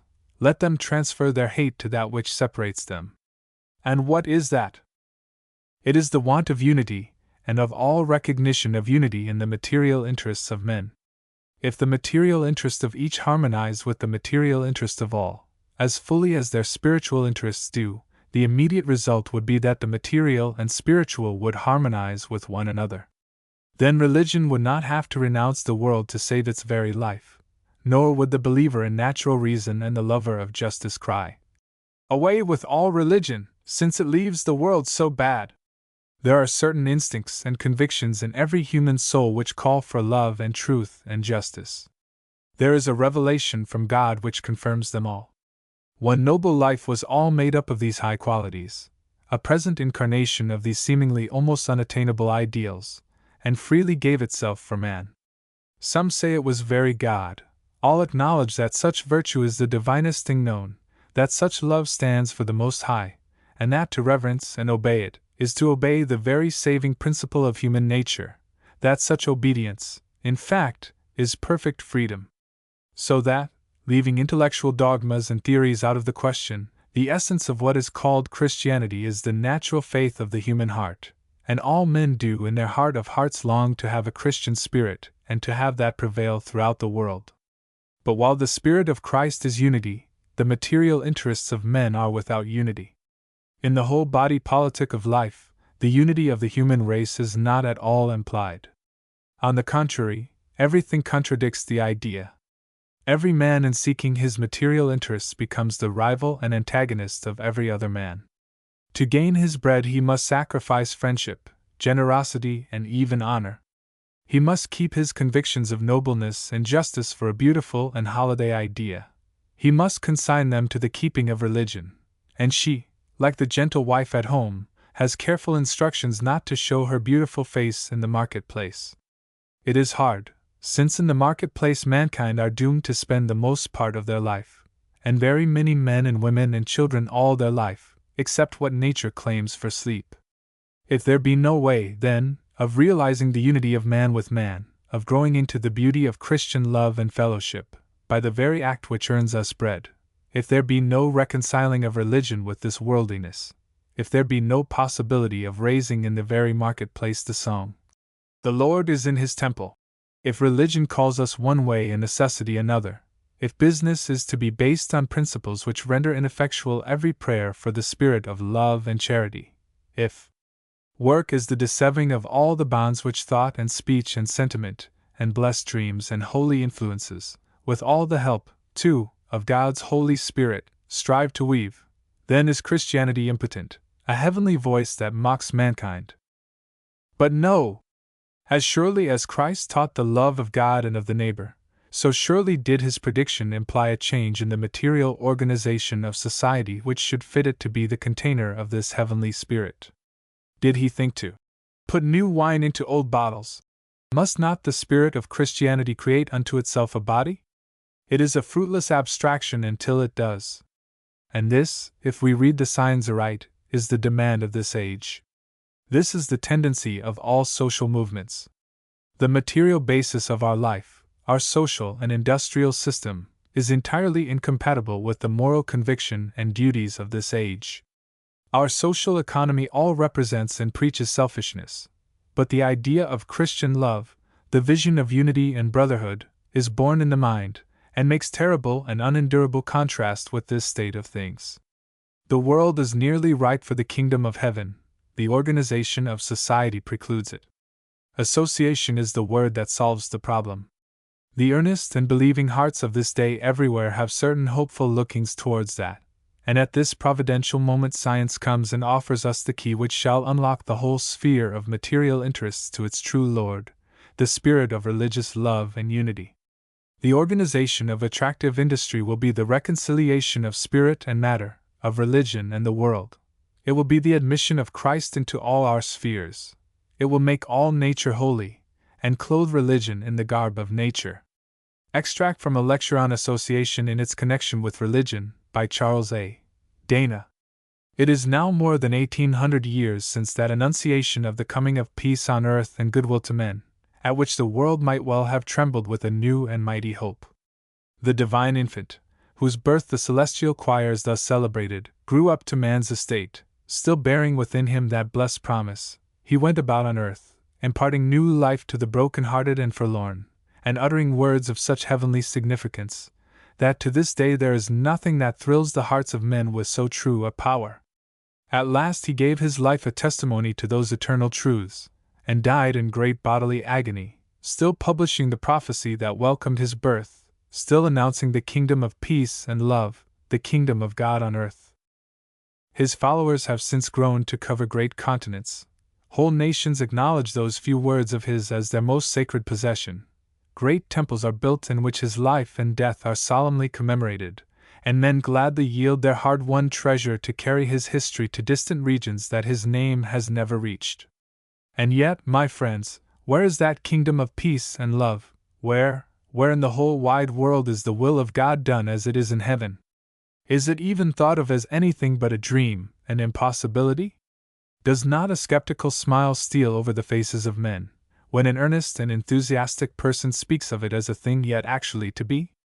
And yet it is only what Christ taught us to hope for and pray for. We are not deceived. No one of us is mistaken in the vision that in innocent and blessed moments visits us all. No man who utters that sacred petition prays in vain. For the kingdom of God, the reign of peace and goodwill among men, shall surely come. Not in mystical raptures, not in feverish trances, not in imagination, but in reality, in actual outward peace and beauty, and in the abiding spirit of love, filling humanity and sanctifying the earth to be the worthy temple of so divine a presence. And yet, who that beholds only the present condition of the Christian Church, to which these sacred ideas have been especially entrusted, who that sees the body of Christ thus torn and discordant, would imagine that a consummation of this imperishable hope was any longer possible? Might we not despair, seeing these centuries of terror, of revolution, of injustice, and of perpetual hatred, and seeing that the very disciples of the Spirit of love have lost the memory of their Master, might we not despair, and cry out with them, that the earth was given over to evil, and that the kingdom of God would never come? No, my friends, we may not so despair, we cannot if we would. That old prophecy, however long delayed, still finds an involuntary echo in our souls. And now, in this hope of a true and brotherly society, its fulfillment seems at hand. Say it is enthusiasm, say it is a mistake, say it is irreligion, if you will, and still I reply that the time is not distant. It is in the combined order, where men are held together by inward laws only, and not by outward constraint and outward necessities, that the kingdom of God is to come down and possess the earth. It is in association, then, that the promise of Christianity is to be fulfilled by making the incarnation of the great law of love an actual and universal fact. Hitherto Christianity has been in the world a spirit pining and dying for want of a body.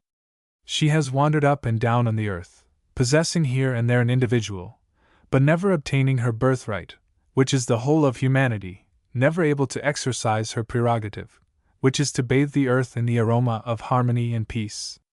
The forms of selfish and egoistical society, the forms of society here in Boston, and throughout the civilized world, are not of Christianity, but of the primeval curse, which they perpetuate.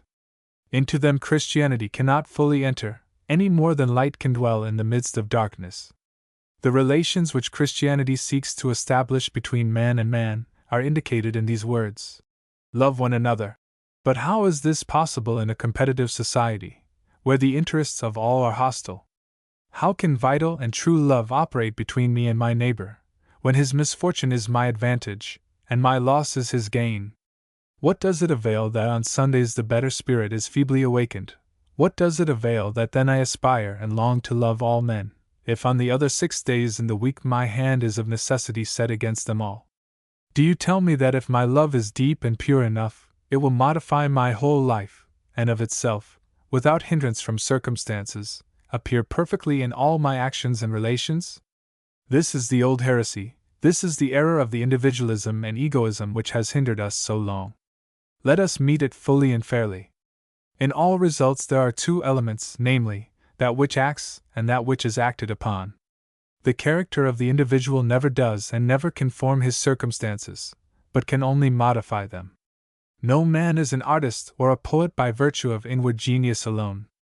No matter how great his gifts, unless he find a congenial atmosphere and favorable conditions, his high office is not fulfilled.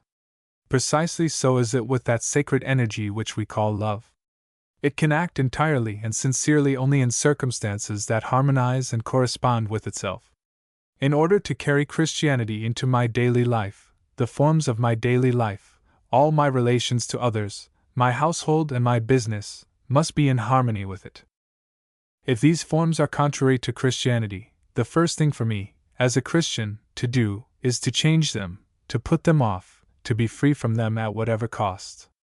If I am indeed filled and impelled by that divine injunction, love one another, I cannot rest, I shall give myself no peace, until it be possible for me to do so, not in my inward spirit only, but in all my outward actions also. But how is this to be done? How are the ultimate forms of my life to be brought into correspondence with its central impulse? Plainly not by any spontaneous and unconscious power, but by intellectual inquiry and voluntary action. Inspiration can discharge its whole mission only by the aid of science. Besides, the end of Christianity is not the salvation of individuals, but the transfiguration of humanity. It cannot be accomplished in you and me, but only in the whole race. It promises the kingdom of peace and love, not to a few solitary souls, but to man. He is indeed a servant of Christianity, who has learned its universal purpose and labors therefor, who does not so much seek to be saved himself, as to bring salvation to all the world, who sees that his own private life and development are forever involved in the universal progress.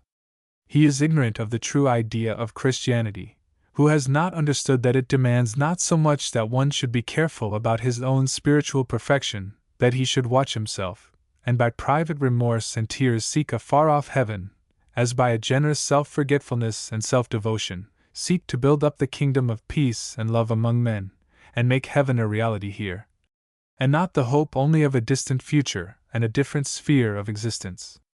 It is time, my friends, that this long divorce between the natural and spiritual world should be broken off, and that we should know that even now we may breathe the celestial ether, and have our common life transformed and illumined by infinite spiritual glories. We have said that the end of Christianity is not the salvation of individuals, but do not let it be thought that we overlook the worth of individual character. For heroism and holiness we have an unspeakable reverence. The saints and poets and sages of all time are the choicest gifts of God. The virtue, the beauty, and the devotion that now shine in the lives of private men and women still assure us that all is not and cannot be a failure. The ultimate result of the life of humanity will doubtless be found in symmetrical and harmonious individuals, and in a perfect Christianity we shall look to see an angelic love radiant from every face. But while there is disease and imperfection in any part of the human body, there cannot be perfect health in any other part. Just so while there is disease and imperfection in humanity, of which the human body is an image, there cannot be perfect health in any individual. Perfect men and women are possible only in a perfect society. Finally, the sum of our remarks on the relation of association to Christianity is briefly this: association fulfills the promise of Christianity. It shows the means whereby peace on earth and goodwill among men are to be realized. It harmonizes the forms and relations of society with the spirit of Christianity. In a word, it makes them forms and relations of brotherly love, and not of selfishness and discord, and thereby renders possible the accomplishment of the final aim of Christianity, which is the salvation and spiritual life of universal humanity. The Temptation in the Wilderness, from The Harbinger, by William Henry Channing. A prophecy in the spirit of this age announces that a new era in humanity is opening, and sounds forth more fully than ever before the venerable yet new gospel, that the kingdom of heaven is at hand.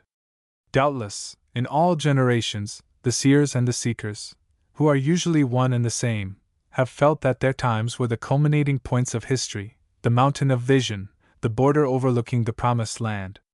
Doubtless, the great of all nations and ages have felt that they were a peculiar people, called to a peculiar work, inspired and led by divine guidance to sublime ends. No age, no people, have wholly wanted such signs of providential commission. And doubtless, too, the works, bravely attempted from such high promptings, have always in actual results seemed fruitless. Yes. Compared with his vision, the gains of the martyr's labors seem tantalizing, a dropping shower upon the droughty earth. Always the ideal entering the soul of man, like a god descending to the embrace of a mortal, seems to engender a son but half divine. Yet this disappointment is a delusion of the moment. Quite opposite are the facts. No man yet upon earth ever boldly aspired, and faithfully obeyed his clear convictions of good without transmitting through his race an all but omnipotent energy. Winds waft, streams scatter, birds of the air carry in their beaks each seed that drops in ripeness from the tree of life. The failures of man have been from infidelity to his faith. Infinitely grander consequences than the doer could estimate have followed every executed purpose of heroism and humanity and holy hope. Each age has been right in feeling that its mission was all-important. Each prophet has chanted, as if for very life, his warning and cheering, for God spoke through him in the language of his land and era. The infinite being, who through generation upon generation, progressively incarnates himself in the human race, and so manifests his glory upon earth, calls this age to its heavenly mission, and speaks through it with an eloquent longing that cannot be uttered, his welcome and promise. The word whispers through the nations. Man made one, a world at peace, humanity, the earth round. At the nativity of this great hope, of this present Emmanuel, the angels of our highest aspirations bend from their cloudy thrones, harping in loud and solemn choir, with unexpressive notes, to heaven's newborn heir. And the burden of the song that interprets their symphony is this: Justice and truth again shall down return to men, orbed in a rainbow, and like glories wearing Mercy will sit between, throned in celestial sheen, with radiant feet the tissue clouds down steering, and heaven, as at some festival, will open wide the gates of her high palace hall. The hope of universal unity has been born, cradled in the rude manger of labor, nurtured by charity, ever virgin, worshipped by shepherds, guarding humble, humane thoughts, like flocks in the fold of their hearts. It has sat with the doctors in the temple, unsullied by timidity and prudence, and has astonished them at its profound doctrine of unbounded love. It has grown in favor with God and man, and answered to its half-doubting, half-hoping parents of the church and state. Wist ye not that I must be about my Father's business? And now is it driven away into the wilderness of poverty and hard toil, of loneliness and mortification, to be tempted of the devil. Let us first consider awhile these temptations, then review the 40 days' meditation upon the divine mission of this principle of perfect love, and so be ready to preach. Repent, for the kingdom of heaven is at hand. To the scattered band who, few and weak, are here and there withdrawn from the thoroughfares of life, to commune together and to cooperate in the grand movement of the age, the world comes in with scarce dissembled sneer, and ironically says, if association is really this Messiah to the ages, this pledge of universal prosperity, of overflowing wealth, then let it make these barren fields into gardens, these thick-growing woods into palaces, these stones into bread. And all the while the shrewd, the rosy, sleek and full-fed world, with title deeds in pocket and scrip and stock in hand, thinks of its factories on rapid streams, its warehouses of $3,000 rent, its dividends at 7% half-yearly, its iron-limbed and tireless steeds, hurrying with the spoils of myriads of acres, its carpeted, curtained, glowing, shining, pictured, sculptured, perfumed homes. The victorious world, so confident and easy and jocular, so beautiful in its own right, so wrapped about in kingly purple, how strangely is it metamorphosed to the eyes of the child of God. Its factories change into brothels, its rents to distress warrants, its railroads to mighty fetters, binding industry in an inextricable net of feudalism. From under the showy robes of its success, flutter the unseemly rags of an ever-growing beggary. From garret and cellar of its luxurious habitations, stare out the gaunt forms of haggard want, the lash of the jailer, the gleam of swords, the glitter of bayonets, are its garters and stars of nobility.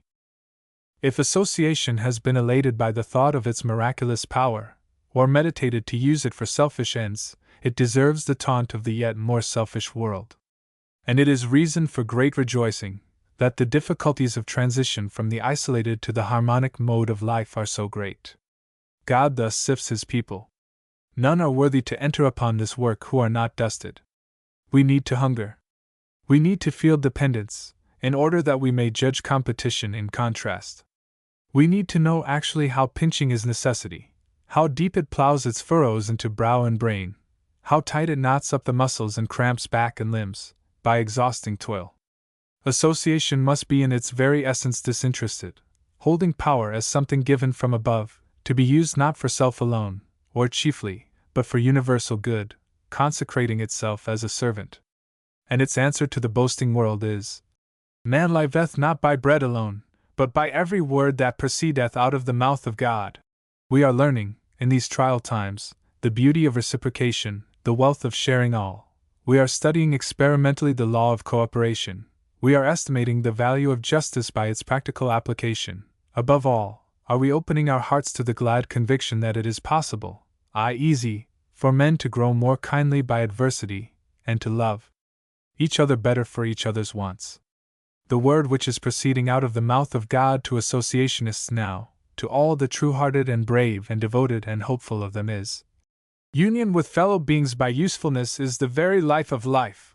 Let patience have its perfect work. Let no man be so mean as to emphasize the if thou be, etc. Let no doubt enter from present humiliation. Association is the divine form of humanity. So ends in piety the first temptation. Then the Satan of selfishness takes counsel of his cunning, and subtly states a new suggestion. If association is this glorious truth to renovate the nations, then glorious should be its announcement. Loud, wide, startling, should be its call, sudden, as from the skies, its appearing.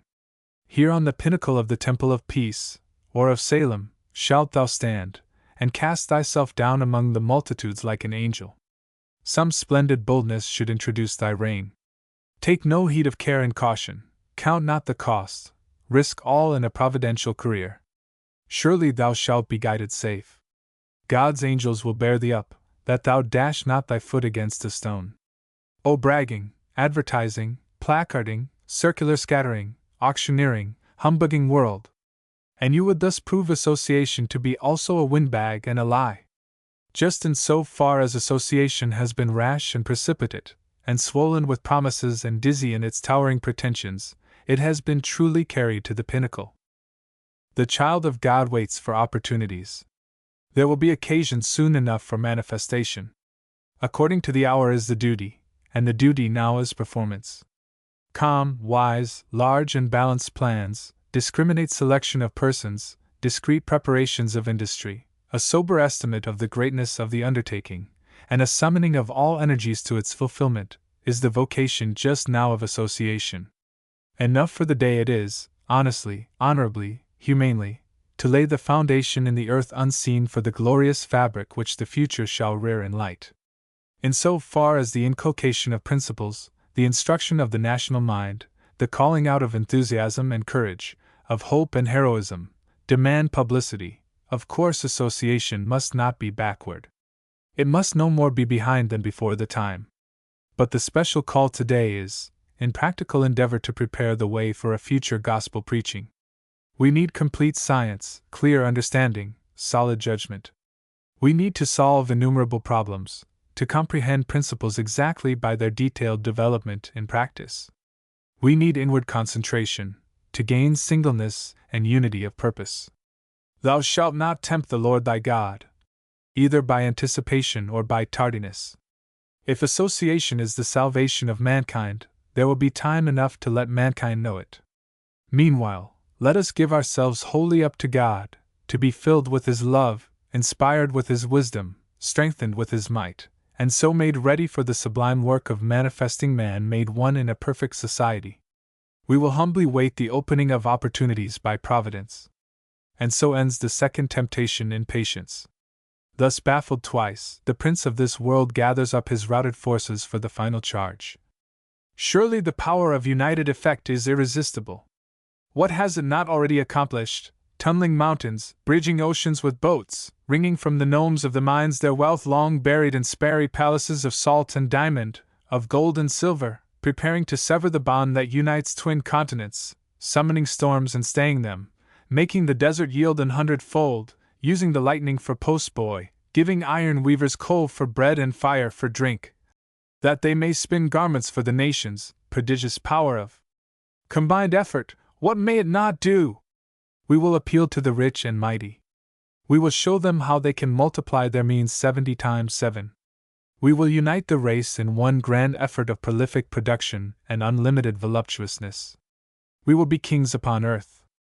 All these things that thou sayest from this high mountain of exceeding enterprise, all these kingdoms and their glory shall be thine, if thou wilt but give thyself up, O association, body, soul, spirit, to the worship of worldly power and splendor and enjoyment.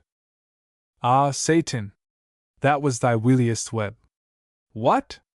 No poor, all nobles, all fat, all glittering in court raiment, all surfeited with sweets, all bathing in Johannesburg and champagne, all tended by houris, all pillowed on orange-scented beds, and covered with gauze or eider down, according to the season? Charming Satan! Selfishness made universal will be selfishness no more. Thou art an angel of light. Just in so far as association, using the tact of worldly training, has in its plannings and pleadings, lowered itself to exaltation of the outward, by merging the inward, it has permitted the magic of sin to dazzle its vision. It is indeed a splendid prospect, this of a world reclaimed, of overflowing plenty.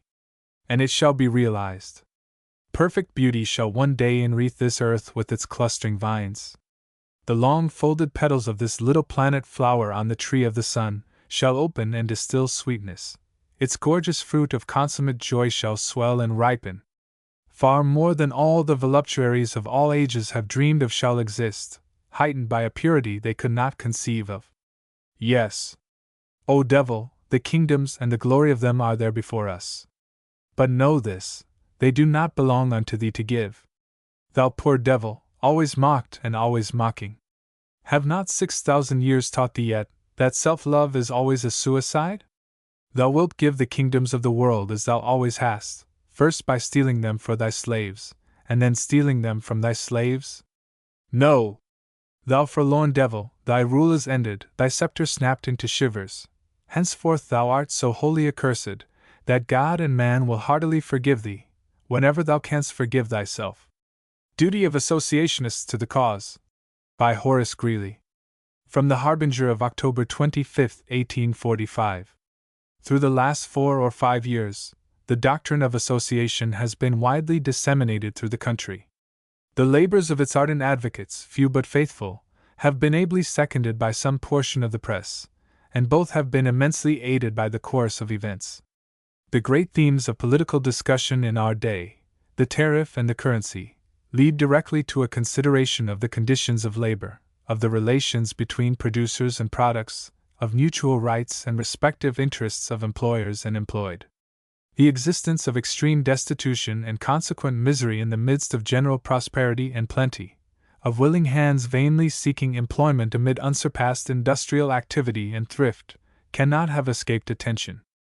The disasters resulting from industrial anarchy, from strikes, of operatives for higher wages or fewer hours of labor, the stoppage of work by combinations if not by outright violence, arrest general attention.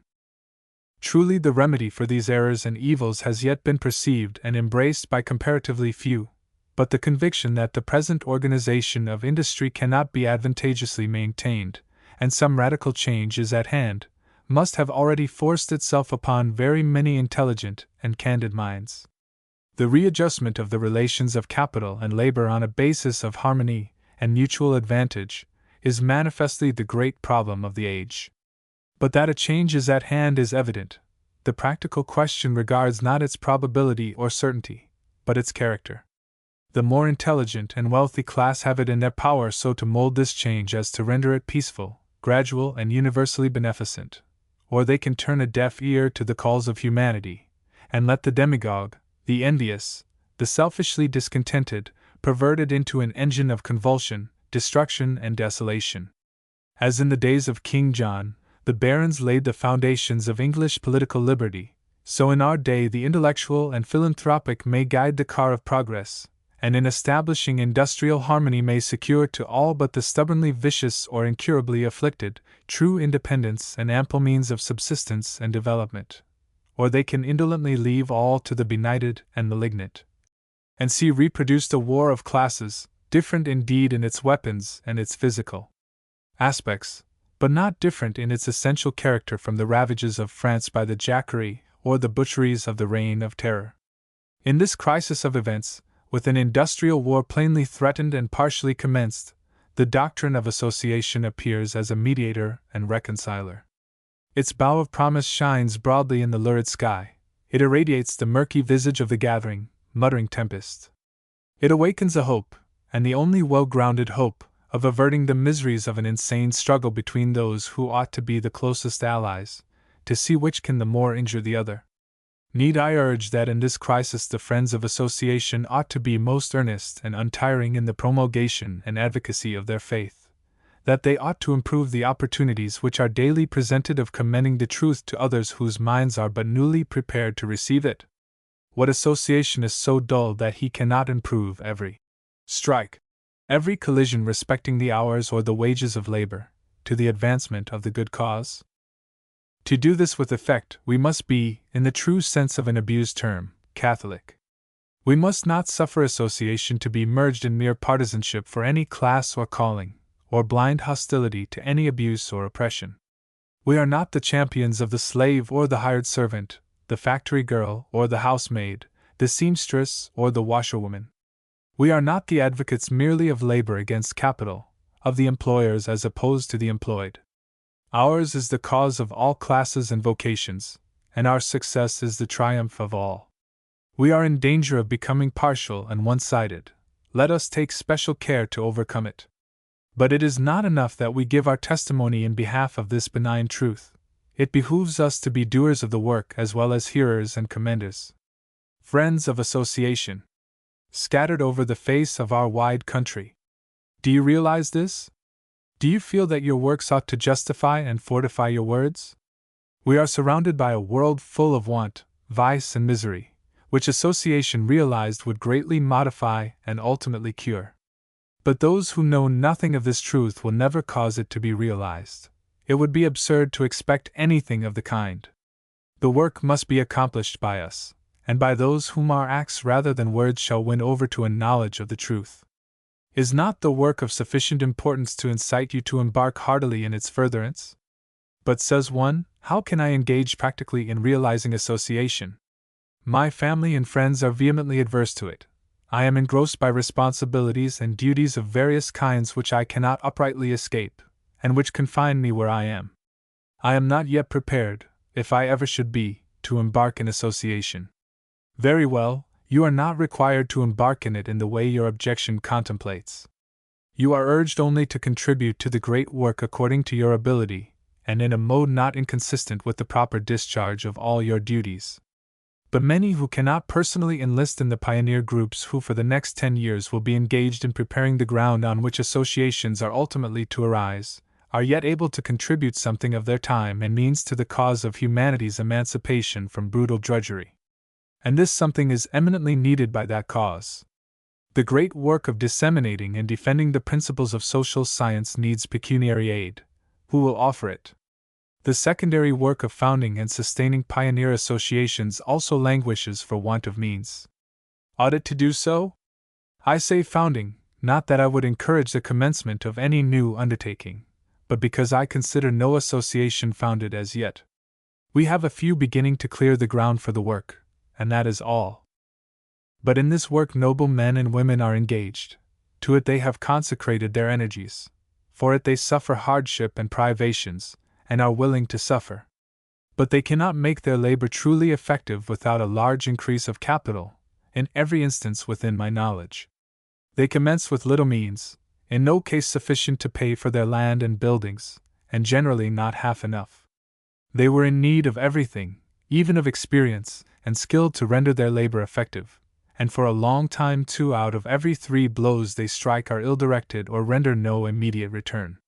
Thus they toil on, needing machinery, power, buildings, everything, to give them a chance for rapid progress, and even associationists stand ready to wonder at their snail-paced advance, or reproach their occasional failures. As one associationist who has given his efforts and means freely to the cause, I feel that I have a right to speak frankly. I know that the great number of our believers are far from wealthy, yet I know that there is wealth enough in our ranks, if it were but devoted to it, to give an instant and resistless influence to the cause. A few $1,000s subscribed to the stock of each existing association would in most cases extinguish the mortgages on its property, provide it with machinery and materials, and render its industry immediately productive and profitable. Then manufacturing invention and skill would fearlessly take up their abode with our infant colonies.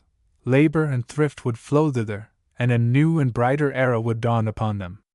Fellow associationists, I shall do whatever I can for the promotion of our common cause. To it whatever I have or may hereafter acquire of pecuniary ability is devoted. May I not hope for a like devotion from you? A prophecy. From the introduction to Fourier's Theory of Social Organization, translated by Albert Brisbane. Among the influences tending to restrict man's industrial rights, I will mention the formation of privileged corporations which, monopolizing a given branch of industry, arbitrarily close the doors of labor against whomsoever they please. These corporations will become dangerous, and lead to new convulsions on being extended to the whole industrial and commercial system. This event is not far distant, and it will be brought about all the more easily as it is not apprehended.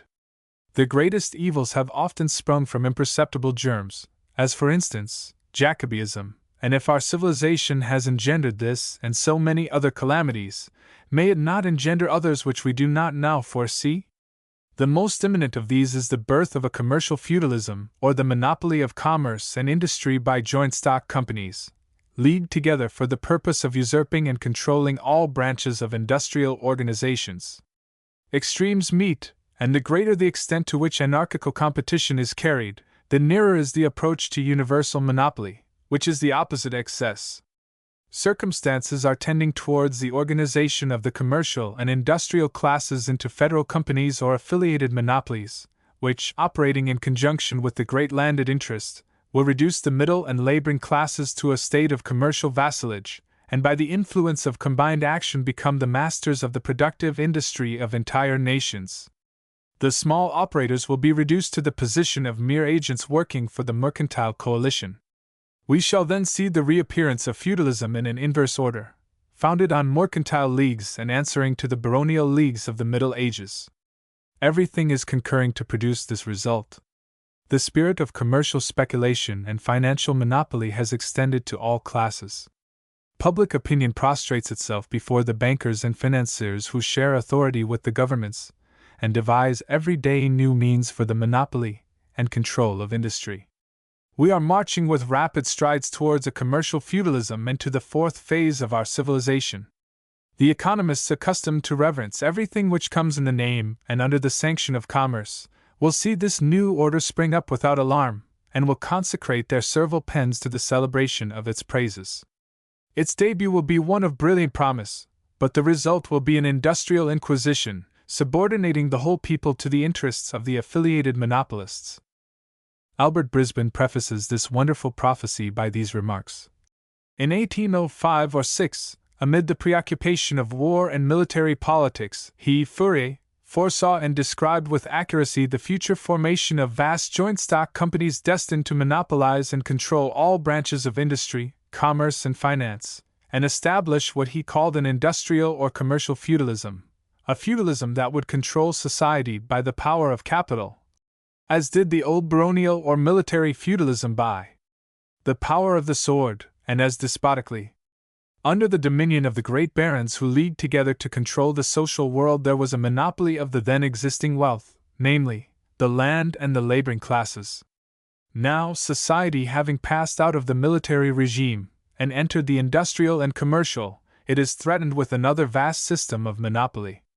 He concludes as follows. This was written 70 years ago, it is now almost 90 years, when public attention was absorbed in military conquests and glory. Today, advanced thinkers on social questions are beginning to see the conquest of the industrial and commercial worlds by the power of associated capital. Today, the new feudalism has more than half entangled society in its meshes, and its complete establishment stares us in the face. What perspicuity to have foreseen so clearly what is now being realized! If prescience is a test of science, if the foretelling of future events is a test of the laws that govern them and from which they are deducible, then Fourier must have discovered at least some of the laws which govern social evolution. A vague opinion prevails among men that society is moving onward to its appointed state by what is variously termed the force of circumstances, the instinct of the race, the general law of progress, divine guidance. These loose opinions are speculative fancies adopted in the absence of real knowledge, whereas the fact is that society can only reach its true state by the conscious and calculated efforts of human reason under the direction of an exact social science. Men act on this principle when they try to organize any part of the social system. When, from necessity, they are forced to frame political institutions and organize governments, as they often are after revolutions, they do so by conscious calculation and reasoning. True, being without a scientific guide, their institutions are imperfect and arbitrary, yet these efforts show that man recognizes the necessity of calculation and thought in one branch, at least, of the social organism. He knows that to have a government, he must think, plan, and devise, but he does not know that the other branches of the social organism are subject to the same conditions, and can only be normally constituted by the exercise of conscious reason guided by scientific principles.